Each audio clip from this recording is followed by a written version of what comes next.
Welcome to the Whatever Dating Talk podcast, where we try to make sense of the modern dating hellscape. I'm your host, Brian Atlas. A few quick announcements. This podcast is viewer supported. We rarely do sponsorships. YouTube hits us hard with demonetization so that we can continue to not be beholden to megacorp advertisers. Please consider sending a tip through streamlabs.com/whatever instead of super chatting, as YouTube takes a brutal 30% cut.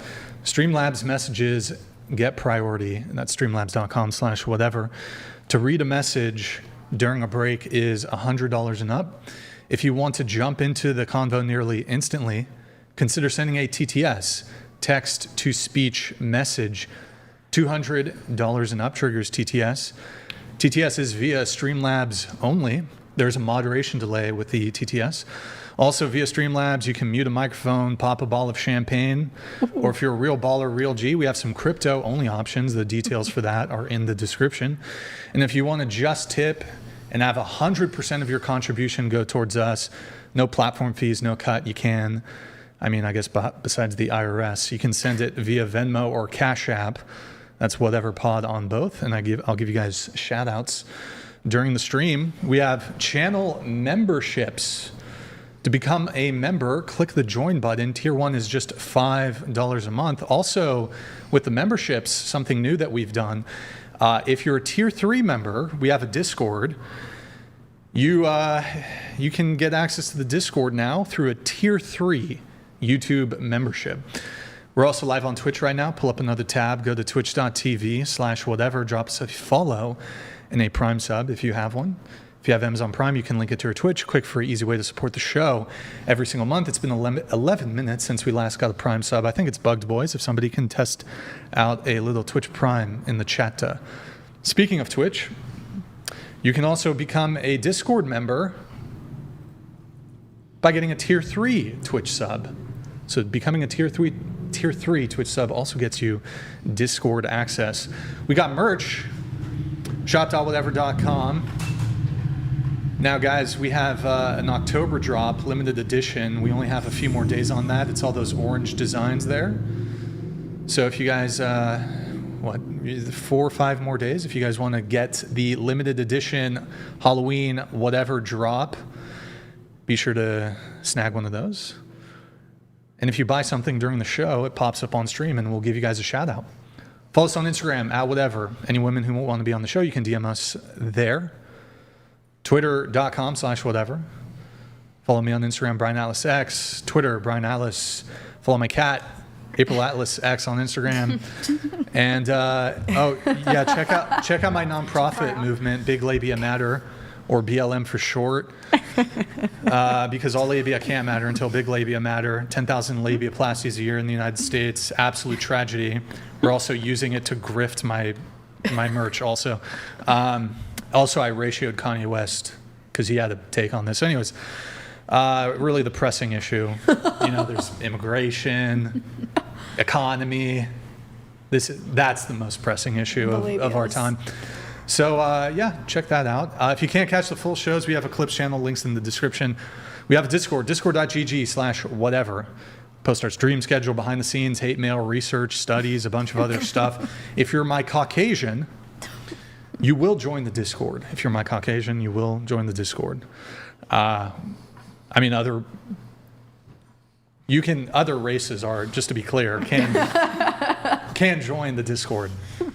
But you could be like black and my Caucasian, or Latino, or Indian, or Asian, or Native American. I think that's how it works, right? Depends on how politically correct you're trying to be. I don't know. Like, how should I not get into it at the beginning of the show? I'm like, where's this going? Should I not explain my Caucasian thing? I don't know, whatever. Anyways, without further ado, we're going to have the guests introduce themselves. So please tell us your name, age, occupation, where you're from, and education. Go ahead. Hi, I'm Marley J. I am 37. I just turned 37. I'm from Southern California, Inland Empire originally, UCSB alumnus, and I do a variety of things. I call myself a 1099, so I do bartending, side gigs, booking, promoting, and DJ selecting. And that's just like a little selection of some of the things that I do on the side. Okay. And sorry, could you repeat your age? I just missed that I part. just turned 37. Just turned 37. Yeah. Happy birthday. Thank you. I read on your Instagram that, let me see the notes here. You describe yourself as a model. So Yes. you do modeling? I do, so collab brand modeling, which I wouldn't call professional modeling. So most of the time brands, either I link them or they link me. A lot of times it just happens that I tag them and then it just starts a relationship. I wouldn't say that's my mainstay. It's more about networking in that.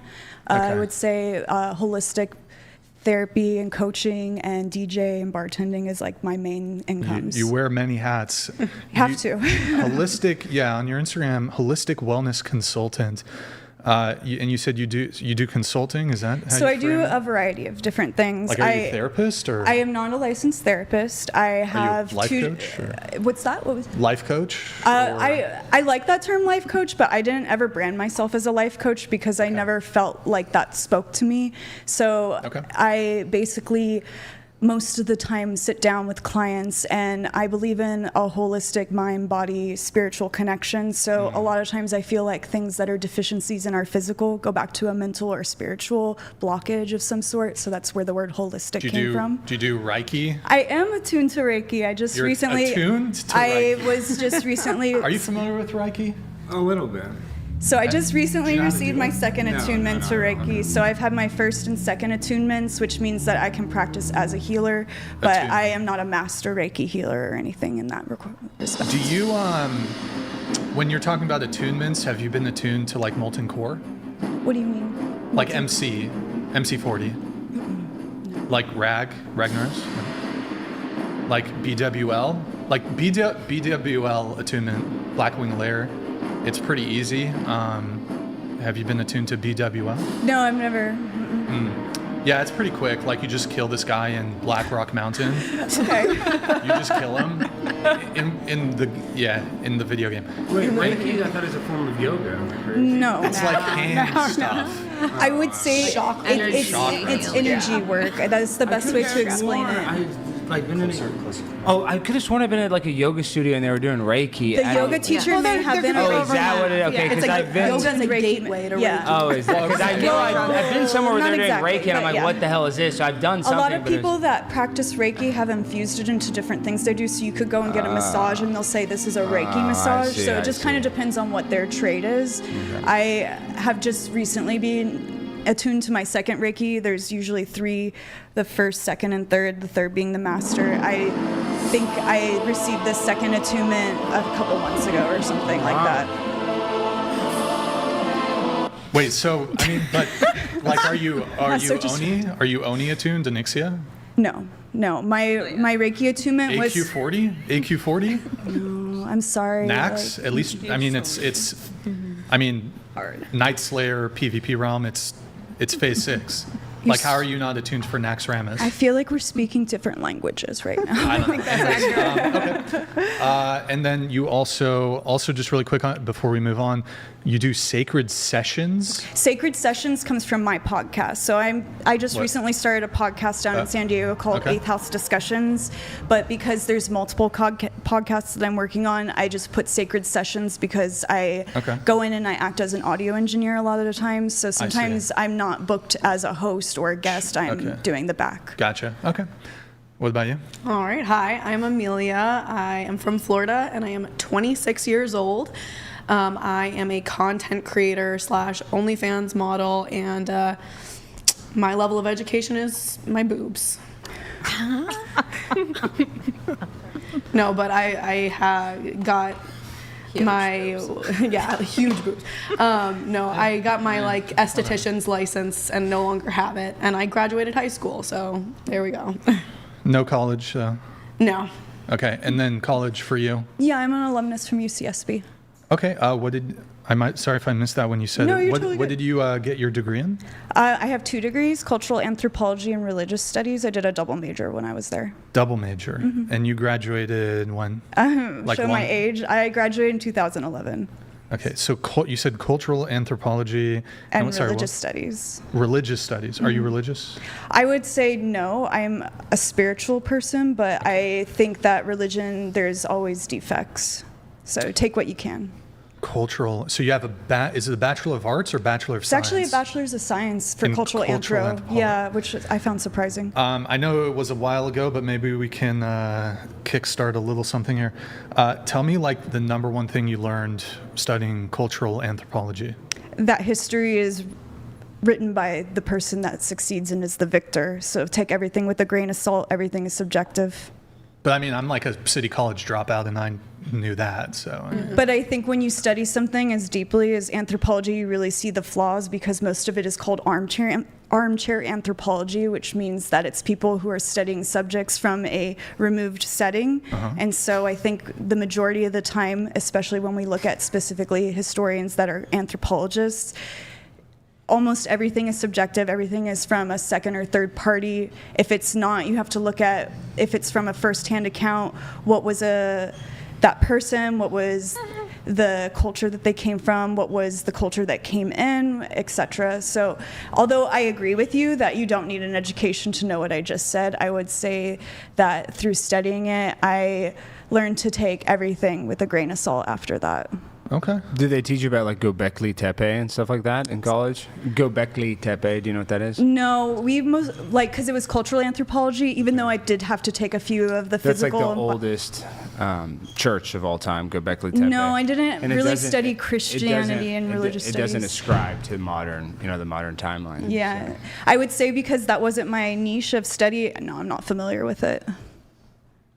So what do you learn in cultural anthropology? Well, it Just like depends what you want to do your emphasis in, and it depends what your interests are, and then it also depends. Like for me, I did a double major with religious studies, and I did my independent studies or thesis on the cultural impact and spiritual crisis of basically focusing on the Vietnam era and forward on how basically civil religions takes place in a country like the United States, where it's not so much necessarily people are spiritual or religious, but they do have a moral code of ethics. And then I was studying specifically the crisis that happened after the Vietnam era in this country and the division that happened between all of the, what I would say, the civilians versus veterans. Were you smoking a lot of marijuana? Of course, I mean, I was in school. Yeah. That seems like a subject that you would have to be very high to even. I mean, not necessarily. That I feel like was more of a personal. I'm sure there was people there that weren't high. Yeah, but I mean, probably not in your. You weren't hanging out with them. I mean, you were probably hanging out with all. I mean, I can potheads. remember being in really intimate class discussions and talking to people, and they were sober. So. Yeah, maybe the older students, but yeah, that sounds interesting, kind of. Yeah, kind of, exactly. Yeah. What about you? Me? I am Colette Fair. I am a licensed marriage and family therapist, a licensed mental health counselor. I'm from New York, a little town called Rye outside of New York City, but I now live in Florida. And I have 2 podcasts. I'm an author, and I work with people who are divorced. I specialize in couples therapy, breakups, everything relationship focused. All right. And age? Oh, I'm 52. Gotcha. And degrees? So I College? was a history English major in college. Okay. Best thing to study if you have no idea what you want to do. And I went into the magazine business for a while in New York, and then I did sales for a while. And when I got divorced, I got married really young, what I think is really young, 24. I got divorced at 31 and went back to grad school because I had a horrible marriage counselor, and it showed like who did more harm than good. So it really showed me the importance of knowing what you're doing and being well trained if you're going to do couples work. And I went back to grad school at a place called Rollins College in Winter Park, Florida, and got a master's in counseling. And I'm now certified in emotionally focused couples therapy, which is the gold standard in evidence-based treatment, and also EMDR, which is a gold standard treatment for trauma. What does EMDR stand for? So it's eye movement desensitization and reprocessing. And I do this because basically whether you use a light machine, maybe some of you guys have done it or heard of it, it's become the number one thing to treat trauma. That they have, like you use either your hand, it sounds so weird, to go back and forth and have the person's eyes move when you hit a target.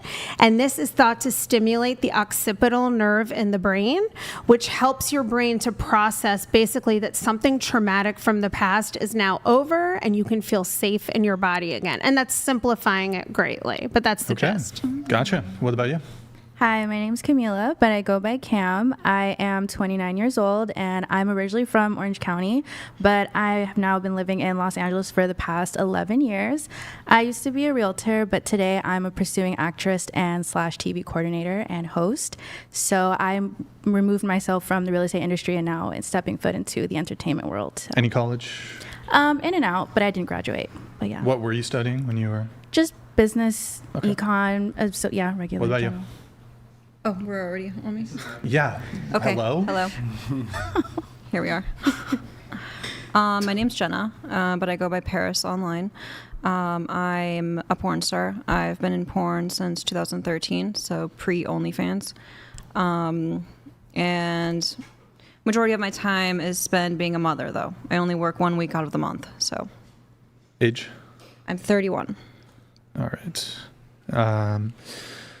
When you say you work 1 week out of the month, you're an active sex worker, is that correct? Yes. Okay.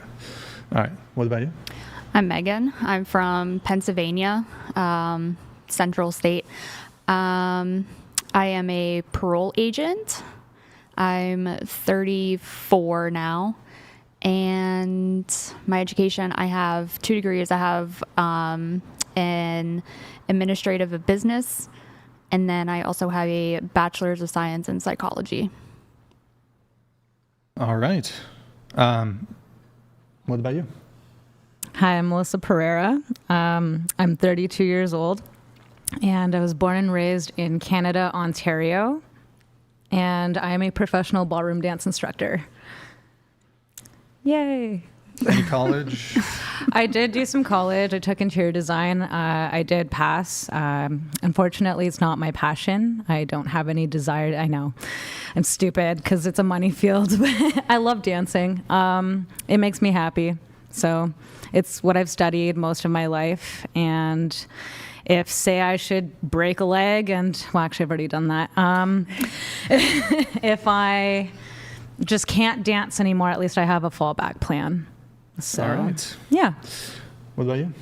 I'm Taylor. I'm 18. I'm from Northern California, and I'm a helicopter mechanic. Cool. Helicopter mechanic. Okay. Any college or anything like that? I took some college courses, or like dual enrollment in high school, but that's it. Okay. And do you do any other kind of mechanic work? Like I saw on your Instagram, you ride motorcycles. Do you do any motorcycle? I have worked on like other stuff like automotive, motorcycles, but I didn't really pursue it as I have like national industry automotive certs, and I have my smog license certificate, but. Okay. All right, Alex, what about you? Am I the only one? That's scary as hell. You are working on helicopters, and we're just not going to make that a big deal. I mean, I don't want them. I mean, flying them is bad enough. You're working on them? Is that real? Yeah. Is your dad like a mechanic or something? My dad actually used to work there. But Okay, see, that kind of makes me feel a little better. Why? Is it because she's Why? Well, if it's your dad, Because she's a girl or because she's young? It's in her DNA a little bit, you know what I mean? So she's kind of around like gear and stuff, so she kind of going to learn it through osmosis is what I'm just guessing. But like if she just has like a boyfriend that's into helicopters, like come work at the plant with me, and you're working on my helicopter, because I'm a pimp on a blimp. I go on helicopters. and blimps. And blimps. And I, no offense. I mean, I'm just saying, I don't want a female pilot, much less a female mechanic. I haven't even thought about that layer of it. Well, come on, you guys like female pilots? What's wrong Let's with be that? real. Don't listen. Let's just be real for a second. You guys, when you walk on the plane, you don't feel a little better when it's a white guy compared to like, you know, a woman that could be on her cycle and, you know, or just got dumped by her boyfriend, is emotional. And no, we do not have her period. Okay, so no, I first of all, that's flying not myself. I prefer flying the airplane myself. Yeah. Oh, I love that for you. okay. No, Do you have a pilot license? Yeah, I'm getting it. Do you? Yeah. Oh, cool. That's so cool. Actually, my pilot on my way to LA was a woman. and you were scared to death the whole I time. was not, You're a but I little bit- will you admit remembered that I it. was You remembered it. surprised. Yeah, I did. I was surprised. Look at that, because that's just your natural inclination. Well, is to that's feel a because little- back in the day we didn't really see that. Because it there didn't was gender happen. roles, yes. Right. And you know, let's be real. It's like, you know, we'll probably argue about a lot of stuff tonight, but I think we're already ready. well, I think we already are. But Yeah. what I'm saying is, like, there are things that women can do better than men, and there's things men can do better than women. And I think flying or driving a car. I mean, could you imagine you get on a plane and it's a Chinese woman? I would not get on the plane. I mean, you know what I mean? A Chinese woman can't even drive a damn car. Actually, I would feel very confident with a Chinese woman. I would feel confident a Chinese man. Yes. Chinese woman? Chinese Yes. man. I don't think legally they're allowed to fly. But my point is, it's just, you know, there's some natural inclinations that, you know, maybe it's not polite. It might be impolite to say these things, but we're all feeling them, you know. So. Or some of us are I feeling don't them. think we're all feeling that. Yeah. Well, we all should be. Okay, so who am I? I'm Primetime 99 Alex Stein. Model, actor, comedian, mainly model, and Wait, hold yeah, on. I'm an international sex symbol. What? I'm only 29 years old. Wikipedia has it wrong because it's made by right-wing trolls who do not believe that. And yeah, I graduated from LSU with a general studies degree, so I'm smart, I'm sexy, and I'm ready to freaking dive in. Let's do the damn thing. Yeah. Also, People Magazine did, in fact, Sexiest man. rank him as sexiest In I conservative. thought Jared Hoff was the sexiest man right now. sexiest man alive. Oh, and Tucker Carlson's my biological stepfather, if you guys I didn't know love that. it. Yeah, so I'm rich, bitch. I'm rich. Biological stepfather. Right. It's confusing, but yeah. You said you're 29, or the grays, that's dyed. That's then? from stress, Oh, because I have to stress, deal yeah. with Flying with women behind. big floppy titties like that already in the beginning of the show, making fun of my gray hairs. No, it's very sexy, but you Thank prefer you. the big booty Latinas, right? I want amnesty for big booty Latinas. See, because this is the thing: is a lot of people, they misunderstand who I am. They think, oh, Alex, you're right wing. You know, you like Donald Trump because I am good friends with Lord Trump. I'm good friends with the administration. You know, am I calling shots? In a way, I am, because Donald Trump campaigned on a very strict immigration policy. You guys saw that. And then you can see a lot of people are protesting all the ICE immigration stuff. But Donald Trump did make a condition saying that, you know, illegals that work in hotels are granted amnesty. That's because I've been working with Ed Martin. This is true because who works in hotels? Who cleans the rooms? Big booty Latinas. So Donald Trump is on board for amnesty for big booty Latinas. If you're a 9, you're fine. But once again, Brian, not one big booty Latina here, all a bunch of whites and one African American lady, and the one that has dreads is a white girl. That's I'm mixed. insane. Yeah, That's well, insane. I was gonna say, I'm like, wait, who's Mixed with African? what? With what? Why do you say it like that? Amelia, Yeah, but I mean, are you white? mixed. Latina? Yeah. You could be Asian. You could be. No, I'm You not. could be Tiger Woods. I'm I'm German. half Filipino and See, half that's what I'm African saying. American. Okay, well, so you that's get mad at me. You get mad at me. How am I supposed to know that you're half Filipina? You're just like, ask. mixed with You just what? have to ask. You can't assume things just because you You think said I'm somebody's mixed. something. Oh, I know one of them's black. I mean, I'm not trying to be rude, but I think we can tell one combination. I don't know what the other one was. And you You're know, right. I am and black, but guessed- I'm mixed. So and I just guessed saying, right. you know. I said Tiger Woods vibes, and that's Tiger Woods. His mom was Asian, so I'm already batting 1,000%. So I'm doing pretty good so far. Nice. We're trying to think where we. Yeah, I do want to apologize. I did have a as you call them, big booty Latina. I did have one scheduled, but unfortunately she canceled. So Did you know I was you going know to be on what? the panel? Is that what, did she know I was going to be here? Is that why? Okay, no, good. but you know what? Round 2, the entire panel. All Latinas. All Latina. Well, then I would be the simp on a Round blimp. two. But see, tonight I can't be the simp on a blimp. I got to be the pimp on a blimp. You know, we got to. Really quick here, going to you. You know, he had some thoughts on the female being a mechanic. How do you feel about what he said? I mean, that's his own opinion, but I'm not qualified, but Wait, you're Wait, not wait, qualified? wait. Now Woman, because you're the woman, they don't qualify women. Now I'm a so. little concerned. Yeah, say that again. Yeah. No. my work is checked by licensed A&Ps. Once I work in my shop for 3 years, I can have my boss sign off, and I can go and take my A&P license test and get my A&P. So how long have you been there currently? She's 18. Over a year now. Oh, wow. So you started I working started at 17? working in high school. Any Blackhawks? You done anything on a Blackhawk helicopter? Our shop has had Blackhawks in. I have not Apache?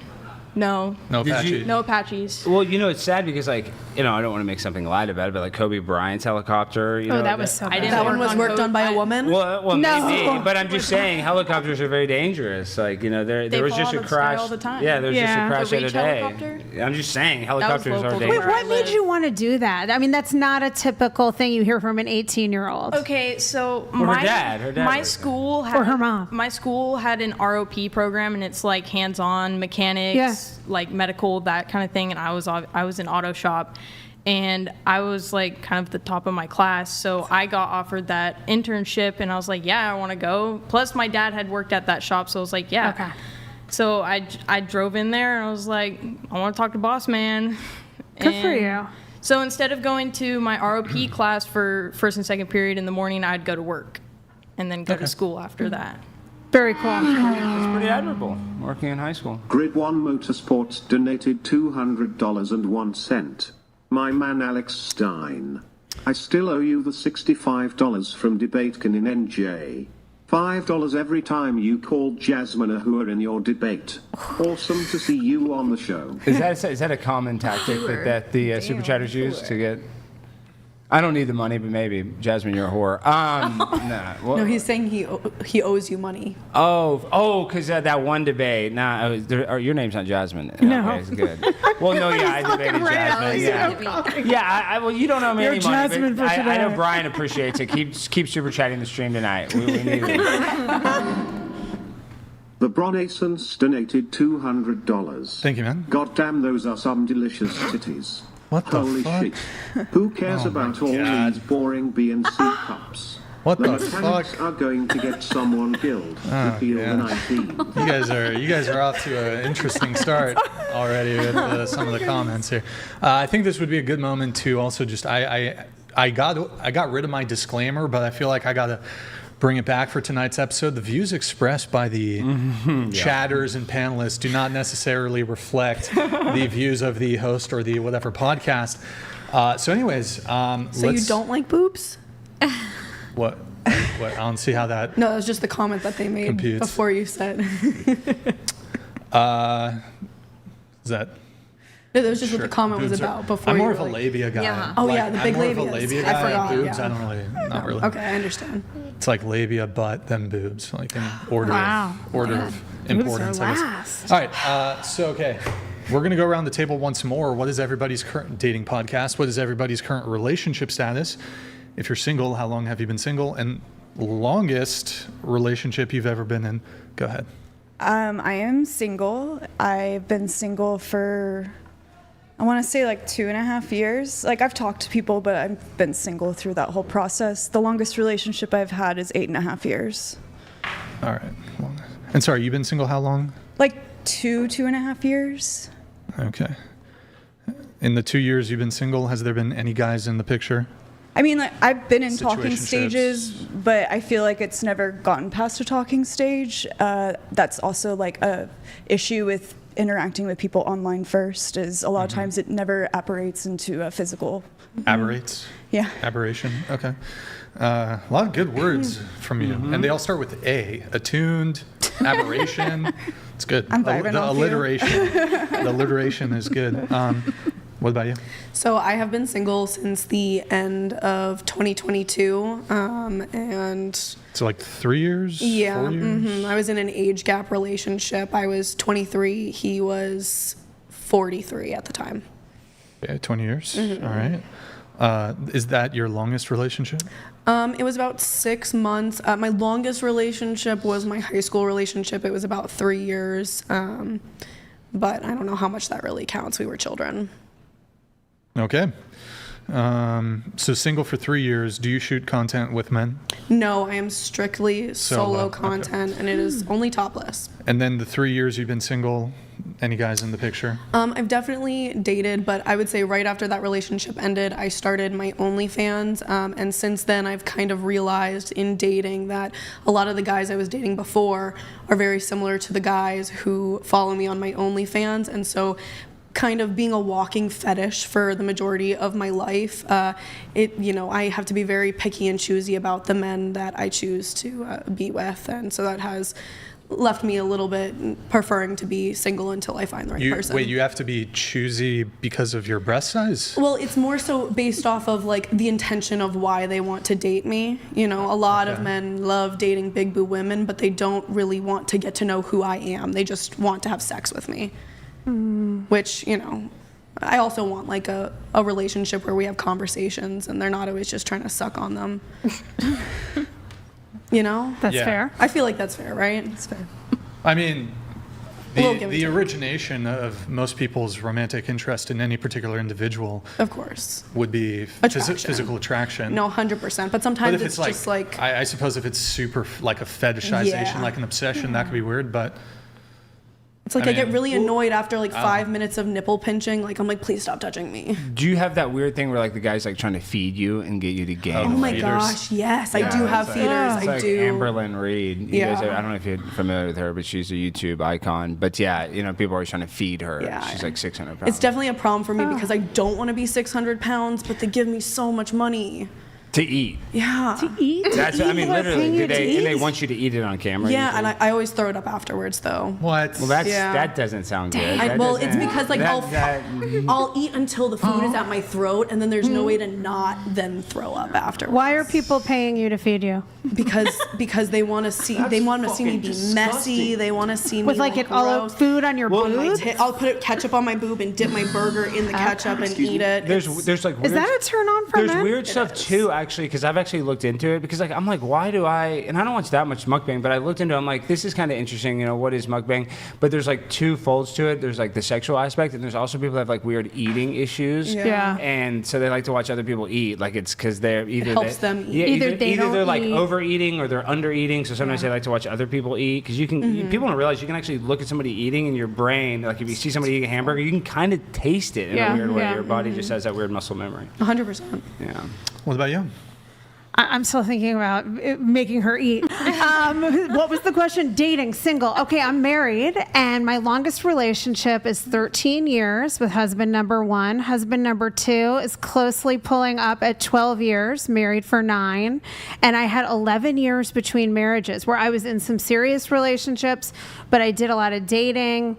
And it was really hard and illuminating and eye-opening, and I think has helped me be a better therapist than if I had been just married for 100 years. Gotcha. So 2 marriages? 2 marriages. Any kids? Yes, I have 2 daughters who are 22 and 24. From the first marriage? From husband 1. Husband 1. Okay. Yeah. Both of them from Both of them from husband 1. Okay, and you have husband 2 has 2 kids. So I have you 2 have step-daughters. step-kids. But they're like in their late 20s, and Gotcha. so we're in that empty nest phase. Empty nest. Gotcha. Okay. The first marriage, it was 13 years, you said? Well, we were married for 7.5 years, Together but for 13. So I met him when I was 18 on the first day of school my sophomore year at Tulane, and that's actually how I got to Florida. He moved me there for his job. Was he your age? He was 2 years older than I was, Okay. but we graduated at the same time, and Gotcha. yeah. And who initiated the divorce? I initiated the divorce. What was the reason? I mean, okay. So the easy answer, of course, is that we grew apart, but there was a lot of, we were young and we didn't communicate well. And really for me, if I'm honest, it's that he was emotionally disconnected. I felt alone in the marriage. I tried really hard to find ways to get through to him, and I couldn't. And so eventually I checked out and became very resentful and angry. And finally I got to the point where even though I had 2 little kids, no matter what he said or did, wasn't going to turn it around. I see. And was it a contentious divorce, or was It he? was. Okay. It was. I think that for some people, this is my personal opinion about him, he would maybe tell you something different, but I think it wounded his ego to be left. And at that point, even though he was I was very quickly replaced by somebody who had nothing to do with the divorce, and I really believe that. But it wasn't 2 months into our separation till another woman was living in my house. part-time mothering my kids. And I thought that I encouraged, a friend of mine set them up, and I encouraged it, thinking he would be nicer to me and we would be amicable once he was dating, and it didn't help at all.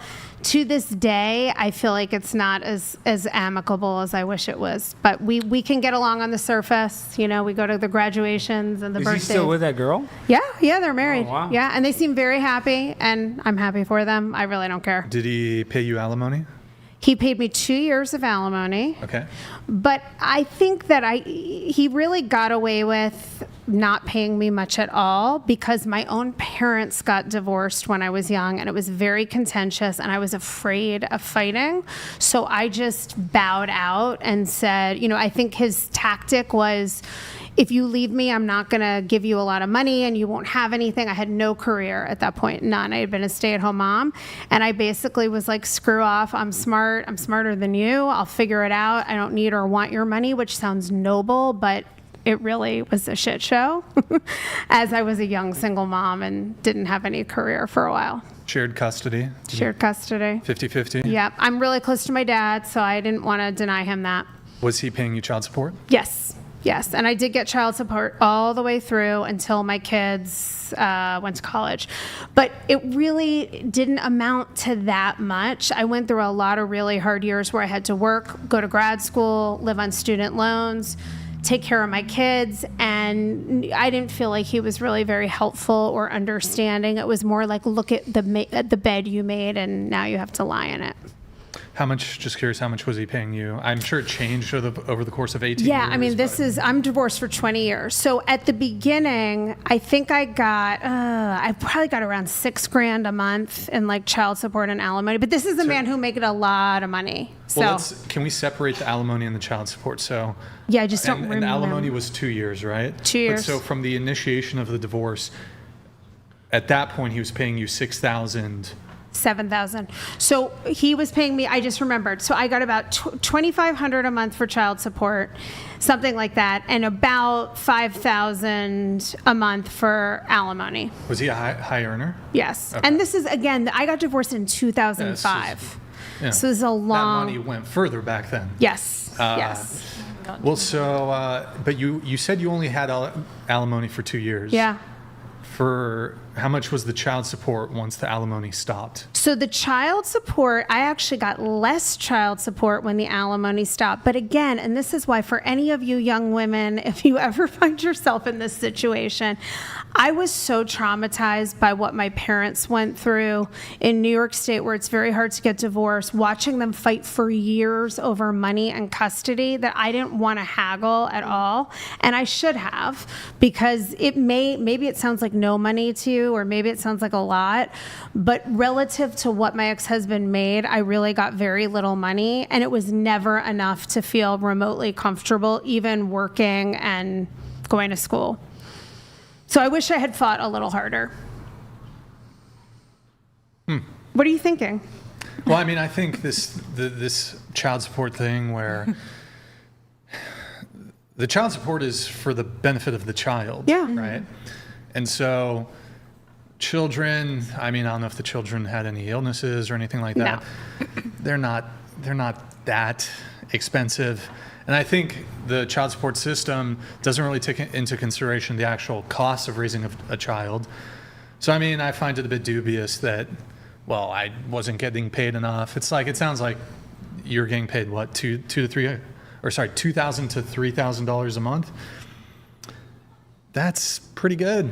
I mean, that seems fair. You are entitled to your opinion. But on the flip side, I made a decision with my husband at the time to relocate away from my family. Mm-hmm. I did better in college than he did. I graduated cum laude as a double major. We made a joint decision for me to stay home with the children. I then could not move. At the time that I got divorced, I had not worked for, 4 or 5 years at his request. Mm-hmm. So the point of this is that I can't afford at this juncture to even rent a place and provide a home for the child. So it's not just a matter of putting food on the table. The courts want you to at least give a decent standard of living for your children. Now, our standards of living, most people will argue in court, which I did not do, that you should maintain the same lifestyle you had. I was living a very high lifestyle at the time, and I went into living a very middle of the road lifestyle.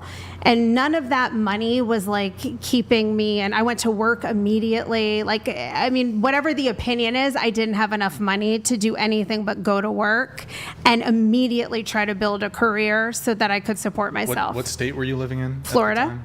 So, I mean, you said, though, for the first 2 years, you were receiving the alimony combined with child support. Yeah. That's $7,000 Yeah. a month for a 2-year period Yeah. back in 2002? 2005. It's $84,000 a year. Yeah. So, I mean, and Yeah. the housing prices back in Florida, maybe what, you could rent like a 2 to 3 bedroom house in Florida for 1,000, 2,000, maybe, I don't even know. Not that low. Not that low. I bought a house. I bought a house. 2005 in Florida? Well, I don't know. In any Well, case, where I live in in any Winter case, Park, I it's don't not know. inexpensive to Expensive live. taste, so Brian. No, I mean, you know what I mean. You know, it's, I mean, I do have expensive taste, but I lost my ability to have an expensive taste. I hear what you're saying. It may sound like that, but I felt very poor. That's the reality. Wait, it's not. But you had, first off, it probably wasn't just that. I'm assuming there was like a distribution of community property.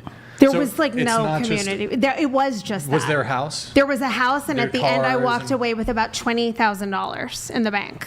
Can I make a point? That seems pretty good to me. Okay. Well, good it to me. definitely And didn't seem good to alimony. me. I think that's fine. In Go ahead. about 2012, I was living in Florida, and my parents got divorced while I was in the 7th grade. My dad kind of bankrupted our whole family, and out of the divorce, my mother, for 3 children in 2012, got $400 a month, no alimony, and she had to restart her whole life. She hadn't worked since I was born, besides being a freelance photographer, and she had to find a job and do everything on her own, and that was definitely a struggle for her. Well, sure. There's a bit of difference in circumstance here. No, for sure. $400 a month versus $7,000 a Yeah. month. It depends what the husband earns. I personally object to that metric. I think there ought to be some caps on child support. For example, in California, it's just based off income. There's no cap. So, and I think most states there's no cap. So, I mean, if you're making millions and millions of dollars a year, what you're basically, it's just wealth transfer. Yeah. It's not actually has anything to do, it's not commensurate at all with the actual costs of raising a child. So, I mean, I think some of these ridiculous child support payments are not in line at all with the actual cost of raising a child, which I think is what it should be for. Yeah. It shouldn't be it shouldn't be wealth transfer. It should be child support, not I'm going to continue providing a luxury lifestyle for the woman who divorced me. So what do you think of the perspective that, if a husband makes more money and the wife divorces, and so the husband should not have to pay for the wife to have, an equal lifestyle, should the husband not then be the one taking care of the children?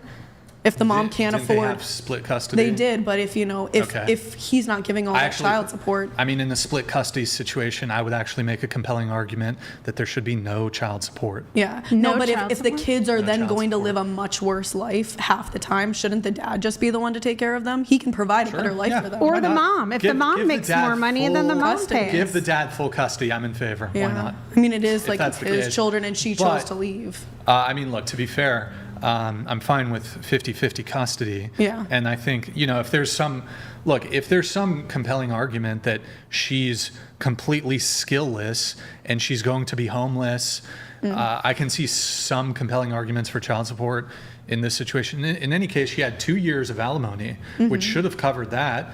And you graduated from college. Yeah, but it takes years to build up income. How old were you when you were divorced? I was 31 when I got divorced, and I had not worked since I was 24, and I had worked for like 2 or 3 years out of college. I kind of think that's a windfall for women. This idea that everything for you was paid for years. You didn't have to work. Your rent was Being paid. a mother's a job. Imagine me as a dude. I was just living off my girlfriend. Didn't have to pay rent. But lots of guys flip the do roles, that now. Flip the roles. Yeah. And y'all will be very tilted about if a man tries to siphon money from women. This idea that, she didn't have to work and the guy was paying for everything. I think that's a windfall for the women. Well, here, let me ask you guys a question. So what what do about you do when you get Kevin divorced? Federline? You guys know Kevin Federline? Yeah, And he just wrote a book. I know. And what happens when I say Kevin Federline? W. I think of Brittany. I know you think of Brittany, but why? Because Brittany had to pay him all the alimony. Yeah. And what did you guys think about that one? I think it's audio only. Let's just have a chat. Glad to know. 'Cause back. I almost told you something else. And Okay, where were we? Talking about like child We're support. talking about alimony, alimony, child support. support. We're talking about Kevin Federline. How's ridiculous? Yeah, How he all got paid I millions of know, dollars. if I marry a man, anything like that, because I know that I'm the one who makes, I don't know if I'll find a man who makes more money than I do. I am all for prenups and like, Me everyone Me should too. have one. And I have that with my husband now. We're totally. That is good, yeah. And I think we're back. And I would never make those same choices I made. Yeah. Again, having lived through what I've Well, lived I do through. think that's very thoughtful. No, I would never do that. And I did not fight for money at all. And there was a lot of money on the line. So, that's not like, that's not my personal value system. All I can tell you is in my experience, it was much harder to support myself than I envisioned. Like, I was like, I'm fine. I'll go get a sales job. I'll make a great living. I found it very hard to having all those years out of the workforce. I think things have changed a little. Again, this is 20 years ago, but I would never, ever, I tell my daughters every day, whatever you do, don't give up your career completely because you don't know what's going to happen and it's too hard to recover. It couldn't even be a divorce. It could just be your husband dying, and then that's or your that's husband hard. could leave you. You think your life's great, and all of a sudden you get like a Post-it note on the He's stairs. dead, and now he's dating a man. I had a client whose husband, she came home, and they've been married 30 years, and there was literally a Post-it note on the. Wait, you said something interesting. You had that? You had that? A Post-it note? No, Yeah, no. About you. No. So go back. So you're dating a guy, and then you came out gay. This was years ago in high school. I dated a guy for about a year. I guess high school they're kind of young. They might be. Yeah. And he then told you he was gay? Well, actually, no, he refused to tell me. I found out on Facebook back when it first, I guess, came out that he was making a lot of, when dance videos were a thing with your On TikTok? YouTube. Oh, YouTube. Before TikTok, way before TikTok. So sorry about the lag there, guys. It looks like we got it fixed. It was about 2 or 3 minutes there. My apologies. Really quick, getting back to the topic at hand. Alex had brought up a point that Britney Spears was paying child support to Kevin Federline, and I just Googled it really quick. She was paying him, by the end of it, $40,000 a month in child support. I believe they have 2 kids together. $40,000 a month in child support. Personally, I think this, although it's a woman paying it to a man, even then, I think this is incredibly excessive. It doesn't cost $40,000 a month to raise children. So, and then also recently, Halle Berry, she was married to like some male supermodel. They got divorced. I'm not sure who initiated it. And she's having to pay him child support. I don't know if anybody in the chat can tell us how much, do you guys know how much Halle Berry is paying her ex-husband in child support and alimony or whatever? I think it's even more than what, Halle Berry, like child support. Get the I mean, the prenup. theory is to maintain an equal standard of living for the kids, but it does seem outrageous. Oops. I think kids will be happy She pays as long as $8,000 a month. they see that they're 8,000? they're Halle happy. Berry. That's not too bad. It's not crazy. I mean, it's a lot. Plus 4. it's still weird that she's paying him, Yeah. though. Yeah. I mean, that's still. I love it. Yeah, I I mean, love there you it. go. Well, it's like all these women, they complain about the gender wage gap when in reality, OnlyFans, that's where the biggest gender wage gap is. Guys make no money and girls make all the money. So, you guys are a bunch of hypocritical hoes. So we're sick of it. No, but that is true. But these are all new phenomenons that women have these ways to make money. I know, but I guess there's not that many different ways, though. I mean. OnlyFans. Is that the new thing? What's the new thing? You could be doing TikTok live streams. Social media. Share 2. Your mom had to work while getting $400 in child support. Single fathers have to work, and they get no child support. Is that equality? Does the single father who's not getting child support have the kids? Or is he just a single father now without kids? Because I mean, I think we've talked about, with Britney Spears, Like, where's the mom at in the picture? Yeah, well, yeah. Does Like, the dad actually- who's taking care of the kids? I mean, I ended up choosing my dad, so I lived with my dad because me and my mom just were so explosive. So I think after a while, she was making good money and didn't need child support. Moving on, relationship status. Happily single. Single. and Happily single. Not just single. Happily single. Yes. Okay. I love it. I love my freedom. How long you been single for? 2 months now. 2 months. Yeah. Well, that's not that long. You're acting like you've been single that long. She's Filipina. They're spicy. You know what I mean? I'm just glad it's over. She's like, I'm so single. I'm so single. How long have you been single? Oh, 20 minutes. Okay, all right. And longest relationship. 2.5 years. For some reason, it's always 2.5 years with me. It's like the weirdest. I don't know why, but it just. Is So the one that ended 2 months ago was 2.5 years? No. Oh, how long was that one? That one, a year. 1 year. Yeah. Okay. How many 2.5 years have there been? 3. I think 3. Yeah. 3. Okay. Yeah. And in all 3 of those, who broke up with who? It's always me with them. You always break up with them, even the Yeah. most recent one? Yeah. Yeah. Okay. What's the reason typically? The most recent one or any of them? Most recent one, yeah. I would say I broke up with him because he actually stood me up on my birthday. He what? He stood me up on my birthday. Stood you up on your birthday? Yeah. So I was Nice. like really heartbroken by that. That was like a Okay. huge like, Yeah. a Yeah. punch to the gut. Clearly, he didn't like you to do that. Yeah, it was like, and the thing is, he made like so many promises before my birthday, like, oh, we're gonna do this, blah blah blah blah, and then No, that's the worst. he wished me a happy birthday, but then it was just kind of like no follow through. Okay. So I went to Paris by myself and did my. Have you had a rebound? Yeah. Sorry? Have you had a rebound in the past 2 months? No, I've been just super focused on myself. Okay. What about you? So I am in a poly relationship, but I have one partner currently. Right. For how long? About 2 years now. Does 2 your years. partner have any partners? Yes. Yeah, he does. So 2 years straight, like it hasn't been on and No, off? 2 years or- straight. Okay. And it's a poly relationship. Can you explain that? So we take our relationships very seriously. We're not just like sleeping around with whoever.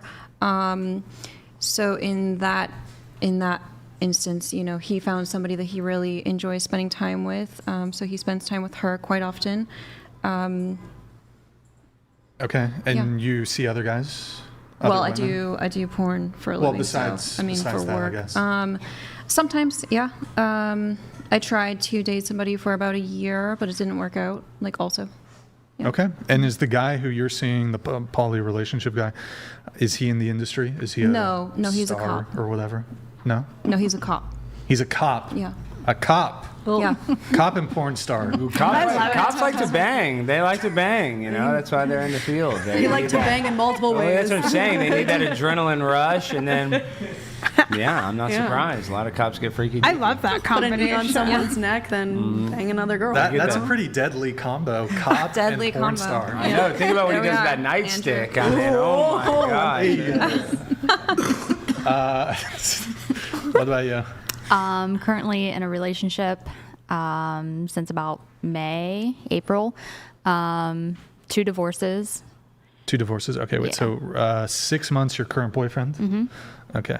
And 2 divorces. Yes. You're 34. Let's do a bit of a timeline. First marriage? First marriage was 2014. That lasted about 4 years. And then second marriage, 2021 to just this year. Kids? Yes. How I many have kids? 3. From how many fathers? 2. So I have 2 to my first marriage and then 1 from a guy I dated in high school. Okay, so high school father, then you got married, but not to him. Correct. So 2 fathers. Yes. Do you plan on having more kids, or are you tapped No, out? I'm done. You're done. Okay. Has it been an issue dating like the 2 father thing? Is that been No, a problem? Or it's been two okay. fathers? Okay. Yeah. Okay. And then question the 2 divorces. Who initiated them? I did for both. For both. And briefly, what was the reason for the first one? The first one, just he was kind of manipulative and controlled. Controlling? Yeah. Okay. Anything else? Not really. That was kind of it. Really quickly, how was he controlling? I couldn't spend any money. I had to get permission to spend anything. I didn't work. I stayed at home. I had to cook. I had to clean. Wait, hold on. We can dive into those first few things, but cooking and cleaning is Well, controlling? no. Like, so he was to the point where if I didn't have dinner ready when he expected it to be ready, he would be upset. What did he do for work? He worked at a phone store. Like a retail? Like a sales. He did retail? Like sales, yeah. Like. So he's on his feet all day? I mean, kind of. Is that like a minimum wage job, or? Well, it got based off of Is he a commission. manager? No, Okay, well, he makes sales commission. Yeah. Okay, and you stayed home and he provided everything? Yeah. And you wouldn't have dinner ready when he got home? Well, I had to maintain 2 small children at the time. Was he like strict about the recipe or something? Was he like, it's got to be hamburger helper or something? No. He wasn't anything like that. No. I mean, that really wasn't like the main thing. The main thing was I couldn't go hang out with people. I couldn't, like, if I wanted to go to the gym, like, I had to be home within a certain amount of time. Okay. Just little things like that that's kind of like added up, if that makes sense. Okay. And, but you said manipulative too. How was he manipulative? Like, just kind of like made me feel bad for wanting to do something. Like what? Like if I wanted to buy myself like a new outfit, he'd be like, well, we got to use this money for. And you guys had kids, right? Yeah. Mind you, you had a kid from a previous partner. Yes. So, okay, this guy's already a fucking saint as it is. So. Well, he didn't really treat my first child. Well, I don't know all the details, but in any case, just off of what you're telling me here, isn't it prudent, especially if you're the one who's actually making the money, and it doesn't sound like he had a high-paying job, isn't it kind of makes sense that he's like, no, you're not going to buy that because we have rent, we have to pay for food, we have 2 children. I'm assuming this guy made fucking no money. You would be correct. Well, then, it's like, hey, babe, we can't go buy X thing because I'm working a shitty retail job. Of course, that makes total sense. But was she trying to shop at like Gucci or like Doesn't matter. Doesn't matter if he's like, nah, we can't afford it. End of story. But was it like that, or was he mean to you about your choices and your desire for freedom outside of the relationship? He would make it sound like he wasn't mean. Like, do you know what I mean?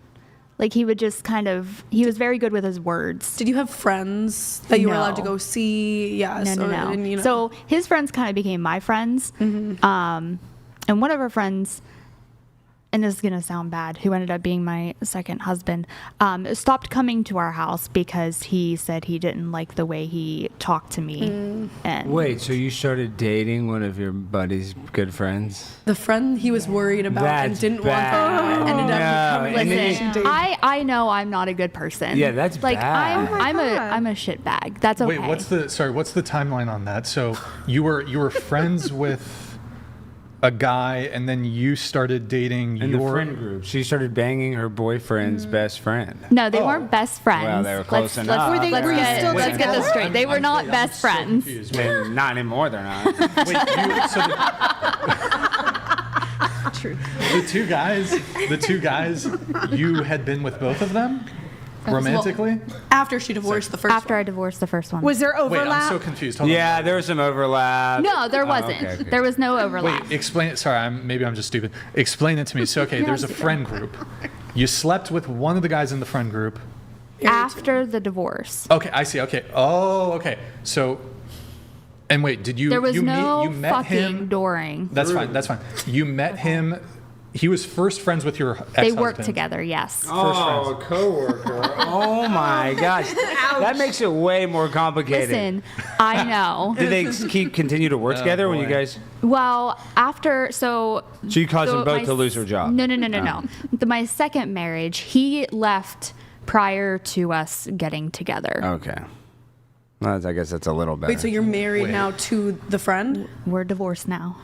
Okay. That But divorce- you did marry the friend ultimately. Oh, okay, Oh, cool. the second marriage was the friend. Yeah. So you have a thing the for second marriage was the friend. friends. So do you just have a thing for Yikes. phone salesmen then? No. Okay, but wait, here's what I'm curious about. It sounds like I'll take your word that the first husband was manipulative. He was a dick. But with the second friend, there's no overlap. But when he was picking up on, was he picking on something legitimate?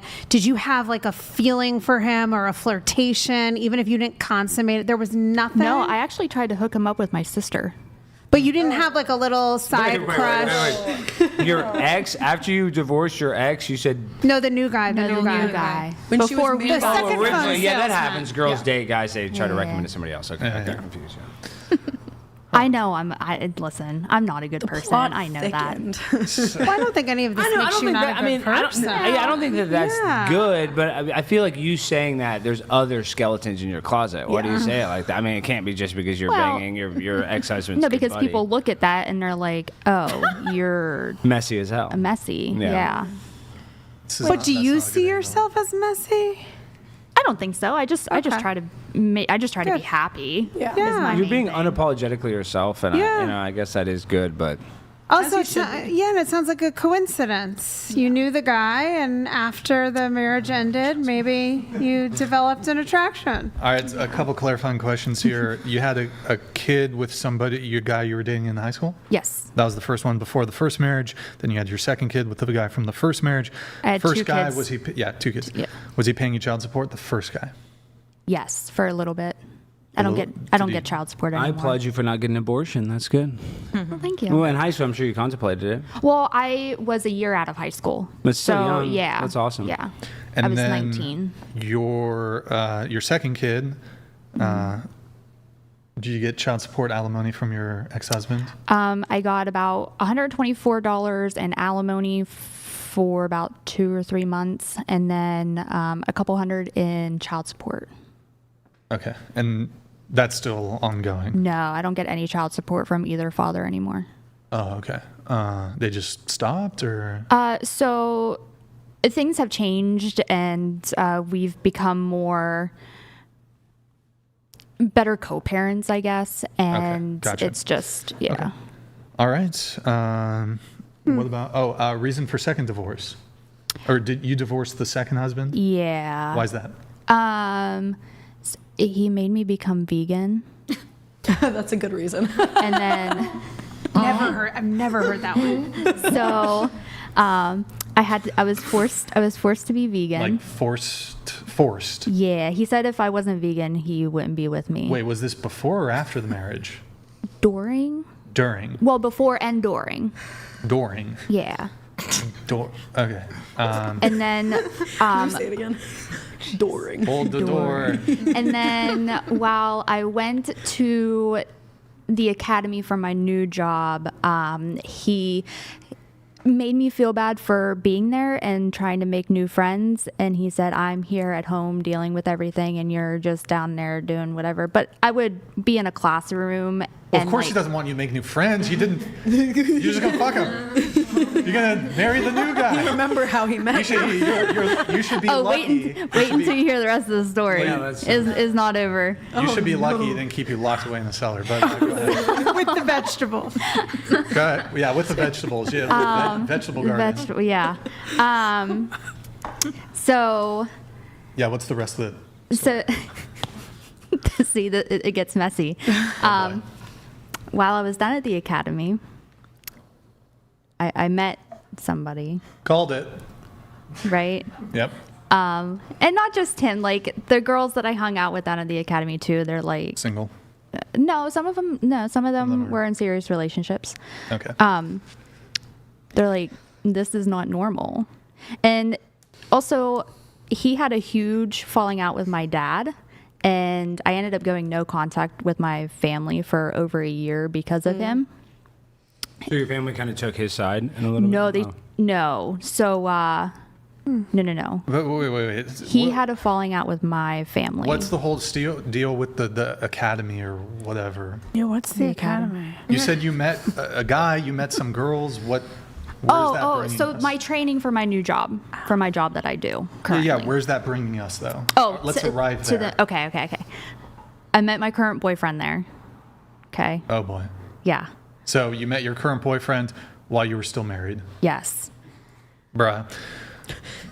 Can we get the sound? Sorry, keep going. There's I feel like there's more details. Keep going. There's more. Okay, keep going. So this time things actually did happen during my marriage. So you're cheating. So this is why you said. Yes. So you were cheating? I was cheating. I cheated. Yes. Not happy about it. Not happy about it at all. Not good. So there's that. But so I mean, like, did you tell your husband like immediately, or did Yeah, he? when I got home, we had a discussion. Turned him into a cuck. Yeah. And you told him? Yeah, how As did soon he as she got handle it?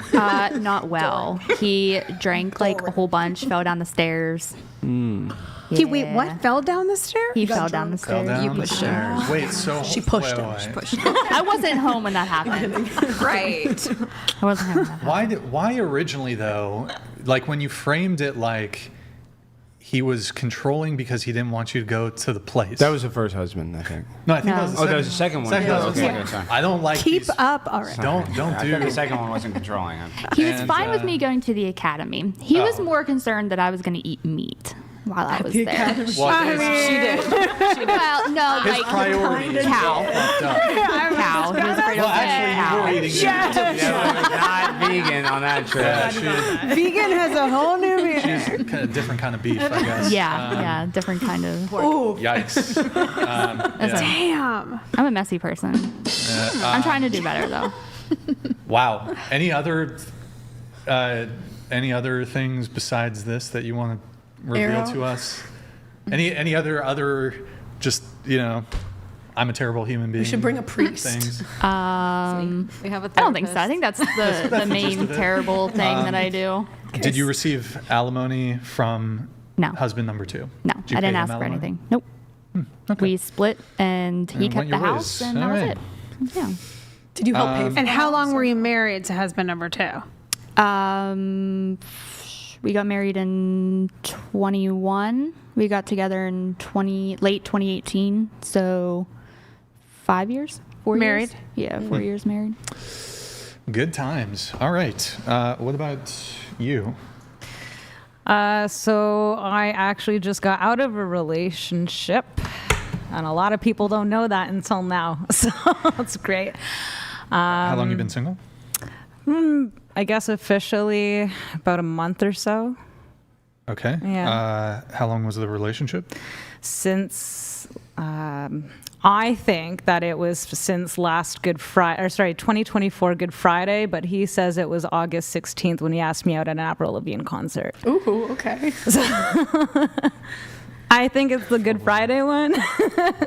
So what, like a year or so? How Year and a long was it? half Year or and a so. half? I'll longest, say 2. Longest relationship?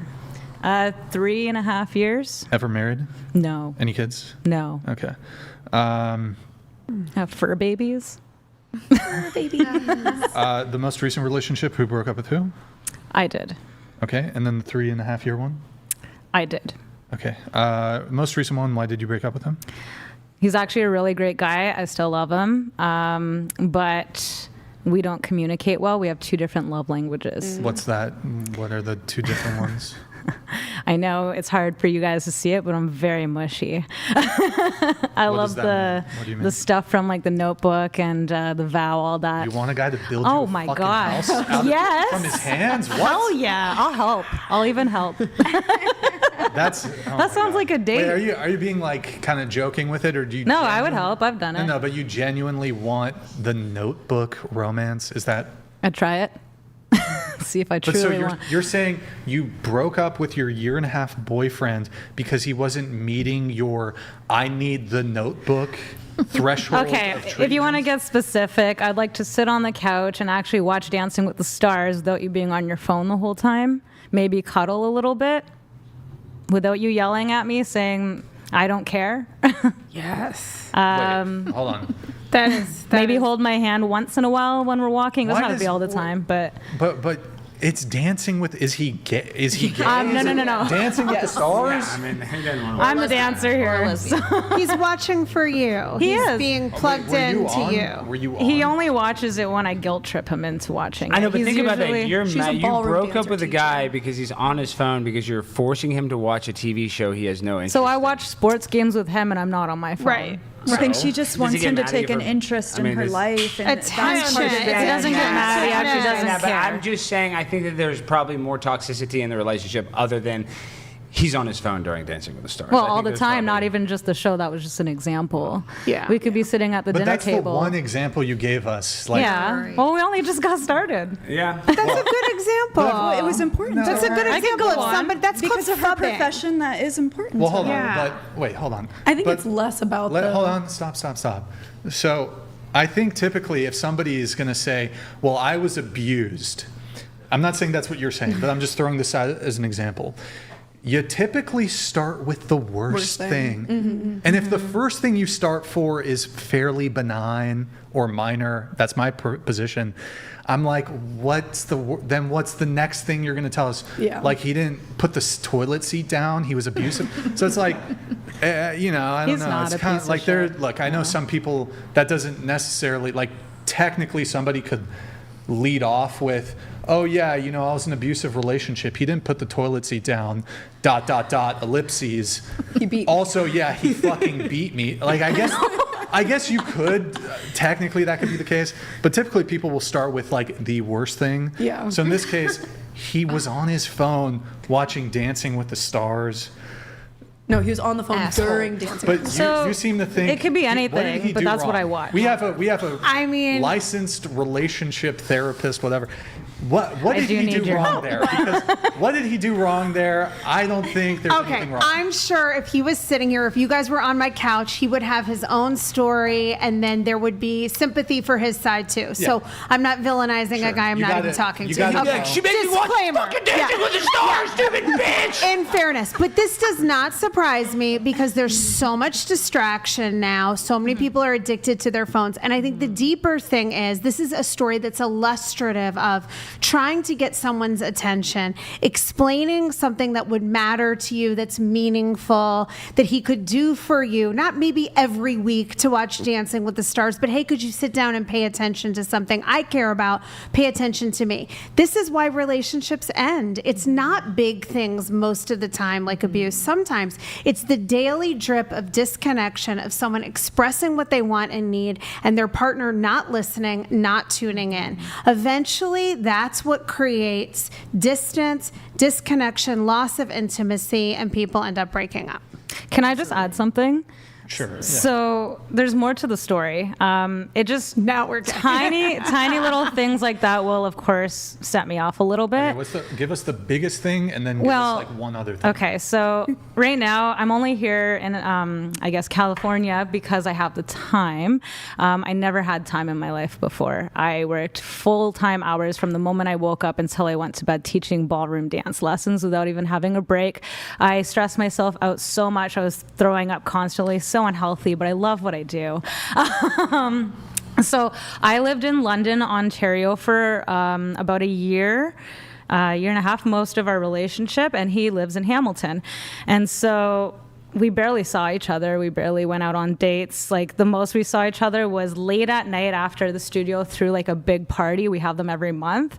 And I would drive all the way down to really go see him. Because we are in the United States of America. Right, sorry. What is the distance between, what was it? It's about an hour and a half. And London. Yeah. An hour and a half. Depending on traffic. All right, medium distance relationship, okay. Yeah. So you guys wouldn't see each other very much?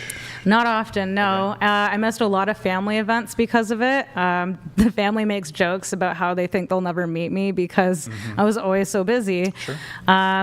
And like, it's not just teaching lessons, we do competitions and stuff. So like your time is very dedicated to what you do. So anyways, trying to cut this short, we would do short visits on the weekends for like 1 or 2 nights. And if anything, And so then I ended up in a car accident, and which is why I have all this time available to be here. And I don't work right now, but I'm currently like receiving like payments from insurance So and like whatever. Tracy Morgan, Tracy Morgan, the comedian who got hit by a Walmart truck and got a big insurance settlement. Did you get a big insurance settlement?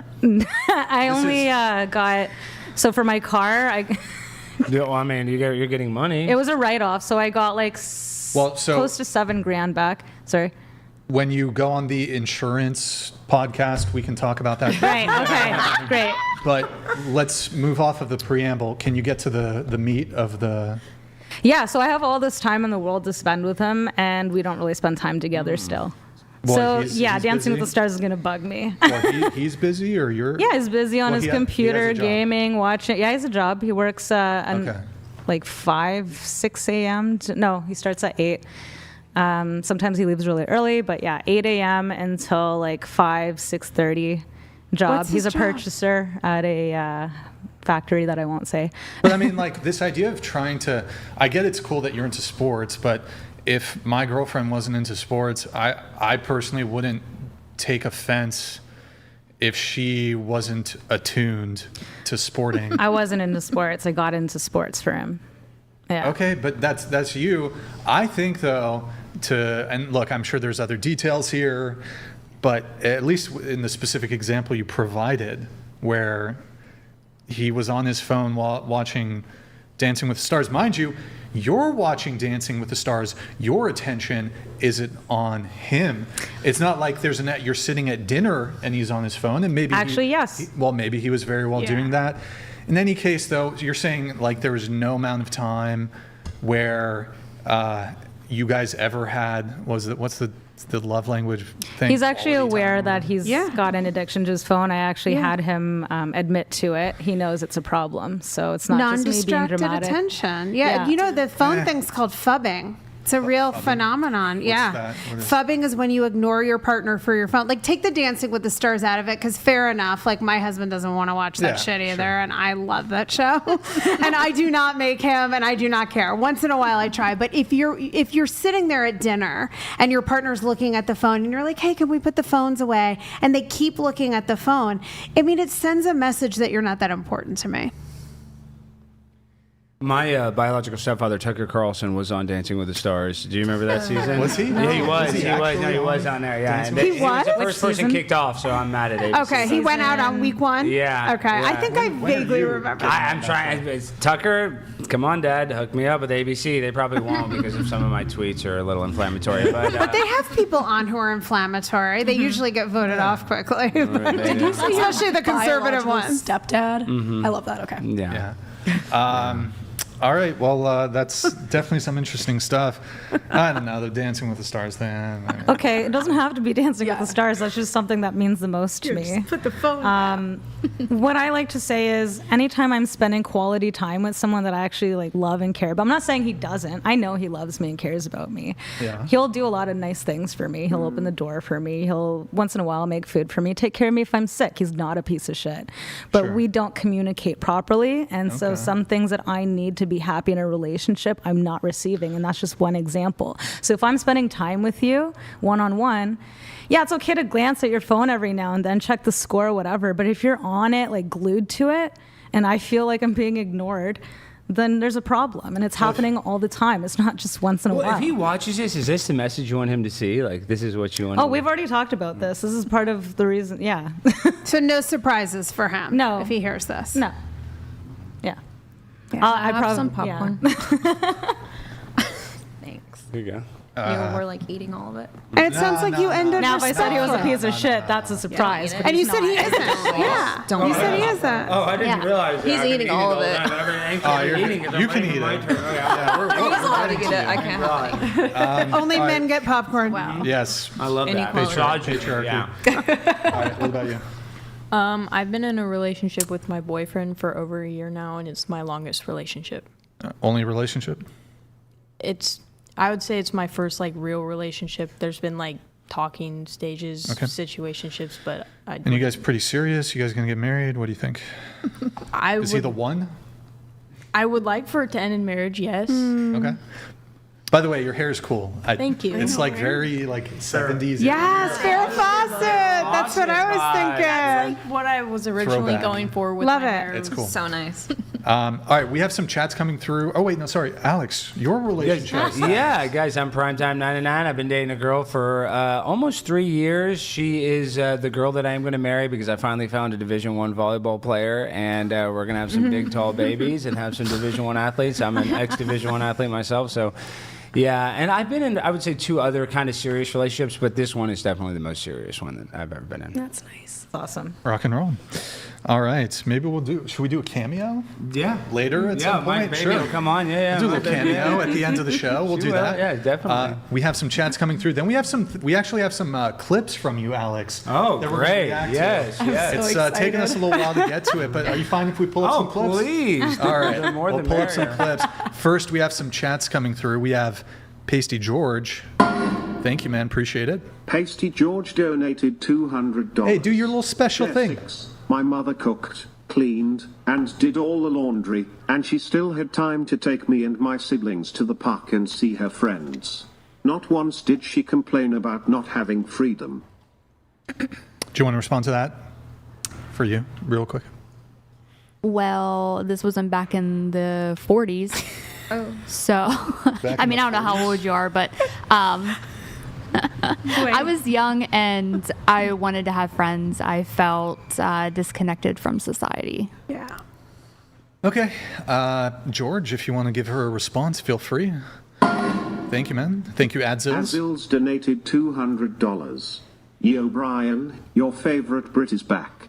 Looking slick in the jacket B, give your boy a salute. In the wise words of Michael Jackson, the cheater can beat it.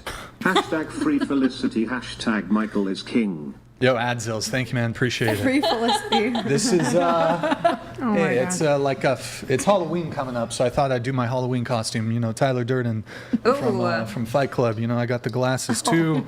I was wearing these earlier. That's what that was. So yeah, if any of you guys want to stick out your hand, I'll give you guys a chemical burn on. Anyways, whatever. Let's see here. We have Adzils again. Thank you, man. Adzils donated $200. Felicity with the eyebrow raise. Yeah, I know, Chair 7 is jarring with this dead description. I can see why your man was on his phone. Boring. Brian, again. Looking great, bro. Yo, Adzils, thank you, man. Appreciate it. Thank you. Appreciate it. We have, let's see. Thank you, Adzils. We have Actually Religious coming in here. Ooh, I don't know. Oh, that's weird. Do you guys prefer that? I don't know. I don't know what I did there. Yeah. We could end high divorce rates tomorrow by making the spouse asking for the divorce to pay alimony, child support, and let the other spouse keep the house/kids. Why award the one who wants out? Yo, chat, do you guys prefer the little stroke, it's called? The little black outline? You know, it makes it a little easier to read. I don't know, chat. What do you think? Let me take a look what the chat says. You guys prefer it? Hello? Chat? Brian Durden? Oh, it's still catching up. Chat, you prefer it? Some people, the outline is awesome, easier to read, looks layered on itself. Anyways, whatever. Okay, we have a super chat. Can you pull that up for me, the first one? The Crucible. That's Andrew, I'm assuming.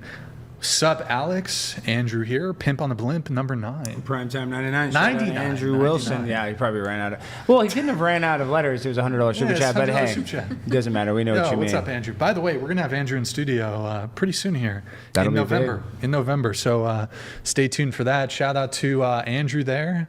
Hope you're having a good time, man. You and Rachel. We have Pelagic, $100 super chat. Oops, sorry. We all knew it. She was cheating the whole time. Do you want to respond to Pelagic? Not the whole time. Not the whole time. So listen, the cheat happened. So it was a 6-week or 9-week academy. It didn't happen until week 7. Gotcha. So you keep saying academy. Academy of what? Did you say? What? For my job training. Were you like a cop? What, a police academy? What kind of academy? Parole agent. Oh, parole agent. Parole. Okay, I see. That's why you went to an Shit. academy. Oh yeah, you said that. And one thing, can you tilt your mic down a little bit? And down. Good, perfect. That's Is that perfect. good?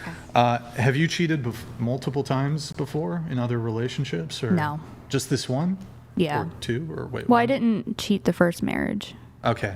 Well, cheating in like just any relationship, I guess. Oh, no. No cheating, just this one. Yeah. Good times. Does that get you in trouble with like? No, isn't that just the military? Like they frown upon cheating in the military, right? Yeah. Like it's punishable. Yeah.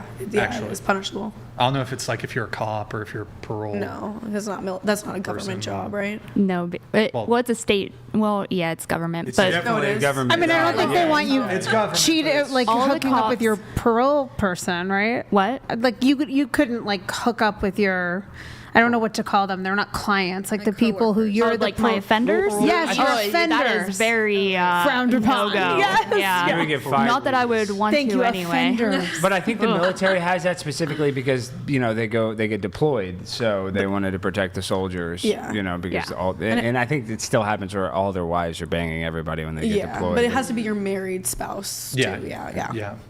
All right. We Message have, from the government of Canada. Hasty George donated $200.04. I agree with Chair 7 about the phone thing. When I used to date a few decades ago, the young women would always be on their phone, and it made me feel like I wasn't essential to their attention. well, clarification on this though. So, if you're on a first date or second date or third date, and you're out to dinner and they're on their phone, that's an issue. You've been dating somebody for a year and you live together. Now, if they're like always on their phone, yeah, that's an issue. But if like, I think there's a bit more leeway when you're in a relationship and you're like, see each other every day and you're just, whatever, checking the phone. Thank you, Pasty George. Appreciate it. Although, you know what? I was thinking about this. If I was showing a girl, she'd never seen The Matrix, one of my favorite films. If I was showing her The Matrix, and it was like the part where he's about to get, I don't know, the sort of climax. Well, I guess there's, the climax, whatever. Whatever. It's been out for 25 years. No, you can't spoil it. You can't spoil it. All right, when he takes the red pill. Yeah. And she's on her phone during that segment. I'm like, what the? Fucking dumping her something's right wrong away. with you. I've been married to her for 3 years. Divorce. Sorry. Yeah. Get the fuck out of here. Fucking not Matrix paying is- attention to The Matrix. The Matrix is my favorite movie too. I have a Matrix plug tattoo. Are you pandering right now? No, I do. You I have have a plug? a Matrix Wait, plug on your neck? Yeah, Can you it's show like it? it's like. Can someone Like, pull my turn- shirt down for me? Well, not from the front. No. All right. I designed it so it has 369. Oh. Cool. Oh, that's so cool. Wait, stay there. Turn to your left. Yeah. Oh. Damn, you really are a That Matrix is. fan. You know what though? They put in the wrong spot. No, I mean They fucked your tattoo No, up. it was my choice because like I designed the tattoo. It's supposed to be at like the base of the neck. I know. I kind of. It's more symbolic for me because I feel like I try to step outside of the Matrix. So it has Is like that- 369 interwoven into every aspect of. I drew it too. So Okay, cool. You really did love The Matrix. I really did. I mean, And I'm wasn't just it saying, such like, a good that's, Well, so the big thing was I actually didn't watch The Matrix until I was dating the last guy that I left, and people would tell me the way that I talk about life and my life experience sounds like I just watched The Matrix, and so he was like, "You haven't seen The Matrix," and we watched all of them in a row. Not the fourth one though, right? All of them. The fourth. Well, there's the trilogy, and then there's the piece of flaming dog shit. Yeah. that came out like semi-recently. Yeah. We went to Walmart and they had all 4 of them on one CD. That I refuse to acknowledge that that's canon. The fourth Matrix film is not canon. It's not the part of the universe. It's bullshit. No, the first one was the best one. Well, the Wachowski brothers, they became trans, became the Right. sisters. You didn't know No, I that? didn't know that. The directors were both men, and Both of them? Yes, the Wachowski brothers. Look them up. These are famous men. true. And after this movie, The Matrix was a huge hit, and then literally right after that is when they started their transition. I think they were a female, maybe starting during the second one, I think. But yeah, they're full-blown women, and they're ugly women. transition. Yeah, they're not. It kind of makes a different interpretation. And that's what they say. Of they the say, Matrix. Of the movie. Yeah, now they're trying to say that the Matrix was subliminally a trans thing, but Yeah. we always heard that it was a Jesus thing. That was Neo was the Jesus arc, but Yeah. I've never seen The Matrix. Oh my God, Wow. watch it. You And I'm gotta old. see it. I know. When you go home, The first go one. watch I'm gonna it watch it. with the hubby. But is the first one the best one? Yeah. First, well, I really like the other two in the trilogy, but yeah, the first one's really good. But yeah, the other two kind of like give you some more canon, Yeah. a little more Okay. backstory. Also watch the Animatrix because there's a bunch of cool. It's like gives you backstory about Okay. the robot. Start with the Matrix. I know. Start with the Animatrix. But wait, just to be clear, this is like the Keanu Reeves Yes. movie. Okay, Yes. okay. And in the passport, Point Break. it's so crazy. Yeah. His birth date in the movie, his passport is September 11th, 2001. And it's before. Before 9/11. Oh, that's Isn't that so spooky? That is. weird. Yeah, very spooky. Really? What year did that movie come out? 99, I think. So right Pimp on the before. Blimp. That's the year I was born. Alex Stein, 99. On the grind all the time. I love it. Brian's blowing my mind. Let's pull up the clips from Pimp on the Blimp. Alex Stein, the first clip, Let's if you do will. it. We'll pull my clip up afterwards, I think. Okay. So first clip, we'll do video tab for that one.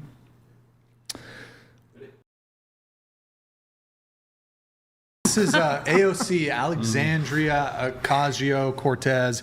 She's a New York's Congresswoman. She was a bartender New York turned congresswoman. Yeah. from New She York. might be running for vice president. Let's not forget that. Yeah, she's. Who do you think is running for Gavin? You I Gavin? think it's going to be Gavin and potentially AOC. I mean, AOC's been campaigning with Bernie, but I mean, I don't know who else really on the left. Like they're saying Josh Shapiro and maybe Pete Buttigieg, but I think that they would go with a woman, and I think AOC is probably the most popular woman on the left. I think we need Kamala to run again. No. Yeah, I mean that would make. Yeah, I mean, it would help. Republicans Yeah, it win. would help conservatism, but I don't.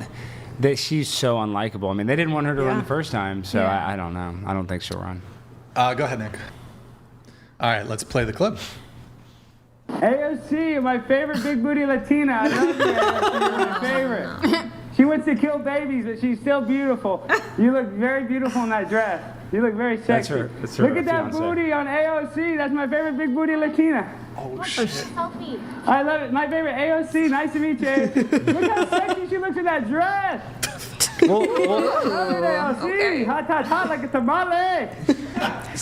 See, Brian, this is the one thing though, you don't get the full context. So like that video blew up, right? But what AOC did that really blew me up is that right after that, and you can find it's like AOC's reaction, she went, and I'm not kidding, made 16 Instagram stories about me and posted me. I'm in her Instagram story. Okay. Yes, so because she like if she just would have ignored that, you know, I mean maybe it would have got some hits, but because she made such a big deal about it and like said that she was sexually harassed, which she maybe was a little bit, but it just made it a much bigger deal. Like everybody wrote about it, so like I'm indebted to AOC. I might actually have to vote for her now. I don't want to, but I owe her. What was she saying when she came up? You want a to piece of the selfie? She loved it. Oh my God, she Piece loved of it. the what? Yeah. Piece of She's the- like, do you want a little selfie, like piece? So she thought I was being nice. And, She like, didn't hear she was what you were playing saying. Into it. I think she did hear what I was saying. Like she wants to kill babies? Well, no. Well, she might not have heard that at first because that was now almost 3 years ago, I think. But that was like right when Texas passed the heartbeat bill, so she had been talking about abortion. Yeah. Just so that's why It just didn't seem like congruent behavior had she heard. She what you were might saying. not have heard that. She did not, but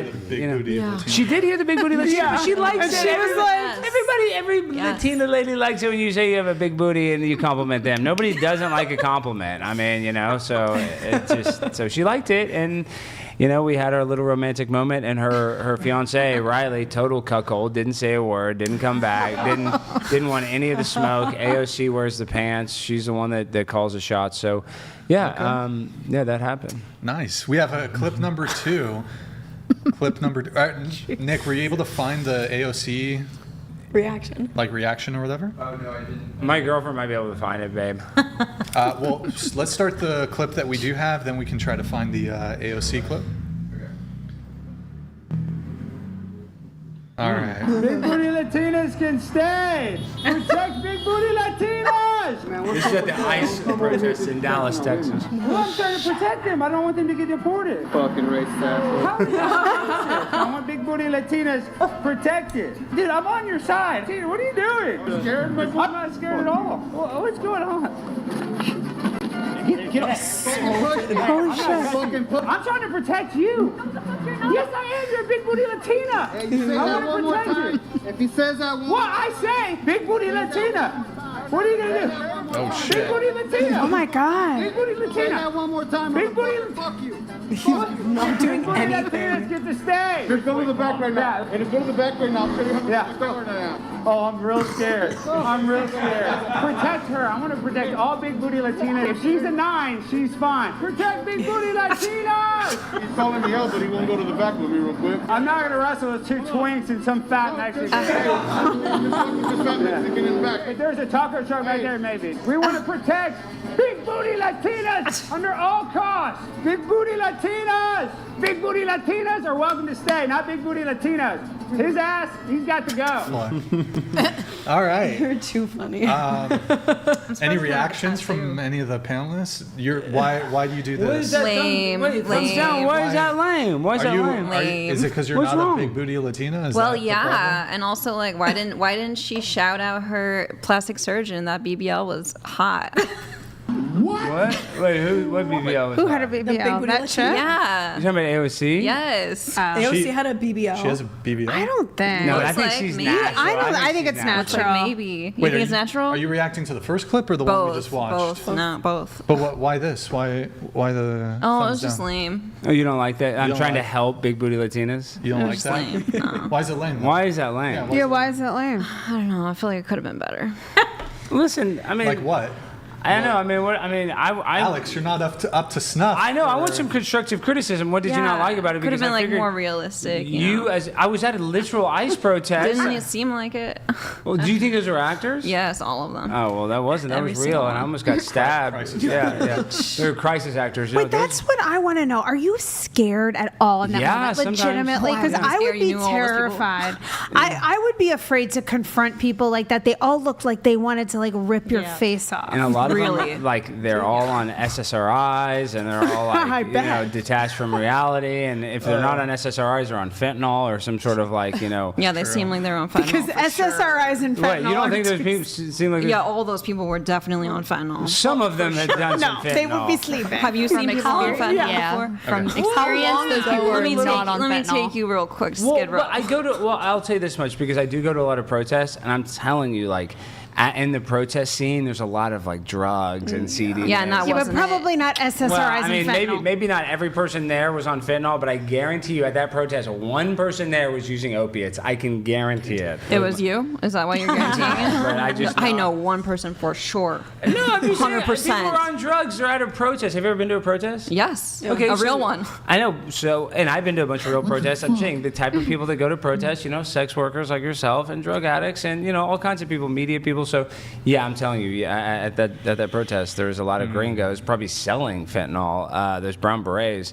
Like, they're basically like, a de facto cartel members. So, yeah, I wouldn't be surprised if there were some people not only using fentanyl, but maybe potentially dealing it as well. We have I don't know what we have the brought that up. AOC clip. Why don't you pull that up? Start it from the beginning, I guess. Is this AOC's reaction?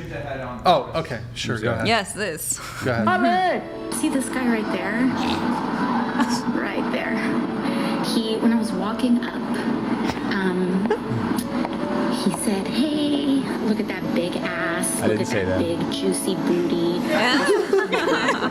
All the bunch of This video blew up. racist, sexist stuff. She pointed out that it happened in front of a Capitol police officer who she says did nothing to help her. It's really hard and it's really sad. AOC tweeted that she wanted to deck the guy but needed to catch a vote more than a case. Why is she blonde with blue eyes? Who the That's hell funny. was that?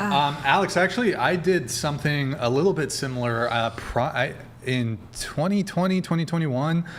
Nick, pull up my clip. Well, you have a bunch of viral clips, Brian. I'm not even just saying. Like, you did cover a bunch of stuff. So I actually went to a protest, and I have a sign of my own. This is Well, you know when what was that? Before we show it, what was that movie that came out in like the mid 2000s? There were two like magician movies that came out. Oh yeah. Like the Revenant, and it's called like not the Benefactor. The I can't remember the name of either of them. The Revenant and the Magician or some bullshit. It's like, wow, what's that term called when like two creative geniuses? Synchronicity, something like that. Right. So Nick, if you pull up my clip, so this is me at a protest. This is some synchronicity. Played here.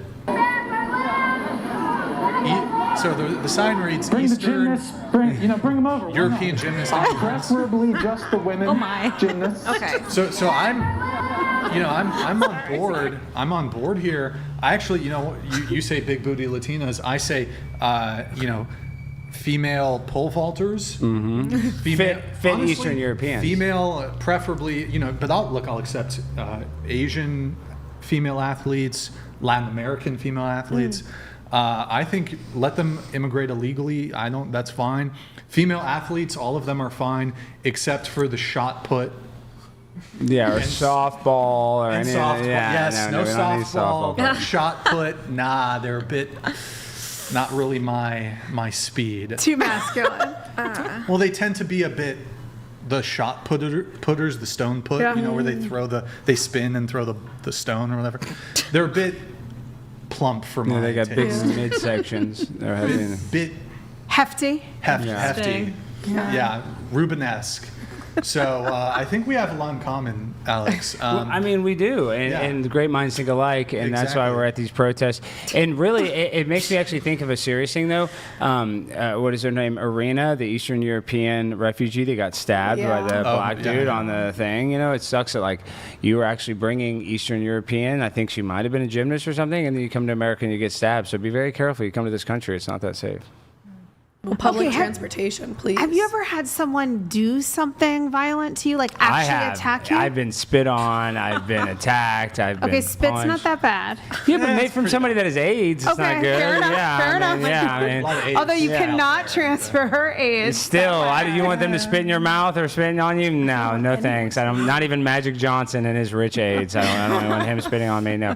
But I've been in like vulnerable situations. One thing.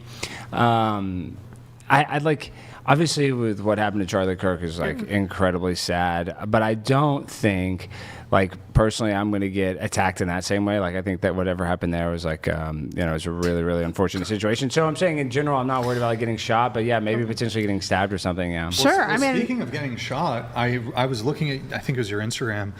Man, I gotta admit, you got some balls because you walked up to these like Antifa guys with there's guns. Those are real guns. Yeah, I don't John know if you Brown were messing with them, that they were fake guns, but they looked real. No, they were real guns. I called them fake guns. I called them squirt guns. AR. They were real guns. In Texas, we have open carry, so you can just walk around. So with you a walked rifle. up to them and you were provoking these two men. I was provoking in yes. all black. And then listen to one of the guys. You can look this up. Is a guy by the name of Benjamin Song. He's an Asian guy, and he actually was on the run for nearly a month. He was a guy that set up the coordinated attack at an ICE facility to shoot ICE people. So that guy, Brian, was one of the guys I was making fun of was the Asian guy. Later on, ended up going to jail. He's in jail right now, and they did an ambush attack at an ICE facility. So that is crazy that guy actually ended up becoming a shooter on something. So that's wild. Yeah, his I name's thought that Ben was more Song. recent. I didn't see the timestamp on it. That was a while back. Yeah, that video is actually old. That video is almost 2 years old. I was just reshared it. Long story short, though, the guy that I was actually antagonizing ended up becoming a really bad guy. His name is Ben Song. He's in jail right now, and they ambushed an ICE agent. I don't think they killed him, but they shot the guy. I think it was twice. We have one more clip from Alex. We'll play the final clip. Hey guys, it's me. Pull it up. All right, go ahead and play it. We have a theme tonight. Hey guys, it's me, Alex Stein. I just want to say, this has been a terrible meeting. I mean, it's been so boring. I just listen to all these people drone on. And let me tell you something, Jennifer. I love big booty Latinas. So I sit here and I see, yes, I love. You are out of line. Well, I can't say I love big booty Latinas? How do you figure that? That Wait, how is that first response? So my First Amendment right, I'm allowed to say I like big booty Latinas. How is that a crime? Is that because you're a big booty Latina? That is the second time. Wait, how is that? You have a comment No, I do have a comment about technology, but you're yelling at me because I'm talking about big booty Latinas. Like, listen, AOC is my favorite big booty Latina. You're my second favorite big booty Latina. So don't get all, butthurt about that. I still think you're a beautiful lady. Little thick, but I like them thick. I mean, I don't want some skinny mini girl. I want somebody that has some cushion for the pushing. You know what I mean, Jennifer? So this is the problem: is the tech here in New York City? It's absolutely ridiculous. Now my wife has got her OnlyFans on mycity.com. She's on MyCity showing her vagina for like $5.99 a month. And I know that you could probably make some money. Look at her. Yeah, that's at MyCity, Jennifer. What? What's Yeah, I wrong? was going to say, no one's room. Keep it clean. What, do you know the First Amendment? You know, I'm allowed, hey, no. Twice already. Do you not understand the First Amendment? I'm allowed to say whatever I want. No, you don't understand the First Amendment. Then I'm allowed to say big booty Latina. Have him run it. Big booty Latina is not a crime to say that, officer. But this guy is such a dummy. He doesn't understand. It's not a crime. I can go to a meeting. I can call him a dummy. I can call you a big booty Latina. I can call you an idiot. I can call you a mask wearer, probably 5 times vaccinated. And I know you're probably going to get my... Oh my God. I can say all that. I'm a pimp on a blimp. Y'all don't understand this. I've sued y'all and I've won. It's true. So I can call you a big booty Latina. I can say whatever I want. Thank you. Primetime 99. Yeah, y'all gonna own the law. I'm a pimp on a blimp. Y'all think y'all can play with me? Look me up, Jennifer. Look me up. Pimp on a blimp. Look me up. I wouldn't waste the data on looking. You wanna waste it? How are you alive? Not easy. It's not easy. Yeah. Nice. So explain the big booty Latina thing, because I noticed your girlfriend, I believe she's He's white. not a She big is booty white. Latina. She's white. At all. I was a bit confused there. Well, born and raised in Texas, there's a big Spanish culture. I think it goes back to the Battle of the Alamo and remembering what we fought for as Texas citizens. And a lot of you guys probably don't know about Santa Anna and the Mexican-Texas Revolution and what America was built on. And it was built on this battle for Texas against the Mexicans, and we won. And I feel like Santa Anna killed a lot of our Texas men. And Brian, that pisses me off. I love Sam Houston, Davy Crockett, rest in peace, Davy Crockett. So I feel like the best way to help my ancestors like Davy Crockett is to take all their sexy women and keep them here in America and just make their men, deport their men, and they're stuck being gay or whatever, and then we have all their beautiful women. I think that is just revenge for what they did to some of my Texas brethren. Go off, King. Wow. Any reactions? You seem to be a little distressed by what Alex is saying. Do you have a response to? This is cringe. You just cringe? Okay, come on. What's more cringe, though? Like the fact that you have kids and you are a porn star. I mean, isn't that How more do you cringe? know I have kids? Because you said your favorite thing is being I a never mom. said anything about. Oh yeah. You did say Do you that. have kids? You're talking about her kids. No, Do you you're have like kids? I love I have being. one. You're like I love being a mom. I don't think there's anything, and I'm not even trying to attack you right now to start that, but you want to call that cringe? Yeah, I know every joke is not going to be the funniest joke, but literally, you are a porn star, and imagine how cringe it is for your kid to have to talk to other kids about what their mommy does for work. You don't think that's a little more cringe? I'm pretty sure they're not talking about that at 9 years old. Oh, you don't think that comes out? No. Oh, really? Yeah.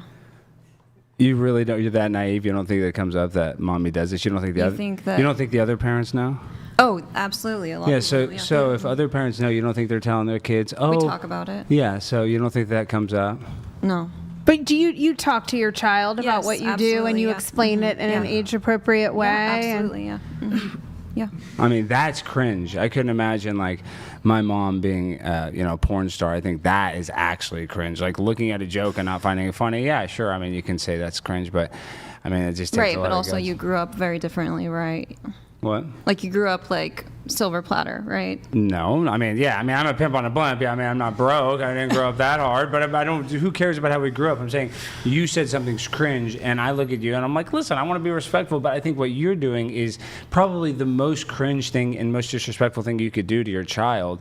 Having a mom that every other parent is going to sit there and they're all going to gossip about how this mom does this sex work and this and that, and I think it puts your kid in an unfair advantage, and it probably makes them have a lot of cringe conversations conversations. But do you think don't you think by providing a life for her kid, she's really doing her child the best service she could? I understand that people gossip and are judgmental, but she's out there earning a good living for her kid, and cringe on like a joke level and cringe on someone's livelihood and being a mom. It's kind of apples and oranges, don't you think? Yeah, but everybody has their price. So it's like, I mean, you're trying to provide for your kid, and I understand that's hard, but you're selling your soul in the process. You know, it's like is the juice worth the squeeze? So it's like, yes, you have money, but like guys are literally using you as like a sex doll, and basically, like when it comes down to it, like when it comes to sex work. You are a prostitute. You're getting paid to do this. And I don't think any girl grows up wishing, oh, I want to be a prostitute one day. Or I don't think any child's like, I'm happy my mommy's a prostitute. And I'm not saying this as an attack on you. I'm just saying as an objective fact that that's a tough situation to be in as a child, having your mom that's a prostitute. I think it could totally depend, though, like depending on how good of a mother you are. I know when I was in middle school, I went to school with a couple kids whose mother was a porn star, and she was very bad at, he told me at one point that he came home and his mom was recording porn in the house, and he walked into it. Those kids were also selling cocaine and jerking off on the bus at school and like sticking their appendage in vending machines and getting expelled. So hope their mother, and that was once they got to high school. So as long as you're not Why are you affecting your nodding children's... to that? Are you agreeing? No, with that? I said Jesus. That's extreme. And I'm sure that's not the kind of mother you are. Absolutely but there's definitely situations where You it think can if your get mom's bad. a porn star, you don't put your penis in a vending machine. You think they would learn where to stick it. But and I mean, once again, I do agree that maybe a woman, she's trying to provide for herself. Like, is there something I guess maybe admirable for a mom providing for a kid? Yes. Yeah, I do think so. But as a kid, I would guarantee that they would rather their mom be poor and work a normal job than have a little bit of money and be a prostitute. And that's just how I honestly feel. But hey, listen, we're all trying to make a living. We're all struggling to make ends meet. I'm not gonna fault you on that, but I do some cringe stuff on the internet, but at least I literally don't let men ejaculate on me for But you're also projecting, in fairness, your own viewpoint about sex work. I want yours. I don't really have any response. Okay. Like, he's entitled to whatever opinions that he has. How do you explain that to a 9-year-old? Because you said you explain that in a child way. Yes. So my daughter, she has parental restrictions on everything, but she does have a cell phone. She does have an iPad. It is through the Apple software that she cannot even make calls or receive calls unless I personally put the contact into her phone. Same thing with searching the internet. Anything that's beyond G rated, it won't even come up. So, we sometimes are looking on my phone, like Instagram or whatever, and maybe a Britney Spears pops up dancing all crazy and showing her tits, whatever, right?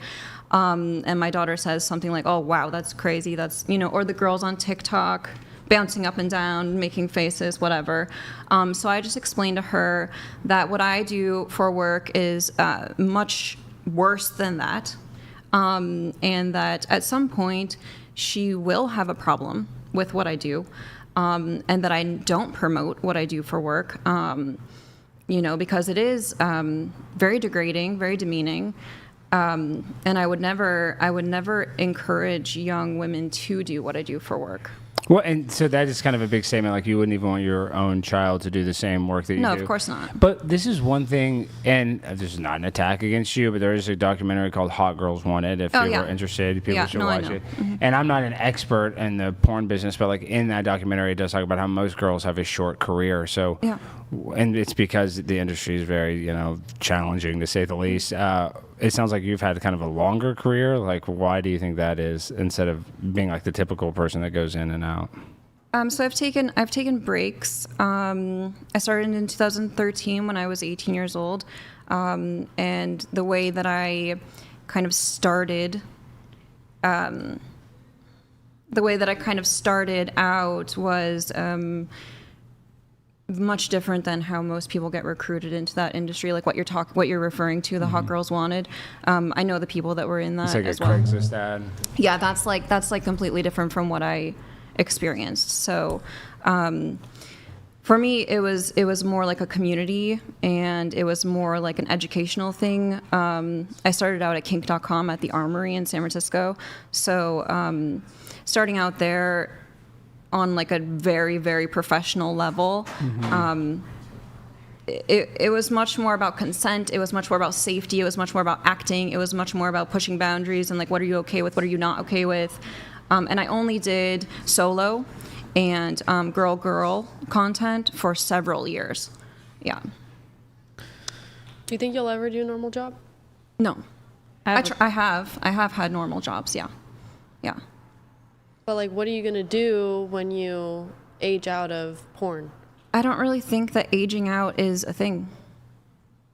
There are like all kinds of fetishes probably, so I Yeah. guess as long as you're willing to get naked, you could probably I guess so. make a little money. But why continue to do porn and not transition to OnlyFans? OnlyFans is like this new generation, and eventually I am going to kind of transition to that.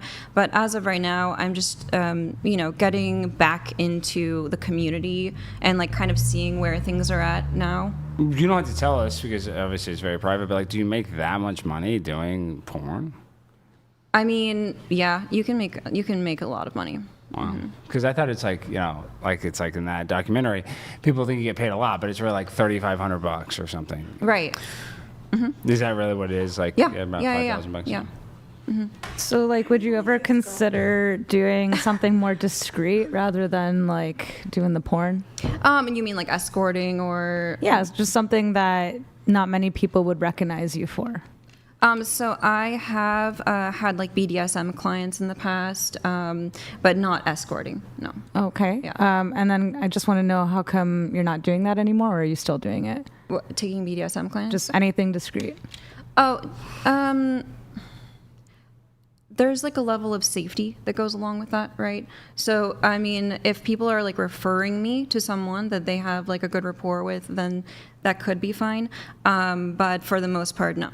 Right. I mean, you could do it out of like, say, those rub and tugs or whatever. I know that. Oh, right. Something like that. Mm-hmm. I mean, there's some safety there. I do know some people who work in those. I mean, you must like it though, right? I mean, yes, like to some you have degree. to get some sort of sexual gratification. Yeah, from it. absolutely, yeah.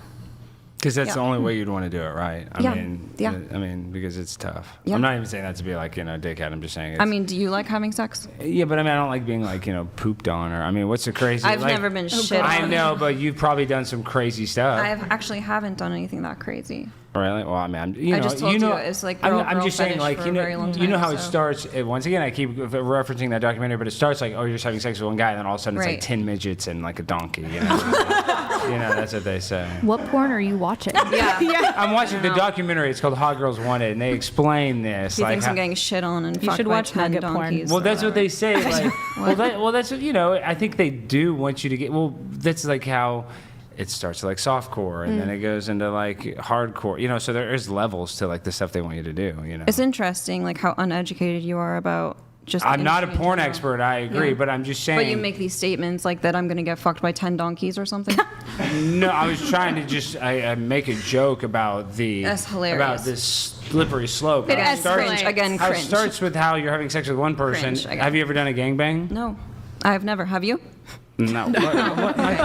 Well, you're the one watching the 10 donkeys or whatever. I didn't watch that. I'm just trying to get You're the an one that knows about it. analogy. I didn't even know about that, so. Okay, listen, I love how you're trying to act like all naive, even though you're the sex worker, you're the prostitute, like you've never heard a joke And what are you about- acting like then? I'm just calling it balls and strikes. Like, you're a sex worker, and I'm not like trying to even take shots. It's just, it is what it is. Like, I'm not even trying to take shots, but I think you're being naive if you don't think like in porn they make you do weird stuff sexually. I think that is very common in porn. Do you feel like you're well compensated for the work that you do? Somewhat, yeah, somewhat. Yeah. Do you think what bracket does your job end up putting you in terms of like lower, middle, upper kind of class? Currently middle class, because I don't work very often. I only shoot like maybe 2 or 3 scenes a month. So yeah, I don't really work very much. So, but you also said like that you like it, right? That you wouldn't do it, but then you also said that you feel like it's degrading, demeaning It can work. be because people think that about you. That's the reason why. But that's the degrading part. The way people is judge the way you. people are uneducated. You don't about what feel I do. degraded by the work. Yeah, how am I very professional. But I'm confused. How am I uneducated? Like I know what you do. You have sex on camera. I mean, what? So you think that's an educated statement? How much more education do I need to know that? I don't know. 10 donkeys. 10 donkeys. You lay on your back and you have sex. I mean, it's not that complicated. No, it's 10 midgets. 10 midgets and a donkey. What was the specifically uneducated statement that you claim, He thinks I'm having sex with 10 midgets and a donkey. No, I was just. Isn't that just hyperbole? Yeah, I was just literally being hyperbolic. But hilarious. But you can turn, like, if they want you to do something, you can turn it down, right? Like, you have that option. 100%. I had stepped away there momentarily, and I was very irked by the fact you guys were bullying my friend here, Alex. So I heard something from you, though. You said that you're giving a criticism towards Alex's criticism towards her involvement in porn. What was your objection there?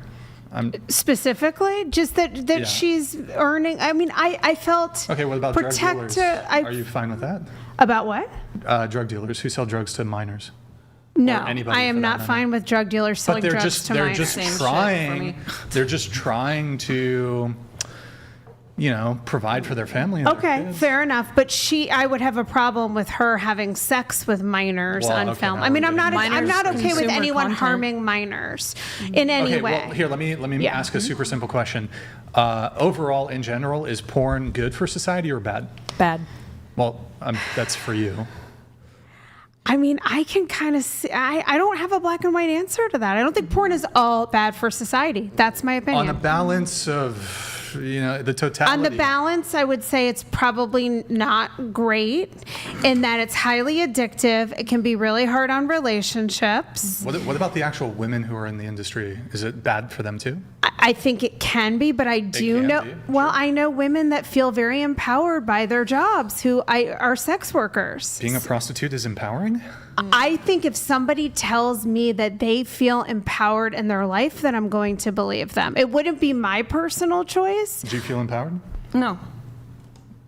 Well, but she's not every sex worker. I mean, I feel like a lot of sex workers put on that facade that, I'm so empowered by this. But I'm not going to I'm not going to paint a broad brushstroke and assume that every single person doesn't have any agency in the job that they choose.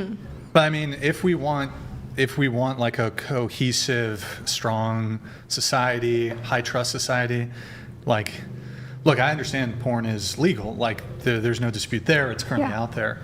But I mean, if practically speaking, I don't think you can come away from looking at porn and think overall, on a balance of everything, in totality, that it's an overall good force in the world. Okay, that's fair. But do you think all porn should be gone? Like, you think anyone using porn that it's necessarily a bad? I mean, I know a lot of people that they use porn in their relationship. They use porn in moderation. They don't have a problem with it. If 2 consenting adults are looking at porn that's made by consenting adults, I don't even watch porn, so I'm not here to champion porn, nor am I saying there aren't probably oppressive components that aren't good for women. I'm not trying to be the poster child of porn. Sure. But I don't know. I know a lot of people that porn's a part of their sex life, and it's not it doesn't seem to be hurting anyone. Well, I mean, if you had a female client who came to you and said, my boyfriend, he watches porn, he's not addicted, but he watches it and it displeases me. Would you say there's something wrong that the boyfriend is doing there?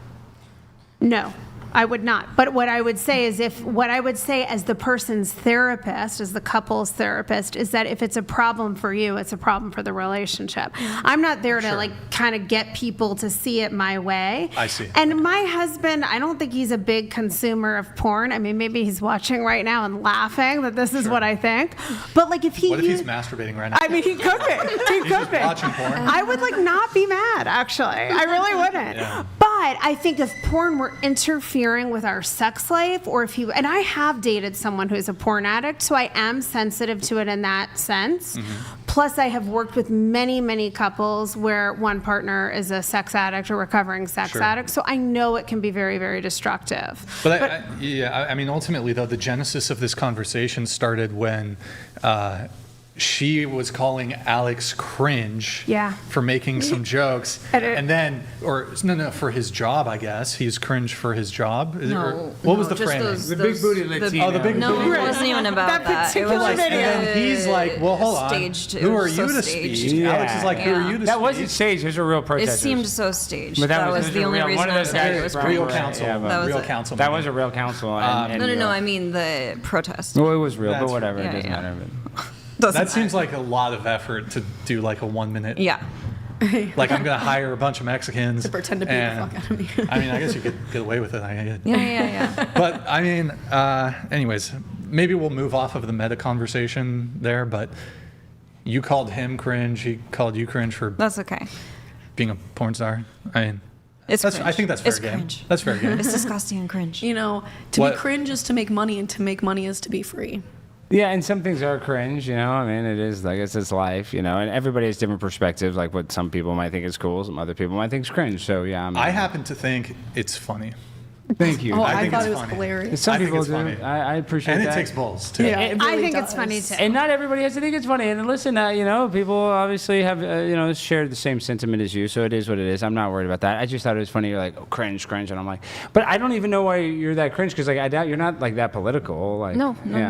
Is it because That's all why- the that's big why booty it's Latinas are taking all your work? Yeah, is that why you're threatened by anybody else? Yes, exactly. They work harder. The ladies Exactly. work harder for half the money, Yes. too. Literally. That's why the illegals are taking over the porn industry. It's actually really damaging, the porn I wonder industry. how many illegal immigrants are in porn. None. We have very strict rules on identification. Like a and green everything. card, though? No, you Like- have to have a United States passport. You Really? have to have your identification. to make you sure have you're to. like over 18. Yeah, over 18. And then they that take makes like sense. consent videos, everything. I'm surprised we didn't do that here. We actually. have some messages here from Pasty George. Really quick, though, I think let's pull up my tweet. It was the final thing on this. Again, I guess I'm on board with this. My final thing, tweet. We will allow illegal immigrants if they are female pole vaulters. Pathway to citizenship now. So I feel like me and Alex here have a lot in common. Anyways, we do. We have spirits. A message from the government of Canada. Pasty George donated $200.04. Big Booty Latinas. LMFAO. Awesome. Alex is the boss. Pasty George, thank you, man. Appreciate the chat. You have a few more coming through. Sorry for the delay on these. We were in the midst of heated exchange. Things haven't even gotten hot yet. Oh, we can work. Yeah, I know. Things are about to get We got hot. the main topic coming up in just a moment. 2 hours in. A message from the government of Canada. Thank you, George. Pasty George donated $200.04. Alex is 1000% correct. The American Constitution guarantees the right to free speech. However, certain groups are slowly censoring and overwriting specific rights in America. It's time to wake up. I agree. The whole We all No need to wake Kings up. movement. I love the fact that it's like no kings, but kings when it comes to, their political stance and the way that, Was anybody at the protest? I was there. Yeah. I got work. attacked at that one too. I was at work. I was in But the No Canada. Kings protest, even though I don't really agree with what their their messages, but I actually agree with the right to protest. So I feel like more people should get politically involved and go if they're passionate about something. Oh, you don't like that? I feel like you should go and get involved. We're in the matrix, So It's all fake and gay, I think that the political system is just to keep us divided because That is true. The top 1% are all going to Epstein's Island, so they're just trying to distract us so that they can do what they would like. Our lives are just pawns. I do agree that we have a uniparty where both sides are in on it at the end of the day. So it's really hard to navigate that when that's what they try to do. They try to make it left versus right, and most people are like in the middle. And so that's why Donald Trump, I think, did well because even if a lot of people don't like him, he is a populist at the end of the day. He does want to be liked by the left, even though I know the left doesn't like him. So I think if there was another populist candidate, more people would get behind him because that's probably where more people are in the middle. Yeah. A message from the government of Canada. Pasty George donated $200.04. Thank you, Pasty. Any child gets negatively affected once he or she discovers their mother was or still is a porn star or a girl.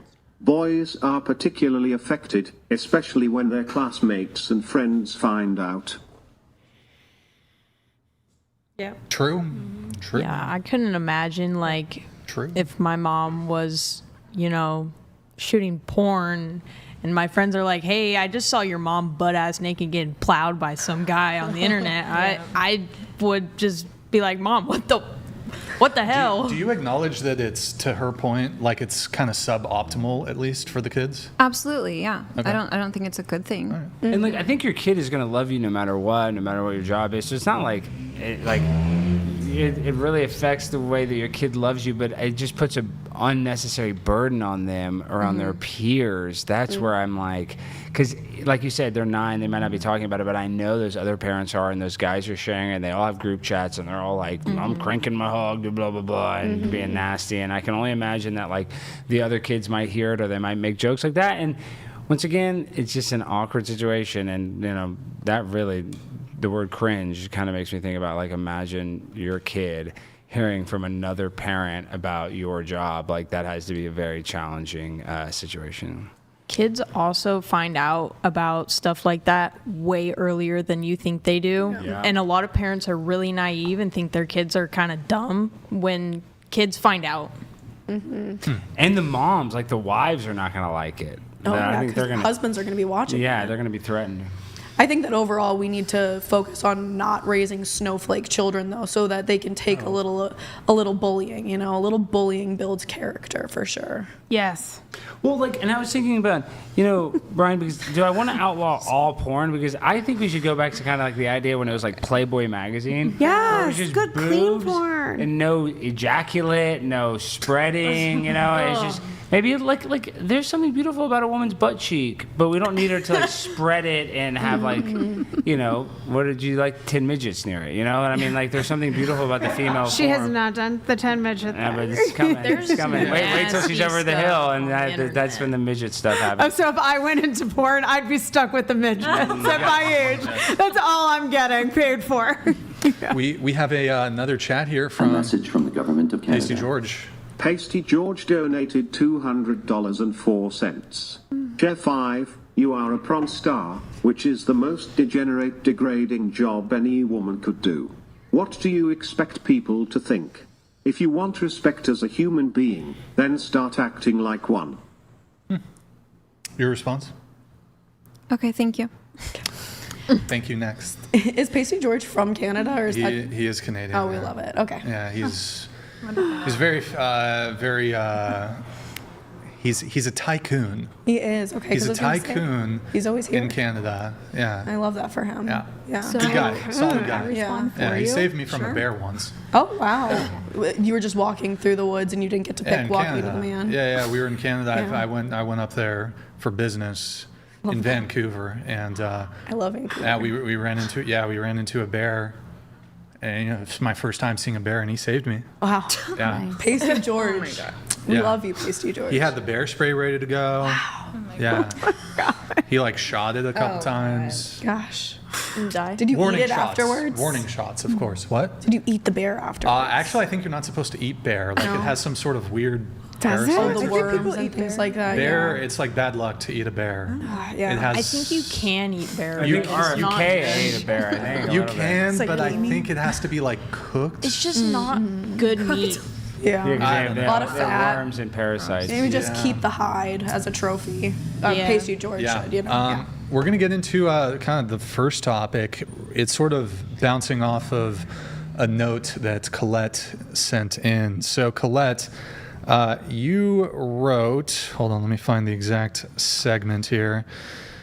Quite a few notes, but we'll start here. You want to push back on the idea that women don't automatically deserve chivalry. Yes. You say those rituals matter, they set the tone, and we all deserve to be treated well. Now, we talk about, this comes up on the show frequently, so I don't know if this is, you saw the show and you're like, oh, Brian has this position. So when you say women, push back on the idea that women don't automatically deserve chivalry, the rituals matter, we all deserve to be treated well. Just some clarifying questions. You think all women deserve chivalry? Yes. All women? Yes. So... is this surprising to you? It is. And I have some pushback of my own. Okay.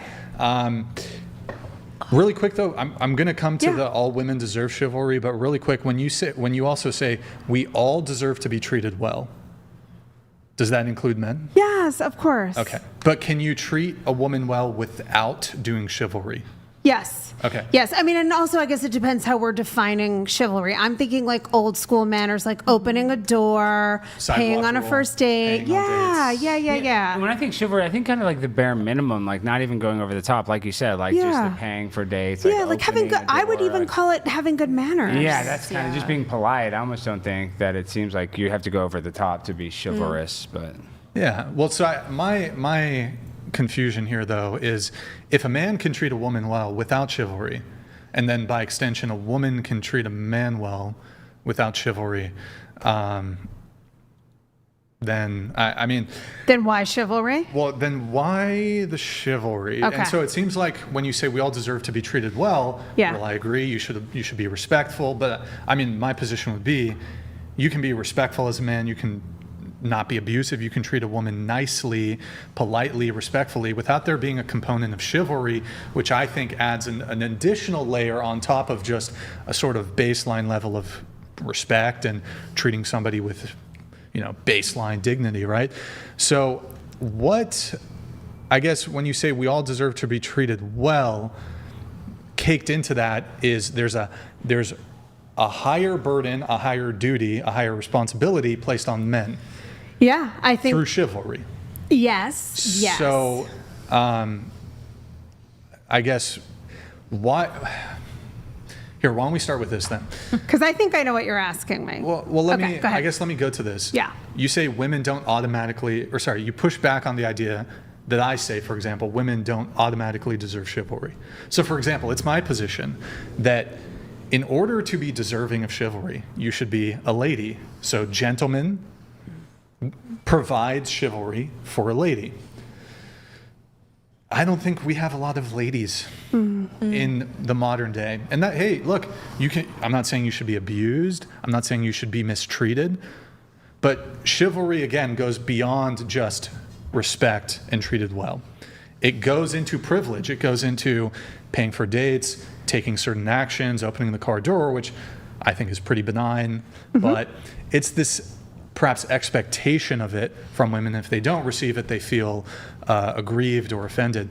What's the female version of it? Yeah. Well, so my question, it kind of gets to my question here what's is, being a lady? well, I guess one, why should, for example, no offense to her, she's an active porn star who fucks men on camera.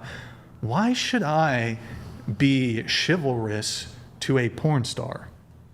If you want to date this woman and make her feel special to you, then that's why. But that's something different, and I don't think what though. she does for a living should mean that she doesn't deserve that. Well, so, for example, I think doing the most optimum thing that will yield you the result, then if we're having a practical conversation of the most maximizing dating strategies, even if the woman's a complete fucking degenerate feminist modern woman, it's gonna be to your benefit to pay for the first date. But I don't mean it like that. But hold on, it's gonna be to your benefit to pay for the first date, even if she's a modern feminist woman, because women still, whether on a conscious or subconscious level, enjoy those sorts of overtures from men. Totally. However, from a bird's eye view, if we're looking at the chessboard of dating and what's fair and not fair, or what's a raw deal for men, I can't help but feel like if women aren't holding up their end of the bargain, then it's not fair that men, there should be an expectation on men to do it, or it's not fair if the man does do it. I understand it's what's most effective when it comes to dating, but I can't really get behind this idea that there should be an expectation on men, or men should do chivalry to non-lady women. Then what makes a woman a lady? What are you asking a woman to do her side of the bargain? Yeah.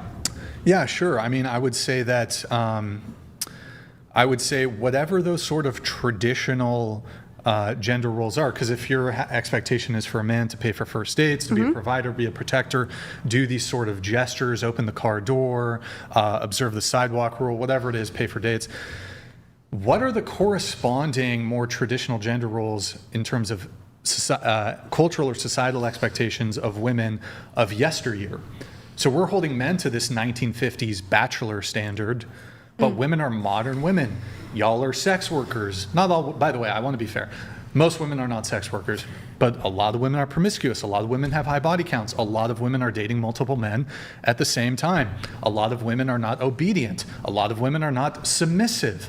So if you want us as men to be leaders, you need to be a follower.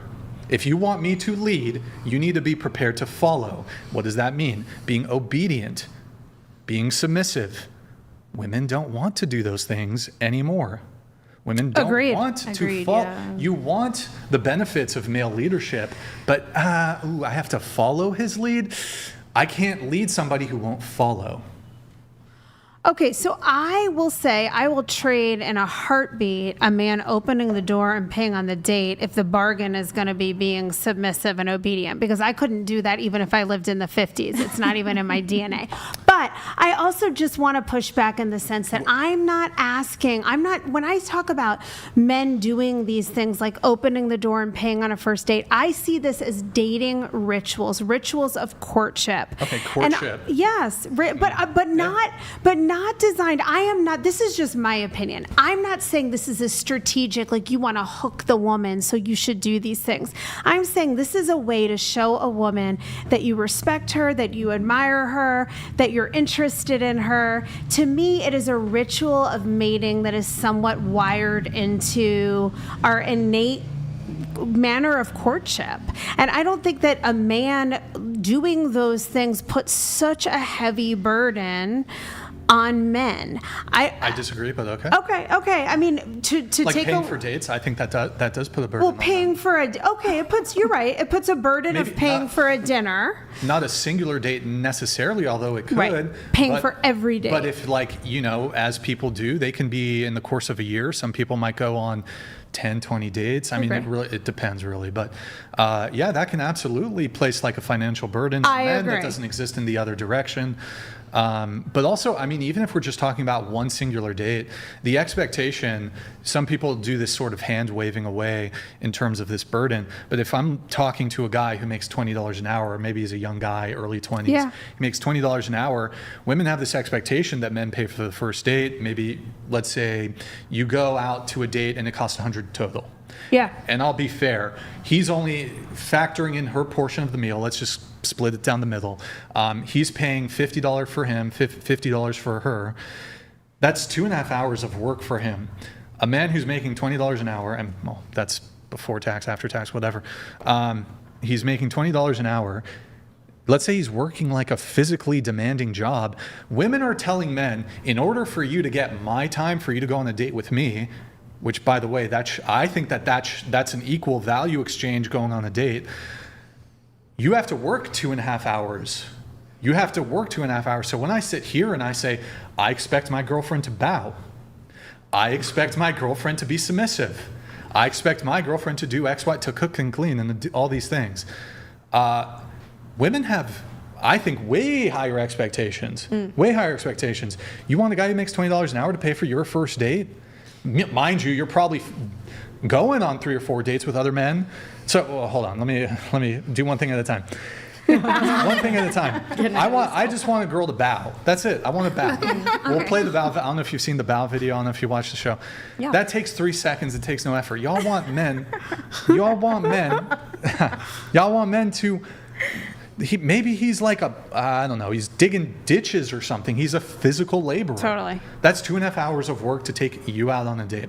I mean, my other points here would be why women don't deserve it. Again, rampant promiscuity. You're not adhering to really any traditional gender roles. You're dating multiple men at the same time. Why am I gonna and look, there's women out there who are properly single, although perhaps they're few and far between. Why am I going to like treat her to a date when she's like, for example, one of your notes here, you said you went on 4 dates in a day. I did. Wow. I'm sorry, but why am I going to pay on a? I'm getting your sloppy thirds. I'm getting your sloppy there seconds. was nothing sloppy happening. Well, in any case, why? Like my perspective is, me personally, I only want to deal with women who are properly single and who are dating intentionally. A woman who's going on 4 dates in a day. I'm not saying you're sleeping with all the guys. I didn't sleep with any of them. That's totally fine. But like, that's a level of disrespect. I feel. I don't know. To me, that would be disrespectful. To be one of the guys who was among the 4. Yeah, that does seem kind of like Maybe it was really. one day. You know what? Honestly, okay. First of all, this was not a regular thing, but I got to the point where doing online dating. I was in my 30s. I got so worn out from spending weeks messaging back and forth with guys who seemed really great. I got excited about, and then I went out with them and met them, and there was no connection, or they weren't nice, or. And by the way, let me say, I did not expect people to constantly wine and dine me at this extravagant level, especially if they're not making tons of money. Like, I don't think that's fair. Well, I mean, you go to Chili's, that's $100. Well, that 4 date, I never went to Chili's. I got very efficient about my dating, which is what I decided. And I only went on 4 dates one time. I mean, that's an ambitious strategy. But the idea was, I don't want to waste a lot of time back and forth with you anymore. I want to meet you in person as quickly as possible. So I started doing like 15 minutes, Starbucks, I'll meet you for a coffee. And then if there's a vibe, then we can go from there. Yeah. Well, if there's a vibe, but I'm going to have to cut it short because I have to get to my date number 3. But I did not make anyone feel rushed or pressured. But that's fine. In any case, me personally, if a girl was open about that, and of course some women might lie or choose to omit sharing the fact that they're going on multiple dates. If I was on a date with a girl and she tells me, hey, by the way, you're great, just letting you know, I have 2 other dates planned after this. I probably did tell them.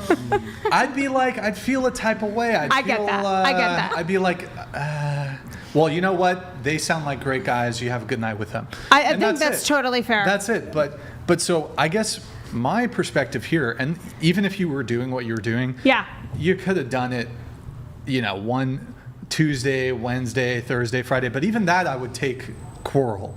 Even that, a woman who had 3 other dates lined up in that week, I'm thinking to myself, she's kind of playing the field. I don't want to deal with this kind of. But why am I playing the field? Why am I not just trying to meet someone that I actually connect with? And I mean, I wasn't dating multiple people a day. It's not even realistic. I worked a full-time job. But why, if I'm going out on 3 dates in a week, am I playing the field and am I like seeming promiscuous or something? Because I'm not promiscuous. You might not be, but that would probably be the impression. That'd be what you think. Okay. But I mean, like, and then you don't want to pay for me or open the door for me if I'm doing that. Okay. Absolutely. Okay. I don't think so. Now, I think men will do it anyways because they know that that's effective, and that's what. Even if the chick's a total strumpet, it's still like if you're just trying to maximize.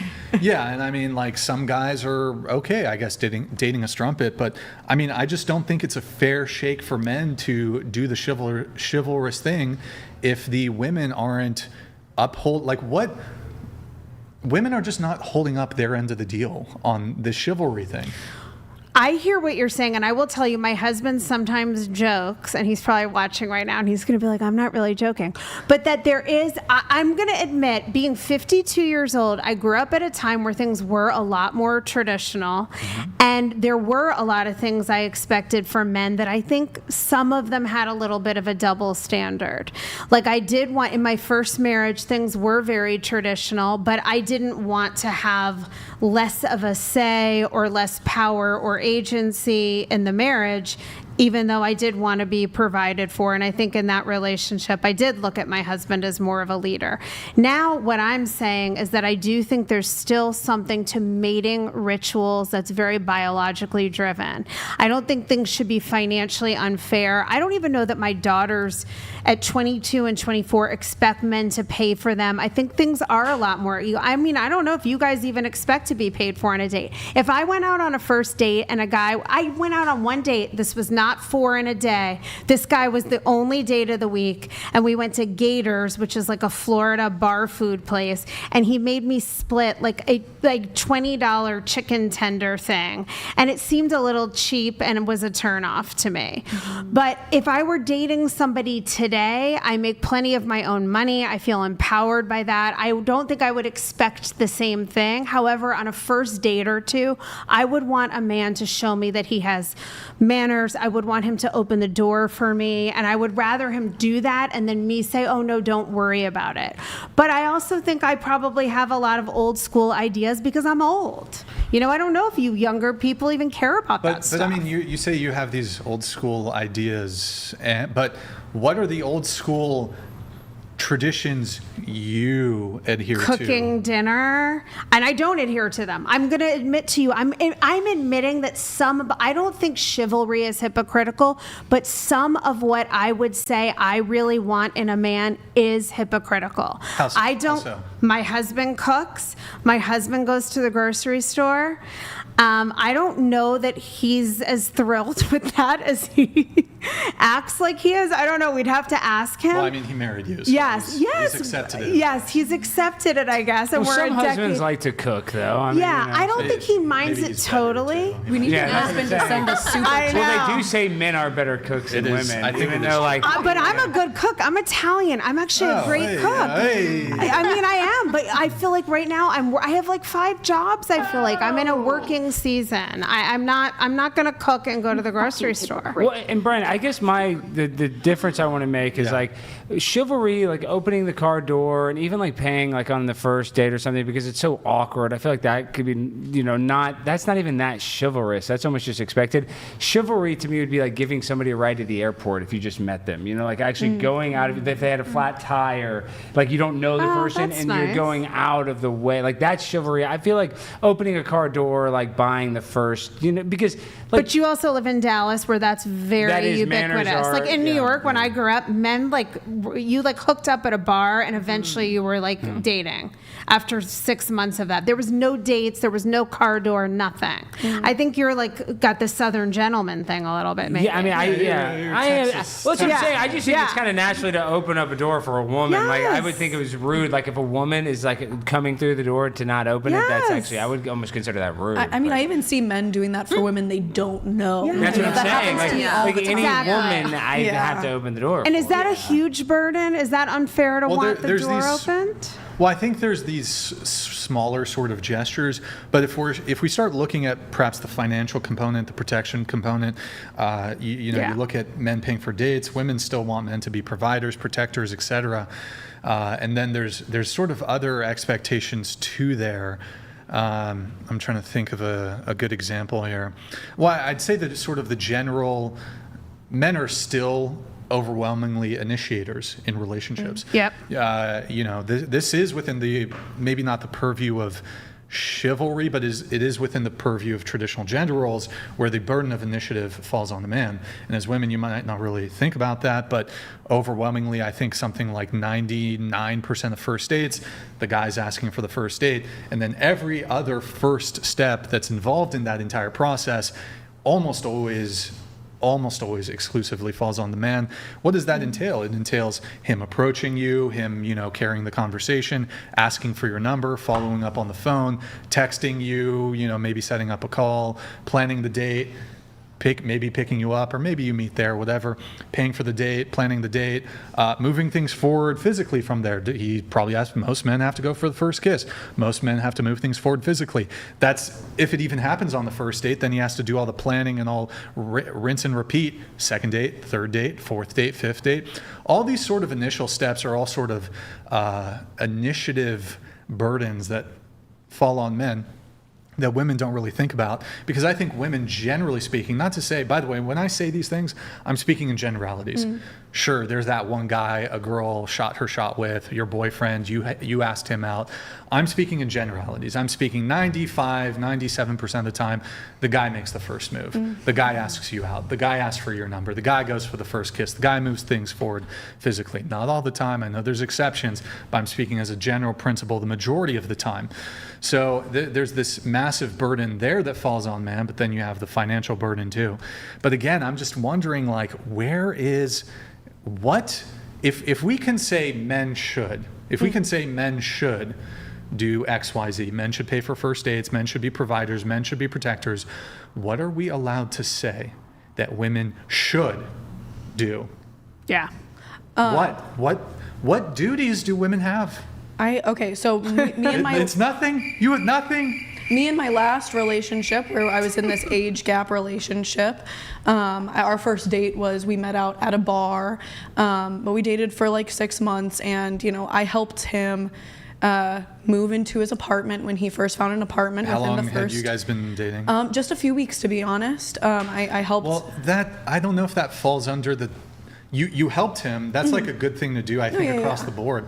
But I'm looking specifically what women should do, that like a traditional gender role that would really only fall onto, like, what are the expectations on women? 100%. And the relationship I was in was very, you know, he was a big, strong man. He used to be in the military. I definitely bowed down to him. I let him lead. I wanted to do that.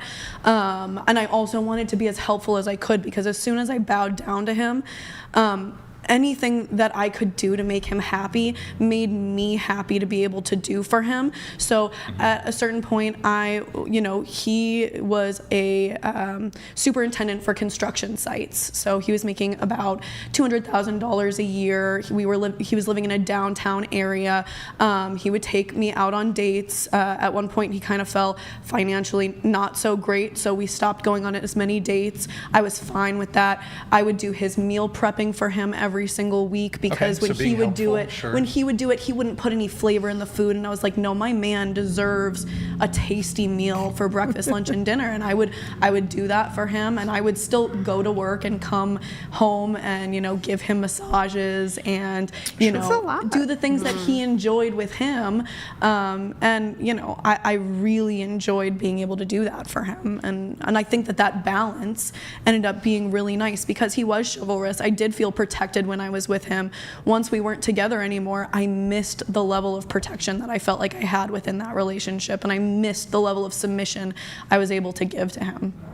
It made me feel comfortable. It made me feel happy. So you had something? I feel like it definitely takes a specific kind of man to, like, have a woman submit to. Like, you can't just be you can't just be like, oh, you know, he was that not man for protective, not secure. Like, the woman's always feeling insecure, or like whatever. The man's not this powerful leader or whatever. Gosh, you're not going to want to lead. You're not going to want to. Well, you shouldn't be dating him. You shouldn't be in a relationship with that guy in the first place. Though. Sometimes, though, it's like you don't really know a person until you get to know them. I mean, he had Christian values right off the bat, and he would, you know, speak on religion. He would preach as if he was trying to be a leader consistently. Wait, were you doing adult stuff at this time? No, he did encourage me to do OnlyFans, because I had started doing social media for about a year at that time. But Wait, he was a Christian man who encouraged you to do OnlyFans? He also had a coke addiction and was an alcoholic. Okay, now there's but a bunch that kind But like I said, he was in the military. He was 6 feet tall. He was built. He had, you know, built this life for himself. And, you know, I did not like doing coke, but I submitted to my man and allowed him to be who he was. Tasty George donated $200.04. Many modern women influenced by feminism do not deserve chivalry from men. This doesn't mean they deserve to be harmed in any way, but they have to earn it instead of demanding it. Yo, Pasty George, thank you for that. Appreciate it. Good to see you, man. Appreciate it. Many modern women do not deserve chivalry. Yeah, it doesn't mean like if you're a feminist or modern woman that you should be like abused. Absolutely not. You should still be treated kindly and respectfully.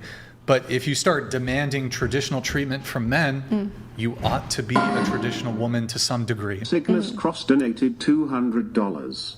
If she paid for the first date, I'd feel weird, man. Like I probably ordered knowing I was gonna pay. Offering's cool, but her actually paying? Nah, that'd throw me off. Well, I'm not making the argument that the woman should pay for the first date. I mean, I guess it depends on the circumstances. Like, technically, they like to throw out whoever asks should pay. So, like, in the message from the government of Canada. Pasty George donated $200.04. Chair 3, these roles and mating rituals you talk about worked back in the day when women were ladies and acted as such, unlike today, when many modern women are influenced by feminism and do not. Yo, Pasty George, thank you, man. Appreciate it. Just finishing off on Cygnus Cross, his statement. But I think if you're a modern woman, I think your expectation should be, I'll go 50-50. Like, that should, if you're going to be a feminist modern woman, you should want equality in all dimensions, in all realms. Are we talking first date or throughout the relationship? Even first date. First date, you bust out your wallet. Now, look, I understand that even feminist, liberal, progressive, modern women probably still want or enjoy men. Like, it's hard to, like, let go. They all want that, Brian. They all, no, they do. Even the most radical feminist wants the They guy. still want I don't know about that. My last assistant was a radical feminist, and she just wanted a twink boyfriend that she could call her girlfriend. Well, that is a weird. thing. That's the thing. That is a That's thing, a actually, where, exception. like, I go to these protests, there's a lot of, like, twink guys where the girl is kind of the boss. I've actually seen that, like, They really enjoy it. In person, I've seen it. But I think that there are a lot of, there are some feminist women who are like, you know what, we're doing 50-50. Yeah. Yep. I can respect that. At least they're consistent in their worldview or whatever. But, like, I think a lot of women still want the perks. Like, you guys want to be modern women, but you want to be modern women, but you want the benefits of yesteryear. You want the benefits of historical traditional gender roles. You want men to be protectors and providers and leaders and pay for dates. Y'all not ladies, though. Y'all are modern women. If you're a modern woman, hey, you know what? Not my thing, but whatever. I accept it, but you shouldn't have these traditional expectations on men. If you're a modern chick, go date the soy boy. Date the guy who wants to go 50-50. That's who you deserve. Well, and Brian, actually, to your point, though, and maybe the chat will get mad if people are going to fact check me, but, really ancestrally, like in the hunters and gatherers ages, we always kind of think, like, traditionally we think it's a patriarchy, but actually this is what they say, and, we don't have really books, just like even before they were writing, is that actually the women were in charge because they did have the power sexually, and that they were actually the ones, like, in the hunter-gathering era where they used, like, their sexual prowess for power because, like, they didn't even have currency and stuff there. So actually women were in charge, they say, during the hunter-gathering era. Well, like in charge of kind of like a lot of the decisions. The society or even often this is what they say, and they try to get mad. I think that might be them. It could be. I don't know. No, well, like this is what they say. Like that's what they say. Oh, well, it's probably. Actually, it's probably BS, but like in the hunter gatherers, and then then once they. Oh, I'm saying once they got religious, that's where they had to make it like the Catholic priests couldn't. They had to be abstinent because they were banging everybody's wife. But before that, like before they were even like into organized religion and stuff, that the women actually had a lot of the power, and that women would actually solve conflicts by sleeping with the same men sometimes. Oh wow. Yeah. Well, and even in domestic, in traditional relationships. I'm talking about a long time. Look it up. Maybe try ChatGPT. But this talk about the hunting when we're hunter and gatherers before we even had like an organized language. I mean, I would imagine in hunter-gatherer days, it was a pretty strong patriarchy. You would think. I know. I'm pretty sure it was very solid patriarchy back in those. But I don't know. I'm not an expert in and this is ancient philosophy. Yeah. So like I said, I could be wrong. Maybe the men were just clubbing women over the head, but actually, they said that women were actually a lot more influential and had a lot more power. Well, I think women have always.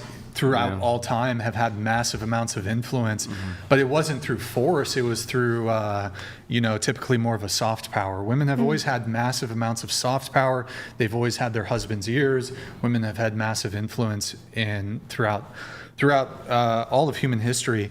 But I guess like it's like men need to provide. Back to your point. Men need to provide to protect. Men need to be They need to be pure and strong and courageous and all these things. What do women need to do? Blowjobs. There you go. There you go. Why do you think my throat sounds like this? Just to be clear, I no longer have the expectation that men need to be the provider. Like when I'm talking about chivalry, and I think some of this is semantics of how we define it. I'm talking about like dating rituals, and I think there's something to, some would say psychologically, men like to be the hunters still, that they want to pursue. A lot of women believe that. I don't know definitively if that's true or if that's just the way men have been socialized or if this is another kind of old school belief. But it's one thing to me when you're in the pursuing mode of a way a man treats me. I would always offer to pay on a date, but if it's a first or second date and a guy takes me up on it, it would bother me a little bit. Takes you up on the split? That's just my own personal thing, and I'm not even going to say it's not totally hypocritical. Like I can acknowledge that. You said you would give up, like if you had to be submissive and obedient to your husband or boyfriend, you would totally give that up. I would give up anything. If I'm it not being meant submissive. you had to like go 50-50. Right, but so you're enjoying but I'm the going additional 50-50. I mean, I have a very egalitarian marriage. We earn a very similar amount of money. We split bills. We have like a joint, we're a second marriage. So we had kids, we had a first marriage with other spouses that maybe were more traditional. But we have like what, if we ever got divorced, what we came in with, we go out with. There's no alimony. Like I'm not looking for my husband to support me financially, but I am looking for him to like make me feel like a woman and open the door on a date. That's it. But okay, how many of the first few dates he paid for the first few dates, right? Yes, he did. Like how soon, after how many dates did things equalize? Probably longer than you would approve of.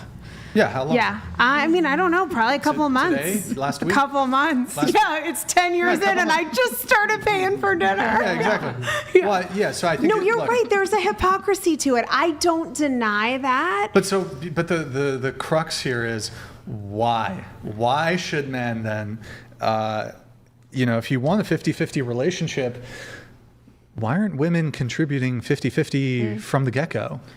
Well, I feel that I am contributing except for cooking. Right now. But you still wanted, let me do these like...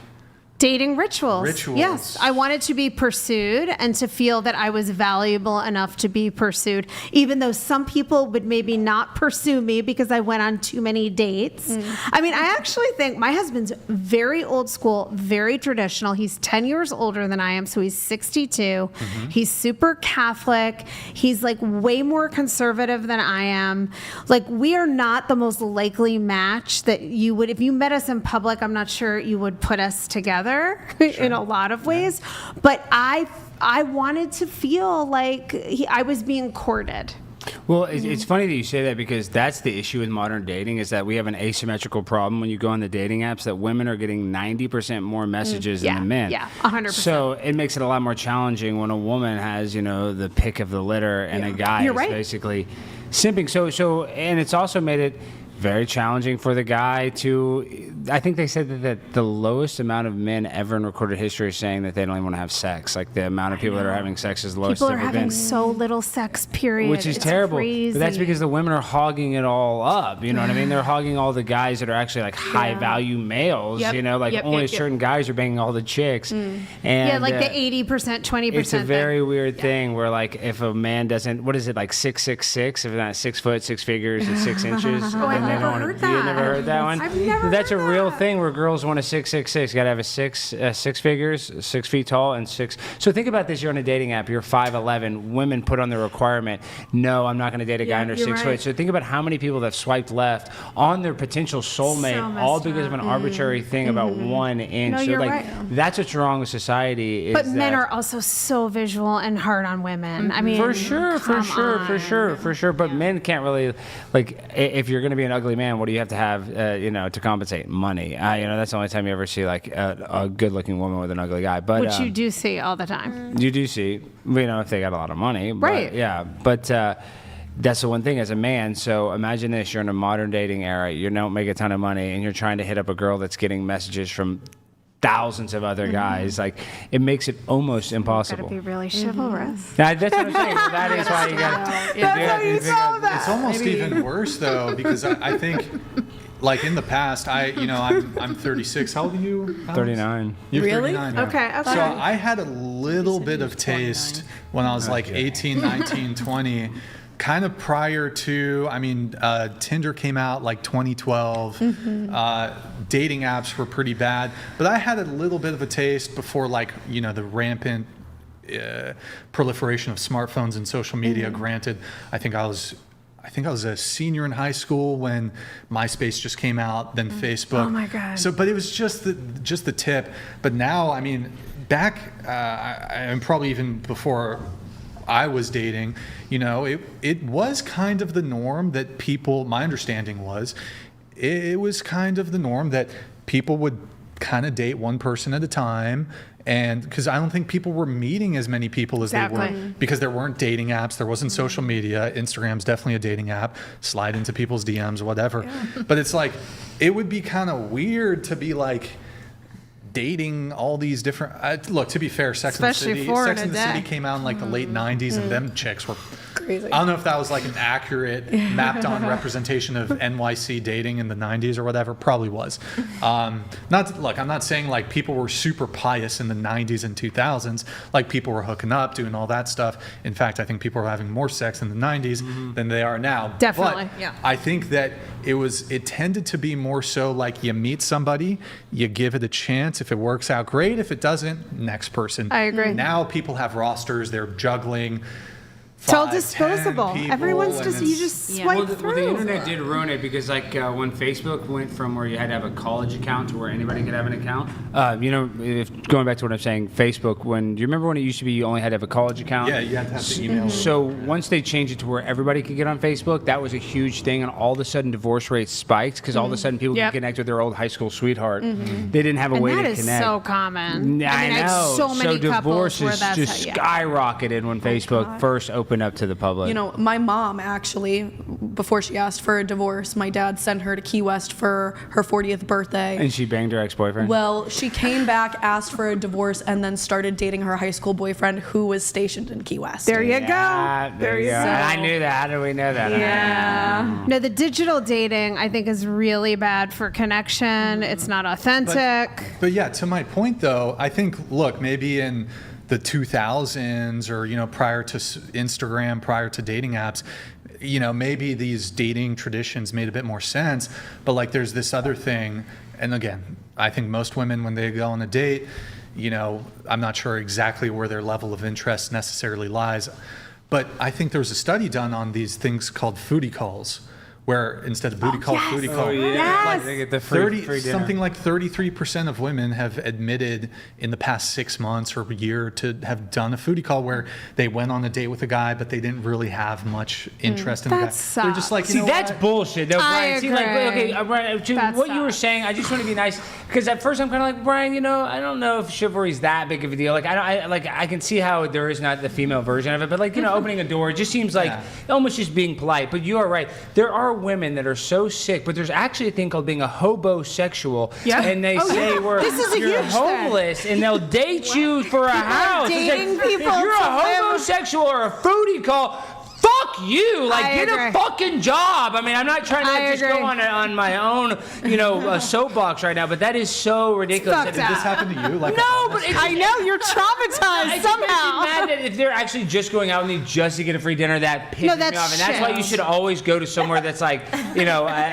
casual, not expensive. That's ridiculous. Like, if women are that sick that they have no interest whatsoever with a guy, that they just want to get a triple dipper at Chili's, no, you deserve to go to jail for that. Yeah. That's like that. Don't to me, date someone that's so for chicken manipulative. tenders. I hate that. No, I agree. It's manipulative. Well, and I do want to be clear. I don't want to say that this is like every single time. I think that this is more unlikely than it is to actually be the case. Like, but it does happen. Or there's girls that do say that they're doing foodie calls. Yeah, Brian. I've heard that. I've read about it.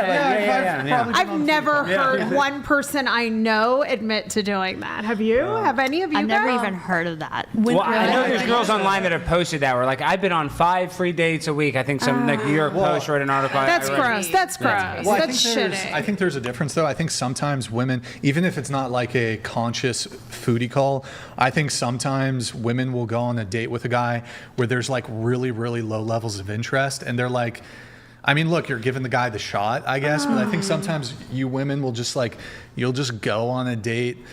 And it's not, you're not necessarily doing it for free food, but maybe sometimes you're bored. You're like, I have a very viral clip. I think it got like maybe somewhere between 5 and 8 million views of me talking about, you know, the question was, what do you do when you're not enjoying a date? Yeah. And my biggest tactic at the time was to pretend like the date was going great and that I was enjoying myself, and then to afterwards just not go on another date with them and not talk to them ever again. Ghost them.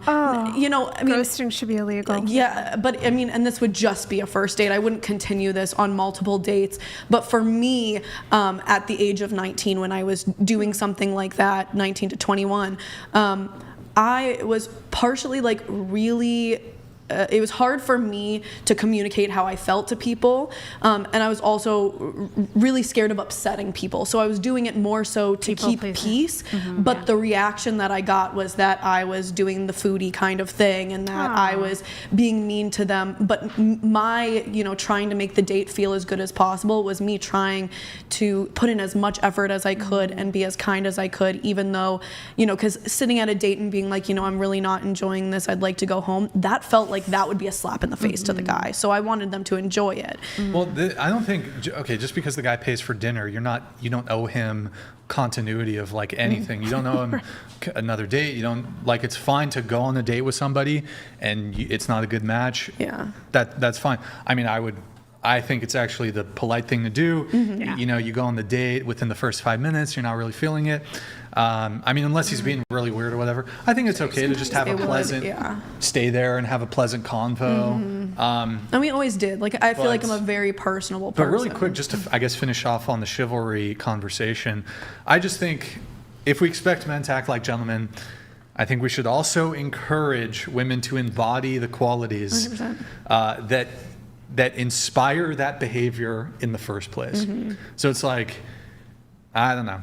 I don't think look, I just think there's a certain threshold of like women who don't deserve it. Now, there's a few caveats here. They don't deserve it, but even a lot of strumpets, so that's the polite term, I guess. They still are gonna get the treatment. Like there's a lot of guys who are simps who are still gonna, okay, she's a former prostitute, whatever, she's well, some guys like that too because they want to fix her. Some guys like people are rescuers. Yeah, that's what I'm saying. Some people like that. I'm sure you have to deal with this. Some people probably like that you're like a porn star and they probably want to like make you not do it anymore. Have you met a lot of those guys? No. Like Captain Rescue Save-A-Ho or Captain Save-A-Ho? Captain Save-A-Ho? Yeah, you've dealt with Captain Save-A-Hos. Captain Save-A-Ho all day. See, like you're smiling because you know what the Captain Save-A-Ho is. Captain Save-A-Ho. I have a question, because you've said a lot about like how should You've said how should modern women be dating? And I feel like, you know, I'm a modern woman who has been kind of out of the dating field for, you know, a bit. I make quite a bit of money and I do want to find a partner that I can submit to, but I also, you know, when I make, you know, 5 times a man's yearly salary in a month, like, what can I do to still be a feminine woman and get the treatment I want from a man, but not be using a man? Because I have no problem paying for dates. Especially when it comes to, I live a certain lifestyle and I want to keep living that lifestyle. And if a man can't provide that, I want him to live in that lifestyle for me. But how do I find a man who's not going to feel threatened by that and not be masculine with me because of that? This idea that men, like if you out earn a man, like he's going to be intimidated by that, I don't think that men aren't intimidated. I don't think men are intimidated, period, by women. I don't even think they have like an objection or quarrel with a woman who makes money. I think it's the other characteristic characteristics and attributes that tend to come along with a highly successful boss babe career woman. One, she's probably more feminist, probably more liberal, probably prioritizes career over some other things. But specifically with you, you're a sex worker. I mean, like, I think it's good that you're going to, or at least you say you want to do you want to be more traditionally feminine and like submissive and all that sort of things. But it's kind of like, there's just a missing piece there. Yeah. And the missing piece is in terms of like an overall assessment of you as like falling into being a more traditional woman, you can't even enter into that category because you're a sex worker. I have one question when you call me a sex worker, because I have no problem being a sex worker. But when you look I've at... seen your Instagram. Yeah. No, but 100%. Fucking titties out, all doing all this shit. 100%. They're out right now. I mean, 100%. I can't really hide them. 90% of them are aware. Wait, can I ask you a question? Because my audience is a bit more conservative, are you like pandering right now? No, like not at all. No. I mean, like I said, my last boyfriend was a very conservative person, and I do have very much more conservative views. Call that into question a little bit. That's totally fine. Now, when you call me, but when you say like sex worker, like say somebody. Yeah, it's catch-all. No, for sure. But when someone's like in a movie and they're a movie star and they do sex scenes, does that make them a sex worker? No. Okay. Now, to that, I only work with myself. I only do topless content. So like someone who's in a movie will be topless and they're showing just as much as I am. And I'm not interacting with other people. So I have heard, at least from men, that they're more okay with what I do because I'm not having sex. I'm not fully nude. That does make it less bad. Yeah, so I mean, I would say that there's levels to sex work.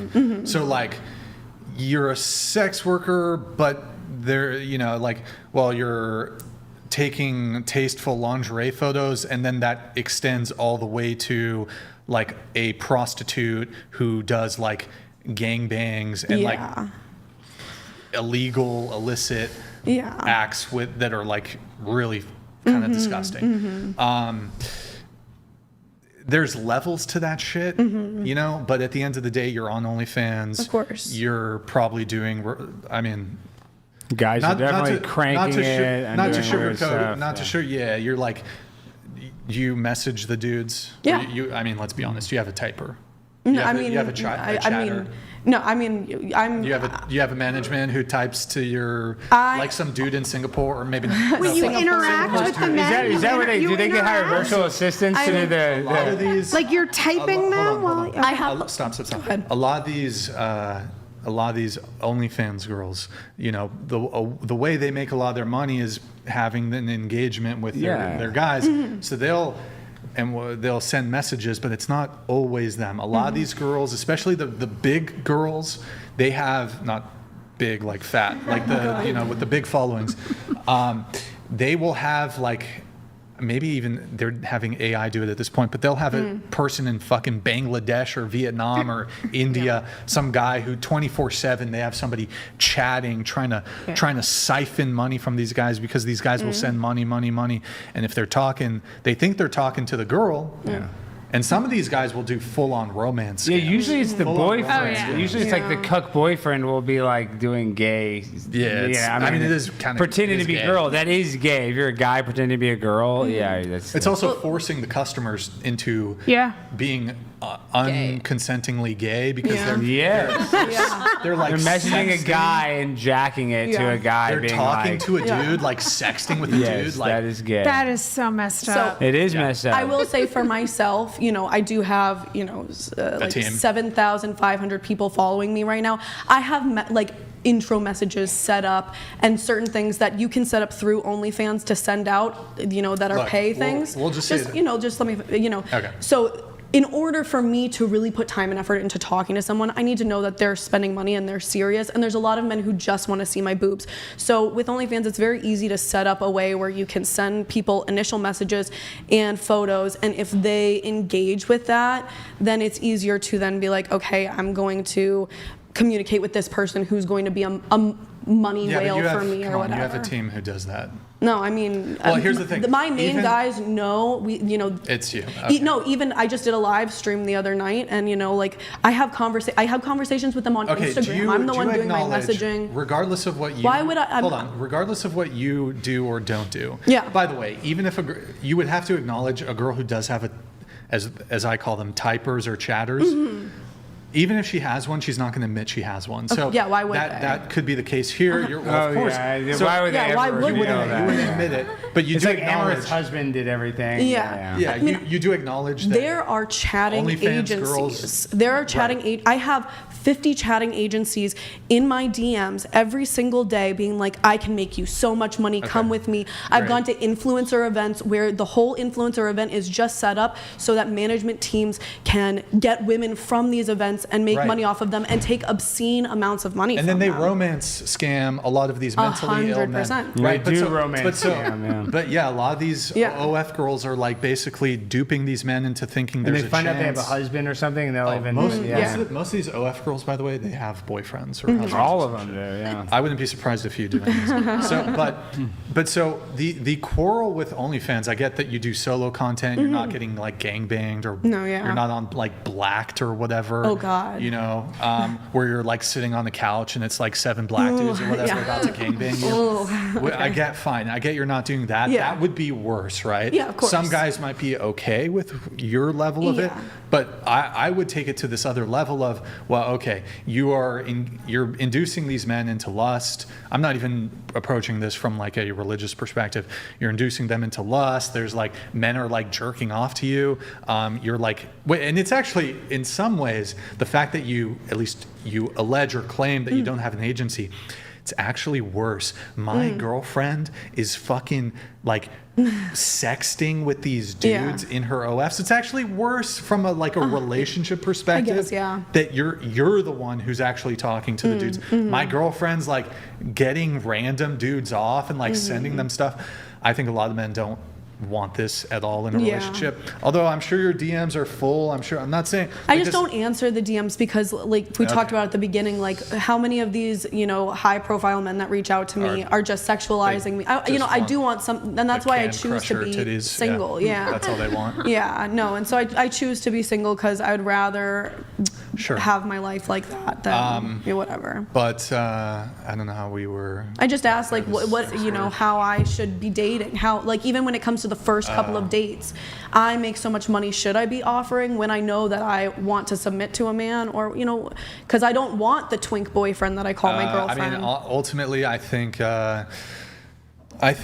for you. Do I have to stop doing what I'm doing to be able to find a relationship, is it over? Just follow the guy's lead. Yeah. If he wants to go 50-50, whatever, go 50-50. I'm assuming though most dates, even for you, the guy's still going to pay. Yeah. What the conversation I'm having here is not. I'm speaking. I'm looking at it more bird's eye view perspective. Okay. I'm looking at it as like I view this. I'm looking at it and like that's fucking bullshit. Okay. But are men paying for first dates for modern non-trad women all the time? Yeah. I totally acknowledge that. Yeah. And by the way, when I say women who are like porn stars or who are not ladies, when I say they don't deserve it, what I say doesn't matter. Yeah. Because you could have shot a porno yesterday. I did. I did actually. You could have shot a porno yesterday. You can find some simp or sucker who will pay for your date tonight. You can find a simp or sucker who will pay for any date. So there's no dispute that she can find a man who will pay for dates. I'm just looking at it from an outside perspective, fly on the wall. That's a raw deal. Yeah. Raw deal. You should go 50-50. Sometimes I do. Good Sometimes for I you. pay for the date. I'm proud. Yeah. Final couple things here on the chivalry thing, then I'm going to move it on to a different topic.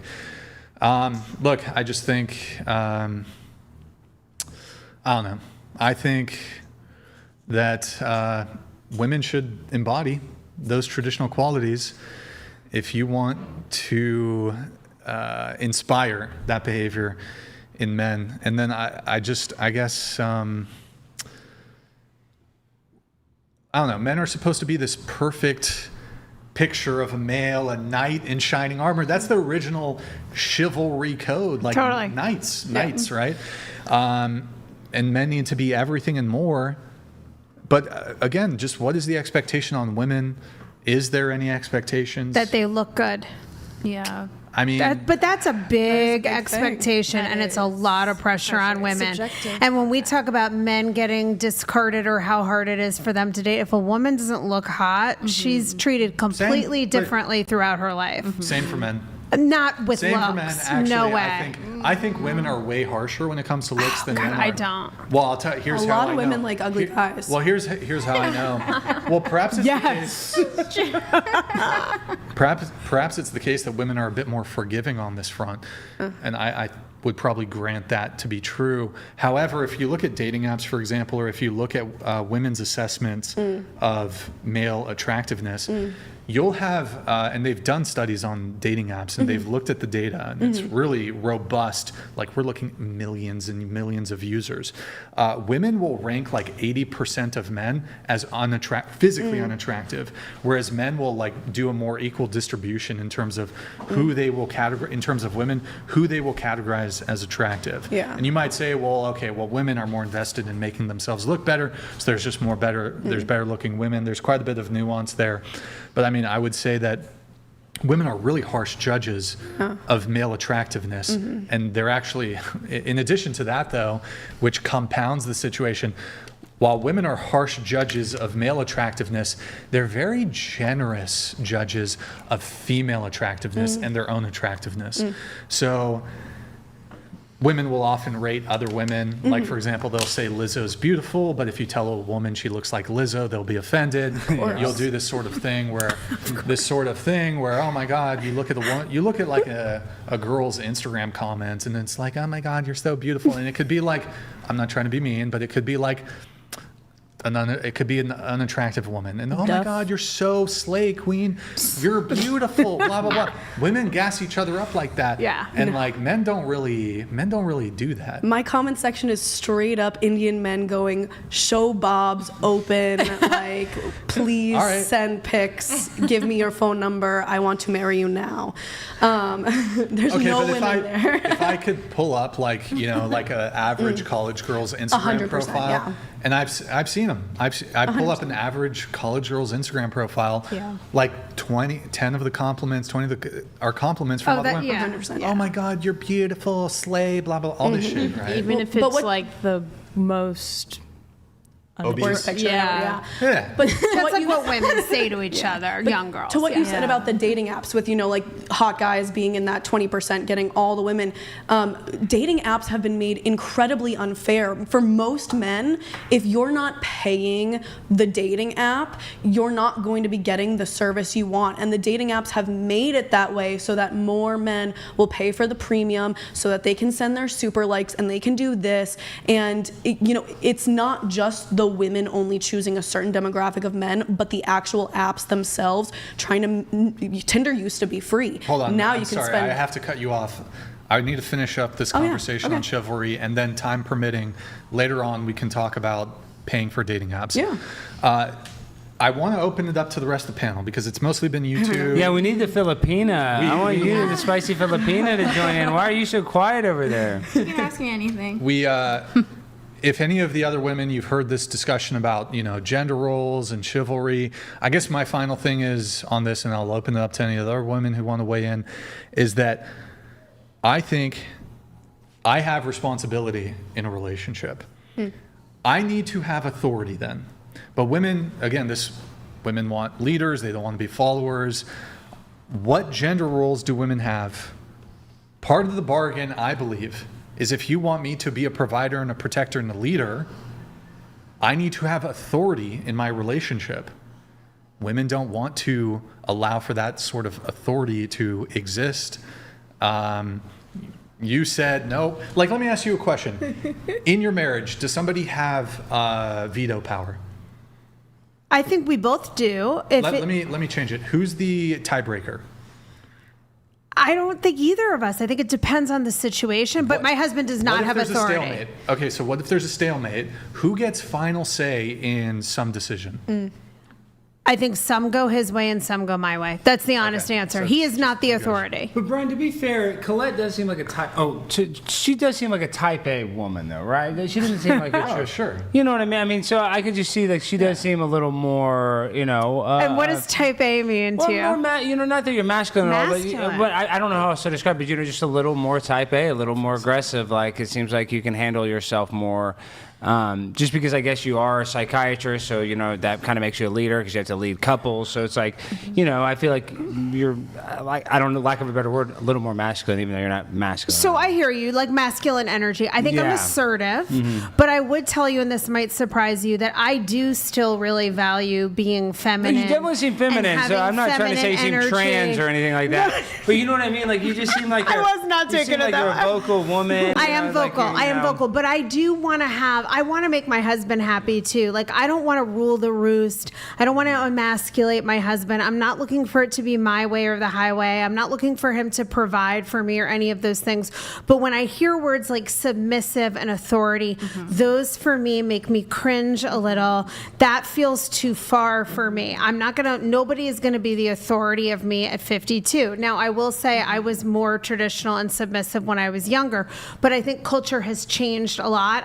My daughters in their 20s are not that way at all, but they're not looking for like a knight to ride up and save them. They want an equal relationship where they feel respected and valued and seen and heard.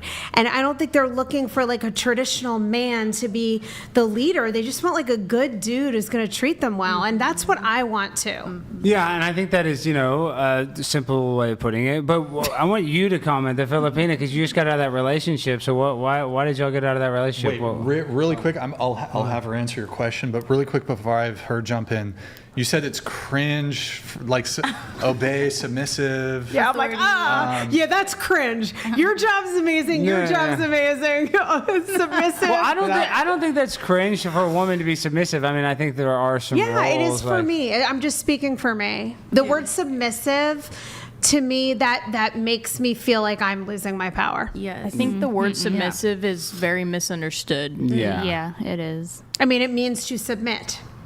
Yeah. And that's not something that at this stage of my life I am interested in, but nor do I want my husband to submit to me. We're equal partners coming to the table making decisions You're not together. equal partners, though. Why? Okay, a couple questions. One, you said for the first few months of dating, he paid for all the dates. Yeah. Immediately, you're not equal. Secondly, Fair enough. Where do you live again? I Florida? live in Florida. Okay, do you own a firearm? No. Does your husband own a firearm? No. No firearms, that's fine. But my ex-husband owned a lot Say you of do. firearms. So you should. There's a lot of people watch the show. You have a bunch of guns. Okay, yes, we have guns. We are stocked up. Do not come to my house. Somebody breaks in, who goes and checks on it? Definitely my husband. That doesn't sound very equal to me. Okay, fair enough. So, but the entailment there, hold on, the entailment there is my husband has to be willing to die. The least then I can get as a man, if I have to be willing to risk my life and die for a woman, the least she can do is obey and be submissive. The way you said that, I didn't believe how you want said me to it. go. We'd all work for a die if church I'm or the something. one. You'd be a great pastor. A church? Yeah. I don't know. Oh my gosh, yeah, like a televised church. I think even secular relationships, the woman should be submissive. Yeah. Can we have a patio, and if somebody breaks in, we run out the back door together? I don't want my husband to die. Perfect We're gonna be test. so sad. Perfect test for this. Should your boyfriend or husband be willing to take a bullet for you? Did you see that? That's kind of a hard one. That was a good. That is hard. I say no, just because. Wait, so let's go around the table, starting with you. So your question is, should they be willing, or I just expect them to take a bullet for me? Both, I guess. I mean, Well, no, because I feel don't like expect it, there's but they should be there's their perspective, and then my. Okay, well, in a scenario where one person has to take the bullet, do you take the bullet, or should the husband, boyfriend? Can't we just go Matrix on them and just do some? Somebody has to take the bullet. I've never thought about that answer or question before, and I know, first time.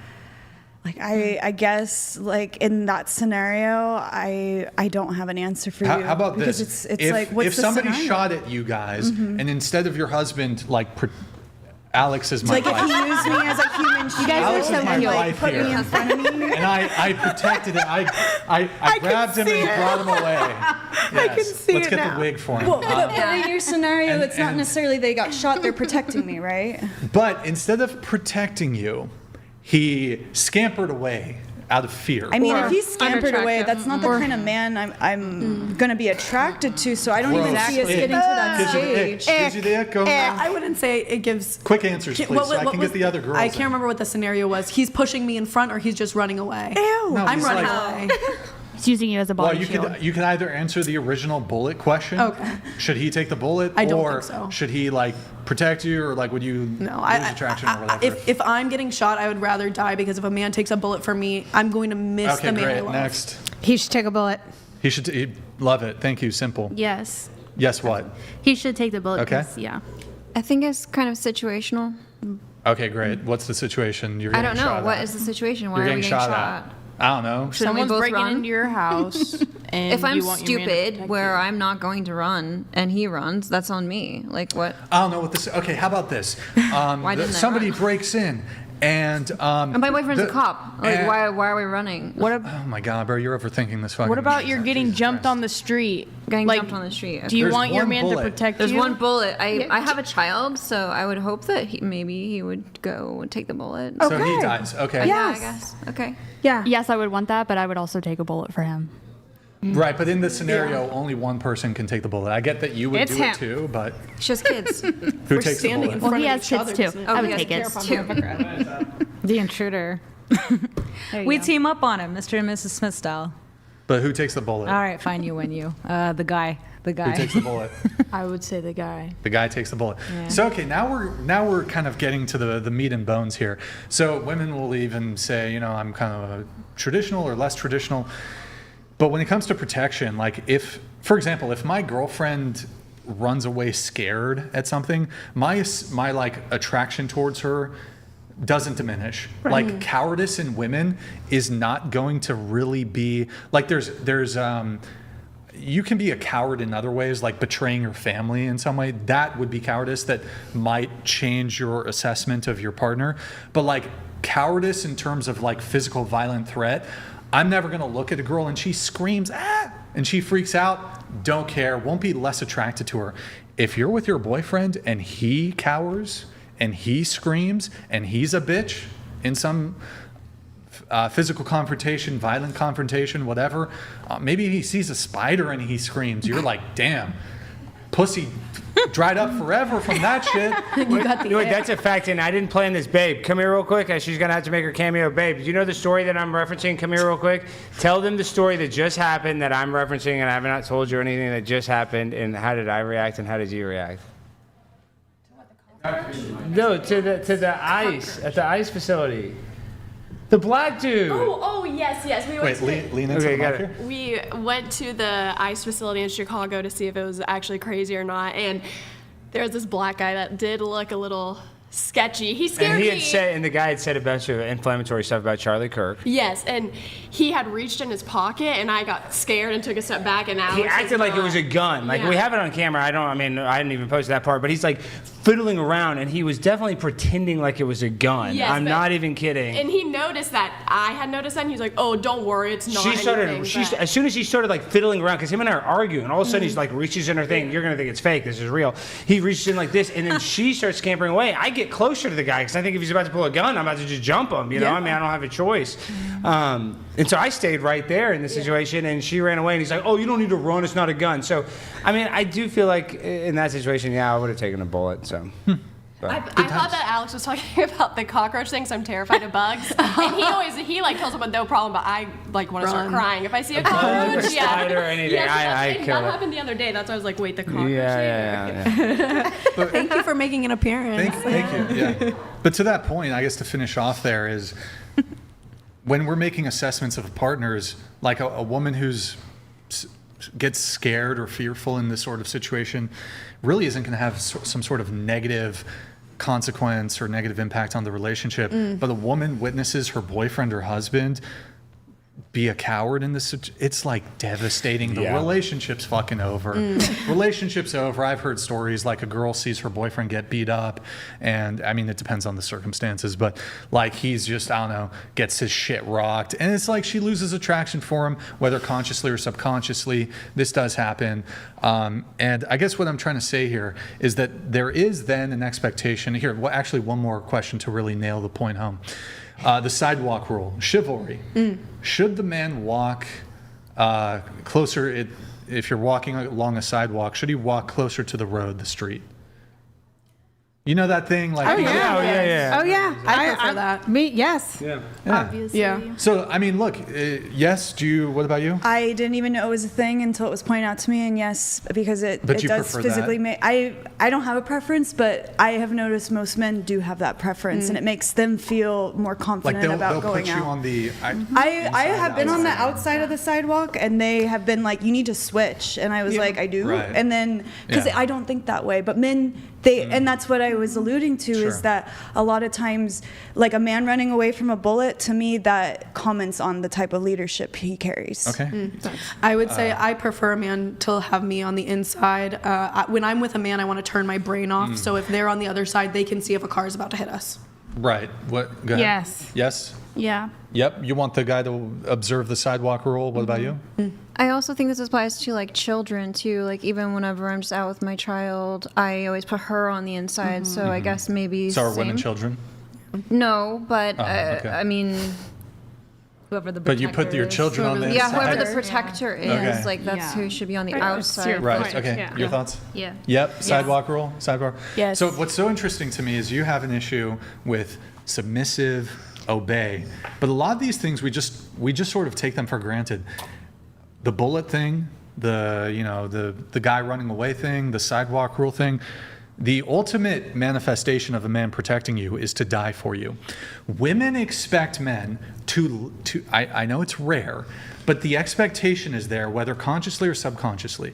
You want men to fucking give their life and die for you. Yes. You better fucking obey me.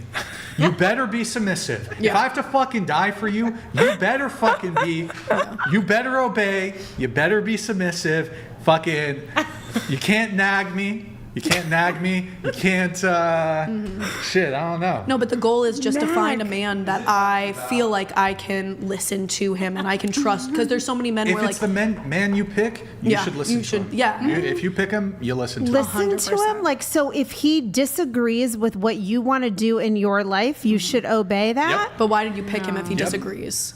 Well, because life is hold on. complicated. Is it a man's duty You're not gonna to agree. give his? Wait, well, hold on. go ahead. Is it a man's duty to give his wife everything that she wants? No, but I do think it's a woman's duty to pick a man that she will be happy with. Because ultimately the woman gets to decide Absolutely. whether or not to be in a relationship. So if you're picking a man and he has a lot of values that don't align with you, why did you pick that But man? should a man fit her whims? No, but she should pick a man that supports how she feels. You know, like I'm not going to submit to a man whose views I do not align with. And that's just that. Like, why should I? You know? Should a man be obedient to his wife? No, I don't think anyone should be obedient. I don't like the language obedience in a Look, marriage, then you guys in need a relationship. to rewire your biology and start being attracted to cowardice in men and start being attracted to men who would never protect you. You know what? How about this? I want my woman to, I think my life is more valuable, no offense. I want my woman to walk on closer to the road, so when a fucking, I don't know, a Ford Bronco comes barreling down the fucking street, she can be my meat shield, throw her into the fucking car, she can be my meat shield, and I get to survive, and I then get to... Most of these women, by the way, when their boyfriend dies from a Ford Bronco, they're back on Tinder within a week. They're fucking another guy within 2 weeks. I mean, it's these aren't always ridiculous. their boyfriends, You're on Tinder secretly. You're on Tinder low key like this. You're at the fucking funeral. You're downloading Hinge. Oh my You're God. downloading. Oh my God. They're on their fucking phones. You're on fucking Craigslist and Okay, shit. but if your girlfriend's on the outside of the sidewalk, does she have to obey you? If she's the meat shield, does she have to obey you? Exactly. Well, I have a very sexist perspective. But what do you think? You think? I was like, what do you think about men who are not dating women who do that innately? Because there are a lot of men women who are like, I'm not dating, and I in my circles we call each other brethren and sistren, and brethren and sistren. Brethren, how do you spell that? Brethren. Brethren. Anyways, so it doesn't matter. But my point being is that there is. Yeah, I know what it sounds like a cult kind of. But it's not. Lord of the Rings here, so give me some hobbits. My point being is that a lot of men do that for women they are not romantically invested with, because it's just something culturally that a lot of them are taught at a very young age. I get it, but it's like, why? Why are women being held accountable for something that you're teaching men when they're young? Mm-hmm. It's a society thing that we need to like. And I'm not saying societally conditioned. I would actually, you know what? I understand that there is this sort of societal expectation that men do these acts even for women that aren't their girlfriend or wives. Right. Yeah. I think that that's ridiculous. This idea, and maybe Alex might disagree with me on this. Like, I personally think, maybe this is a really precise example. If you're out with your girlfriend or your wife and some shit's going down, and you see a woman over there being harassed by some homeless dude on the subway, me personally, I got to consider protecting myself and my wife. And if your kids are around, I'm not going to go be the hero and go get fucking shanked by this homeless guy who it means nothing to him. I'm going to extract myself, my wife, and my kids from the situation. I'm going to protect those people who are important to me. But I don't know if that's even relevant. But maybe someone who doesn't have as much of that kind of responsibility, they might try to diffuse the situation. At this point, even women. At this point, I don't know. But Brian, do you think men and women are equal? Because I think they're just not. And the reason why I bring this up is that, this is why I look at the trans. You were talking about that video. I was talking about the transgender bathroom bill. And the only reason I bring it up is not even to get political, because it's an asymmetrical problem. Yeah. It's that it's only men going into women's spaces, because a man doesn't care if a twink girl that's dressed like a guy comes in our space. That doesn't make us feel uncomfortable. Some girl just like a guy.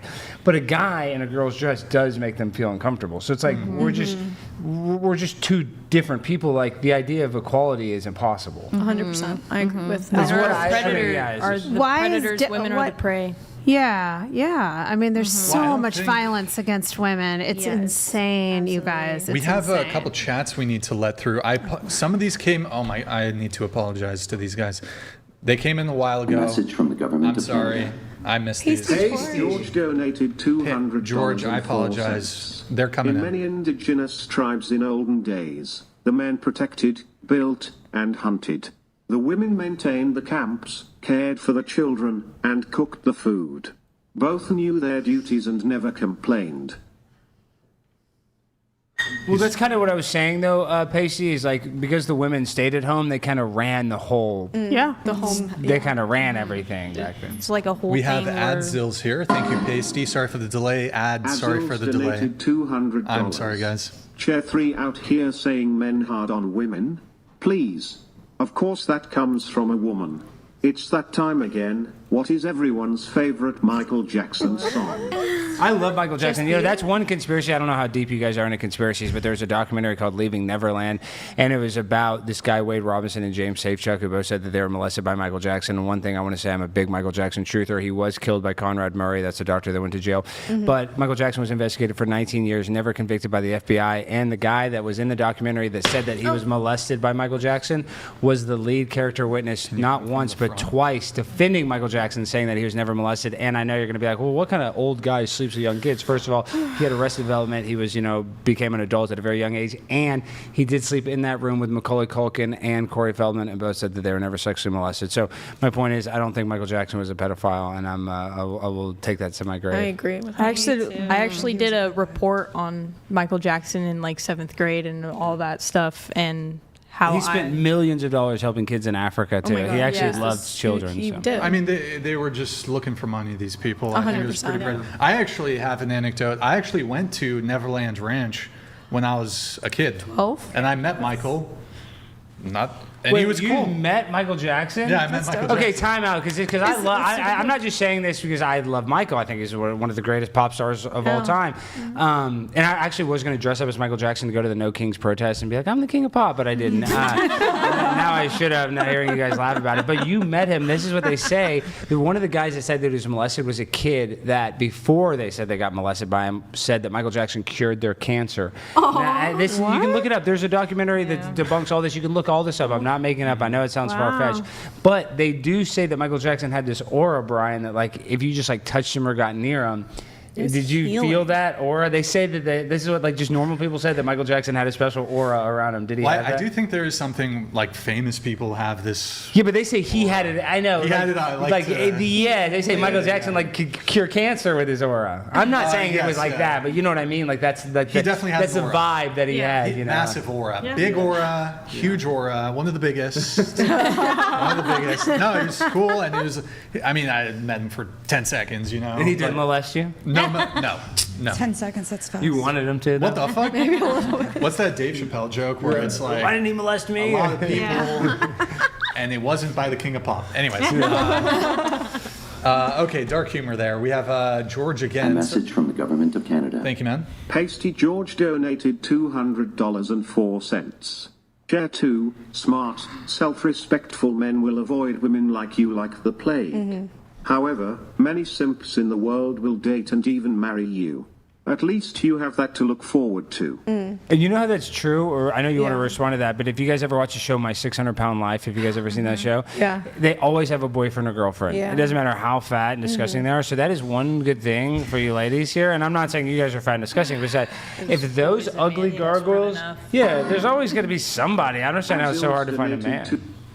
Oh, keep going. Well, I'm just saying, if you see the My 600-Pound Life, whether there's a guy or girl, they always seem to have a significant other. So it's like if you really are trying to find a significant other, I think it is obviously possible if they can do it. Like we've talked about, I have so many conversations with my simps online that I think that is enough for me, and I don't need to marry a simp. Adzils, we're going to pull it right back up. Sorry for the delay on these. Guy, Pasty George, I have the cell phone here, and I still messed it up. My bad. Adzils donated $200. I stand by what I said, but Chair 3 seems based. Respect. Chair 2 is full of waffle.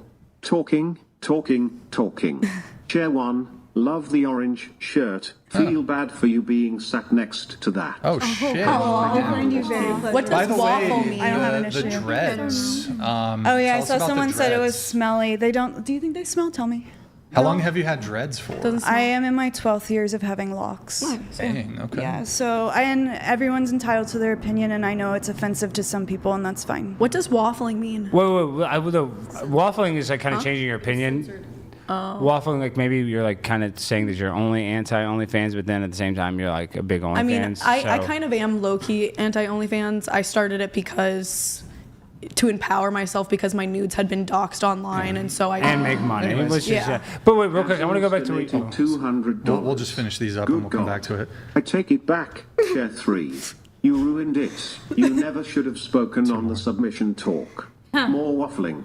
Brian, is anyone on a yellow card? Hashtag free Felicity. Hashtag Michael is king. No yellow cards. Favorite song from MJ? A Place with No Name. Just shout it out if you want. Man in the Mirror. Billie Jean. Sure, why not Billie Jean? Billie Jean. They don't care about us. All right. Thriller was always Earth song.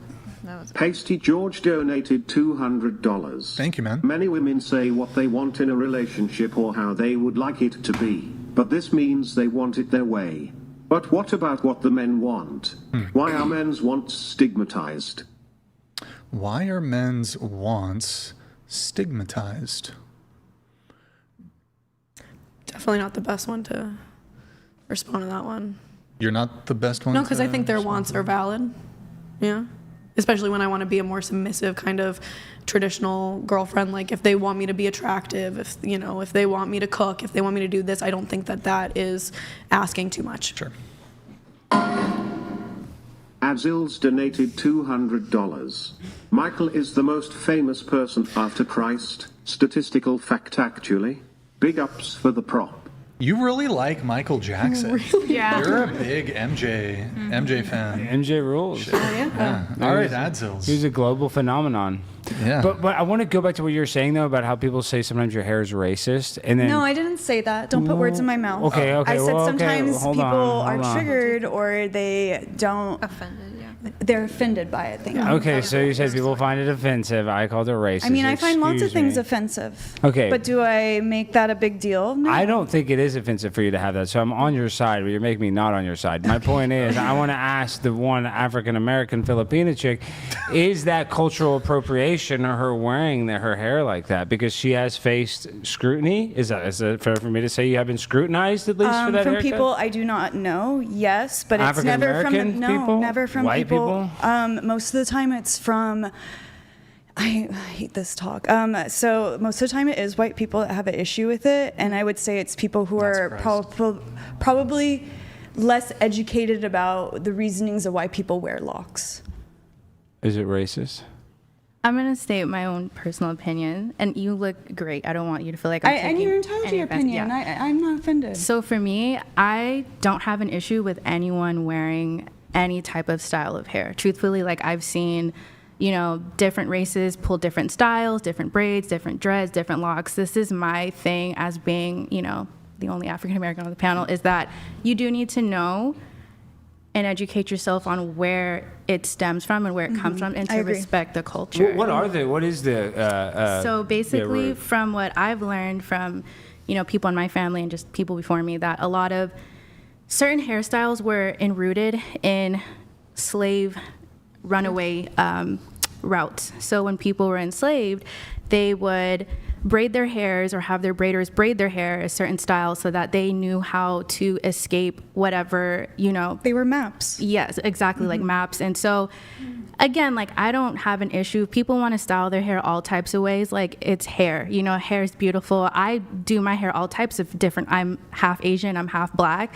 So some days I feel like wearing my hair curly. Some days I feel like wearing it straight. I think people that aren't of that community or of that specific ethnic group, you just have to be mindful of, what message you're trying to send out, and at least educate yourself and educate others. If you mean well by wearing a certain hairstyle, that's totally fine. But if you're, again, it's just a hairstyle, if people find offense to it, that's them. But for me personally, yeah. But to be fair though, could a white supremacist wear dreadlocks racistly? Yeah, because if you don't like African Americans or African, why would you want to wear dreadlocks? But I know, but that's what I'm saying. Like, if you're that's like somebody saying I don't like Asian people, but I'm gonna eat sushi and I'm gonna listen to K-pop. You can't do that. You can't. So wouldn't that mean somebody. they like Asian people though? Right? If they like the I'm sushi? saying, like, even if you said a guy's a white supremacist, a white guy that uses the N-word, you're gonna be like, oh, he hates black people. But if he's adopting black culture, wouldn't that make him not racist? No, because you can like. No, I get what you're saying. You see what I'm saying? I get what you're saying, but this is my thing. Because if he's racist, you'd be like, I don't want that black hairstyle. Obviously he's trying to take. You're parts of that racist culture. if you oppress a certain type of people. That's what makes you racist. Having different perspectives and opinions, that doesn't necessarily make you racist. I agree.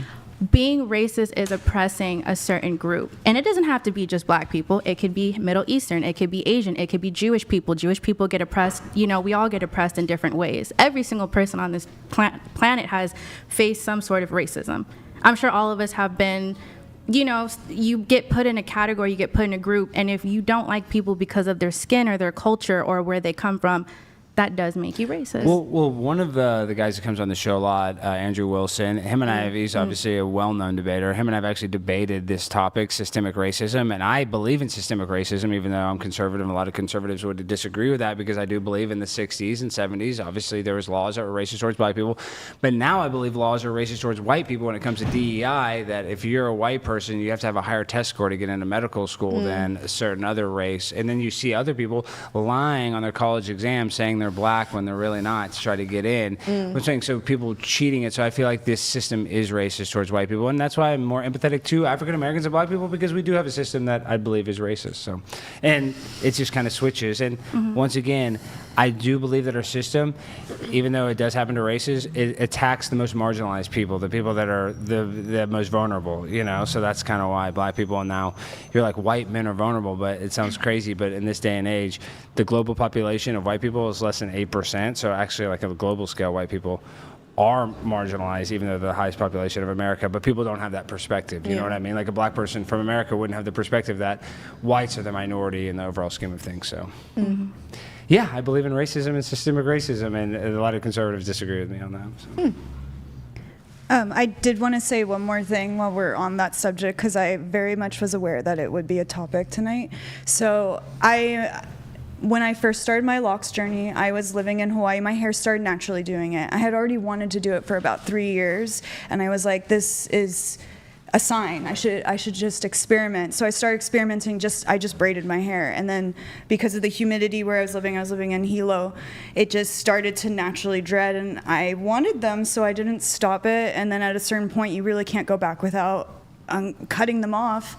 And for the first few years, I really am very sympathetic to that argument, because I do think a lot of people do it for trends, and I'm not talking about like any certain skin color. I'm just talking about, like, I think it was like 3 years ago, it was very in trend for people of many different cultures to wear them.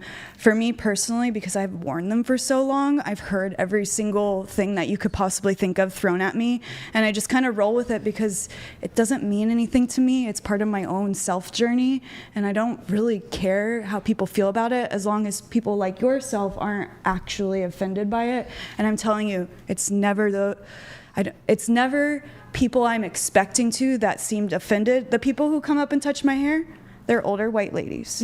Always, 100% of the time. And what do they say? Like, it makes me uncomfortable, which I think is good, because now I know what that experience is like, because it's not, it doesn't matter what race you're from. You shouldn't be touching people without permission. Yeah, but what are they saying? Like, you should be black? Like, what are they? No. They go, how interesting. Yeah. I can feel something like that. Something very passive aggressive that doesn't sound bad, but it's like, what do you? Okay. What do you mean by and I just don't think anything of it, because usually they're over a certain age, and I get it. It was very different 20, 30, 40, 50 years ago. And like I said, it's part of my journey of who I am. So I don't know, I'm just not consumed with it. I'm sorry if it offends people. I would argue that you should be unapologetic about it, because if your intentions aren't racist, why do you feel bad? It's part of my spiritual journey, and if you know I don't about like that you feel culture, guilty at all. Like, I don't think you should have any guilt. I don't feel guilty about it. I just feel bad that so many people feel such a negative way about it, because to me, like, wearing my hair this way has a lot to do with my spiritual identity. It goes back to my heritage. I'm half Hebrew on one side, so at one point historically Hebrew people wore their hair that way. So it goes all the way back to, I believe, India, Vedic culture. The Brahmins, they all locked their hair, and they brought that to the rest of the world through different various ways of movement that doesn't need to be discussed right now. But the point being is that it's not just one place that it came from. It was an evolvement. And then I think when certain parties decide that they are like-minded, they might choose to wear their hair that way, but it's not necessarily a cultural, racial, or even a social discussion. It has, most of the people that I know that wear locks, it has to do with their spiritual journey, and that's cross-race. Have you dated a black guy before? I've dated every race that you could probably think of. But like more black guys? Or? I would say my longest relationship that I told you about was with a white guy, and that was 8.5 years. The longest relationship I've had with a black man was, I want to say 8 months to a year. That's the only long relationship I've had, is that. Well, you're definitely not racist, so. I grew up in California, so I feel like Californians, we do openly talk about these subjects from time to time, and so that makes it a little bit easier to come to an understanding between individuals. There's a chat coming through, a little vulgar, but I'll have you read it. Chair number 2, get your nasty tits off the table, hanging down to your knees. You're nasty. The fuck? Stein, I'm sorry, how do I say your last name? Stein. Tear these idiots apart, please. BB. Is that a reverse BBL? Because I definitely don't have a butt.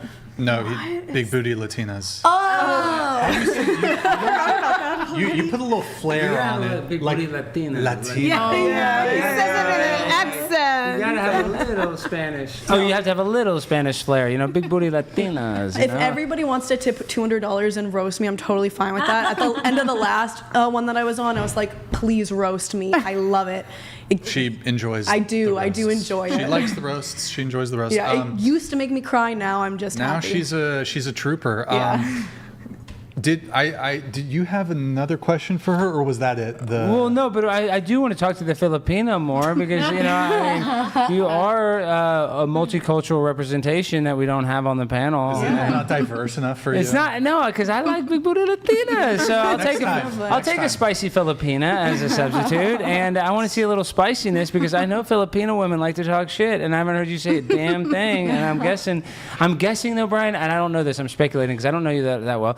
You came here, you're kind of talking about that relationship and about how you're so happy to be single, but and I'm not trying to take a shot. Yeah. I don't think you're that happy to be single. I think you're probably going through a transitional phase like anybody out of a breakup, and after 2 months, if it was serious, it's almost impossible to not feel some sort of way, you know what I mean, because it's that fresh. No, I'm going to be honest. Of course, I have my moments of being sad and, just feeling like lonely, but when I say that I'm happy, I feel like when I was in that relationship, at least with this particular individual, it took so much of my time and energy because any relationship takes time and energy. Let's just be upfront and real about it. It's not just romance, friendship, relationships with family members, the people you work with. When you indulge in another human being, you're giving that person and the other person on the other side your time, your energy, your thoughts. It's like a full-time job. Yeah. And, that's a real thing. And for me, when I let go of this particular person, I felt, at least in these past 2 months, okay, what does Camila want? What do I want to do with my life? Where do I want to go from this point on? I now feel like I have a lot more time to focus on my career, where I want to go, what countries I want to visit, and not have to focus on arguing and just differences. It becomes a lot, and it's to the point where sometimes relationships can consume who you are as a person, where you lose yourself and you start forgetting your mission and your purpose in this life sometimes. And I'm not saying all relationships do this. It's just with him, because it was so much and it started to feel draining. I'm not going to lie to you. I do feel happy. I feel like I'm slowly getting back to me.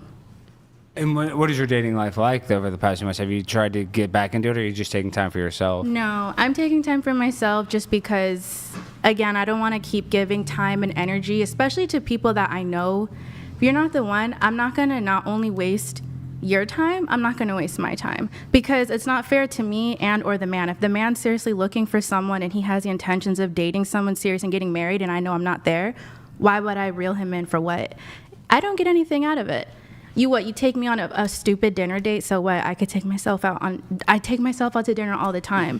I like to date for people. I'm on the same page as a man. If I really want to be with someone, I'm going to invest my all. But if it's not, you're not the person I'm looking for, and we're just not aligned, I'm not going to waste my time. I'm not going to waste my time. I'm not going to waste your time. It's a waste of time, and we only live this life once. Why would I waste my time with someone? YOLO. Did any of the girls, when we were talking about the chivalry topic, did any of you want to weigh in while that was on the chivalry topic? I wanted to say that I believe in traditional gender roles, the man has his and also with women expecting a traditional man, how can you expect tradition when you're not giving tradition? True. Any thoughts from you? I'm a very 50-50 person. 50-50 gal, okay. But I'd also respect the traditional way, so I go both ways. But what is it when you... I know. Here's my confusion. You say you respect the traditional ways. It's always you respect the part where the man has to do something that benefits you. If I'm dating a guy who wants the traditional ways, I'll do it. But my personal opinion is 50-50. Okay. In all ways, 50-50? Yeah. So 50% of the time, you ask guys out? Yeah, actually. 50%. I asked my most recent one. I'm the one who actually hit on him. That is the common. I think that's the current thing where more girls are being aggressive. I mean, that's the whole Bumble, the whole Bumble. Yeah, I know they had to change or something. They changed that. Yeah, but I'm saying that was the whole theory. Or your thoughts? Any thoughts on the chivalry topic? I guess it depends I like chivalry. Shivering. I can't. It's cold, I guess. It's words are hard. My last marriage was very not like that. He was not very much a leader. Well, he was trying to lead you. He was like, I don't want you doing X, Y, Z, but you were being rebellious. By not wanting to eat. You literally cheated on him. But Brian, some girls have daddy issues and they want to be treated bad by a guy. Yeah. I'm not kidding. You should never treat women poorly. No, but I'm saying girls want it. Like, I'm guessing, and I don't know you from Adam, but I mean, maybe you did have daddy issues, and maybe that this guy was kind of being like the bad dad that you had, so maybe that's why you're like subconsciously attracted to him. And I know that sounds crazy, but I mean, am I wrong? I don't think so. You said he was controlling, but you ended up cheating on him. I did. So men, when it comes to protecting doesn't just mean protecting you from immediate threats of physical violence. Protecting can mean a couple things. Mm-hmm. It can mean protecting the relationship against your own, no offense, do I want to put this politely? Retarded desires. Oh, I want to have a bunch of single girlfriends who are invariably going to end up hating my boyfriend or husband or whatever. And by the way, single girlfriends are like the worst thing ever for a relationship. They want their girlfriend back. They want to do hood rat shit. They want their girlfriend back because you as the man, you kind of took her from that. You know, she can't go out to the club or whatever. She's prioritizing the boyfriend, the husband, over the single girlfriends who want to do hood rat shit and go get drunk at some bar and go fuck some SoundCloud rapper. So men have a duty to protect women against their own blind spots in a relationship of like, women will put their own relationship at risk. And it's our job as men to be like, no, you're not going to do this really stupid shit that puts you in a high probability position of cheating. Self-sabotage. You're not going to do that. You're not going to do that. But we also need to protect, there's threats of mind, which is like this other layer where it's like, okay, is government trying to propagandize you? Do you want to get your fucking 10th booster shot? No, sir. So men have to also protect women, just not of body, but of spirit and of mind. Yeah. So if society, it's not even the government necessarily, it could be culture, society.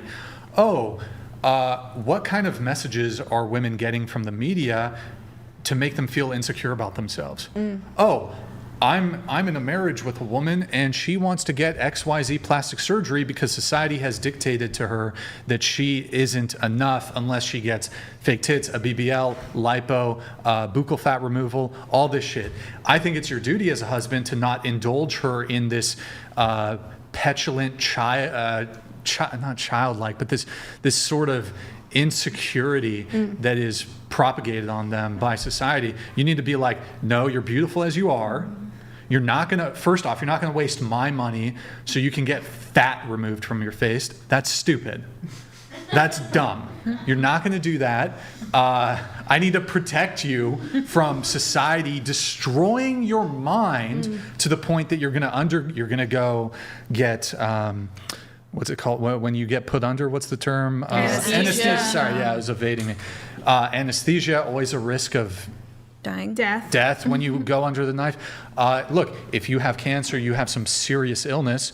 Okay, risk reward. You need to mitigate that. There's a medical indication for going under anesthesia.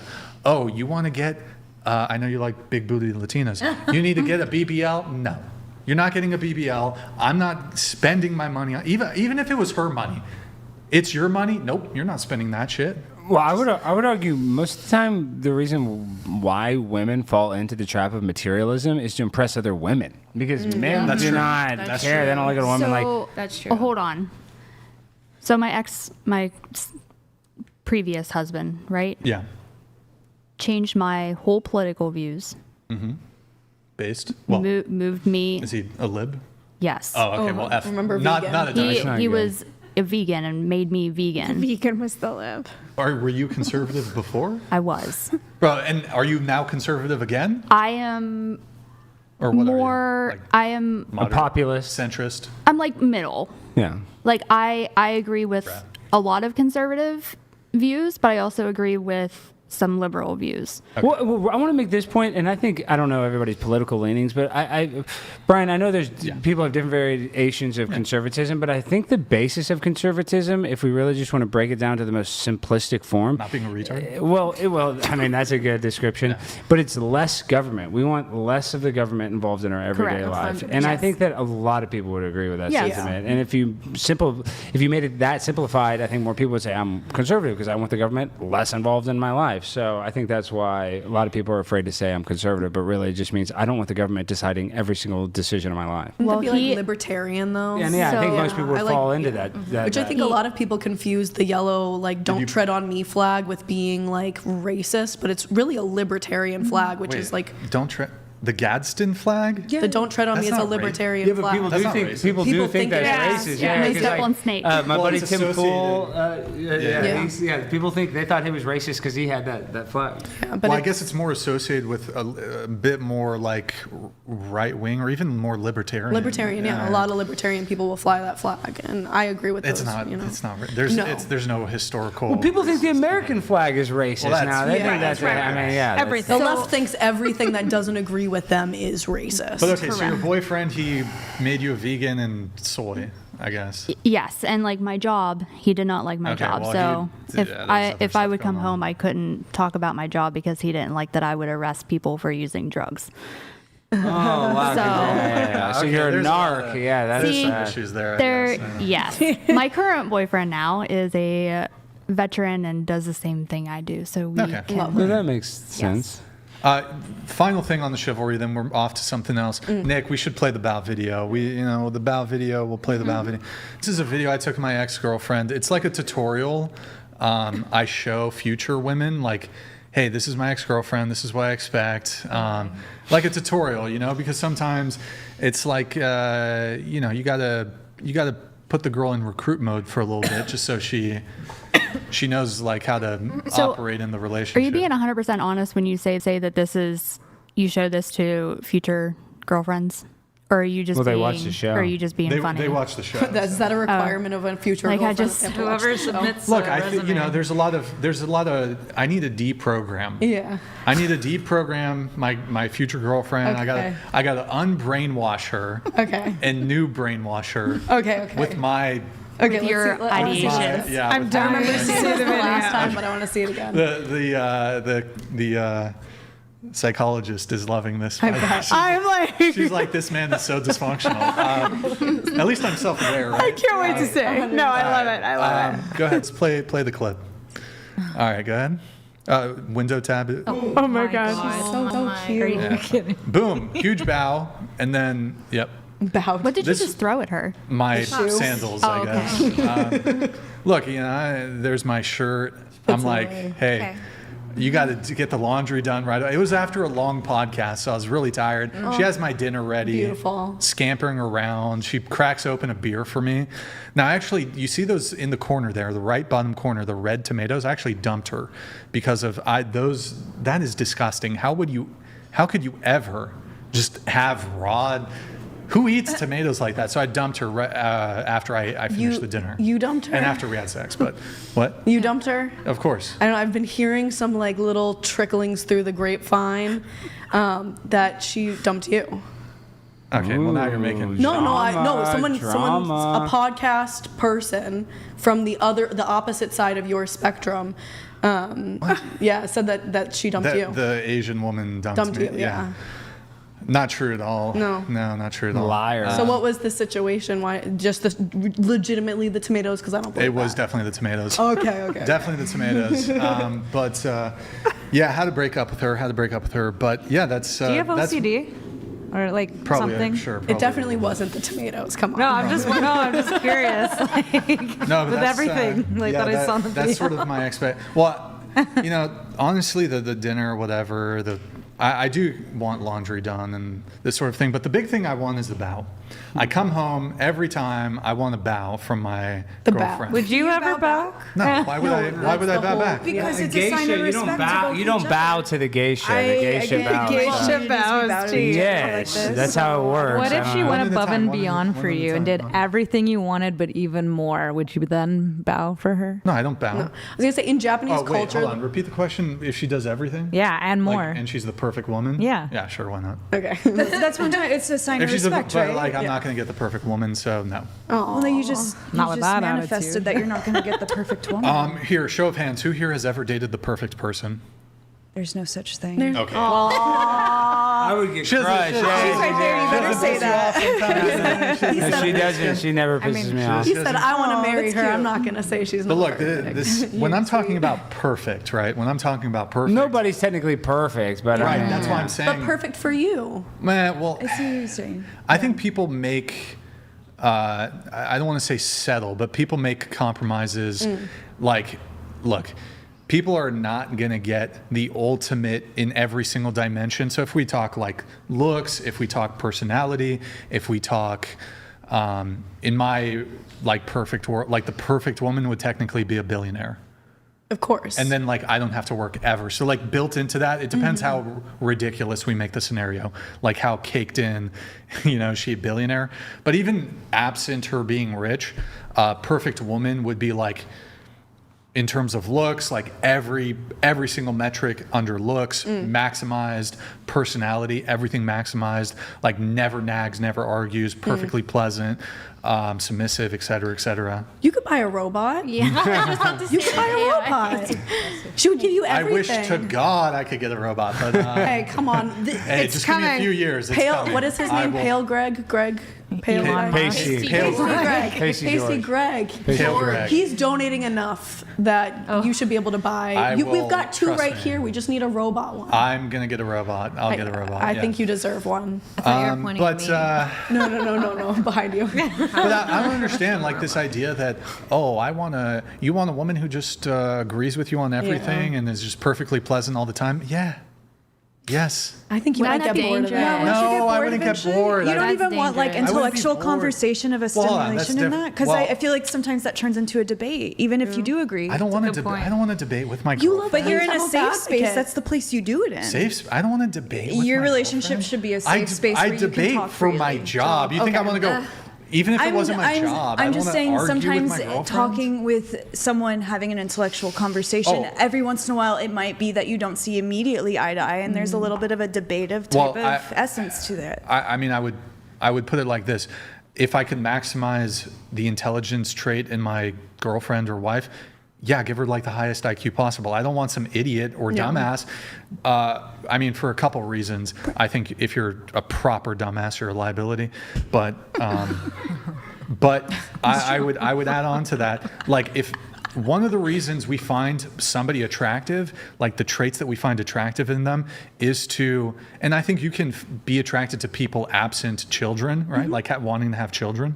But one of the reasons we are attracted to people is they are going to confer these traits to our children. Yeah. And so one component of it, whether consciously or subconsciously, is I'm attracted to this woman because she will, give me D1 babies, or whatever. That's me, literally. I mean, because you said you want a billionaire. I'm like, I'm just happy that my girlfriend played college volleyball. But we do these assessments of partners not just on our own selfish interest, but also, I mean, look, if you don't want to have kids, then you're just going to probably maximize for different things potentially, I guess. Or the thing is that the traits that will confer benefits to your children, even selfishly, you're just going to be inherently attracted to those things regardless. Like, okay, if they're good looking, they'll confer perhaps good lookingness onto your children. Sure. So, like, kind of what I'm trying to say is that for me personally, intellectual engagement is super important in attraction for me. It's So what you're I look at. sapiosexual? Yeah, I would say I love that. But more importantly, I am kind of looking for someone that not necessarily doesn't see the same viewpoint, but has their strengths or my weaknesses and vice versa, so they can help me see a clarity in a subject that maybe, first of all, I'm not the authority on, so I don't know as much about, and they can help me see another point of view that helps me expand my own point of view. So maybe I don't agree with them, but it helps me see the other side of the discussion. One thing to be careful of with that, though, is that there isn't perfect symmetry. No, never. Between what men want and what women want. So don't always map onto, well, I as a woman desire XYZ thing in men. Ergo, men surely must desire these things too. I mean, there's certain things that go both ways, right? But there are certain things that are clearly asymmetrical. Sure. So I think some of that desire there, I think men care about that to a lesser degree. Like, for example, money. I think women have a more invested stake in a man being successful, a man being ambitious, a man being a high earner. Sure. I'm not saying it's the most important thing, although the majority of divorces are because of financial issues. I'm not saying it's the most important thing. I'm not saying that that's the only thing women care about. It's not the case at all. Women care about a bunch of other things too. And I think oftentimes that can be like very secondary or whatever. But compared to men care don't care at all. Men really don't care about a woman's money or success or any of these sorts of things. But he does care about her mental state. Like Her mental state. When I say mental state, I mean the point of view that she has, that she carries through life, what her maybe opinions are, or her expression of how she intellectualizes and comes across. So what I'm trying to expand on is, at least in the type of talking situations I've been in, I do feel like me being an intellectual has always helped me, because a lot of times when I'm talking to these men, they really appreciate, whether it turns into something or not, they appreciate that I'm able to put my thoughts into a presentable way that I can come across and have a discussion with them. No one gets upset or angry even if we don't see eye to eye, but we're able to better ourselves and expand what we're talking about so that I can better understand my life and people that I run into and have more conversations like that. Honestly, look. But I don't think all men are that way. Deep I'm just convos? no. I think it's very vital. But that's I don't for need you. deep convo. But for you in your think most men life, need for deep the kind of convo. woman you're looking They for, all that's need not deep important. But for convo. another man, that could be I don't a need deal deep breaker. convo. You All get what men I'm need deep saying? No, I get for you I that's think- not important. I think I want to say for the majority of men, I don't think men really prioritize deep convo. They should though, because everyone. I don't. That's not been my experience. Well, I have to disagree with you. That's fine. Hey, that's The only reason, and it's not that I 100% disagree, because I have friends that have mail order brides that don't even speak English that love their wife, and it couldn't be any happier. It's great. I would date a mute woman. Yeah, or one that doesn't barely speaks English. I would just say that for me, one of the best things, I guess, in my relationship is like being able to vent sometimes. You know what I mean? Like it's like it's like a therapy thing. Like, oh, I'm mad about this at work or Safe that. space. Yeah, so I feel like, talking. I mean, Yeah, but you could vent to like a. that's But true. it's It not could the be a same- one-sided vent. It's not but the same as when you vent to her, right? There's Yeah. privacy within venting to your and she significant knows Yeah, look, I do You're think better than talking some matters. I stranger. guess, Brian, is that's the one thing Yeah, where sure, no, like of course. Well, we weren't conversation. saying that. We were talking about deep conversations. Yeah, I mean, look, you of course want somebody who you get along with, and it's not like awkward or like Sure. pulling teeth. I mean, I've had experiences where, I've been on dates with girls, and it's like you're horrible. You can't even have a conversation. You're just like carrying the conversation, and they're not giving. They're just saying, "Yep, But- yeah." But I mean, like, I'm not looking for a woman who's like Shakespeare over here, who's like got some massive depth, and I can talk about philosophy with her. No, and that makes sense with I your value work. other. Why would other why would you things. need that if you get that from your job? Why would you need Well, that? no, when even so if I- I'm even kind, if I I'm was kind like- of having an epiphany about you, actually. Like that It's not makes about. sense. You think I'm having? No, really no. I'm deep just saying. I get conversations why on you this don't show. need to have deep conversations with your significant other because you probably are burnt out from these conversations. Well, I'm conversationally burnt out from the show. That's but probably true. 8-hour podcast once a week. Come on. When you get off the show, you're like, I don't want to talk. You probably want to talk. Yeah, you just want to chill. But it's not even that the conversations on the show are super like high level, deep philosophical conversations. A lot of the time, they typically aren't.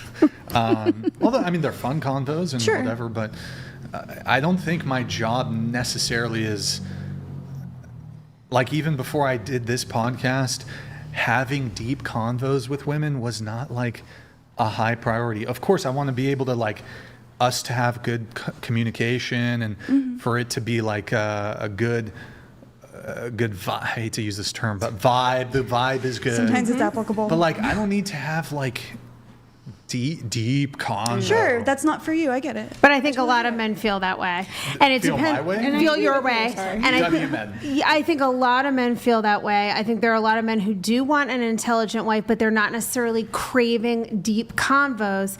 However, over the long term of relationships, when we're talking 5, 10, 15, 20 years plus, it's a big thing I see in therapy why women seek more than 70% of the divorces. And the biggest reason really is that over time women do crave those deeper convos. They want to be emotionally connected, and a lot of times they don't feel like their men want to go there with them. What about? Sure, that's fair, I guess, but his name is Andrew that comes on here a lot. Andrew Wilson, and yeah. his wife, Rachel. Yeah. Yeah, they have very similar viewpoints, but they both are very good at debating and talking. I'm sure, they're both smart. But so I'm sure that is a very big thing in their relationship. That if they weren't able to have those kind of conversations with each other, they wouldn't want to be with each other. So they kind of have that kind of situation. I don't think Andrew. So Andrew would still be with Rachel even if she's a very good debater. Yeah. Even if she wasn't a good debater. No, but he did choose her, and I'm sure he really enjoys the fact that, Well, she's once highly. she shares. I would say, and she's there's very no intelligent. disrespectful to Andrew, but Rachel's smarter than Andrew. I would say that straight up. But Andrew's they're both very intelligent. But Rachel's an actual author, and Rachel's pretty smart. And I'm sure he would not be mentally stimulated if she wasn't. I don't think Andrew. But that's why he picked her. Or they picked each other. Rachel, I think it has less to do with Rachel. I mean, that's sure, it's a perk to have a high IQ wife or whatever. Yeah. I don't think that would have been the primary thing. There's probably other traits that he valued in Rachel that were prioritized. I don't even know these I'm people, and I sure. agree. But debating is not the same as a deep convo. Yeah, we just differentiate that. I don't think most people want to debate their We're spouse. going to get right back to this. We have two Message chats from the government of Canada. coming through. Pasty George A little quicker this donated time. Thank you. $200.04. My brother met a young woman in rural Southeast Asia, and he married her. Oh. They have been together for 2 years. She is traditional, respectful, and submissive. That is what many men are looking for. There you go. Go to Asia and find someone. Yeah, is Pasty A lot of men George do single? that. A lot of men are doing that right now. Brian specifically. Oh, what? I mean, he did have a beautiful Asian girlfriend. She's gorgeous. Indeed. Indeed. Is that really his girlfriend? No, I'm pretty sure, yeah. I believe it. But what's it called? No, this is not his girlfriend. You're so funny. Good apartment. Did that look like an apartment in America? I It looks like one of those weird like Asian videos that they post. He played it on the last podcast I was on as well. It's just evolved over time. Has it? She's become my girlfriend. I dumped her. We Brian's jacket, Ogle. American flag in the studio. Is this the Been a Ogle? while, but happy to be back. Hope everybody is doing well. I think it is Ogle. Oh shit! Welcome, Ogle. The top G, the legend. Good to see you, man. It's been a while. $200 Ogle. coming in heavy. Yeah. Why does Pasty George's come in as 2 and 4 cents? Because he. Don't worry about it. Okay. Sorry. It's a little code. Oh, okay. It's the Illuminati. Oh, okay. Yo, Ogle, good to see you, man. Really appreciate it. Thank you for the compliment on the jacket. Doing a little Halloween. It's a little Halloween. I should have told you guys to wear a costume, I guess. I know. I have a cop one in the you have in a the what? car. A cop costume. I had costumes for everybody Maybe, in the car. What the maybe heck? we should send you out to I'll be right back. go change into it, but Okay, I will. Yo, Ogle's a homie. He's been a longtime contributor. Is Ogle the one he sent in Ethereum? I'm pretty sure, right? Ooh. He did the Ethereum. What a fucking legend. Anyways, thank you, Ogle. Good to see you. Can't even get a hold of my Bitcoin anymore. Pasty George donated $200.04. My brother has noticed that many Western men, especially young ones, are moving to areas throughout Southeast Asia to find and marry traditional rural Asian women. Why is that? I feel like I see more younger men going to South America and more older men going to Asia. That's what I guess see. it depends. I mean, Yeah. if you're in Japan or Thailand. No, or definitely not Japan, but I would say it's more the Philippines Oh, and shit. Vietnam. Big Ogle here with the gifted 50. Guys, can we get some W's in the chat for Ogle? Wogle? Can we get some Wogles in the chat? Yo, Ogle, what a legend. Good to see you back, man. Thank you. Appreciate the support. What a fucking legend. I'm going to play this. What is He's a that? brave and a decent man. He's a pioneer. He's a pioneer. Thank you for that, Ogle. Appreciate it. W's in the chat for him. What is 50, whatever he said? Membership. Gifted memberships on YouTube. Oh, okay. Yeah. Wait, so okay. Oh, Japan. I don't Pasty think George. Japan is so much of a sex thingy. Oh, well, I mean, most of these passport bros, I don't think it's just for sex. I mean, maybe some of it. But I think it's more They're trying South. to find a girlfriend or whatever. I think it's more South America and then Well, like it's Eastern Europe, South America, and Southeast, or Southeast Asia, but even like Japan. I think Korea. Eastern European women want men with like more money, but like for the regular man, it's easier to go to the Philippines or Vietnam or somewhere where the income is a lot lower. But Well, I think they go there because these women have a reputation for being more traditional, more submissive, more. Now, I definitely think some of the more modern Western bullshit has seeped into even Japan, even Thailand, even Vietnam, even the Philippines, all these countries. But I think there is still a bit more of a traditional overriding. But I gotta be honest, though, some of these guys, passport bros, gotta be careful. Yeah. Because some of these women, once they get the ring, once they get the green card, 90-day fiance scam. Yeah. After that 90 days, they say, "See you later." But I even know in Colombia right now, it's a really big issue where American men are going there to meet women in South America, especially Colombia. They're going back to a hotel with them. They're getting drugged. They're getting stolen from, and they're dying. Like, it's been an alarming rate of. There's predators. Well, Cardi B admitted to doing that. And and that's in America, just in the strip club. But yeah. Okay. Well, just good be times, careful, good times. guys. Do whatever you want, but be careful. Well, yeah, that's why. Honestly, I feel like some of the Asian countries are probably a little safer. I think so. I would love an Asian like wife Japan, if I swung pretty that way. pretty safe for the passport bros. But yeah, you go to Colombia, you gotta be careful. That one's a little sketchy. Like where they go, Medellin or whatever. Medellin, Cali. Medellin, is that how you say it? Yeah, it's Medellin. Or they go to her country, the Wait, I thought it was Philippines. They go to Medellin. Philippines. I think it's Medellin. Maybe it is. I thought it was Medellin. It's a double L. I think Medellin. when the white men call it, they say Medellin. Oh yeah, they say Medellin. They do. We have a thing here from Stifler. Ask everyone to rate their own looks on a scale of 1 to 10. You can't pick 7. Rate your own looks on a scale of 1 to 10. Can't pick 7, starting with you. That's not personality. It's just looks, right? Just looks. So Okay. yeah. I would give myself an 8. What is it? Just curious. What is it with personality? Well, because sometimes personality, the way that we view ourselves, our personality is considered, and that's Sure. why I just asked you because I wasn't sure. All right. 8. What about you?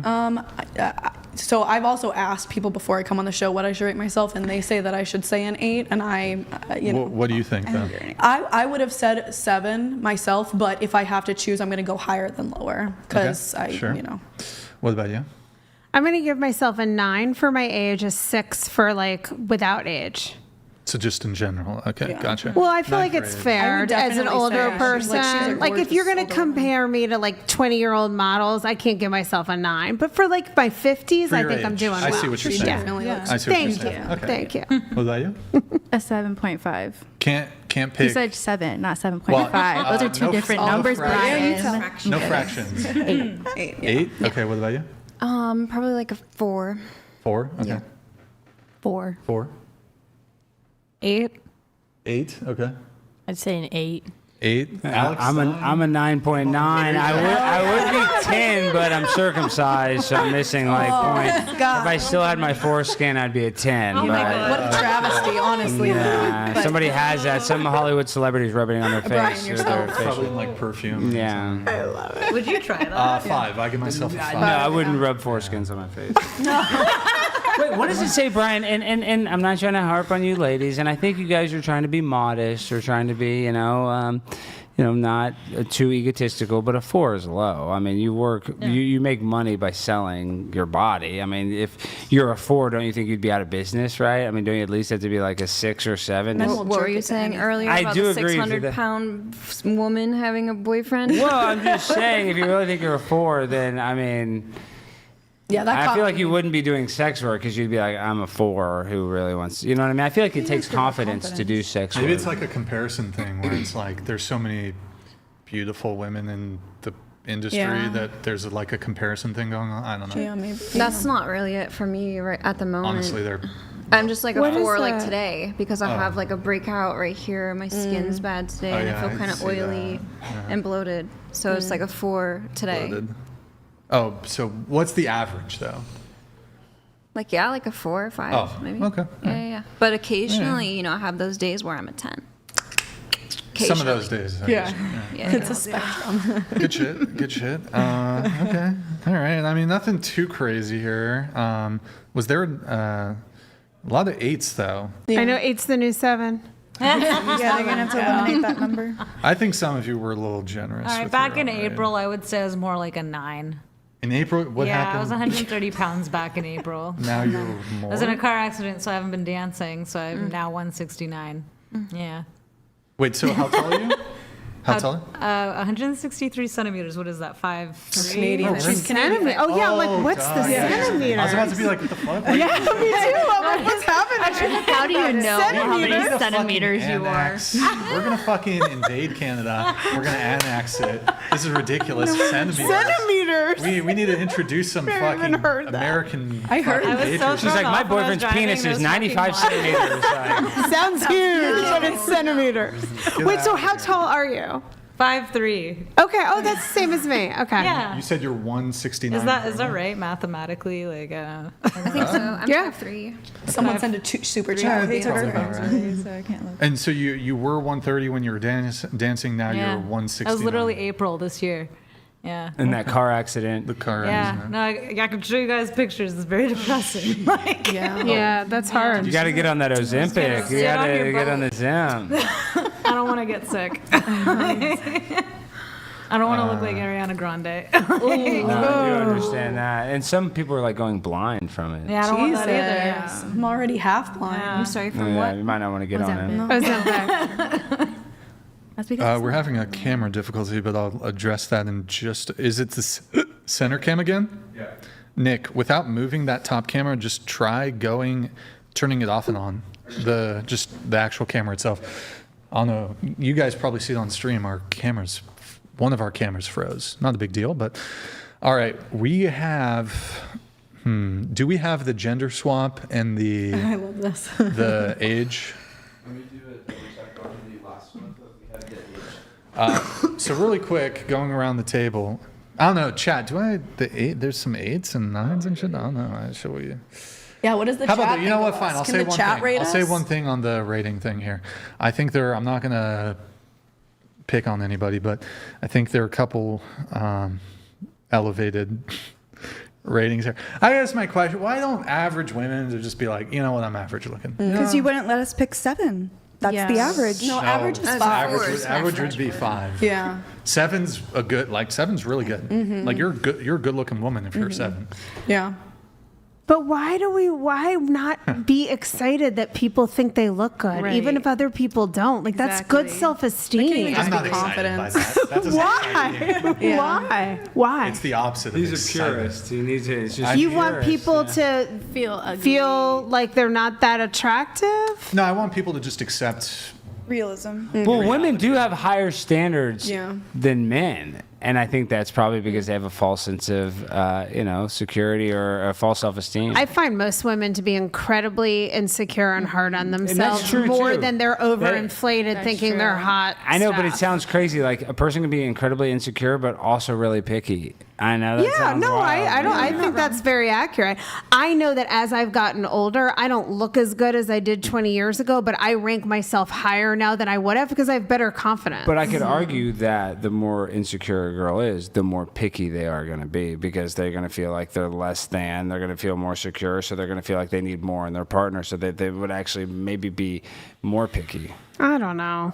I will Yeah, say because if she's they're the confident- hottest one here, though. So. Well, I'm saying like you said, you're sweet. well, I'm saying like how you said when you have confidence, because like when you have that confidence, you're not, it gives you more power in the situation. Yeah, I just think for women, and I can, as the only one in her 50s here, I will just say that for a lot of women, as you get older, you become more confident because you're less worried about men finding you hot, which I'll just speak for myself, dominated a lot of my thoughts and my feelings about myself when I was younger. Yeah, but you know why that is, though, because then you guys are gonna call me misogynistic. No, maybe, it's okay. maybe it is a little bit, but this is why women get more confident and they do get a little more sexually aggressive in their older age, because whether we want to admit it or not, men. I'm definitely not more sexually aggressive. Well, maybe not. Maybe you're menopausal. Maybe there's a Yeah. menopausal age where you don't, you're Yes, just I am menopausal. Okay, maybe your age. Yes. hormones aren't hitting on all cylinders, but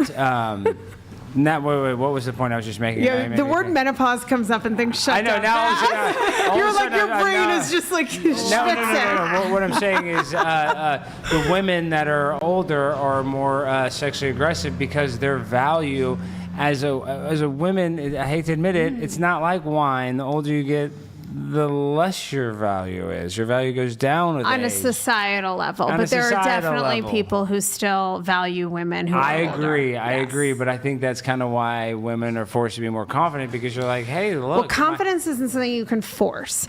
Inner, genuine confidence is I would something that disagree. happens. I would disagree. But the definition of confidence is that you feel a certain way about yourself, not fake it till you make it. A lot of older women also feel invisible for the very reason that you bring up, because they're no longer sex objects. I think also being a therapist, a lot of my value and confidence comes from what I do, and I'm in a job that the older you get, the wiser you are, the more valuable you are. So I think my looks are deprioritized in my life at this point. See, I disagree, because I would say that confidence, you can choose to be confident, because what is confidence is basically the lack of fear. So you can choose. You don't think so? No. I think. Well, I would say being scared is the opposite of being confident. I disagree. I think confidence. What's the opposite of being confident? So the opposite of being confident is insecure. To me, Insecure and scared. I mean, confidence is feeling afraid. I mean, feeling afraid of certain things is human. Confidence is being afraid and doing it anyway. Confidence That's is what I'm saying. Choosing to do it anyway. Right, but that doesn't mean you're not afraid. No, but I'm saying so you can choose to be confident. So when you confidence choose to is choice, do something, my argument is confidence is a choice. You're choosing a behavior. No, I'm saying something completely different. Okay. I'm saying that when you choose to do something you're scared of, that can build confidence. That's what that I is not define confidence. faking confidence. Yeah, I know. Confidence is That's what I'm something saying. you So anybody genuinely can feel. do it. I'm saying anybody can be confident. Anybody You have to could do the work work, on is what building she's their saying. confidence. You can- Yes. you- But that's- you so my can't point just is- you can't go, I'm going to be confident. I don't think you understand what I'm saying. Is like you said, confidence is not a choice. I think that that's wrong. I think you can choose to be confident when you're in a situation that you might find scary and you continue to do it. You're choosing to be confident. So confidence in that aspect, in that example, is a choice. So what I'm pushing back on is that confidence is not being afraid, number one. Number two, So I said. Okay, well, that you said the confidence is opposite. not being afraid, and I don't agree with that. I think confidence is being the opposite afraid of and being doing things anyway. And I think you build your confidence by choosing to do things that scare you 100%. I'm just saying I don't think you can just decide that you want to be confident and feel it. It has to be something that you authentically cultivate Well, by why doing not? things you're Like, afraid why of. can't you just not live in fear? It's something you have to exercise. It's like a muscle, like a I figurative understand that, but I'm muscle. saying But you can't just turn put it on, you have to continually participate in You can choose to exercising do it. the actions. Right. But when you go, I'm it's saying not confidence is a choice. I don't But understand it's a that choice stuff. you exercise to process. use, and it's a process. Like it's Okay, not just yeah, one day over you're like, time I'm you get confident more now. confident, but I'm But saying what she's trying being to say is confident that a through her choice. career, she's built confidence by doing certain things that have improved her self-esteem by practicing that mode of having confidence. Well, I'll just tell you this much: I'm not a role model, but if you're watching this, guys, right now, if you're, if you have confidence issues, you can choose to be confident in your everyday life, and you can make decisions and do it confidently. And if there's situations that scare you, like these women are saying, if that's will train you. Go do the stuff that makes you scared. I think the biggest way that we grow as a people is putting ourselves in uncomfortable situations. I did a whole TEDx talk on that, so I 100% agree. The way you worded it before So you have sounded to different choose to put me. yourself in that. To do the things that build. So it's a choice. Yes, to do things that public build. speaking is when people list their biggest fears. Public speaking is oftentimes bigger than spiders and death. Yes. And so any person though can choose and go speak unless you have a disability and you actually are mute. Anybody can have confidence and go do it. That's exactly how I overcame my fear of public speaking. And what did you do? You chose to be confident. I'm made a choice. not disagreeing with that. Yeah. I'm just saying one day you don't wake up and go, I'm going to be confident. That's fake it till you make it, and that's a completely different thing. Confidence is built with what you're saying now. Taking action in the face of fear, doing things that scare you until you build that natural and inner confidence. It's not a light switch. That's all I'm saying. I think a good example of this, at least just from my personal life, to come on the Whatever podcast a year ago, I could not do that. I was so scared. I thought I would cry. I thought I would break down. The first time, I had to build up my confidence, especially with the internet and having people say mean things to me and me growing and being able to do that. Then one day I finally felt confident but nervous, and I came on this show, and I was, it was scary for me. And now today I come on and I'm like, I feel good about this. I feel like I can, roast me in the chat or, something like that. But a year and a half ago or 2 years ago when I started doing social media and people told me, come on the Whatever podcast, I was like, I'm not good enough for that. I can't do that. I was insecure about it. And now, I'm talking too much. Yeah, but all you did was choose to come on the show. Right. But no, of course, but I had to build up the confidence to be able to do that. So now I feel really not confident. really, because all you had to do is say one time, yes, I'm going to go on the show, and then that one time, that one decision, now you're confident for the rest of your times on here. But think about somebody, you go and watch them do public speaking, and the first time they've ever done it versus the 20th, 50th, 100th time, how different those two discussions Well, I'm are. saying, I would argue that you can go speak publicly and be scared to death, but you're still confident because you're doing it. What I'm talking about is the comparison between the first time and the 50th time, and how much confidence has built over doing it over and over again and knowing how to present yourself in that situation. You weren't the most confident here, but I you understand. Right. And people, I'm just this saying isn't a confidence podcast, and people are like, talking probably just bored. want people to feel good. The only reason I'm even being abrasive when it comes to this thing, because I don't feel like confident is a talent that people are born with. I think you choose to be confident by putting yourselves in tough situations and deciding to do things that we don't want to do, because there's so many things every single day we don't want to do that we go and do, and I think that is what confidence is. I think we're all agreeing on that. I think everybody's But right. how is this related to Just said in looks? different ways. What? Like, how is this related to looks? How did we even get Being here? Well, I guess if confident you're in your good looks. looking, or have more confidence. I heard you guys saying something about older women are confident, and then you went on about. Well, older women are confident because they don't have a choice, because they're trying to bang, and that's the other thing. We have this No, Yeah, a little bit. But, well, maybe How not the can you speak menopausal for one. older women? When you get older, you care less. Well, why do Identify older women are usually more, they're just sexually active than younger people, I feel. I have some guy friends who are in their 20s and have slept with women who are almost in their 60s because that woman was attractive for her age. She was confident. She knew what she wanted. And younger men love that. Not all of them, but some do. Yeah. Some do. Well, this is a misconception too when we talk about different roles, is that Brian, I don't believe we're equal, but I think women and men equally want to have sex. People think that women don't have sex. They want to it's equal. Yeah. Yeah, so. They just want to. There's double want it in the right standards because the situation. woman that has sex with a lot of men is a whore, and a guy that has sex with a lot of women is a badass. You know, so that is a double standard. But it's just hysterical that you're basically telling me, if I'm getting this right, Yeah. and it's funny and interesting that I am confident, sort of, because I have no choice. If I want to get laid, I have to be confident. A little bit, yeah. Okay, that is not why I'm confident, but I appreciate your hypothesis. It's like, I guess I'm talking about my personal thing is, I have a little ADHD, but I graduated college, but like sometimes I needed that pressure, like knowing that the test was sooner for me to be able to cram. Yeah, I feel and that. I think that's kind of how society is. The older you get, you kind of need that societal pressure because a lot of women feel like they have to have a kid by the time that they're 30, and I don't know if society says that that's fair or not, but that push does encourage women to have babies at that age. Or at least freeze their eggs by that age. Yeah, but I'm so. Okay, but what does this have to do with like having to be confident to try to have sex when you're old? So women feel like, oh, I gotta have a baby by 30. Oh, I gotta be a little more aggressive, or I gotta be maybe if a guy's not as hot, maybe they'll lower their standards a little bit. So I think that only increases as you get older, and you're trying to find a male value. You're trying to find another high value male when your value's declining. Just it's like I hate to be. It's like. What is it? What are those sand clocks or whatever? You know what I'm talking about? You flip over. Oh, I do. Yeah, hourglass. Yes, thank you.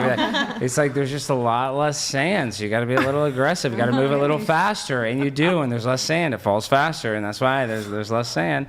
And I would argue that men, maybe when they get older, maybe it can be a little more aggressive and worry less about the opinions of strangers, or worry less about getting rejected. Go to an old folks' home and They everybody's bang, getting laid. Okay. I know. They have STDs like crazy. Oh, the Villages is near where I live in I know. Florida, and they have the highest STD rate. It's horrible. Yeah, they all have herpes. Yeah. Look at her face. What? You don't know about.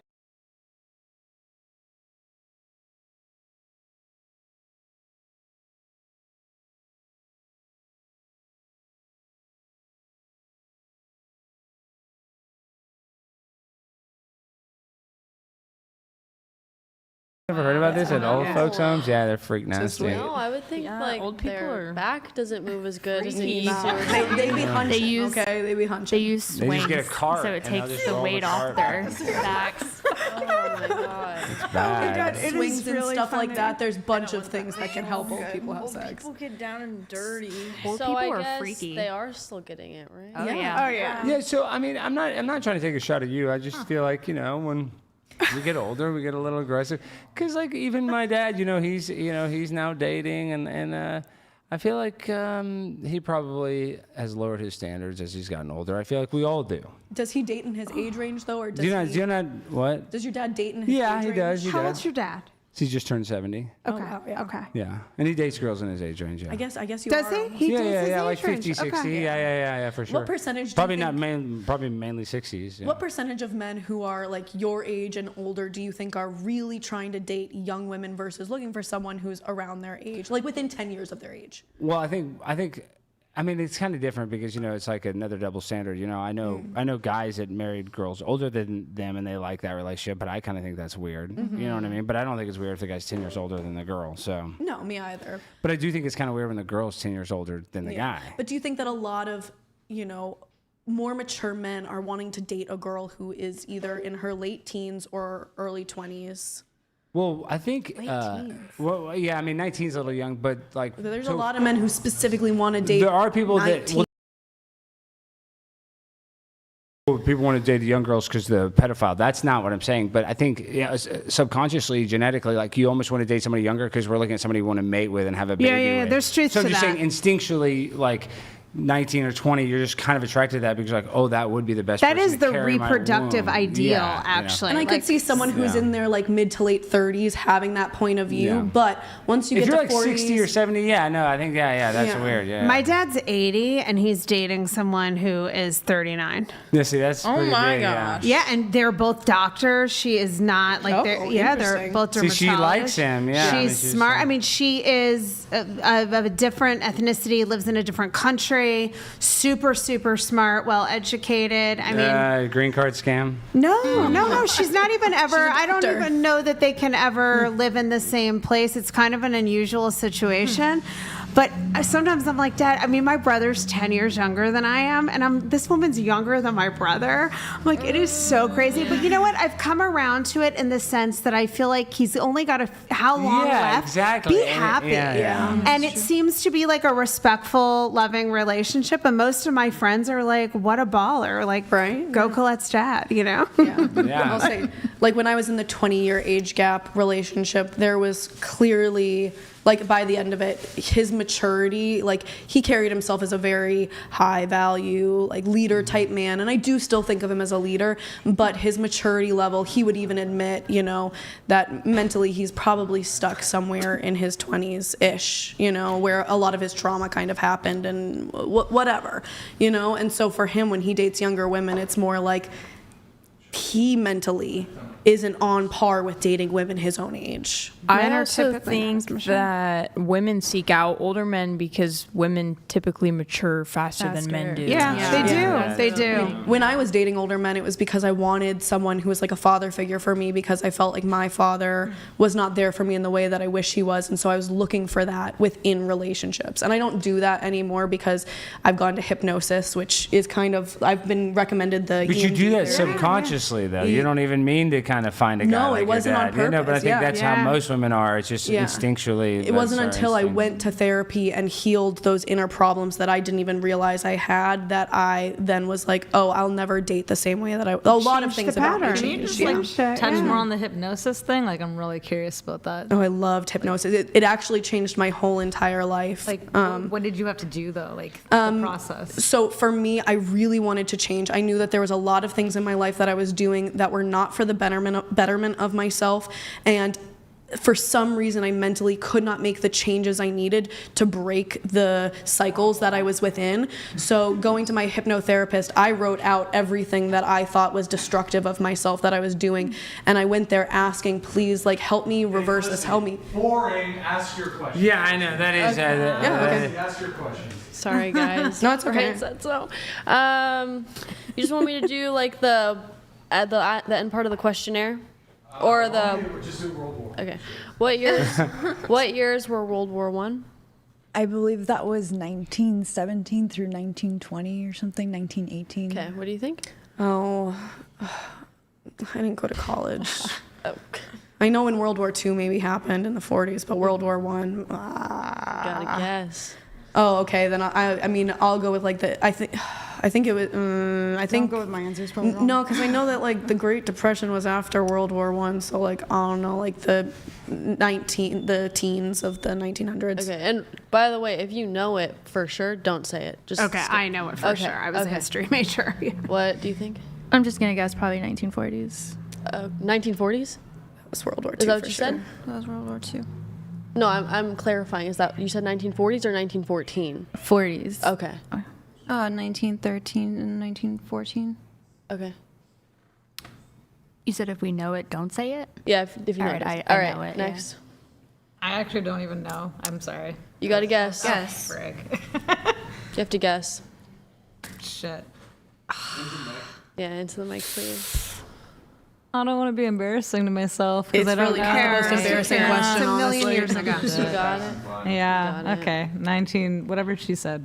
Well, I said whatever she said. I like her answer. What did she say? Because I'm going crazy because I'm pretty sure Hitler died in 1942, but didn't World War I end in 1930s? We'll get to World War II. But I'm guessing, I thought it ended in 1937 oh my or 1939. 1939 sounds accurate, actually. Yeah, I thought it did it start in 37, end in 39, or World War I? One. Yeah. Okay, so what was your answer? 1939. Okay, what's your answer? I Fast, guys.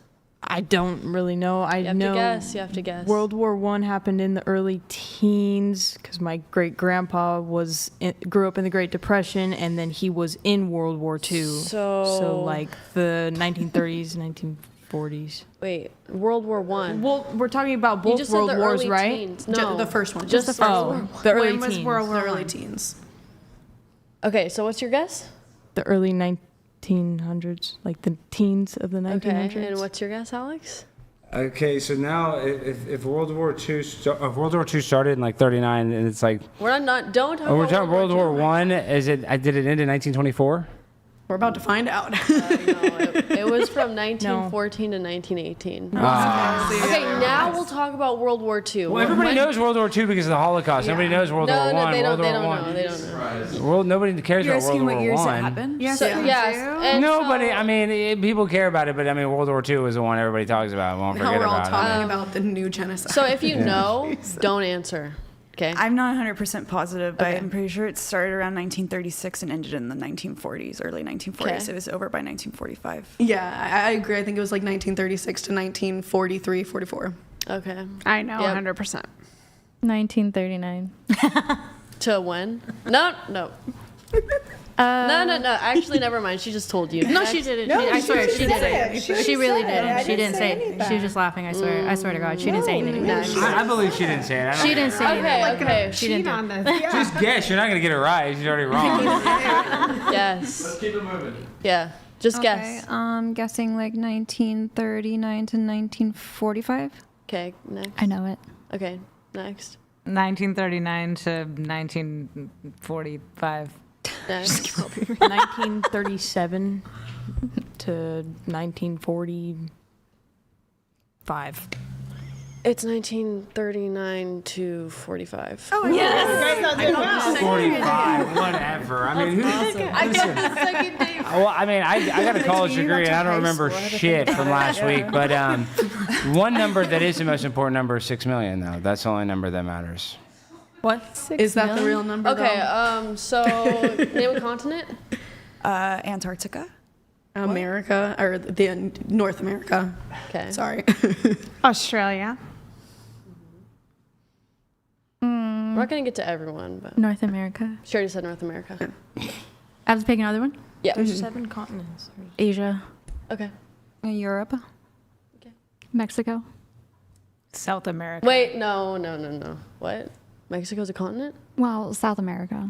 Nope. That's not even South America. I don't fucking know. Okay. Do you know what continent Mexico's a part of? And how does nobody? Why didn't you say Africa? I don't know how you didn't say Africa. Did you do it? Stop. Oh my God. Oh my gosh. My boyfriend. There's only Okay, that was wait, his. one That at one a was time. his, One okay? at a time, please, guys. What was your question? Okay, so do you know what continent Mexico's in? South America. No. Oh, it's in North America. Oh my God. Oh, it is in North America. Oh, it is, isn't it? For some Shit. reason, nobody seems to know Mexico. This That's happened last because, show too. Some girl. It's the Gulf of America now. We don't care. All right. Next question. Or yeah, we said all the continents. Okay. Name 3 countries, and you cannot repeat. Name 3 countries. Let's see, Uruguay, Venezuela, and the Philippines. Let's do Ukraine, Switzerland, and Germany. Okay. France, Spain, Italy. Dang, she took all mine. Right, mine were taken too. Australia, Canada, and what's the third country? Mexico. Ooh. Ooh, stiffy. That's what changed. Okay. Nice. Okay. Just went from a 5 to a 9.10. All right, calm yourself. Keep going. Okay. So Indonesia, Thailand, and United Arab Emirates. Next. Oh God. South Korea. I have like no South Korea. idea. That's a good one. Is Keep it going, is it yeah. good? Yeah, Okay. yeah. So you said North Korea. Sorry. No. Vietnam. And Let's go a little quicker if we can, please. Oh, go ahead. Germany, Brazil, Portugal. Finish. Poland. Okay. Lebanon, Kuwait, and Turkey. Peru, Canada, America. Did we say America? I said Canada. Did you already say Canada? Okay. Ecuador, Belgium. There we go.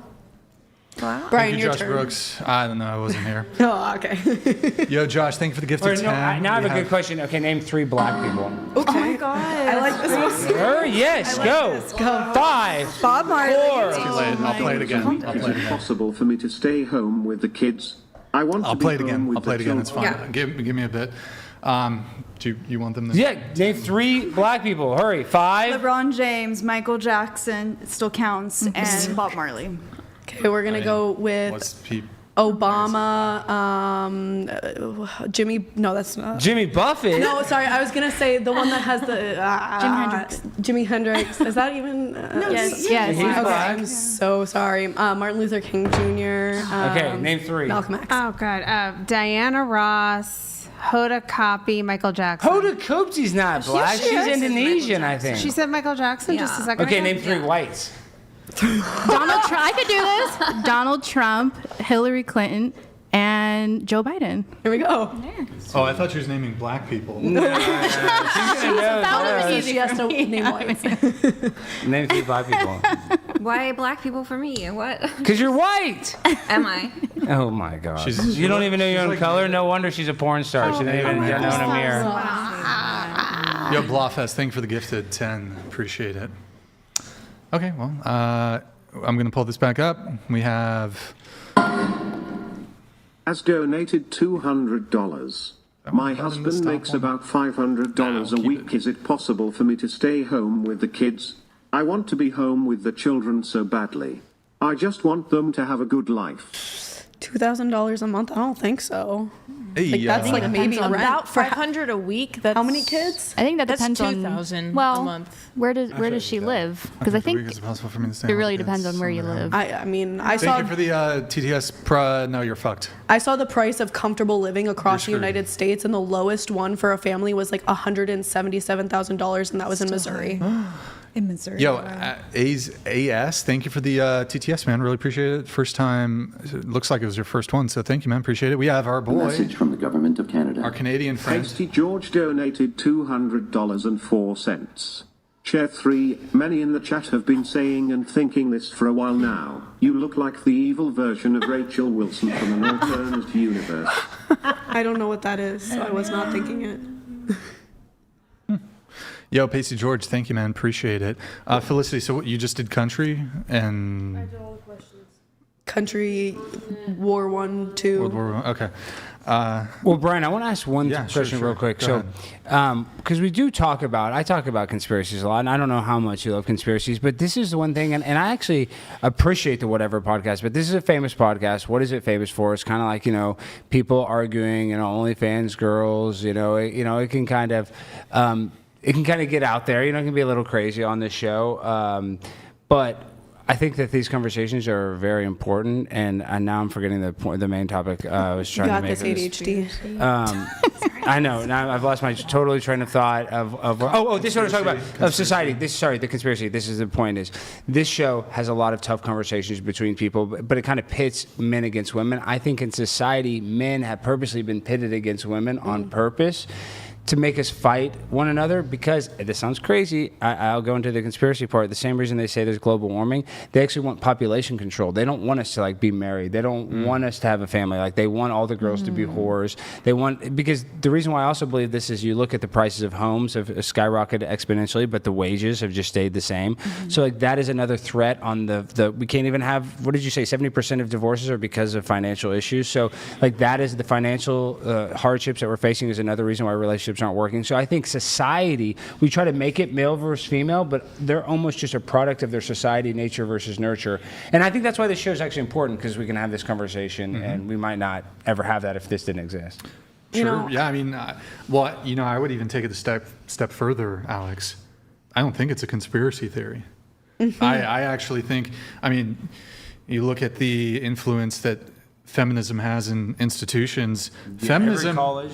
every single college, the media, journalism, government, all these institutions, they're steeped in feminist ideology to some degree or another. Feminism has massive ideological capture, and I would say that a big component of feminism, even going back into the 1800s, if you look at the history of feminism, it was very anti-natalist, anti-family. They want to destroy the nuclear family. They don't want the nuclear family because under the feminist prism, the feminist lens, the family structure, the nuclear family structure is oppressive inherently. Well, that's their proposition, is oppressive to women. And so any sort of structure or institution or system, the nuclear family, that can be oppressive to women should be smashed, should be demolished, should be taken down. So it's not a conspiracy theory. No. I think they're very famous feminists who are very anti-family, anti-husband, anti-natalist. So I don't think it's a conspiracy theory. I think you're just spot on, Alex, to be honest. I'm pretty sure one of the original feminists, I don't know her name, but she was one who started Planned Parenthood, and they strategically put Planned Parenthoods in lower income areas. Yes. They put them in lower income areas so that black women will have more abortions. And William Gates Sr., Bill Gates' dad, was one of and he's a eugenicist himself, and he was one of the big donors and worked with Margaret Sanger. And there's this whole theory that, these fetuses that they're using, they use them to do vaccines on young children, which inevitably, I remember this one topic was making young black boys autistic and giving them issues. And there's like this whole theory about abortion clinics and what they're doing they sell the fetuses for this kind of scientific research, and it's like really. Are you talking like abortion being like eugenics against black people, basically? Well, that is a theory. Margaret Sanger, you got to look into it. That's one of the things she actually said before she developed it. But and there's actually a lot of like weird stuff too with abortions. How they actually want to have the late term abortion because the baby body parts are incredibly valuable because you 100%. Can't get those body parts just for not. Just like if they needed, you think, maybe they needed, you donate your organs for like surgery, but it's actually for like medical testing because they want to like test stuff on babies' bodies. 100%. So that's why like the fetuses are really valuable. And that's why you can look it up. There's been Planned Parenthood people that got caught like keeping some of the fetuses like in their house. So. Oh my God. Yeah. That's sick. We are going to blast through some of the notes here. We've got a lot of notes left. What would you want the minimum yearly income to be for your future husband? You guys, just whatever you filled out here, just say it here. I said 6 figures, 300,000. Minimum yearly income? Yeah. 300,000. A year. Have you even? Yeah, a year. Have you ever even dated a guy who makes $300,000 Yes. a year? Yes. Like long term? Yes. I mean, I don't know their entire history, but to my knowledge, yes. Okay, that's nearly top 1%. What about you? So for me, I say $100,000 because that's what I'm offering to pay. Okay. 200. 200. Well, you're already married. Does your current husband, does he make that much? He makes more than that, but that would be my minimum. That would be your, makes sense. What about you? Realistically, at least 80 grand a year. 80K or more? Okay, what about you? Well, I date a cop, so like 50,000, 70,000. But if you've on the force longer than a year, you make good money being a cop. They make six figures. Like, where do you live? I live in Northern California, so. There's not even that many cops. Like far north, yeah. I feel like if you were in like LA, I feel like some of these LA cops make. They do make more, but I don't live in a city. Yeah, some make a lot. Because if you were dating a CHP, then you'd. My cousin's a cop in New York, and he does really well. Yeah, if you're in New York, yeah. Let's say like 50,000 minimum. Sure. What about you?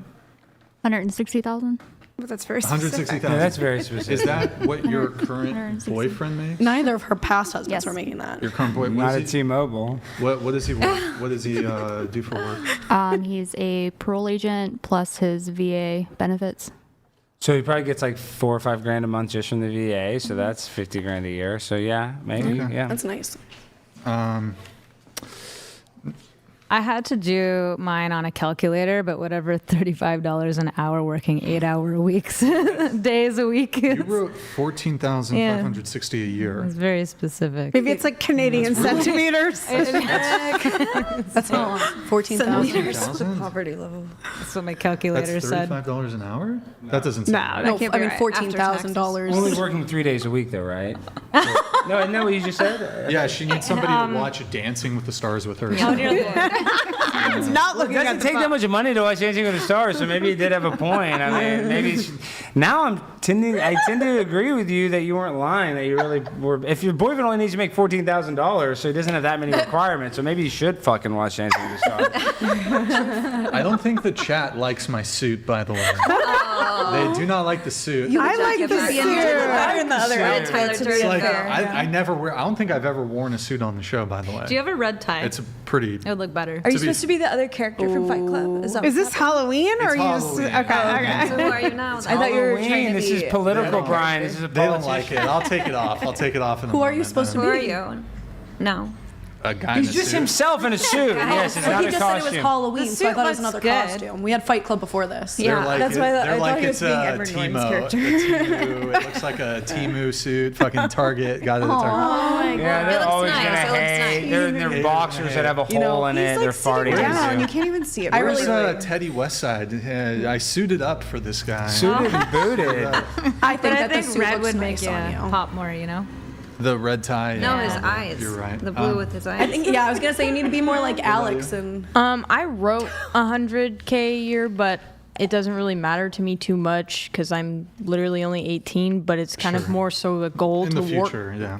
Yeah, a goal to work for. Okay, but you say it doesn't really matter. I don't know. Some of you, $300,000. You said what our ideal would be, right? No. The question minimum. Is, what would you want the minimum yearly That's income my to- minimum Well, ideal. if it was truly the ideal, you'd say billionaire. I mean, I'm trying to be realistic because we're having a discussion. Well, how? There are people that make $300,000. Not a lot. No, you're right, It's not a like lot. maybe the But top maybe that 2%. weeds out a lot of people that are a waste of time for me to talk Why would to. somebody who makes $200,000 a year be a waste of I'm time? not saying that it's a factor that would like determine me saying yes or no. I just Well, yeah, you answered said- the question truthfully. What would the minimum? So it's like But if anybody who he makes, checks every box and he only makes $200,000, I'm not going to throw him out the window. I'm just Oh, answering the poor- question. yeah. You're s- Like, that's like so what? so generous of you. Like what I'm trying to say is that there's all these boxes, right? And then check. So if he checks that box, great. But if he doesn't, then he better check wanna all get- the other boxes. You've never been married, right? No. You want to get married? Possibly. Do you want kids? Possibly with the right person. Do you want kids? With the right person, yes. But if the right person has to make $300,000 a year, you've eliminated 98% of the I'm dating okay with pool. that. But she said that if they check getting off the married. rest of the boxes, it's okay. But That then they don't that's check not off I don't really believe the there's a guy that made $300,000 that dated you with dreadlocks. What? I would Oh, disagree I with would you. disagree with Was he that. white? I would Probably. disagree Was with he you. in the NBA? About being It white? doesn't matter. Was he? No, they weren't a professional athlete. They were in Have you ever tech. been with a professional athlete? No, I haven't. Only. I gotta be honest, $300,000 a year. That's That's a lot. That's a big ask. I you mean, know? there's Okay, been I girls mean, in on the here state that of say California, 20 they say billion. that's like what you need to make to As a minimum? be able to live comfortably. Guys, she's talking. Please be quiet. I'm just saying, like, when I look at like a census of numbers and it shows all the states, $300,000 is what they say to live in California is the comfortable life. You get what I'm Well, saying? how much do you make? That's not what we're Do you talking make, about. Well, you don't have to give me an exact number. Do you make six figures? I don't make six figures, Then but I'm how- also doing 1099 work, trying to make it as like doing all these different trades. But So I'm you- at the beginning of a career, so I don't think it's applicable. I guess somebody could turn their shit around all crazy at 37, but I do think it's a massive ask. Look, I mean, again, men don't really care about your money, but like, I don't know. Genuinely, no one's ever asked me that question because I don't think about that kind of stuff. Well, this is for the it to first be- time I've ever answered a question or But you asking me did that. think about it. I and did. I it had to is- think about it a long time. And it is 300,000. Yeah, which is because I really was like, high. what would you want? That's what I said to myself But when I that's sat really down. high. I guess I'm just trying to manifest things by writing them down. And then you're also Words have power, Brian. You write it down. And when you then- write it down, it's more You're right. powerful. You know what? I'm sorry. I was just trying to answer your question. Let me manifest here a little bit. I want a 10 out of 10 virgin, I don't know, who is a billionaire and has giant labia. And I wish that for you. That it does exist. I know it sounds I'm sure impossible. it does but there's exist. No, but there's some billionaire and his Sophie, daughter, and like he's gonna pass away and leave her the fund. Like, I'm just saying. You're, Alex, you're connected guy. You know any female billionaires? One day, I mean, this is the thing. You have to wait a little while because like her dad's probably not dead yet. But yeah, there'll be some billionaire and like some Batman-style chick that will, inherit that, and she will be hot and she will be a virgin because her dad was like Batman, and you'll marry Batman's daughter. Sign me up. Can I say something? Sure. No. Okay. Oh, okay. Thanks. Of course.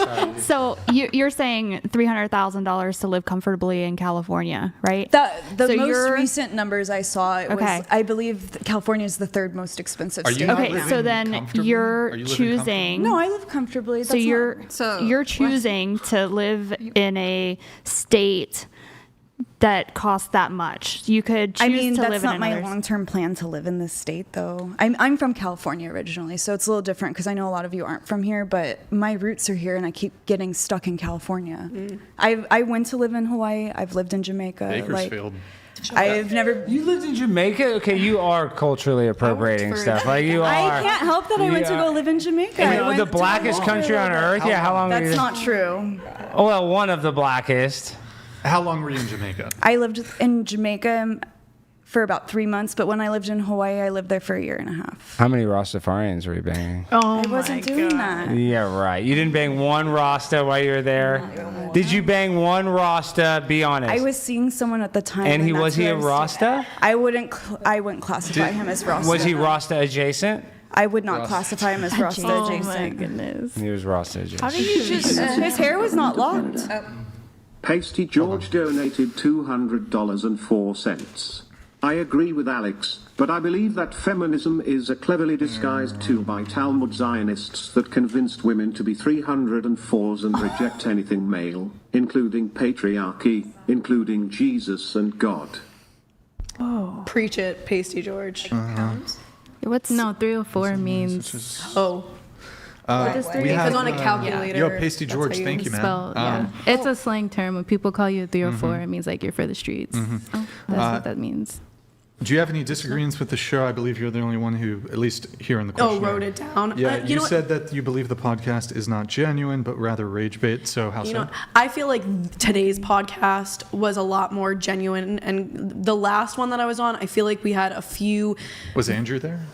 He was on the computer. He was on the screen. But we had a few more pretty uneducated women who really didn't know what they were talking about, and I felt like I don't even remember. Yeah, but I felt like you gravitated towards having long conversations with them, even though what they were saying made zero sense, and it was just like going on forever. And I was like, okay, there are people with better opinions. There could be better conversations had here.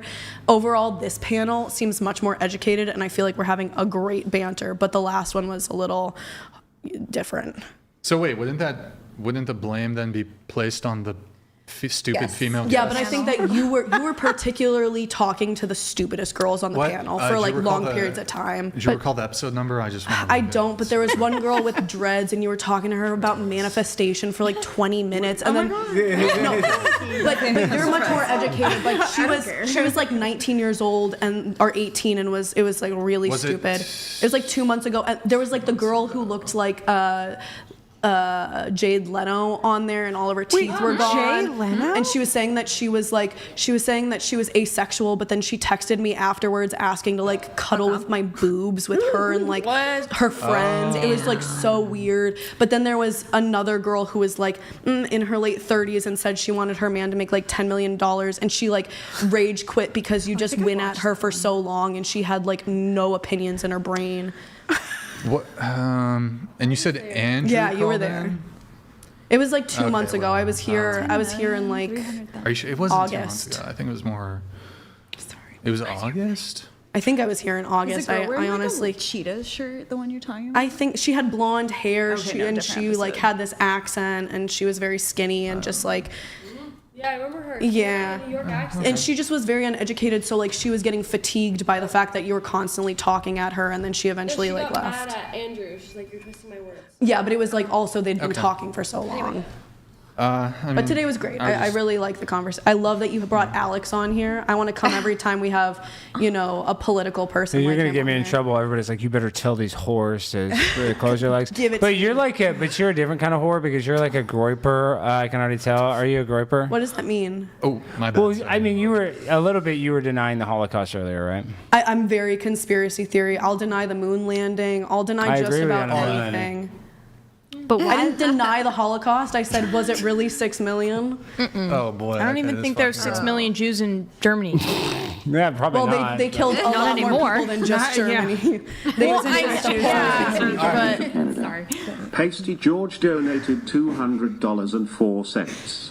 Chair 1, why do you have to live in California? Why not live in a less expensive place even if you have roots in Cali? $200,000 is pushing it. Any wise man would tell you to hit the road. And that's completely fine. I stated earlier my roots are in California because that's where my family lives. I grew up here. I raise honestly, anything over 6 figures, I kind of raise a bit of a eyebrow. I really believe in manifestation. So when you told me to write something down, I wrote it Believe in down. manifestation?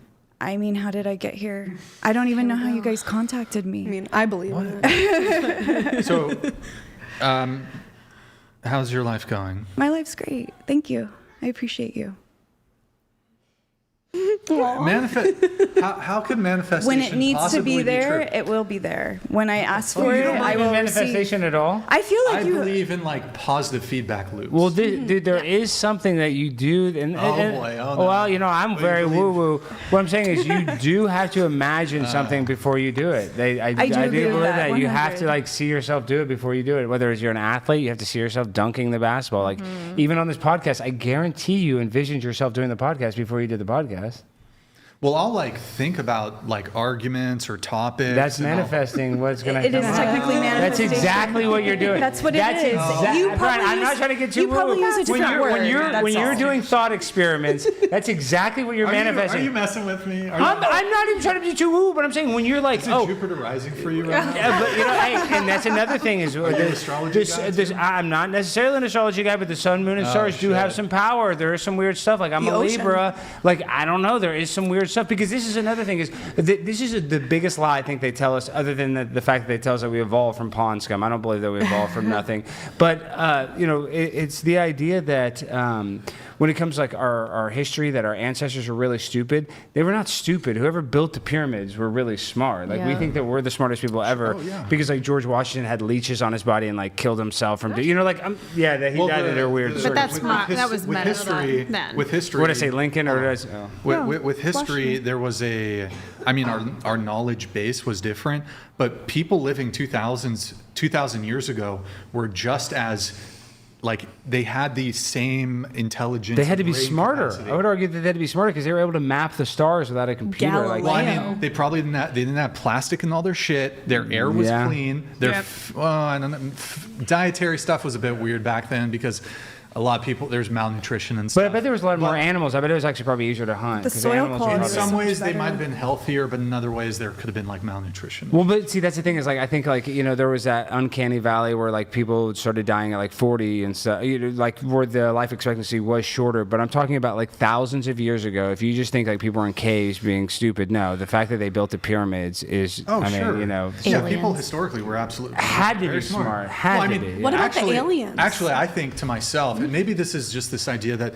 as things become more complex, it's harder to, like, for example, inventions. If you're living 200 years ago, like the barrier to entry for like inventing something was kind of minimal. Like you could be a Tesla, you could be an Edison, you could be I'm trying to think of other famous like famous inventors. Einstein But now like it's so advanced that I think it takes groups of people to make these like additional leaps, I guess you could say. But I do wonder like who is the Einstein of today? Who is the Tesla of today in terms of Well, see, I would argue, I would say, and I'm not even trying to be annoying when I say this. The only reason why I don't think that's necessarily that accurate because if you go and you look at like Uber Eats drivers in New York, or even taxi cab drivers that have been driving in the past like 10 years, they've been driving in the same city over and over for 10 years, but because they've been using GPS, they don't even know where they are. And that's the same with us, because if we don't actually train our brain, it's like a muscle. It just like doesn't get strong. It just stays weak. So I think that in the olden times, people had to challenge their brains differently, and now we don't, because of AI, because of whatever things that makes our lives easier makes us dumber. Okay, yeah. Sure. And that's why deep conversations are important, because it expands perspective, and what you're so familiar with. When people challenge you, it's actually a good thing. I always tell people you shouldn't always have yes men around you. That's very dangerous, because when you're surrounded by yes, you're never going to see the opposing side. Yeah, especially like an echo chamber. And like that's the worst thing. And that's, like you were saying, how the show does rage bait. Yeah, like maybe a little bit, but also it does set up debates where people argue. And I watch a lot of debate content. I'm sure you guys have. And like, usually when you watch a debate, it's kind of confirmation bias. Like you just want to hear somebody argue your side. But I'm telling you, like, even if you don't convince a person of your opinion, if you can kind of get somebody to question it, question the subject, that's enough. So that's why well, I'm saying, that's what this show I think does, is it kind of just, it may not convince somebody to be on your side, but it'll make them question their own side. It was kind of like Charlie Kirk's like main message. Yeah. It's like when you guys are divided and don't talk, that's when bad things happen.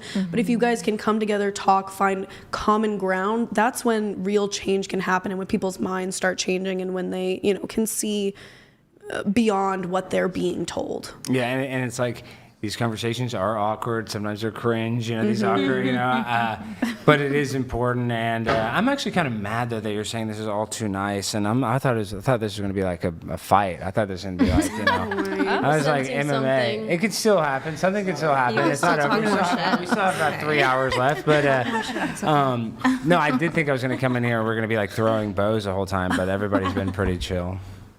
You know what? I'll make it spicy for you. I'll take a controversial why'd you make that face? Because he looked at me. Because you're the only one that we've had. I mean, really, we need to be fighting more. I mean, that's what the people want. But also, I don't want to like just fight for the sake of argument to rage bait. I would like to actually like talk about something we're passionate about. Of course. You guys have some beef? No. We're trying to start it. It goes way back. It goes back just a few minutes ago, but it's like 4 hours ago. Do you have some beef? You have some beef with him? No, not at all. Actually, you've changed my opinion about you. When we first came in, I thought you were kind of stubborn-minded, and I see you're very open-minded. I am very open. That's one thing I'm very open-minded. You have a lot going on in your mind. Wait, what did you say? What did you say? I said, I still don't like him.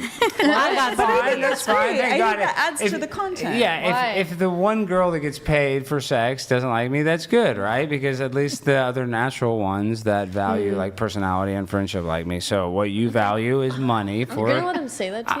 I mean, I'm not even trying to start a fight, but I'm saying your value is different because because you would let a stranger literally blast you for $500. Yeah, I mean, so we do have a different like opinion. It's like you've had sex with a lot of strangers. And midgets and donkeys. Okay, now you're trying to be like sarcastic, but I mean, you do sleep with strangers for money, so you do value like you would literally sell yourself for like a finite cash amount. So yeah, I mean, I think I even have an opinion about that because while I respect what you do, I think it's very unfortunate that porn stars, like you said, you're living kind of like a middle class life.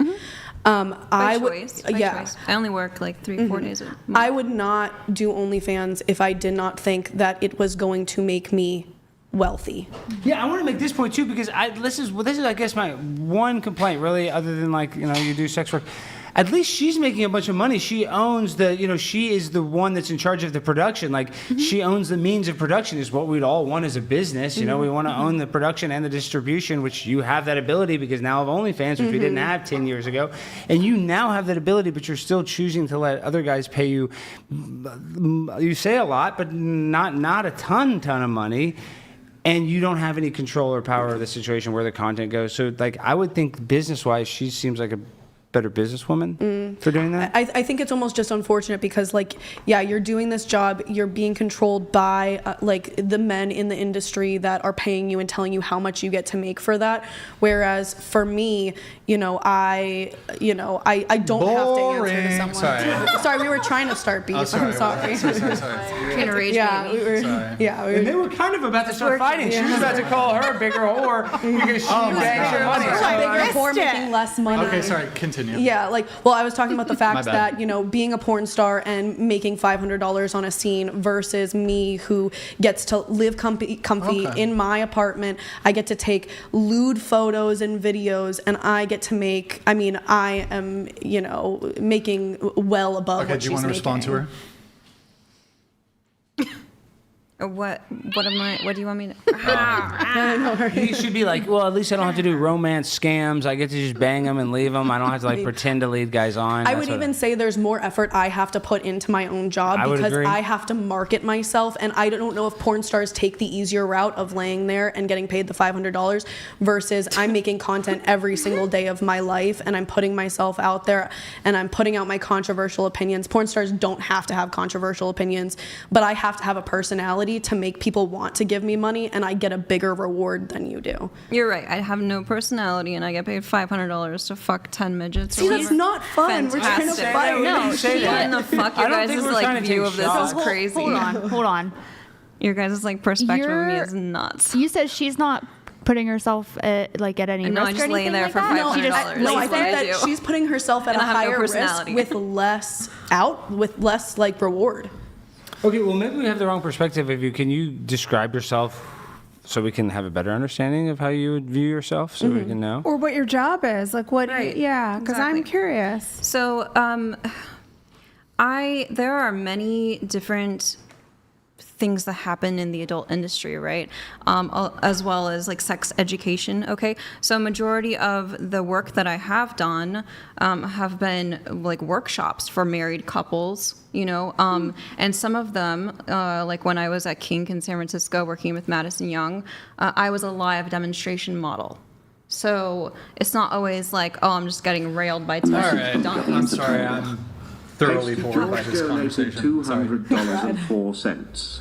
Share 2, Brian was doing what he does best in every podcast he hosts, exposing the naivety and retardedness of certain feminist female panelists. It didn't make for a good conversation the last time, though. I don't think you clipped anything from that podcast and posted it.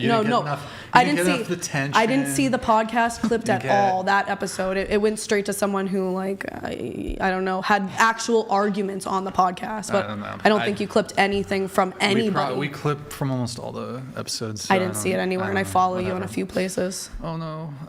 Okay, well that's fine. I'm not saying me. I'm just saying any of the podcasts. Yeah, let's dive into some of this more interesting stuff, I guess. Let's see. I'm trying to help it out. Hold on. Really quick. We'll come back to the bear. Let's see. 18, starting with you, Colette. Women do not have equal rights to men in the USA. To who? Bro, Jenna. Yeah, I didn't understand the assignment. Sorry, I scribbled on everything. No, it's just we circled you wrote. I only circled one thing, so. Oh, and everything else was a no then? Yeah. Okay, I guess whatever. All right. Why is that, Colette? Okay, technically, women have equal rights under the law, but there's still so much discrimination against women. Also. Women are paid less on the dollar than men. But what else? Okay. Women have more rights because you guys don't have to be drafted. Okay. True. Well, I'm just going to fix your Okay. mic. I don't. Well, what are some of the other things, though? So women are still discriminated against. There's still sexism in the workplace. Mm-hmm. And I don't think women have the same power in the workplace that men do still. Women don't have the same power. I could disagree. Well, yeah, I disagree wholehearedly. I mean, OnlyFans, we were talking about the wage discrepancy. They're making a lot more in that industry. So that's one women, industry. I know, but it's a pretty big one now. It's hard out here are you going to start an OnlyFans? I might have to, yeah. I mean, maybe I'm just in the wrong industry. In my line of work. Not even just like OnlyFans where women are like, the top earners in that industry, like the military and stuff. Women get offered like promotions and rank up way faster than men do, and I work with like half ex-military. Affirmative action. Yeah. I mean, look at Kamala Harris. Like, Joe Biden literally said, I'm going to pick a woman. So every man was not even eligible for the vice presidency. So that woman had more rights than any man. Also, Trump does a bit of that too. Not that I'm a critic. Everybody does it. This is one thing, Brian. Everybody wants to say conservatives are racist. That's not true. If you're a black person and you're a conservative, trust me, conservatives want to help you out more than anything, especially with women. Like people say misogyny and conservatism. If you're like an outspoken conservative woman, trust me, the conservative movement will. Well, Trump hires a lot of women. He does that on hires a lot purpose of because women. he wants to have women around him. He wants to be equal. And Trump wants to be liked by the left. People think it's like he wants to be hated because he shares these mean memes. No, he wants to be liked just like everybody wants to be liked. I think he also just likes to look at the women. Is there anything else? I think it's hard if you're not a woman and you haven't been on the planet for a while to see all the ways that women are still discriminated against. I'm not saying there is an opportunity and there aren't like Kamala Harris's, but I don't think that women really have the equal opportunity that the facts might suggest they do.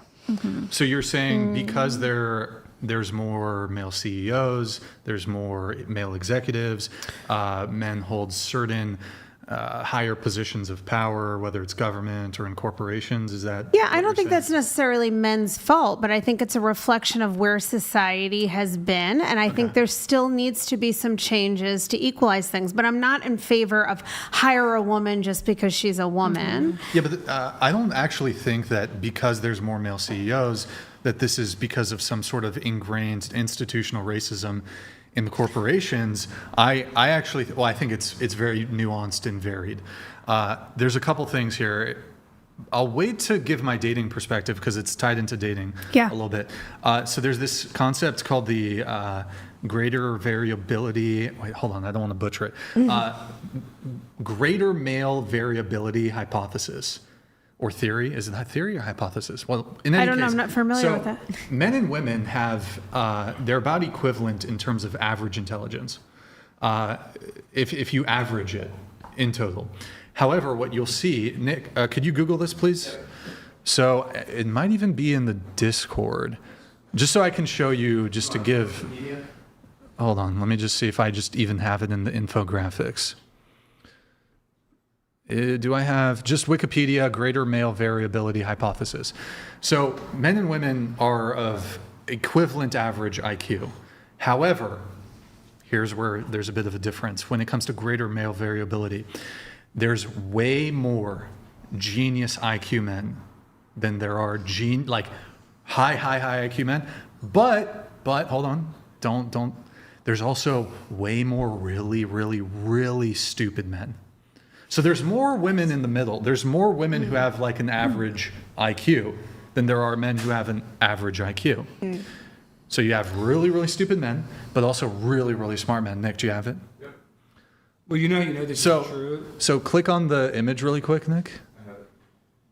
So you're gonna have to make us smaller a little bit. So the blue is women and the green is men. So this means essentially that you have more women in the middle who have like an average IQ or whatever.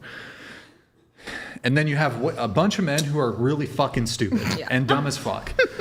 But then you also have another proportion of men who are just really highly intelligent. To be clear, that's not to say that there aren't women who are just as intelligent. It's just that there's more men who fall into that high IQ intelligence. And IQ is only one form of intelligence, so there's many different emotional intelligence. I don't know what the chart would look like on that, but I guarantee women are winning that one. I think there's two parts of our brains. I don't know. But I want to just make this one point, though. This is why this is true, because I talk a lot about transgenders and women's sports, and this is one that people don't talk about. There's actually a transgender chess player, a guy that identifies as a woman that was dominating chess, and chess made rules. This is serious. Chess made rules outlawing transgenders because women didn't want to have to compete against men because men are better chess players than women, and that's because their IQ is higher on average, and that's why women want to keep men out of their chess league. So even if there are more male CEOs because men have higher IQs, let's just say that's the reason, or that's a primary reason. Not all men have higher IQs. Okay, I'm not even saying you're saying that. I'm just giving into that argument. I still feel, based on my own experience in life and what I've seen with other people, that there's still a lot of discrimination against women, even the way women are treated just look at, even for example, to me, this is a form of what I'm talking about in this room. I pushed back on being submissive or described the kind of relationship I want, and you guys called me masculine and aggressive. Well, hold on. That's true. You did. That's true. He did say that. Okay. He did say that. I didn't say that. Okay. But I did say that, but I was kind of more trying to describe your personality because you're very outspoken. But that's my point. No, hold on. He Yes, said you were exactly. type A. He said he then said He the said exact aggressive. words masculine I did and say aggressive. masculine, I'm not making it up. He did. I can confirm. He said type did. A, and I asked him to elaborate on what he meant by type A. Yes. And then you said more masculine and aggressive, not assertive. You said aggressive. So this is one of the things I mean, is that if a woman has an opinion, or she pushes back, or she has a strong personality, that it's type A, masculine, aggressive, and none of these things are compliments, by the way, when they come from men. And when a woman acts like that, she's seen as a bitch. I know, but there's a lot of women that act like that and are bitches. Okay, but I'm not a bitch, and there I are a didn't lot say of you were, women so. who aren't, and I know you didn't, Yeah. but there are a lot of women who aren't bitches, who are smart and capable, but if they try to assert themselves, they're seen in these negative lights and they're kept down. That's what I have observed in You life. are right. Alex Stein oppressed you on the whatever podcast. Let the record reflect. Flip it and ship it. And he also told me I'm only confident because I'm desperate to get laid. You want to get laid. No, He literally said that. I'm not even trying to say that as an attack. I'm just saying, when you have less time on the clock, you're more urgent. It's like in a football game. The last thing I'm trying to do is get laid. I don't even care. The whole thing is called the Hail Mary. It's because you don't have any time left. So you got to do a long pass. What you're missing is a woman at my age doesn't care about that anymore. All these hoes got a bunch of Hail Marys they're trying to, score on. It's just different. There's not a lot of time left on the clock, so you got to take, bigger chances and more risks.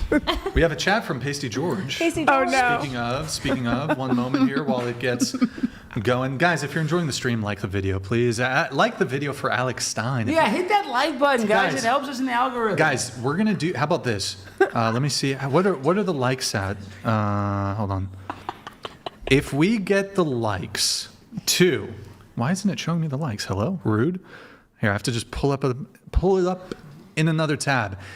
We will have Alex back for round 2. If we get the likes to 3,000, get the likes to 3,000. There's like 5,000 watching. We're only at 2.2K. Hit the like button. I will bring Alex Stein, Pimp on a Blimp 99, back on the show. Full panel of big booty, not even one white woman, all big booty Latinas. And I'm going to do brown face. I'm going to be in brown face. No, I'm kidding. That's a joke.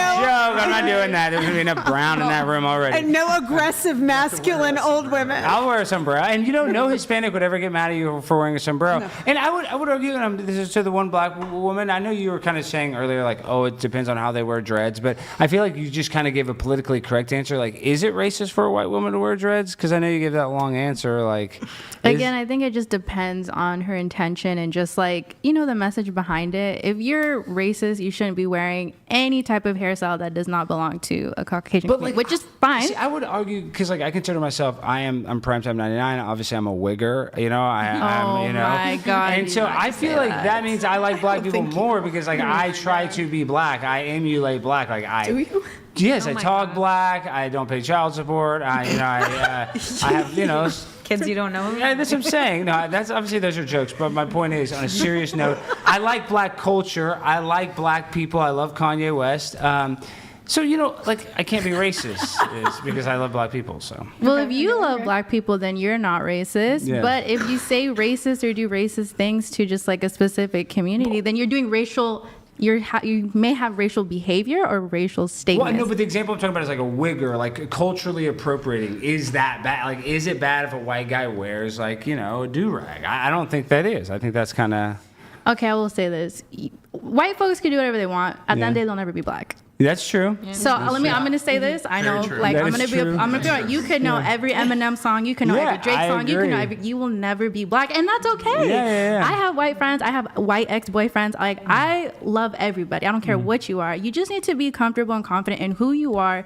You need to. It needs to come from a genuine, passionate standpoint. If you love soul food and you genuinely love soul food, there's nothing wrong with that. I don't think, Can somebody AI Alex Stein with cornrows? Oh my God. In the research tab, maybe on Discord, anybody in the Discord. Like Michael Scott. Give Alex Stein some white boy cornrows, and let's see how it looks. Hit that like button. Hit the guys. like We need button. that. We need the Big Booty Guys. Latina special. We just need 800 likes, and we're going to do a big. And I want to Booty bring in Latina. 4 ICE agents. All guys are going to be in their ICE jacket. Oh my And they're getting all. But if you're a 9, you're fine. But if you're a 6, you better hit the bricks. Oh shit.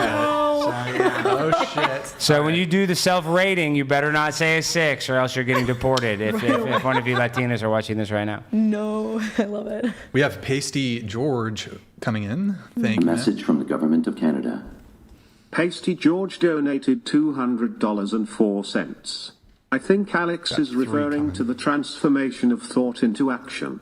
Manifestation is wishing or believing that something will appear before you out of nothing, such as wealth, fame, or a person. I don't know. Maybe you think different. I don't know if manifestation is that. Like you just wish for something. But I think like like manifest, you have to like envision yourself doing it. And then you have to before put do it. action. Yes. I do have my wallet. That's the key. George donated $200.04. What? Jeebus Sage Cripes. Chair 3 is the exact opposite of Rachel Wilson. Alex Stein, Pimp on a Blimp 99. I'm manifesting that. Do you have any cash in the wallet? What? Yeah, I don't think so. I am manifesting. In fact, I am manifesting that every single woman here at this table gives me all their cash. On hand? Yes, I don't on carry hand. cash. I just have cards. I'm sorry. Okay, give me your Starbucks gift card. Oh, I don't have that. I haven't had got cash in like Your 10 business years. credit Do you have card, a Red 2 Lobster debits. gift card? Give me your shit. This is a fucking shakedown. That's not manifestation. That's how manifesting works. That's intimidation. Manifestation is also, and I would argue like. Give me your money. It's a stick up. Well, Brian, and I would argue again. I'm manifesting. You manifested this and I know you're making content before you started the podcast, but the first time you ever podcasted, you kind of had to manifest that. You didn't know how to podcast. You just podcasted. Well, I guess we have to define the terms. When I think of manifesting, it's this idea of if you just think enough, if you, in your brain, you're like, you think it, you envision the I don't know. The big booty Latina. Yeah, see, I don't think it works like that. I think in order for something to be successful, you'd have to have some preconceived thought of it. There's But self-work you have to do as part of it. because It's there not are just people, a there are thinking. people on websites that be like, if you write down 1,000 times, something. If I write down, there's people that say this The on these 369 manifestations method. or whatever. Like if you write it down a certain amount of times, it'll come true. I don't necessarily believe that if you just write it down, it'll get a magic wish. But I do believe that you have to envision your goal before you achieve it, and you can't achieve your goal unless you have a clear vision of it. But then wouldn't just if that's the definition, you just think about it or envision it, isn't that just almost any action is not any action, But it's the most intent behind actual it. intentional actions like building a business, that's not done absent thought in your mind. Exactly. So every single. So then technically everything accomplishment. Would be, Everything is a technically everything would be a manifestation. It is. No, It is when you start to break it down. is It kinda really is. true. But there's a reason it Watch, works I'm thirsty. psychologically. I am manifesting my cup in my hand and drinking. Well, But the intention of your There have hand been doing times the you movement to manifested bring it water, to your, and you you've also gotten water. Though. you There's also times had you're to do hungover, something. and I'm telling you, there's actually been stories where people are on the border that were dying coyotes. Rain dance? No, right there. I believe in that shit. There's been times where people in the desert having a drug coyote mule, and they're a kid, and they go off track, and they're about to die of dehydration, and they're just thinking about water, and they find a random jug of water in the desert of Mexico and America. Isn't that survivorship bias though? What about all the people that just? Well, this sounds crazy They didn't too, manifest. but and other people don't want to think about it like this. But Brian, every single thing that you've gotten in your life you've gotten in collaboration with the universe. And if you actually want something in this world, you have to work with the universe, not against it. So every single thing that you've gotten has been you working hand in hand with the universe. Let me ask you this: Pimp on the Blimp. Alex Stein, 99. Fight. No, we're not fighting. No, we're not fighting. You know, before every show, I think to myself, all the single women, you know what? Sometimes I'm even like I'm a little confident. I'm like, even the women who got boyfriends, I'm thinking, I'm manifesting a post-show orgy. What? Involving me and the rest of the female panelists. What? I've done nearly 300 shows, Alex, and I've yet to manifest the post-show orgy. What am I doing wrong? I already disagree. I'm already calling you out. Wait, I have to What am I end this. doing wrong? Brian, I don't know you. I know, bro. I just want to end this real quick. If Brian, I guarantee you probably banged some chicks from this show, right? I mean, you don't have to agree to anything. I'm a virgin. I'm just saying. I bet you probably maybe you haven't had a 10-person orgy, but you probably have. Yeah, but why can't I manifest the post-show You probably could. orgy? You probably could. You probably could. I hear you. If you really want to have an orgy on this show one day, I bet you it could happen. I know that sounds crazy. Watch it happens next week. Well, it's like, you know what? I'm gonna sit here for 7 hours and like argue with girls and be kind of abrasive and whatever, and then afterwards they're just like, "Wow, Brian, I had a great time. Let me just have an orgy with you." Well, it's never gonna happen. I don't Some know. girls want clout. They would they see you have a big following, and they'll just bang. Or some people want it for money. She'll do it for $500 or $5,000. So we just get a couple more of her, and then we, $2,000. We have a whole party. Brian, one person who has a podcast who did manifest exactly what you're asking for is Brian 22. Him and his wife, Leah Adam the Plug. 22. Adam 22. Adam 22. Sorry. Brian Adam 22 Oh, fuck. and Leah the Plug have a podcast where they bring on porn stars and they fuck them every single time. That's the requirement of being on the podcast. You could have made that if that's what you were looking but that's for. not what I'm really getting You at didn't here. manifest it. What do you mean? You didn't manifest the porn. You didn't manifest the after podcast sex. What? That doesn't make. Trust me. I'm manifesting. I'm like, I want all these women. You know, I'll give a pass to the married women here. Okay. Yeah, I want all these women, whatever, to just have an orgy with me after the show. But what's funny is you don't really want that. You don't want. See, and that's the other thing is you actually have to believe. Like, You the have thing a you're bed manifesting- upstairs for us. You really just wanted like how that, you you'd make it actually happen. believe that you wanted this to be a successful show, and you manifested that. That would Well, be look, really to be successful. fair, I'm more of a one-on-one. There you go. I'm not a See, you don't even want it. So I'm just saying. So, I mean, you don't even want it. You're rage baiting us. So talk about something If you you really wanted want. And it. I bet if you thought about it enough, Brian, you got it in life. Look, I'm telling you, okay, fine. I prefer to disappoint only one woman at a time. That's fine. But she just spit out her water. I'm just saying, you know, I manifest, okay, and it doesn't work. But if you really want that, you can have that orgy because it works psychologically. The reason it works isn't because you can just dream of something and sit on your ass all day and it's going to come true. But psychologically, whatever you think about and focus on, you will end up taking action to bring to fruition. And you attract it like a magnet too when you open it. You really want the orgy. No, not even fuck the orgy. Right, because that's not what you really want. Yeah, because that's or not what he really happens. wants. Yeah. Let's see here. We got some. You write down what you want. I will proposition some of the single women at the table. Well, how about this, Brian? I don't know what kind of car do you drive? Just for privacy, I won't. Okay, you won't say that, but okay, that car. Toyota. Okay, and I have a couple cars. One of them's a Toyota, a great You car. have a Tesla? No, I got a Tahoe and truck, and I have a 4Runner. But before you got that nice car, I'm guessing it's a nicer car. Nope. You didn't manifest it at all. You didn't think about your car before you I'm got it. driving the same car that I've had since 2013. Oh, you didn't get a new car. Okay. Oh, Well, I thought I maybe might you'd buy a have new some. car soon though. But yeah, nice. But you kind of manifest that new car. I It's could buy a because new car. you haven't But started Alex, manifesting. every for it. good thing that happens to you isn't necessarily manifested. I want to get back to propositioning No, but some good of the things single happen to you women. out of your control. But things that you control, like if you can't see it, you can't achieve it. 100%. Yeah, I mean, visualization is extremely powerful, and it's not woo-woo. It's the brain's power. All That's right. what Tiger Woods, I'm all ready. the top Here, I'm athletes. going to manifest. I'm going to manifest. After the show, I wish to have carnal knowledge with you and, well, everybody's got fucking boyfriends and girlfriends. It's like manifestation is dead. With you. No, sorry. No? It's sex work shit. Oh, man, that's a, Come on. And you have to dump your boyfriend, and then we can live happily ever after. Can I manifest? Can I manifest against her?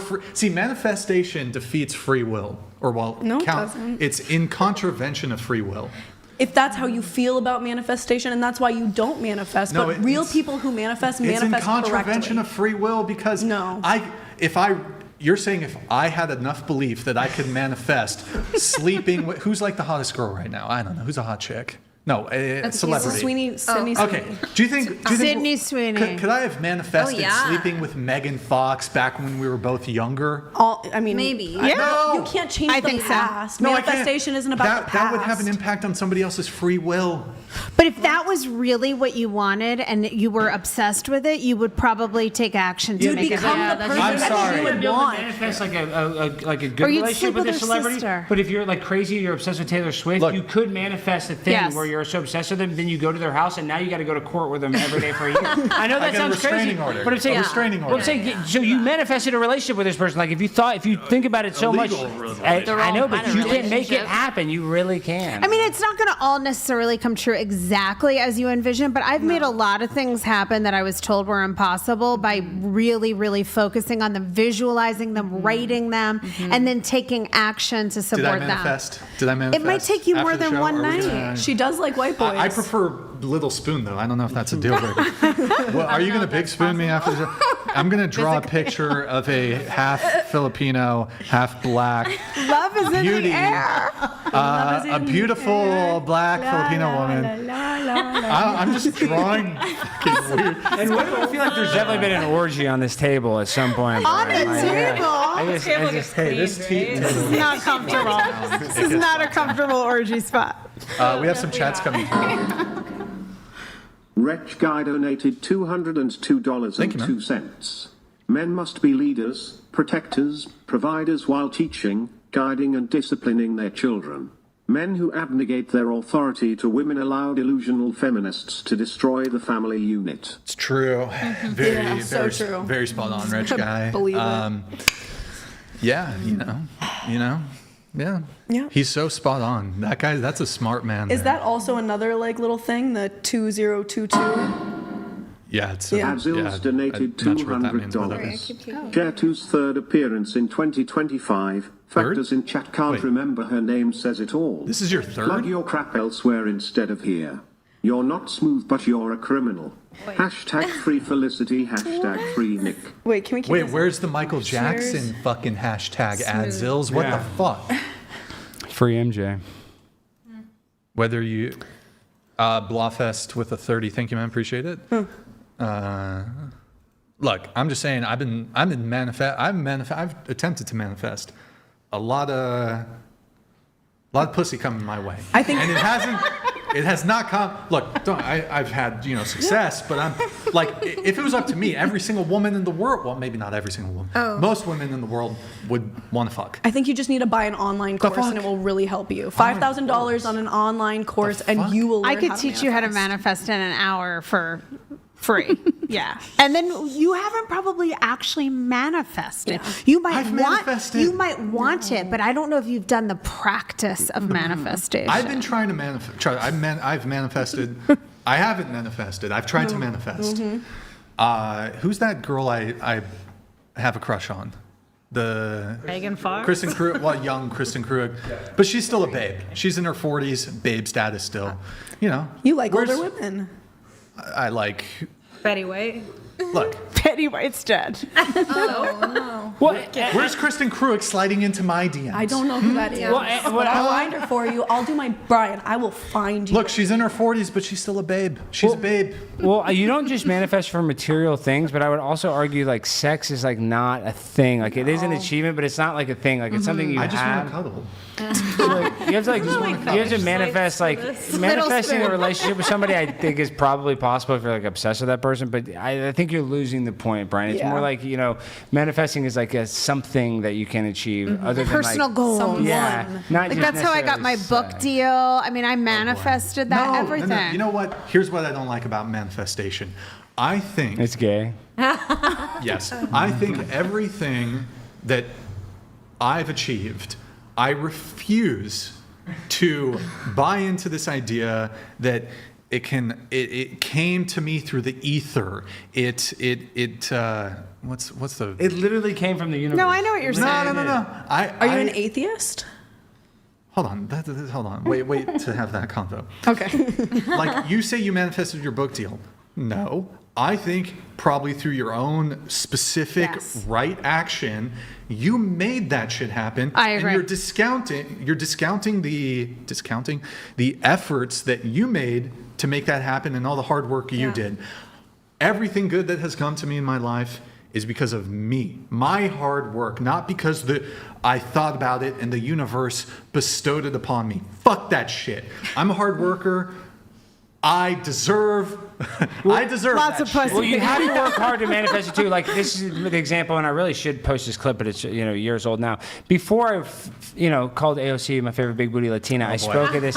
This is a true story. That same week, I spoke at the Dallas Young Republicans Club, and in my speech, I talked about how I was about to go to DC and I was going to run into AOC. I said it at that thing, and I didn't mean it. There she was. I didn't mean it because I was like, I said this, Brian. I know you're not going to believe it, and but I had to put in the effort. I had to go there. I had to go stand on the Capitol steps for 2 hours and look like an idiot, and just sit there. But I'm telling you, I said it out loud in front of a group of people, and it literally happened less than a week. And that was like one of the biggest things. So I do think you can say something and think about it, and the likelihood of it happening increases. You still have to work for it. Yeah, you still have to I put in like the effort, point you made, because I did work my ass off to get that book deal. Like, don't discount the hard work by talking about this manifest bullshit. Well, I think the But I manifestation think is the part of the work. manifesting helped me feel excited to do the work. You know what I mean? Like, I kept manifesting it, and that's what made me write every day and pitch to agents. Don't discount the actual actions and effort and work that you did. She's not. She's definitely not. But that's my issue with manifestation. Somebody wants to tell me, well, Brian, you sent out positive vibes to the universe, and the universe handed it. They gave it to you because you manifested properly. No, I worked hard. I hustled. I struggled. I dealt with bullshit.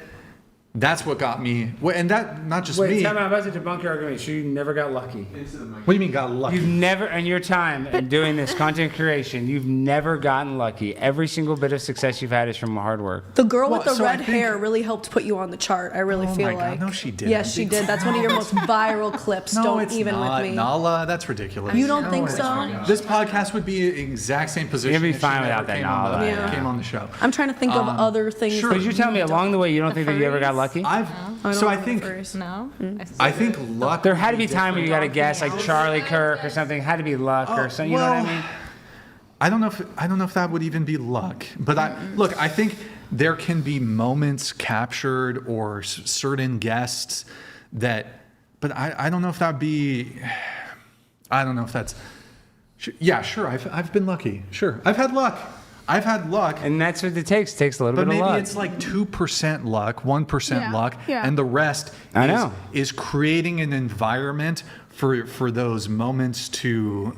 But a cake without baking, a cake, but like a cake without like a few tablespoons of baking soda doesn't rise. Like a little bit of something doesn't make the finished product work. You need sometimes right place, right time. But Brian, to your point, I think if you really want something and you want to work so hard, then let's even just describe it as focus. Putting all your energy on that thing and working your ass off, that's what makes it happen. And some people call that manifesting. Yeah. Mm-hmm. You built the scenario you have now, and it brings on people that help you grow your brand. If you were just sitting here by yourself, you wouldn't get the recognition you do by building a community where you can have people on and have these kind of discussions like that. Mm-hmm. And you put that into existence. You thought about it. You worked hard to make this happen, and look at it now. You've done a great job of manifesting your reality. Thank you. And I'm sorry that there's not more orgies. He doesn't really want that. Because if he wanted that, he could have that. You're right. If he wanted that, it would be happening. I've offered myself. He doesn't want me, so But he doesn't wants really her. want He wants the her. orgies because he'd let me be a part of it if he did. Okay, getting back to the original thing, though, we were talking about women do not have equal rights to men in the USA. Are you the only one that, does anybody here Probably. else agree with her? I Or is it do, yeah. Oh, women don't have equal rights. Yeah. I mean, based I off. wanted to finish, we were talking about wage gap, men occupying higher positions of power. I brought up the greater male variability hypothesis. The other one that I wanted to relate to as it relates to dating is women's own dating preferences and standards creates a mating pressure that is one directional, that applies to men that doesn't apply in the reverse. You guys all want a guy who makes 6 figures, you want a guy to pay for first dates, you want a protector, provider, etc. So I believe because of this mating pressure that exists on men that never really exists in the opposite direction. So women, when it comes to making money, women have a survival basis for wanting to earn money. Yes. Or, you know, you want to have recreation, you want to have leisure, you want to have travel, whatever. Men have that too. But on top of all those things, survival, you know, you need rent paid, you need to have food, healthcare, whatever. Men and women have, I would just say, equal survival motivation for making money. Men have an additional motivation that I don't think women have when it comes to making money and being successful and having status. Women want men to pay for dates, they want men to be providers, etc. Men really don't want that in reverse. If the bottleneck, I guess, for lack of a better word, for men getting really anything, any sort of level of anything from a woman, whether it's a date, whether it's, even if they just want casual sex, they want casual sex, they want a date, they want a long-term relationship, they want a wife, they want a girlfriend, they want children one day. For men, there is a component of, I need to be financially in a good spot, I need to be financially or economically attractive, as it's sometimes called. Mm-hmm. Women don't have this pressure on them. They don't, from a romantic perspective. That is true. Like, you guys don't have that pressure. And so this creates a asymmetry in terms of motivation for men because, and by the way, I think men are more, they're definitely at least more sex motivated. Men have a higher sex drive. Men are more sex motivated.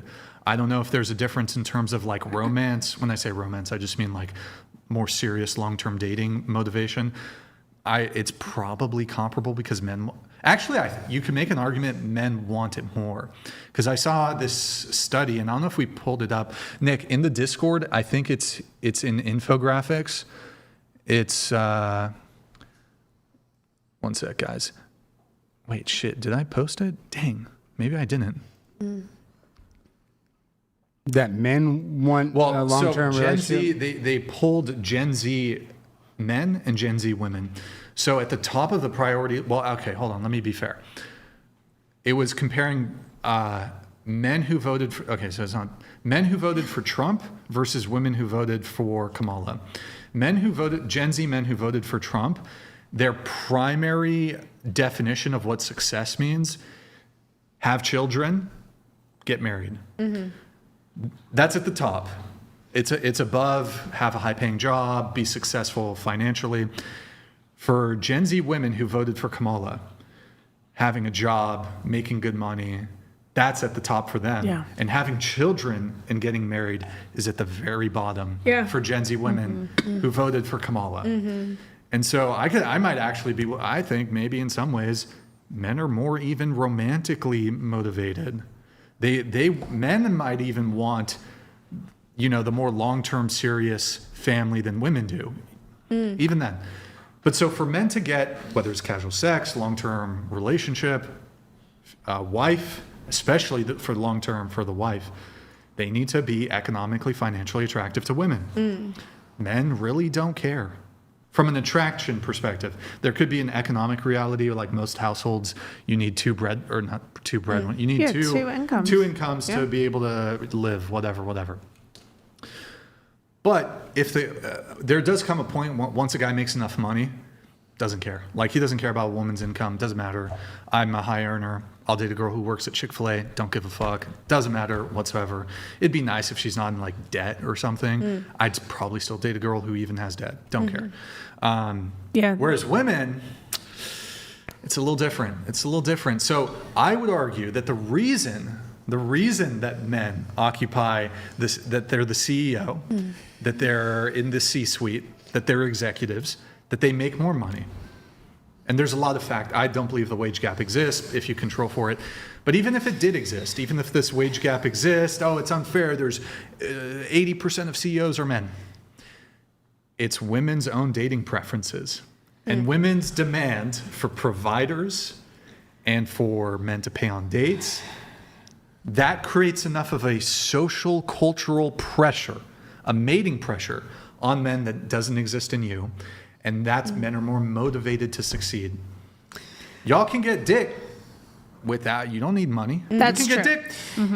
That's true. I need to be at least, I can't be, if we could fuck women in cardboard boxes, trust me, we would. But I can't fuck a girl in a cardboard box. So you I gotta mean, some of become a y'all CEO. probably What is fucked the a homeless question guy. Well, I mean, there are like there are broke guys that can still get laid, but Sure. generally though, you do need to be a successful male. You're Totally. exactly right. I to completely even agree be- with that. Look, to be fair, yeah, of course, like women deal with broke men all the time. Yeah. Also, But it's not favorable. It's But I not. think- it's Yeah. not- A guy with debt, a guy going on a first date and say I got $25,000 in credit card debt is going to be It's like, a wah, non-starter. wah. Yeah. Why pull would it up, he Nick. do Pull it that, up. too? Yes. Where did you find it, by the way? Was it Twitter, I found it. okay? Oh, I posted on Twitter. And this is for Gen So Z. Gen Z, men who voted for Trump, having children, 34%, being married, 29% at number 4, financial independence. Women who voted for Harris, fulfilling job career, 51% at the very top. And then if you look at the bottom there, having children is at the very bottom, being married at the very bottom, 6%. Massive difference there. I mean, probably would be different if we were comparing conservative men to conservative women. Definitely. Harris definitely. voters also want free abortions for everybody. Word. You know, Word. Let's see here. But I don't know. That's my perspective on, well, I almost wonder if it's sexism from women. Oh my gosh. Okay, this is a Your very interesting theory. I mean, it could be part of it. I don't disagree with you that men have to be successful and have an unfair pressure that has been around forever.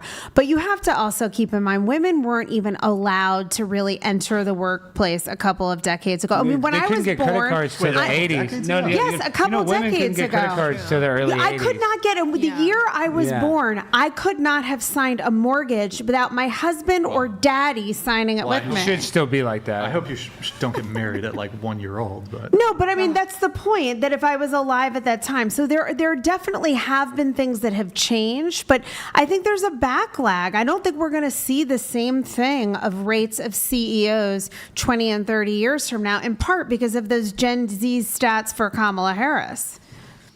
Women are not wanting to get married anymore. Women are not wanting to have children. Women are not wanting to date men. But women have been in the workforce for a very long time, and there were specific that banks who long. had sexist practices. This is true.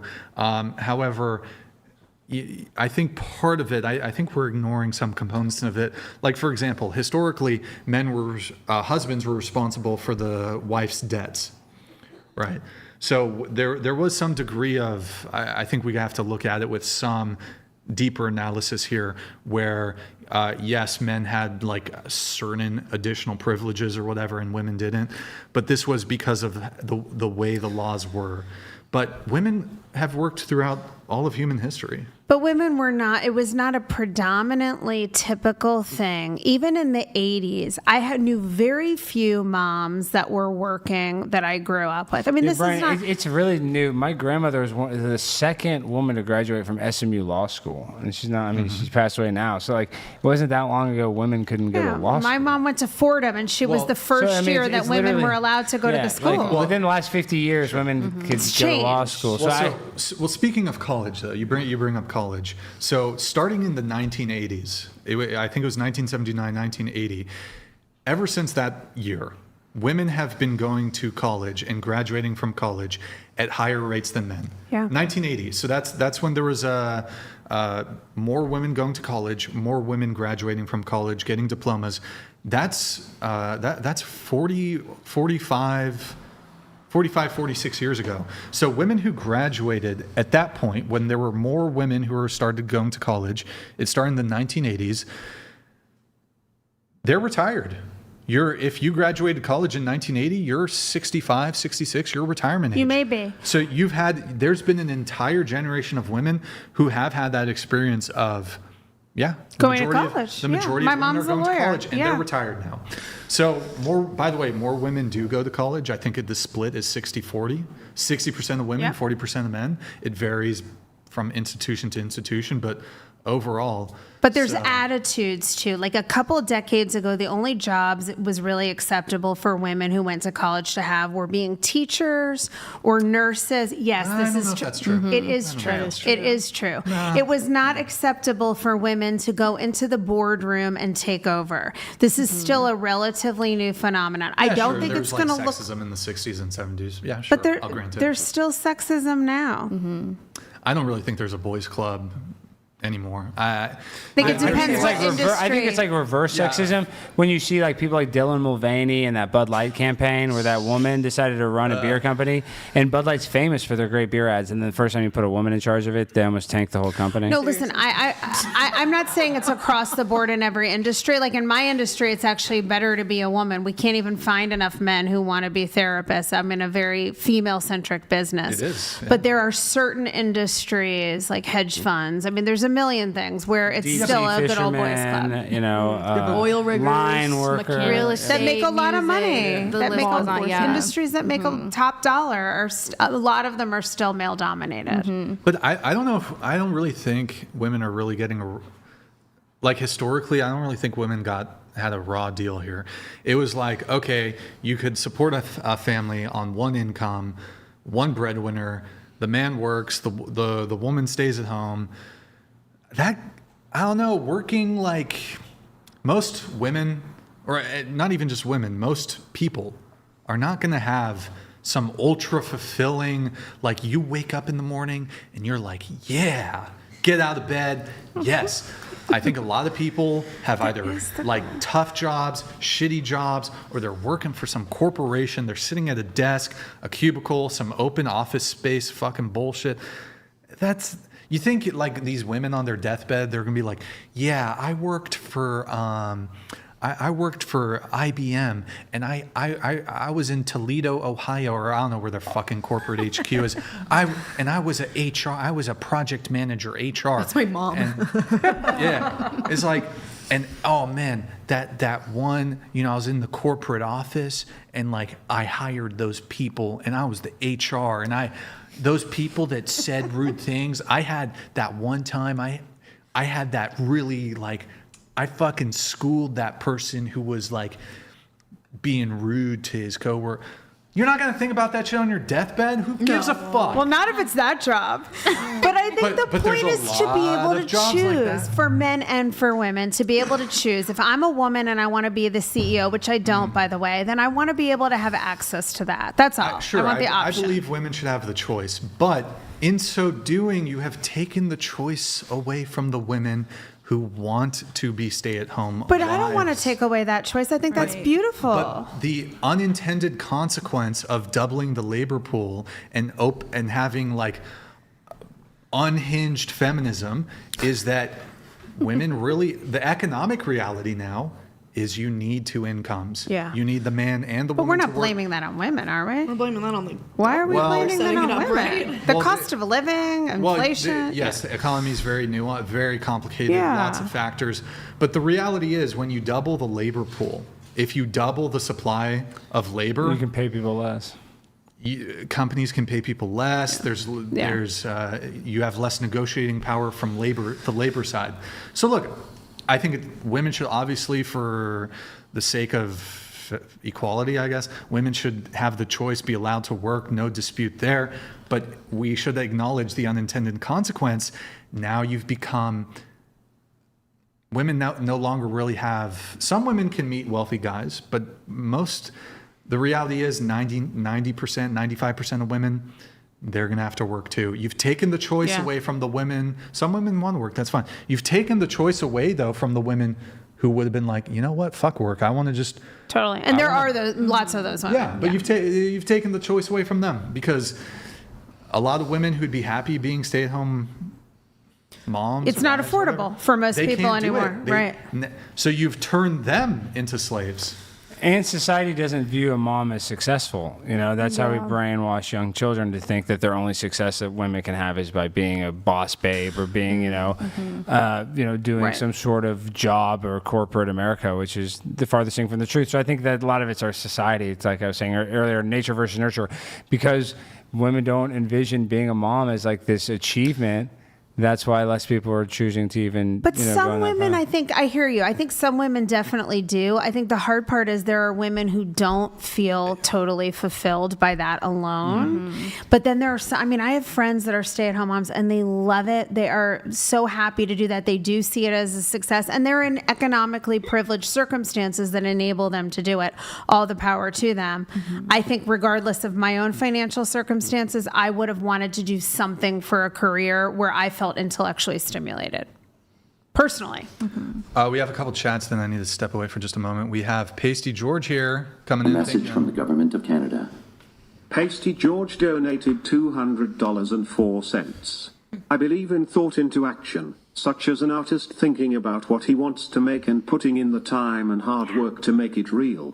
I don't believe in the idea of instant manifestation. I don't think anyone. We agree with you, Pasty George. Thank you, Pacey. I think we agree with Pacey on that. Totally.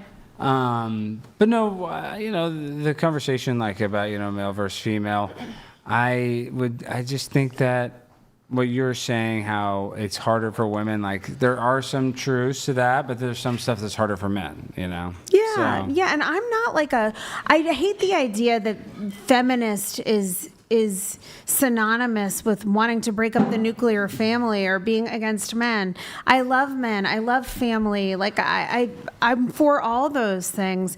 To me, being a feminist just means, and I don't even walk around calling myself a feminist, but I am a feminist, and that I believe things should be equal. I don't believe men and women are the same, but I don't think it's cool that a couple decades ago I couldn't get a mortgage or a credit card. I agree that women are new to the workforce. Well, And it's not that long ago, you guys. It's really not. And you might disagree as the one African American woman on the panel, but like there's an argument. I'm so much more than that, by the way. Well, I Just know, letting and you know. Filipina, but there's actually some argument, and you might not agree with this. I don't know if I 100% agree with it, but maybe a little bit. That actually segregation was good, desegregation was bad, because during segregation, black communities had to lean on each other, so it made their communities stronger. Like, I know that sounds crazy. Okay, wait. Please say again. You're saying segregation was how good? this is. I know this sounds crazy.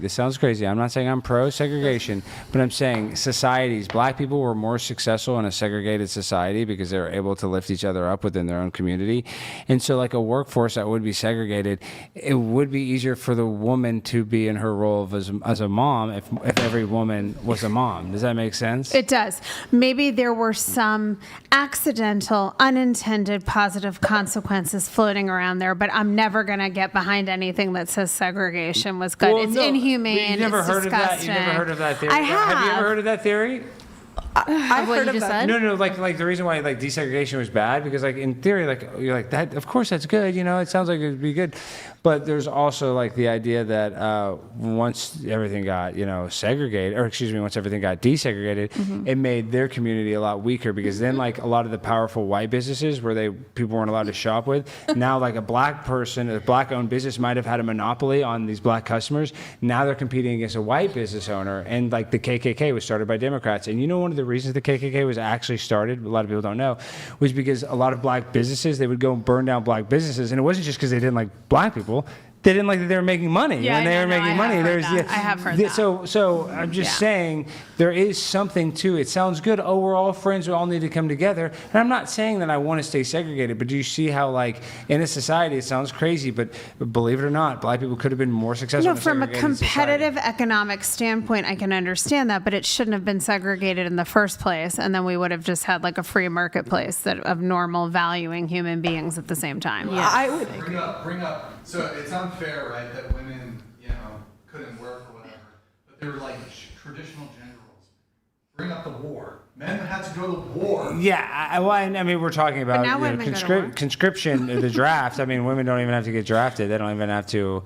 Maybe do they now have to? Do they? No, they don't. Yeah, I don't think. But to what you just said before, I mean, there were even very large, predominantly black communities where these communities liked having their own. In the middle of New York City, where they have Times Square, that used to be a booming black neighborhood with businesses, and white people, Central Park, and white people, did not like that, and they went in, they burned it down, they turned it into, so black people did like having their spaces. They They liked having their towns. They liked their communities. And it was taken away from them to a certain degree when they would become successful because they were. Colette's freaking out. You're having like I know it's a weird argument, and we're not trying to argue against segregation. No. We're just saying there's unintended consequences that you don't really think of because you think all of a sudden the world's going to get better, but then really the world's not better. So it's like all these women, oh, hey, you're going to have the opportunity to be the CEO of McDonald's one day. But really, most people aren't going to be that CEO, and they sell you this idea that you're going to be super successful, and that's not really the case. Totally fair. I think I'm just saying in principle, these things should be options. It should be an option. For the woman who wants to stay home, stay home. For the man who wants to stay home and have a sugar mama, stay home. Like, everyone should live their life the way they want to and have the opportunity to. And you said this earlier, like, stay-at-home moms that still went into business because they're just so passionate about something. Yeah, I mean, that's me. Although I guess I was forced economically to go to work, but looking back, I was not really that happy as a stay-at-home mom.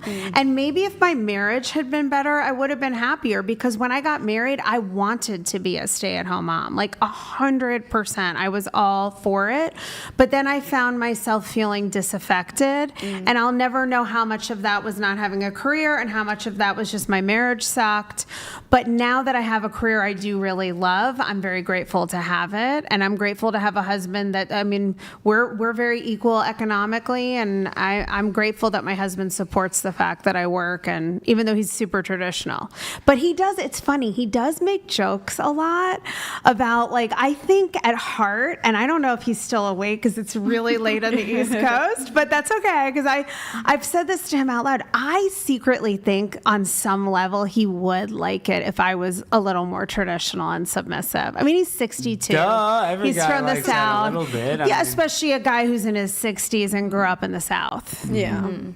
But, oh well, he's stuck with me, so it's not going to happen. Well, I don't think you're like a crazy psychofeminist. No, I'm not. I am not. And that is the problem where, like, people like myself and maybe Brian a little bit, where you look at radical feminism where it's been hijacked. Because, like, I don't think Brian wants women to feel like they can't go and achieve something if they're, passionate about something. Like, right. It's not like we live in 1922 or whatever, 1970s, where women couldn't get credit cards. So it's just some of the women, I guess, we get mad in society. The idea, like, feminism is these radical leftists that teach women to be sluts, and then all these women get ran through by guys, and now the guy doesn't want to be there. So now these guys all have microplastics in their balls, and all these girls are whores that have slept with all their best friends. So it, like, creates this horrible, vicious cycle. Yeah, this went south fast. I know what I'm saying. That's what's happening, where everybody's screwed. The girls are screwed, and the guys are screwed. Yeah. And I think that's true because the amount of people they say men are having sex is less and less. And I always hear Blue Chew ads. True. Guys can't get their dicks hard. Like, what is going on? True. And the girls still have boobs. Girls are still hot, so you don't. And you guys, I'm just in saying, therapy, people are that's having not a good so thing. little sex. Even my young couples, people are having so little sex. Society is definitely fucked on many levels. And one thing my colleague and I who do our podcast, it's for women, middle-aged therapy stuff, but we talk a lot about how, like, men are not doing okay right now, and things aren't really fair to men. Nobody wants to hear that, but I think there's a lot of truth to that. Well, you know what it is, though, too. And I mean, everybody's kind of already knows it, but, like, we were talking about it earlier, but the amount of pornography too is causing men, and now we have access to it where it wasn't like that. When I was in high school, we had one Playboy magazine that we all shared. Yeah. Like, and now, seriously, you had to, like, steal it from your dad. That's how we originally got it. And now, I mean, I didn't grow. I mean, the internet came out when I was like it was out before I was in high school. But high school was the first time I started to use the internet, and then of course I looked at boobs. But now kids are on the internet at 7, 8. It's bad. And I don't care how many parental locks you have on the phone. I'm not trying to call you out. Kids can figure out a way, to get past the parental lock. And you can see stuff that a young developing brain shouldn't be exposed to. The first time. Yeah, I have a question. How tall are you, and what's the minimum height of a man you would date? For me? Yeah. So I am 5'8", and it's not important to me, but, like, I would like them to be a few inches taller than me. So, like, 5'10", 5'11". Okay. What about I'm 5'6", and I would like them to at least be 5'9". How tall are you? 5'6"? 5'6". Okay. And you? So I'm 5'3", and I put 5'10", because that was my shortest boyfriend ever, my ex-husband. Ooh, okay.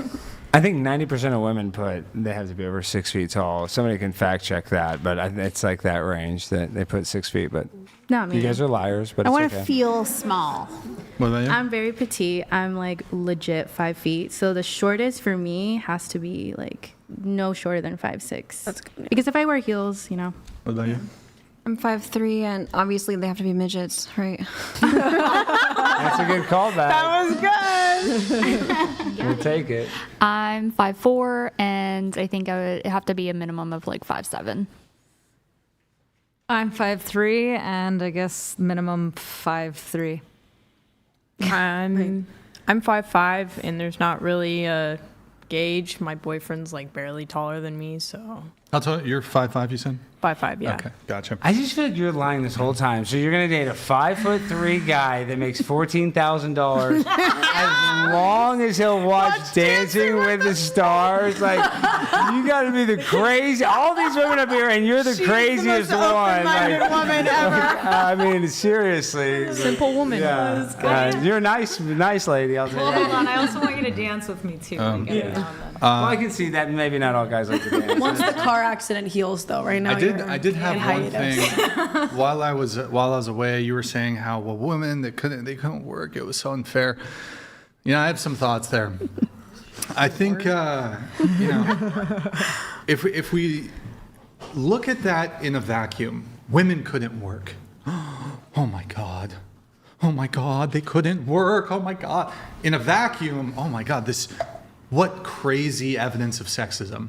But if we zoom out and we look at society as a whole, this historical, I kind of contest a little bit that women couldn't work, but just for sake of conversation, sure, maybe certain fields they didn't have access to. It was like societally frowned upon. But I kind of think if we do a comparison of the two traditional roles, and we have men and we have women. Okay. And you're doing an assessment of who had it worse in total. Okay. I think women had a pretty good deal. I think you couldn't work, and okay, fine, it's sexist, whatever. You could get Valium, though, You're chilling at home having a good Man time. took care of everything. Also, You just get to stay home with your and kids. then maybe some women had bad experiences, but also I think there's probably like really good experiences, like I don't have to work. That's dope. I get to stay home, take care of the kids. I think a lot of women today wish they could have that, but they can't because of feminism. But I would just say, like, if we look at the negative outcomes when it comes to men, like, I think it was a kind of a good deal. Okay, men, you go work, you be the workhorses of society, you be the little worker ants, the worker bees, the slaves, essentially. And you provide for your family and your wife and your kids, and the woman gets to stay within the comfort of home, and it's the men that go out into sometimes these men they're going out into the fucking wilderness. The men are going to war.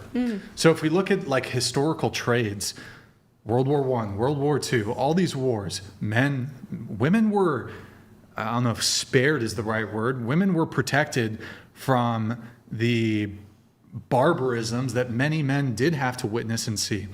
And so I don't know, it's this sort of like, you're looking at like specifics, and sure, whatever, it was sexist, whatever, women couldn't work. But men had to go to war. And then if you look, I know you want to come in, just one final thing on this. If we look at the work that was historically available, let's go back 100 years, 150 years. What is the Apple headquarter called? The Apple, they have like a term for it. Yes. They call it it's a campus. Trust me, in the 1800s, there weren't fucking campuses with free masseuses and free food and coffee and fucking, I don't know, ping pong tables. No, the work that was available 100, 200 years ago was primarily physical labor. And the biological, physiological reality is men are better suited to physical work. And I think it's actually kind of a privilege that men were like, you know what, we got this. We'll destroy our bodies. We'll get black lung so that you women can stay in comfort inside the home in the fucking cabin with the fire and we'll go down into the mines and we'll get black lung and fucking destroy our bodies and die at 40. I think women got the better deal. Yeah. I mean, but the jobs that were available to women, you know, what do we think those were? Because what is the oldest profession?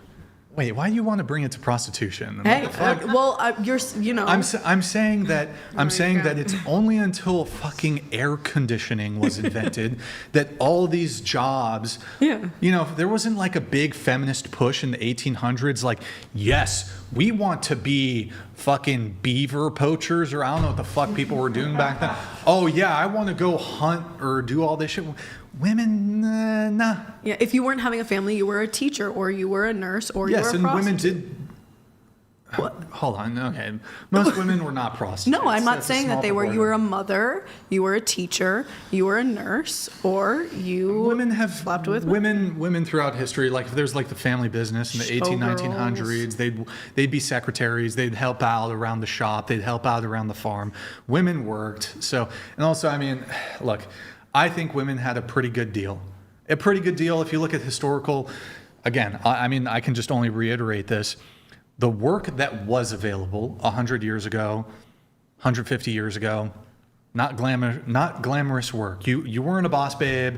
You weren't, you know, oh, I'm gonna fucking, you know, get my PTO and get my vacation days. No, the work was like, we're sending the men into the mines. You're doing dangerous, dirty, grueling physical labor. You're working all day. There wasn't OSHA back in the fucking 100 years ago. There used to be child labor 100 years ago. Exactly. We had to do child labor laws 100 years ago. Exactly. And Brian, I agree, because you and I are both, you know, we're both Billy Zane feminists, and I think that we believe if the Titanic is sinking, it shouldn't just be women and children on the ships. Men should go too. Oh, like, yeah, of course. I agree with you. Yeah. Sorry, my brain was... No, but I'm saying, like, if the boat is sinking, you know how they say on the Titanic, it's only men and women are allowed to get on the boats, but Billy Zane in Titanic gets on the boat. That's a good thing. Alex, you bring that up, that's good. When it comes to the Titanic, should it be women and children first? You mean that go into the lifeboats, right? That's what we're talking about. Yes. Well, how about this? The lifeboats is what we're talking about, though. I think it should just be the rich. No, first class. Those were the first class were getting on the boats first, for sure. Okay. But maybe we can agree children first, right? Yeah. But then... Yeah, but if they don't have their parents, how good are they going to turn out as orphans? Come on now. Even kids you know, that go into the system now end up living really bad lives and, you know, end up in drug addicts. Not all of them, but a lot of bad things happen to children. Who gets on the lifeboats first, women or men? Like I said, I mean... Starting with you. So I agree with you. It would be children first, obviously. Yeah, sure. But we'll put that aside. Yeah, we'll put it aside. So I would say, specifically thinking about the Titanic, it would be those of the highest value, both split between male and female. So the people that are essential to continue with whatever it is. So Dr. Fauci gets on the raft? Who? Sorry? Dr. Fauci, because he's essential. I haven't it's a seen pandemic. that movie. Even that would be controversial. Dr. Fauci, the pandemic. You remember the essential workers during the pandemic? You don't remember? Oh, I'm sorry. Yeah, so that's whenever everybody said. My last two jokes is just bombed, but we're getting late. I'll get one at the end. What I'm saying is I would think it would be the most essential people, so the people who are in the leadership roles. I don't know if that's male or female. I feel like it would be split pretty evenly, but there would have to be women in order to take care of the children. But, I mean, we can talk about what the protocol was historically or whatever.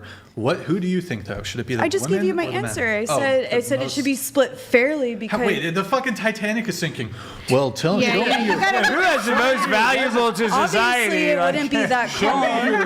But I mean, think about it. If you have a bunch of children going onto a lifeboat, there needs to be a few women because there has to be adults there. I think it would be.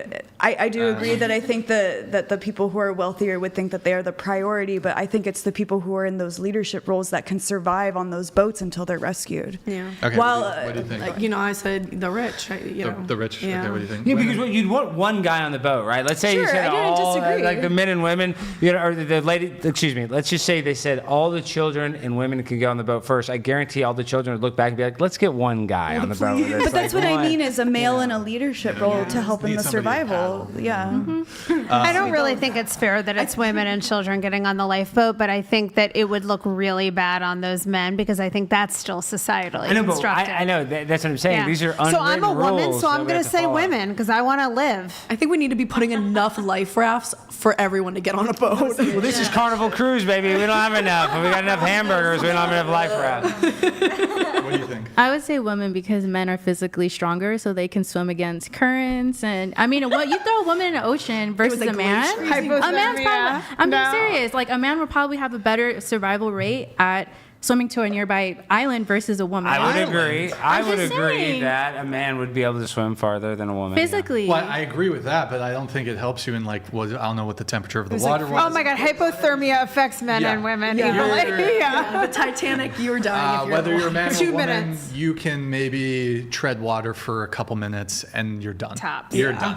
But you asked for between a man or woman, so I voted woman because a Okay, man. what do you say? So the question is, who deserves to be on the lifeboat, or who will end up being on the lifeboat? No, who do you think should get on the lifeboat first? It's the strongest survive, no? Like they're Oh, going so to the be men. fighting for it. So the yeah, men. they're going to be fighting for it. Well, no, not Hopefully necessarily. there's some order. They should be if Well, it's they life should. or death. Well, they should, but I think sometimes you have like men's benevolent, sacrificial nature. While they're dying. Yeah, men sacrifice themselves. While they're dying. Captain always wants to go down with the ship, though. You know what I down mean? with it. What do you men think? will do What do you it. think? Women. Women? Women. Women? I think try and keep the families together. Yeah. Okay, that's. I would say only transgenders deserve to get on the boat. Save the trans. Which trans? They were trans back then. The trans men, trans women. Leave them on the boat. Transition to a man or transition to a woman. I mean, who do I like A in message society from the more? government of Canada. Sorry. Pasty George donated $200 Thank you, man. and 4 Appreciate cents. There are a lot of men in North America who want to reproduce and have families, but it's just that feminism has brainwashed women into thinking those men are trash, hence why men are moving on. I'll take them. Also, y'all have traded. Sorry, you had something. Go. I think you had something. No, I think I got might the have said ADHD. it. No, He's yeah, already moved past it. Well, I know in my head I was already thinking like, gay son or thought daughter for some reason. What is worse for society? Well, he's talking about having kids, and I think that's another reason why people are afraid to have kids is because, the son could turn to be gay, or and the rate of autism is higher. I'm just saying, there's a lot of like external factors with having kids that people are worried about, and it's like the movie Idiocracy, right? I don't know if you guys have seen that movie. I've seen it. But at the very beginning, like they show like this white trash family, and they used white people because they didn't want to be racist. But they show like this white trash family, and this guy's like banging his cousin. And his family tree just starts expanding. Then they show this other couple, and they're like, "Well, the market's not very good. I don't think we should have a kid right now." Then they like fast forward 5 years. They're like, "Oh, well, this, they're giving like all these like reasons of why it's not a great time to have a kid." And then it's like 30 years. She's like, "Well, I can't have a kid anymore," and they're financially fine. And while the other guy has hundreds of family members, and they, but that is really what happens in the world. And you look at India has 1 billion people, and they're all coming to Canada, and they're all coming here, and it's because people are afraid to have kids because of the external factors, because the world's so fucked up. Mm-hmm. India, man. All right, we have some notes to get into. So let me see here. The first, I'll try to blast through these. Okay, Camilla? Yes. You say husband should be willing to die protecting you, take the bullet. They should pay on dates, should be providers. I'll come back to that in a bit, though. Jenna, men should be chivalrous. Megan, husband should be willing to die protecting you, take the bullet. Melissa, okay, I have some qualms with you here. So you say men should provide, protect. Men should be chivalrous. Husband should be willing to die protecting you, take the bullet. You also circle, though, you will keep your last name or hyphenate in marriage. Yeah, I didn't really know how to answer that. Could I do? So do you want to keep your last name? Oh, I totally misunderstood that. Yeah. So you don't care about keeping I don't mind. Yeah. I would lose my last name, or I would add it. Like, I don't know. I'd have to think about it. What about your kids? What about for your kids? Will they? It's something that we'd have to like discuss. Like, Well, your husband says a traditional guy. He's Okay, like, yeah. I want my kids to have my last name. yeah, I see no problem with that. But he doesn't even want to have the discussion. There's no discussion. Oh my. It's just understood. That this is how he it a is. Leo? No, this is how it is. No you know discussion. what? At the end of the day, like, I really don't care. Like, as But long you as it's not like circled- an embarrassing last name, like No. Hickey or something. Yes, like, let's assume it's embarrassing. oh. Like, Yeah, gay. That's a common last name. Okay, there's a discussion there then. I What's probably there to wouldn't marry you. Gosh. You wouldn't marry a guy because he has a bad last name? I know, I'm so Or she's shallow. like the love of your life. No, I know men with. Into the mic. Like if he's your absolute soulmate. Probably wouldn't date him. No, there are a lot of men with bad last names, and they don't want to keep their last name. Yeah, that's fine. But in this situation, He does. He has a bad last name. He's traditional. He wants to keep it. I'm such a terrible person. Yeah, no, I can't do it. If my last name had to be gay, I know.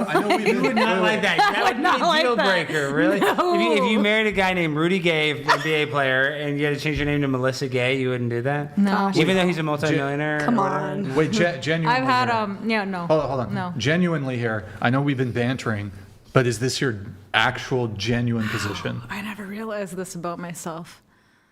Yeah, I think so. No, genuinely though.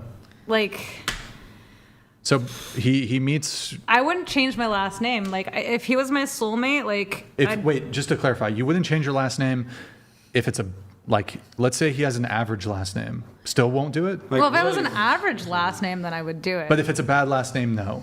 I would just debate him until he hated me. There we Like, go. I would. And the relationship's And over. But so the other things you wrote here, you say men should provide, protect, men should be chivalrous, husband should be willing to die Yeah. protecting you, but you won't take his last name? I'd do See, those things for him. I just circled it because that's what it said, but I would also do the same things for him. Well, there'd be, okay, you'd reciprocate, but Remember, I'm a 50-50.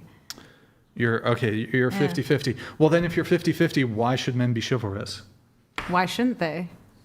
Are you chivalrous? Yeah. How so? I've opened the car door for someone before. For someone? Oh, sorry, a guy that I'm dating. A guy that's 5'3". Yeah, and I would date a guy that's pretty even. Yeah. That's I've chivalry. given plenty of back massages if they've had like a long, hard day.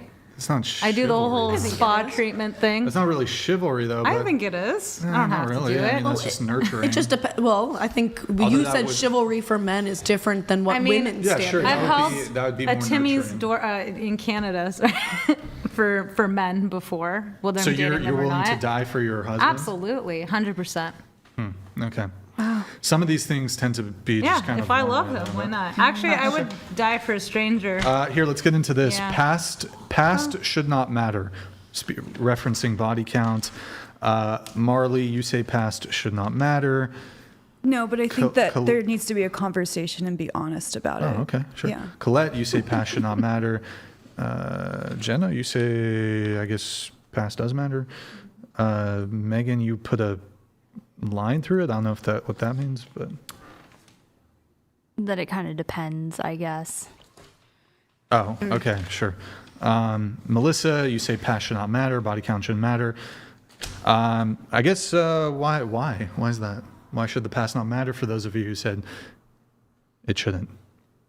Because that doesn't define the person. Like your past doesn't define who you are. Yes, it does. Yeah, it definitely does. Yeah, it does. I mean, But people change. Yeah, you can change, but to say that the past is completely like irrelevant, I don't know. I'm not saying it's completely irrelevant, but Well, how about this? Is it wrong for a guy to make a determination as to whether he'd want to date somebody based on her past? Is that unfair? yes. Is it No. insecure? I wouldn't say it's no. It's unfair, though. You shouldn't. You should be totally forgiving of somebody's past. Well, it depends. Did you murder somebody? No, but let's say you, I don't know, you. Well, use her as an example. Do you think your current boyfriend should be weary of you hanging out with other men, considering the fact that you left your first husband for one of his coworkers and then you cheated on your second husband with the man you're with? Shouldn't he be weary of your past? Well, I mean, if we're gonna do that, then I should be weary of him too because he cheated with you. He Yeah, so you cheated guys with should me meet. and called off his weddings for me. Oh, that gets even messier. You didn't say that earlier. Wait, so he was engaged to be married when you were banging him on these work trips, and so you broke some other poor woman's heart too with your whoreness? With my whoreness? Well, I mean, yeah. I mean, you spread it in your legs. I mean, he put it in between my legs. So yeah, we both are in a relationship. We're both equally bad. Listen, yes, we are, and we both admit that what we did. Did you ever is talk to the not- woman? No. Did she ever confront you or anything? Nope. Not on Facebook. She didn't send you a mean message on No. Facebook Messenger. No, there was no communication. Gun. But are we talking about past behavior body counts or past behavior period? Well, I think past behavior, like if you have a criminal record, that's the first example of murder. So I mean, I think it obviously I matters. want to know the history of someone. Yeah. Yeah, it So speaks to character and Well, I know. So wouldn't that integrity. be like kind of similar to their sexual history? I mean, I know my history is very hard for men to get through unless, they want to sexualize me. So I know why I have a hard time finding a partner. It's because of the choices I've made. And, I want to find a partner who is okay with that. And it's a lot harder. Also, couldn't this even be applied to, like, for example, in order to be at some point in the future, you need to have taken certain actions in the past. So, like, manifestation. What's the difference? Like, maybe I could have been a professional athlete, and if I was a professional athlete, I'd be like more attractive or appealing to women. Why are you laughing? What the fuck? You don't think I don't have the dog in me? I got the dog in me. I could be a pickleball player. I could play NFL tight end. You could do pickleball. Yeah. Travis Kelce. Hey, Yeah, Travis Kelce vibes. I got the dog in me. I got the dog in me. He could be a kicker. I believe you. Okay. So, anyways, golf. But I'm saying, like, or how about just whatever? If, like, a guy, had he been more ambitious when he was younger, he would have been richer. Yeah. Women care about the guy's financial standing, so it's like you're kind of like, if the guy's not rich enough, it's like, well, you could have fucked up. You fucked up in your past. You didn't go to college, or well, fuck college, but you didn't do the steps necessary when you were younger to be wealthy or at a place financially that I would have otherwise deemed you attractive. So women do these sorts of past assessments too, but in a sort of roundabout way.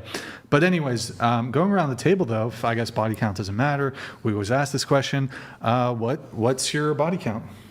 My personal body count? Yep. How many guys have you banged? You've dated seriously, or just how many slept guys with? have Slept with. Pound Town? Carnal knowledge. Carnal knowledge. It's got to be like 11. I thought got to be 11. Because one of them, I don't feel like it counts, but like maybe It's by gotta be his more. standards, so we'll just say 12. That's Why did he have performance issues? Any women? He couldn't get it No, hard. I've never been with a woman. Poor guy.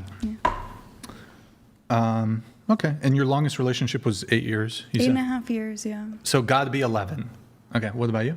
34, I believe. 34. Okay. Yeah, I was just, somewhere in the 30s. I had a very blackout point of my life from 19 to Blackout. 21. I was in abusive relationships where I was... You abused him? I was in Oh my abusive God. relationships where they would bring me places to have sex with people without telling me. Wow. Yeah, no, and that's why the hypnosis was so important for me to be able to Hypnosis? choose. You told me to stop talking about that. Oh, You said it you're was right. boring. What about you? 14. 14? 14. Okay. What about you? No comment. But it's not Range. bad. Give at us all. range. Oh my God, Kemi. No, because I film, so I don't want to. You film? Yeah, like Porn? acting. No, like TV stuff. So Oh, she's an actress. Yeah, it's just a little awkward. I do too. Do you want to do like a range though? Like instead of it's. I'll just 20. say this: I believe in monogamy, so every relationship that I've been in has always just been me and that one person. So I mean, serial I think that monogamy. puts underneath. No, I think Me it puts too. under Me 10. too. Some people can be up. Yeah. Oh my God. Boyfriend, the boyfriends. You know. Well, that's me. Yeah, all mine Anyways, are monogamous. is it over 10? no, Okay. no. What about you? Body count? I knew this was going to be a question, so I actually sat with a calculator. No shit. Do Yeah. you have a list? In my head. Not on like a phone or Not Does it, on my wait, phone. question. I'm not going to ask anybody to show it. Does anybody have a list? No. I know men A do. diary, a notebook? No. What is it? So this is also not Calculator, just by the way? not just penetration rate. Like this is any kind of sexual. You talking Exchange. blowies? Are you No, I'm talking like blowies? even with women, right? Well, let's do women and men. Separate the two. Oh. Okay. More math. Yes, more math. More that math. shit. Okay, so, but I'm pansexual. So are we counting trans? Oh my God. Just This is so wait. Just how many people? 79 just was the number total. 79 total. 79 total. But that's even like if it was just But hands that or didn't make something. sense. Okay, so if you got 79, what's 80 times 5,000? So what is that? I'm just trying to think how much money you make. You know, so if it's like roughly, so what is that like for you? What, you think I'm getting paid for all of those? Well, 79. Do you think every single time that I have sex? Well, I'm no, just but okay. exchanging So money? let's say 50 of them you got paid. Way less. So Way less. you can pay all your bills by only having like 40 sexual encounters. I also webcam, and like I was telling you, I do other. Oh, I didn't things, know. Oh, I thought you workshops, said you didn't do BDSM stuff. Yeah. OnlyFans. What does I this have? I don't thought do you just like OnlyFans. only do like I have one, video but no. porn. Sorry, I didn't know that. Okay. You made a lot of What about you? assumptions. 13. 13. Okay. What about you? I'm just gonna say 10 and up because my mom might be watching. Give us a range. Wait, 10 Give us a range. Come on, give us a range. That's a good range, 10 and up. Yeah, give us a range. Come on. 10 and up. So that could be a million. What's a cap? That could be Oh dear Lord, I'd be impressed. Bonnie blew 1,000 in a day. No, all the other girls were good sports. Come on. I need a shot. Okay, how about we say 30 and up? Okay. Ooh. Honesty. Can we? But if I were to throw out, could it be 40? Let's not talk about Well, they this. say you're Let's supposed to move multiply on. by 3. You know that, Brian. You know you're supposed to multiply I was by a different 3. person. I got you. One. One. Multiply it by 3, and that's the real number. Oh dear Lord. Alex Stein, pimp on a blimp. Yeah, I mean, what's your body you know, count? I would say this. It's a lot because I'm a badass that is a dog, but I do think like meaningless sex is like so bad for you, and like I 100%. I have had that, and it's not something I'd encourage other people to have. So yeah, but no, I've got that dog in me. I mean, yeah, man. The dog. Oh, speaking of which, we were we were supposed to have a furry on today, and she flaked. She was I'm a friends dog. with a furry. She was a dog girl. Can you? I Alex, tried to can get you a look into trans that? girl. Yeah. Was that the girl? That was the girl that I was trying today? to get on. She's, that's no, a the trans? girl that the puppy one, yeah, she's trans? She is, yeah. Well, they all kind of identify as trans. We had this furry on our show, and then my producer went to this furry festival, and like, yeah, because they are transitioning to an animal, they actually kind of consider themselves trans because like she is a woman, and she like will say she's a woman, but because she's an animal, she considers herself trans. Like it's all kind of like Therian or whatever. Yeah, I don't know, but yeah, being trans is part of being a furry. I see. Yeah. Alex Stein, can you look into that camera right Yes. there? And I think her name is Alice. We'll just call her. Wait, is it? What's that? And she was too scared to No, come here. Olivia. It's Olivia. Say Olivia. I'll just let you actually just. And she's a dog? Improv this. She's a dog, but sometimes I think she's a rabbit too. Let me tell you something, Olivia, you stupid canine, you dumb bitch. And that's okay because dogs are bitches. You didn't have the balls to come here. And as a female bitch, which is the dictionary term for a dog, so I'm not calling her that to be negative, even though you are a bitch. You're a pussy. A real dog would have come here and eaten with another fellow dog like myself. So you're a bitch ass. You'll always be a bitch ass, and you'll never get any pussy being a weird furry transgender hanging out with Big Tits McGee over here. So get a life. The fuck? I met her You doing know- a podcast just the other day. Well, if you're going on podcast with Big Tits McGee, then you're really fucked up too, because I'm on one with her and I'm fucked up. So trust me, I know. I love that. And Olivia, fuck you. She did say that she will come. No, by the way, it's a different furry. It's not your. It's a different furry. It's not your furry. It's not her furry Not your friend. furry. Okay. It's the one who was scheduled. Oh, okay. Who just like bailed. Bailed, yeah. Yeah, and then I sent her a picture of that meme of Hassan's dog being shocked. Nick, She blocked you? Nick, can you Google the Hassan dog shock meme? The photo? I fucking sent her a picture. I was like, fucking bad dog. I told her, I was like, you bad dog. Go look. Here, I'm going to actually She probably message liked her. it. Is she I know, that's a weird I'm thing. going to message her right now. I'm going to be like, you know what? Send me a photo of you in the corner with your dog hat on. Dog hat. Yeah, you're Is validating this the their influencer delusion. who has the ears and wears the collar and wants to be a dog? Yes. I sent her that photo. I was like, you motherfucker, you flaked on us fucking. At 3 p.m., that's an hour before fucking meet time. Oh, wow. Damn. Rude. So I. Huh? I can see your text with her. She's got like a dog. Dog and a dog emoji. Is it the Oh, girl I who wears called the her a little bad puppy dog. ears? Has she been on before? She's got weird shit. She's got crazy shit. Has she been on before? No, No, first okay, time. okay. So we're gonna see. Maybe she'll come back, but I'm gonna have to like actually put like some collar on her or some shit. She might like that shit. I'm sure she Shock collar. I'm gonna put her. Play I'm gonna put her in the corner. I'm gonna put a shock collar on her. Oh, wow. Song, And I'm but- gonna the whole podcast. If she annoys me, Olivia, if you annoy me when we get you on the podcast, Olivia, you're going to be wearing a dog shock collar the entire time. And I'm going to be very generous with it. I'm going to be very liberal with it. liberal. with it, that's a I'll good be one. very liberal with the shock. And you're going to get shocked. I'll shock the shit out of She's you. dripping right now. If you wanted to manifest that orgy, you're getting it. The furry orgy. Oh my It's god. technically bestiality, so be very Okay, careful. wait. What about your body count? You never. Oh, you yeah. started barking and you What is my slithered real out of number? that. I don't know, probably like 20. Okay. Any conservative gals? A lot. Like, a lot. I mean, a lot of don't say- celebrities. A lot of celebrities too. I don't want to name them, but yeah. J-Lo? Roseanne Barr. There you go. That's a. You don't know who Roseanne Barr is? Yeah. No, I'm too young. I'm sorry. You don't know who Roseanne Barr is? No. She just How did old are a you? rap Did she video. have a TV show called Roseanne? Yes. Oh, okay. Yeah. Yeah, okay. I'm 26. Yeah. Yeah. She did a rap video A message with from the government of Canada. Pasty George donated $200.04. Chair 6, yes, cheating is called whoreness. Women have unquestioned control over who they let in between their legs, so why couldn't you keep yours closed? What's your feminist excuse? Your response? I don't really have a response. I just I don't know. Gotcha. We have a few more from the questionnaire.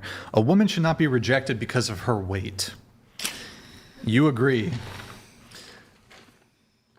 Camilla, am I saying it right? You agree. Camila, you agree. I agreed. Megan, agreed. It looks like you, no. And then, no, that's it. So, you, and then Megan. Why is that? Why should a woman not be rejected? Because of her weight. I don't think that that's a valid reason to reject somebody is based off of just their weight. I feel like it is. Wait, hold on. Wait, hold on. So you can reject a guy who makes $250,000 a year. But I haven't But I can't rejected men reject- like that. You see, you're taking that one question and you're like going crazy with it. I'm not going crazy. It was your answer. I'm to not the going to question. reject a man just because he doesn't make a certain income. You asked me what my ideal, like what I would want, and that's what I would want. Isn't you saying that the minimum yearly income for a man to be your future husband being $300,000 isn't baked into that you would reject, logically? But aren't there a lot of people who, like, when they get married in the prenup, they put in that fat clause, so if the woman gains over a certain What does amount that- of weight? Sure. What does that have to do with anything? What though? I'm saying is that a lot of people go into relationships and they have certain standards and requirements that they want not only met but upheld. And I feel like even though they're not fair comparisons, that is something that is used against women. I just don't think someone should be based off of their weight. That's all my answer was. Is I don't think you should be rejected based solely off of your weight. But okay. Also, What if they have diabetes or something? Who cares? No, not who. Like that's. I'm sorry you have diabetes, but like so. I'm not saying people don't get rejected, but hold on. I'm not saying that should be the only reason you reject to the somebody. height question. You're 5'8". You say the minimum height of a man you would date is 5'10", 5'11". Like, I just want them a couple inches taller than me. But would you reject a guy who's 5'7"? No, I've dated someone who's shorter than me. Okay, but I've also gone on a date with a woman who's a bit overweight. It's not my preference to date a woman who's overweight. But did you guys stay in a relationship long term? No, but when you say I dated, like, I went on a date with a girl who's a bit chubby. Like, that's not my preference, though. Okay. I mean, don't. But you did it. Sometimes, whatever. It's all good. But height's not that important to me. look, I'm just saying. To be honest, height is not a huge importance sometimes to she's me. got a cute face. Whatever, she can get it. Have you ever dated a morbidly obese guy? I don't. Oh, what? I've dated like a really chubby guy, but I don't. No, I don't feel like that's happened. No. But I don't understand. So weight you can change, height you can't change. But I mean, like, it sounds like Income you can change. That's You can. disputable. I know it's debatable, but it is something you can change. You can't change your height without. I don't know if they have surgeries for They that. do have that surgery now. Oh, they do. Yeah, Okay. they Well, do. I didn't know. Leg lengthening, yeah. Wow. But I mean, I'm just confused. So like, what? So for example, let's say me, I wouldn't want to date a woman because she was obese. That's Okay. wrong. No, I'm saying that you shouldn't reject her because I take the word rejection as being kind of brutal about it. No, I mean a rejection. No. So okay, when we're talking about rejection, it could just be like deal breaker. Swipe left, swipe right. Yeah, it could be that. It could be like, I am not interested in this person because of this character. So because of her weight. I've been told that. I've been told that my weight But is too much. rejection doesn't have to be like a I guess mean I think thing. of it as like a preference, and that's fine if you don't want to date them, but I don't feel like you should just base the decision solely based on their weight. What would be wrong with even that though? I just feel like that's like not in a place where I'm at, where I would do something where I would basically deny someone, reject someone, whatever the term is that we're using, based off of one simple characteristic. Also with weight, Micro penis? micro penis, again, I know there's surgeries to change that, No. but weight, you can lose weight. Wait, what? Hold on. no. But hold on, would you assume the guy doesn't want to get them I don't think there's a micro penis surgery. I don't That's know if there is, ridiculous. to be honest. Would you reject a guy who has a micro penis? I mean, I definitely don't think that's my preference. So you would reject him? I mean, eventually you would find out, right? Because you would get intimate with them. So at some point, I guess there would be a rejection. But I Well, wouldn't. how about he just told you up front? Wow. I don't. I guess like it just depended how much I was into that person. Because like for me personally, Sex is important. Could it have a Well, reverse I'm effect? Could it absent have right now. I'm not with anybody. I'm Wait. not doing that. So to me, that's not my main focus. So when I'm getting to know someone, I don't bring up that topic immediately. Brian, you might have picked that might be the best sex technique ever on a first date with a girl. You tell her you have a micro penis because, like, some girls are gonna be like, "Oh, gross out," but I guarantee a girl's gonna be like, "I want to see his micro penis. I want to see I want to see how micro it is," because I'm not even kidding. Like, this is good. And then they pull it out, it's not micro, and you're like, "Well, now my dick's out. Let's do something." But that is actually a good way to kind of break the ice because they're like, "I want to see." How Also, small. wait. Here's another thing, Alex. Is if she's like, I don't really care. That's a good sign. If she's That's a great stays, sign. If she stays, and then That's what I'm saying. It's a good test for everything. The micro penis agree test. with We you. It's a just good invented test. it here tonight. Sure. I love it. I think you got, as a guy, these guys who like claim they got a big dick. Wait, question for we got some women here, right? We got women. Yeah. Have you ever had a guy like say he had a big dick, but really he didn't? Have you had that experience? Like, oh baby, I got, and it's like average or whatever. No. Ever had that? Never. You guys have had it where guys just say She's like, "I'm smiling. gonna She's bang smiling. you." I don't know about that, but like where guys like been all sexual and then not been sexual. I'm sure that's happened. What do you mean not been sexual? Like they send you sexual messages and then when it's time to get sexual, they're like, "Not sexual." Oh, that's weird. Yeah. That happens. I've never had that. All the time. I don't know. When it Really? was like that, it was a blur. I Oh, don't yeah. even. Well, anyways, I don't know. I think you gotta like on everything though, not just penis size. Like, you gotta manage expectations. All these guys promising the world, no.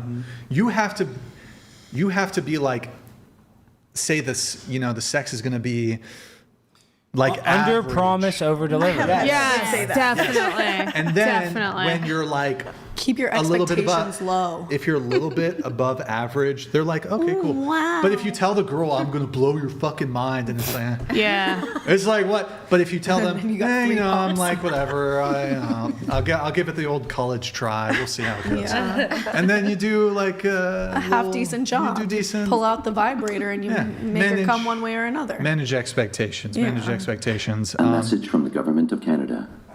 Pasty George donated $200 Yeah, and thank you. 4 cents. Thank you, Pace. Chair 1, if you and other women believe that females shouldn't be rejected based on weight, then women shouldn't reject men based on their height, which they can't change without painful surgery. True.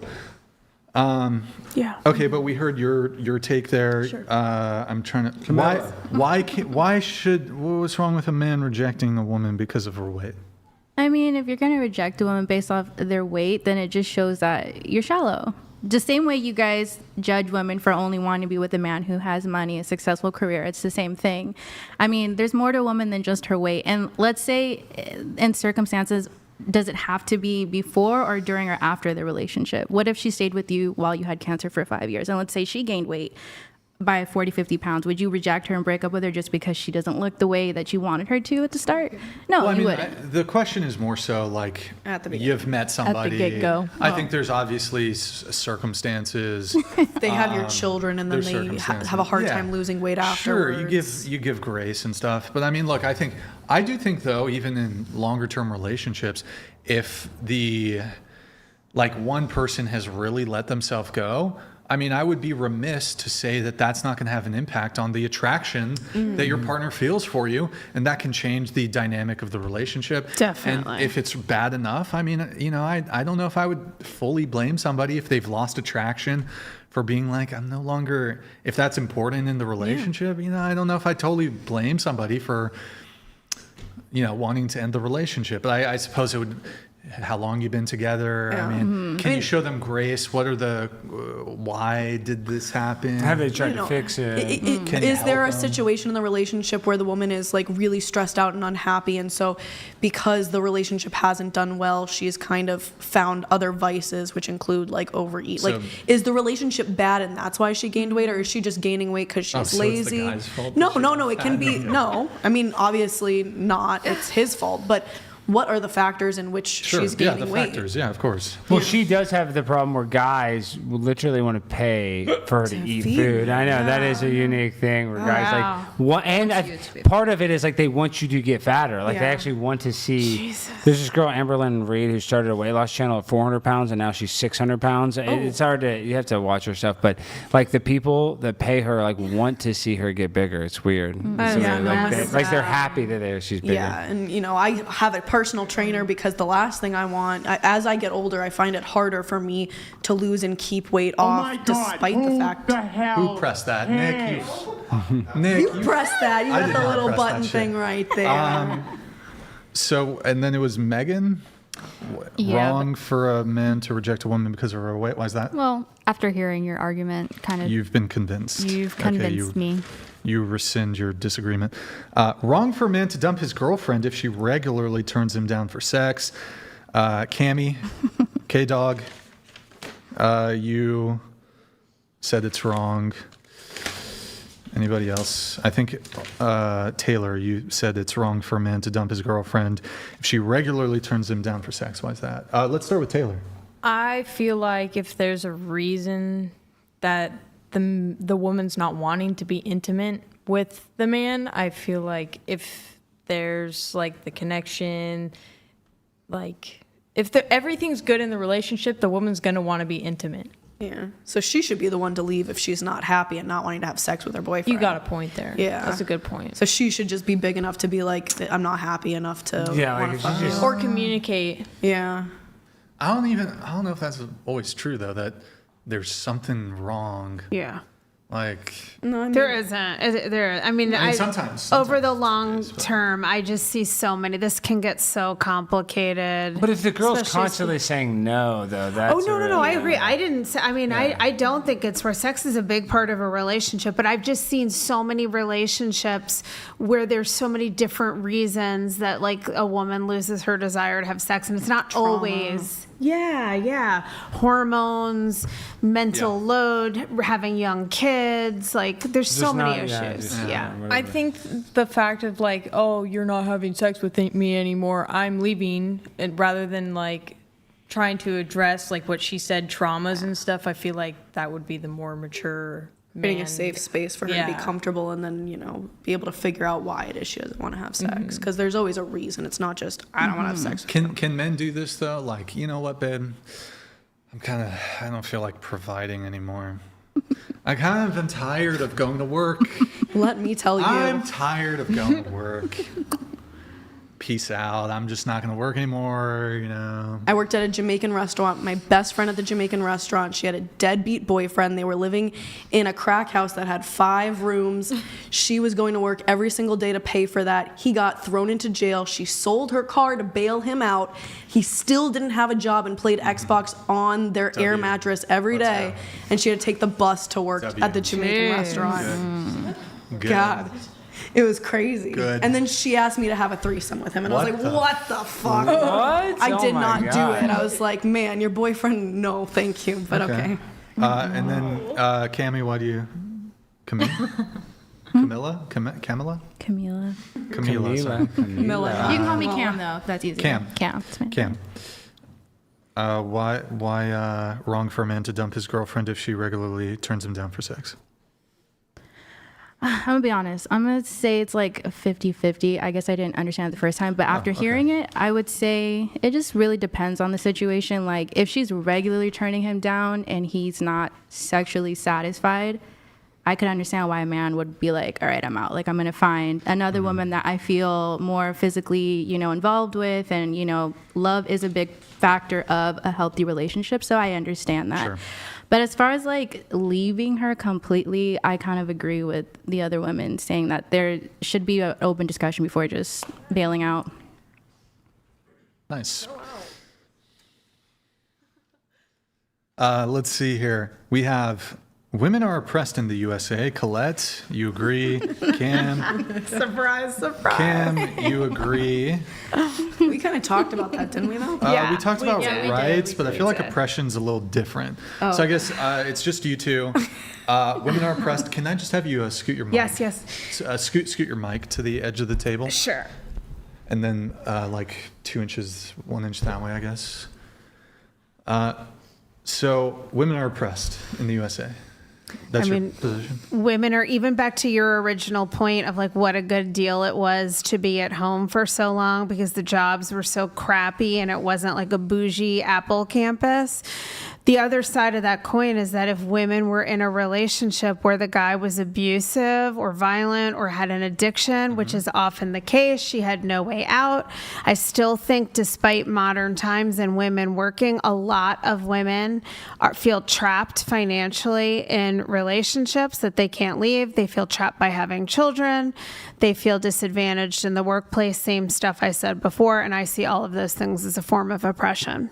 Well, I mean, all of these are active choices. So if you choose to partner with somebody, you choose to have kids, that wouldn't be, I don't think that's oppression. Like if you're not able to leave because of your situation. Well, who's oppressing you? Well, I'm not saying it's like any one person's fault. I think it's an oppression by the societal system, by the economy, by the patriarchy. Well, so should women just abandon their children if they're not happy I'm being not. mothers? Well, then they're being. What's the solution to the oppression? I don't know what the exact solution to the oppression is, but I do think women are still oppressed in modern society because so many women cannot afford. Forget the children for a minute, although that is part of it. So many women do not. I see it at my office all the time where people are in situations where they're not being treated well, they're emotionally or physically abused, and they don't feel like they have the means to leave. Well, yeah, that's wrong. That's obviously wrong. But I mean, I'm not even sure, acknowledging that, of course, like physical abuse, emotional abuse, other kinds of abuse are wrong. That's not what I would characterize as oppression. Okay. Like when I'm thinking of oppression, I'm thinking of like the government is oppressing you. You know? You're not only oppressed by the government, though. Well, Brian might disagree, and the chat's probably going to disagree, and this is another libtarded take, but I do kind of think women are a little bit oppressed. I know that sounds. What the fuck? Fight. I know. That sounds insane to be like. You got to read Rachel Wilson's book. But this is why I believe in. Rachel and I have debated this stuff because she calls me the simp on a blimp. Oh shit! Women have been oppressed by society to make them kill their baby, and that's why so many women have abortions. That's due to oppression. So that because of the oppression, that's why so many women are motivated to kill their baby so callously. And I think abortion, if women weren't oppressed so much, there'd be a lot less abortion. So, yeah, I do think that women are oppressed because. The abortion thing? Just like society encourages them to not have a baby. They tell them it'd be better if their baby was dead than be a poor baby. So yeah, I think women have it harder than men in certain circumstances. So I do think women face oppression. I see. Okay, interesting. Yeah. Because of society. Be more brainwashing. That's what I'm saying. Women are brainwashed, and oppressed by society. That it's okay to just We're very easily brainwashed. Yeah, so I do, and I feel like women are more vulnerable than men, so they're easier to oppress. So women are more vulnerable than men. And I think black women, I'm not trying to make it about black, are even the most oppressed because they lead the part Filipino. Don't forget that. Black women actually lead the league in abortion. They've killed more young black women through that oppression, through convincing other black women to have abortions. And that's what kills the most women is actually abortions because some of those babies, half of them are going to be women. So people don't even realize that women are oppressing their own people, their own other women by having the abortion. And I think just the fact that women have to fight 10 times or if not 50 times harder for their rights and their voices to be heard, that is oppression. The fact that choices are being made by a man such as Donald Trump and all these other people, is that not oppression? Why is a man telling a woman what to do with her body, when to do it, all these different things? That's not up for a man's choice to make, and that itself is oppression. Are you talking about abortion or just in general? Well, I'm doing the opposite. You and I actually have opposite viewpoints. I think that the fact that you're letting them kill their baby and convince them to do it is evil and sick. I'm not saying abortion. I'm just saying in general, just the fact that women's rights have been a topic for men, that is oppression. That's for which women. Ones though? Which just runs? Since the beginning of time, abortion, non-abortion, whatever you guys want to label it as. I'm just simply saying, regardless if you're Democrat or Republican, I'm not trying to get political about it. I'm just simply saying, why is a man telling a woman what to do with her body? Is that not oppression? Well, I don't think men want to. Men don't want to tell women. First of all, men do not want to tell women what to do with their bodies. But I just think the men that are pro-life want the baby to have that choice. They value the baby's life just as much as a woman. The reason why I'm anti-abortion, because if a pregnant woman gets hit by a drunk driver, they charge the drunk driver with a double homicide if she's pregnant. So according to the law, that is a life. And I think that life should be protected. Now, I understand how women are well, I'm not going to be able to financially afford this baby, but most people are having abortions out of convenience because they cannot afford to have the baby. That's the majority. In the instance of rape and incest, I think abortion is okay in that instance. Absolutely. But that's the only instance, and I don't really like it in that instance, but of course, rape and incest, that's a horrible situation. But that's not what is happening. What is happening, the mass majority of people that are getting abortions are doing it purely for convenience, and that is wrong. And that's why I don't like it. So I don't think it's really people are trying to tell people what to do with their body. They're trying to protect the bodies that can't speak for themselves. Also, Taylor, you're Gen Z, right? Or are you, Gen Z? I am Gen Z. You're Gen Z? I saw a stat that 1/3 of Gen Z was aborted. Oh, yeah. I think it's even more than that. Yeah. The amount, because you got to ask ChatGPT for all the right numbers, because I'm not good with numbers and remembering. But the amount, Brian, the U.S. population should be triple or something. It's something crazy. The population should be so much higher. Actually, because people our age, our generation, have had the lowest amount of kids, I think, ever. And that's why, I was talking about earlier, when we talk about racism and people want to blame white, but globally, white people are less than 8% of the population and shrinking dramatically. So it's everybody has a different perspective. Indian people feel like they're oppressed, black people feel like they're oppressed. Everybody feels like they're oppressed because probably everybody. Between 22 to 30%. Nick, a couple things. In the research tab, we got Alex in dreads. In the research tab, and there's another thing in Discord I want you to pull up. Do this first. It's the research tab. You're going to go to miscellaneous, and then you're going to scroll halfway up. There's an anime. It's just interesting. There's an anime thing that it's a guy in glasses. Do you see it?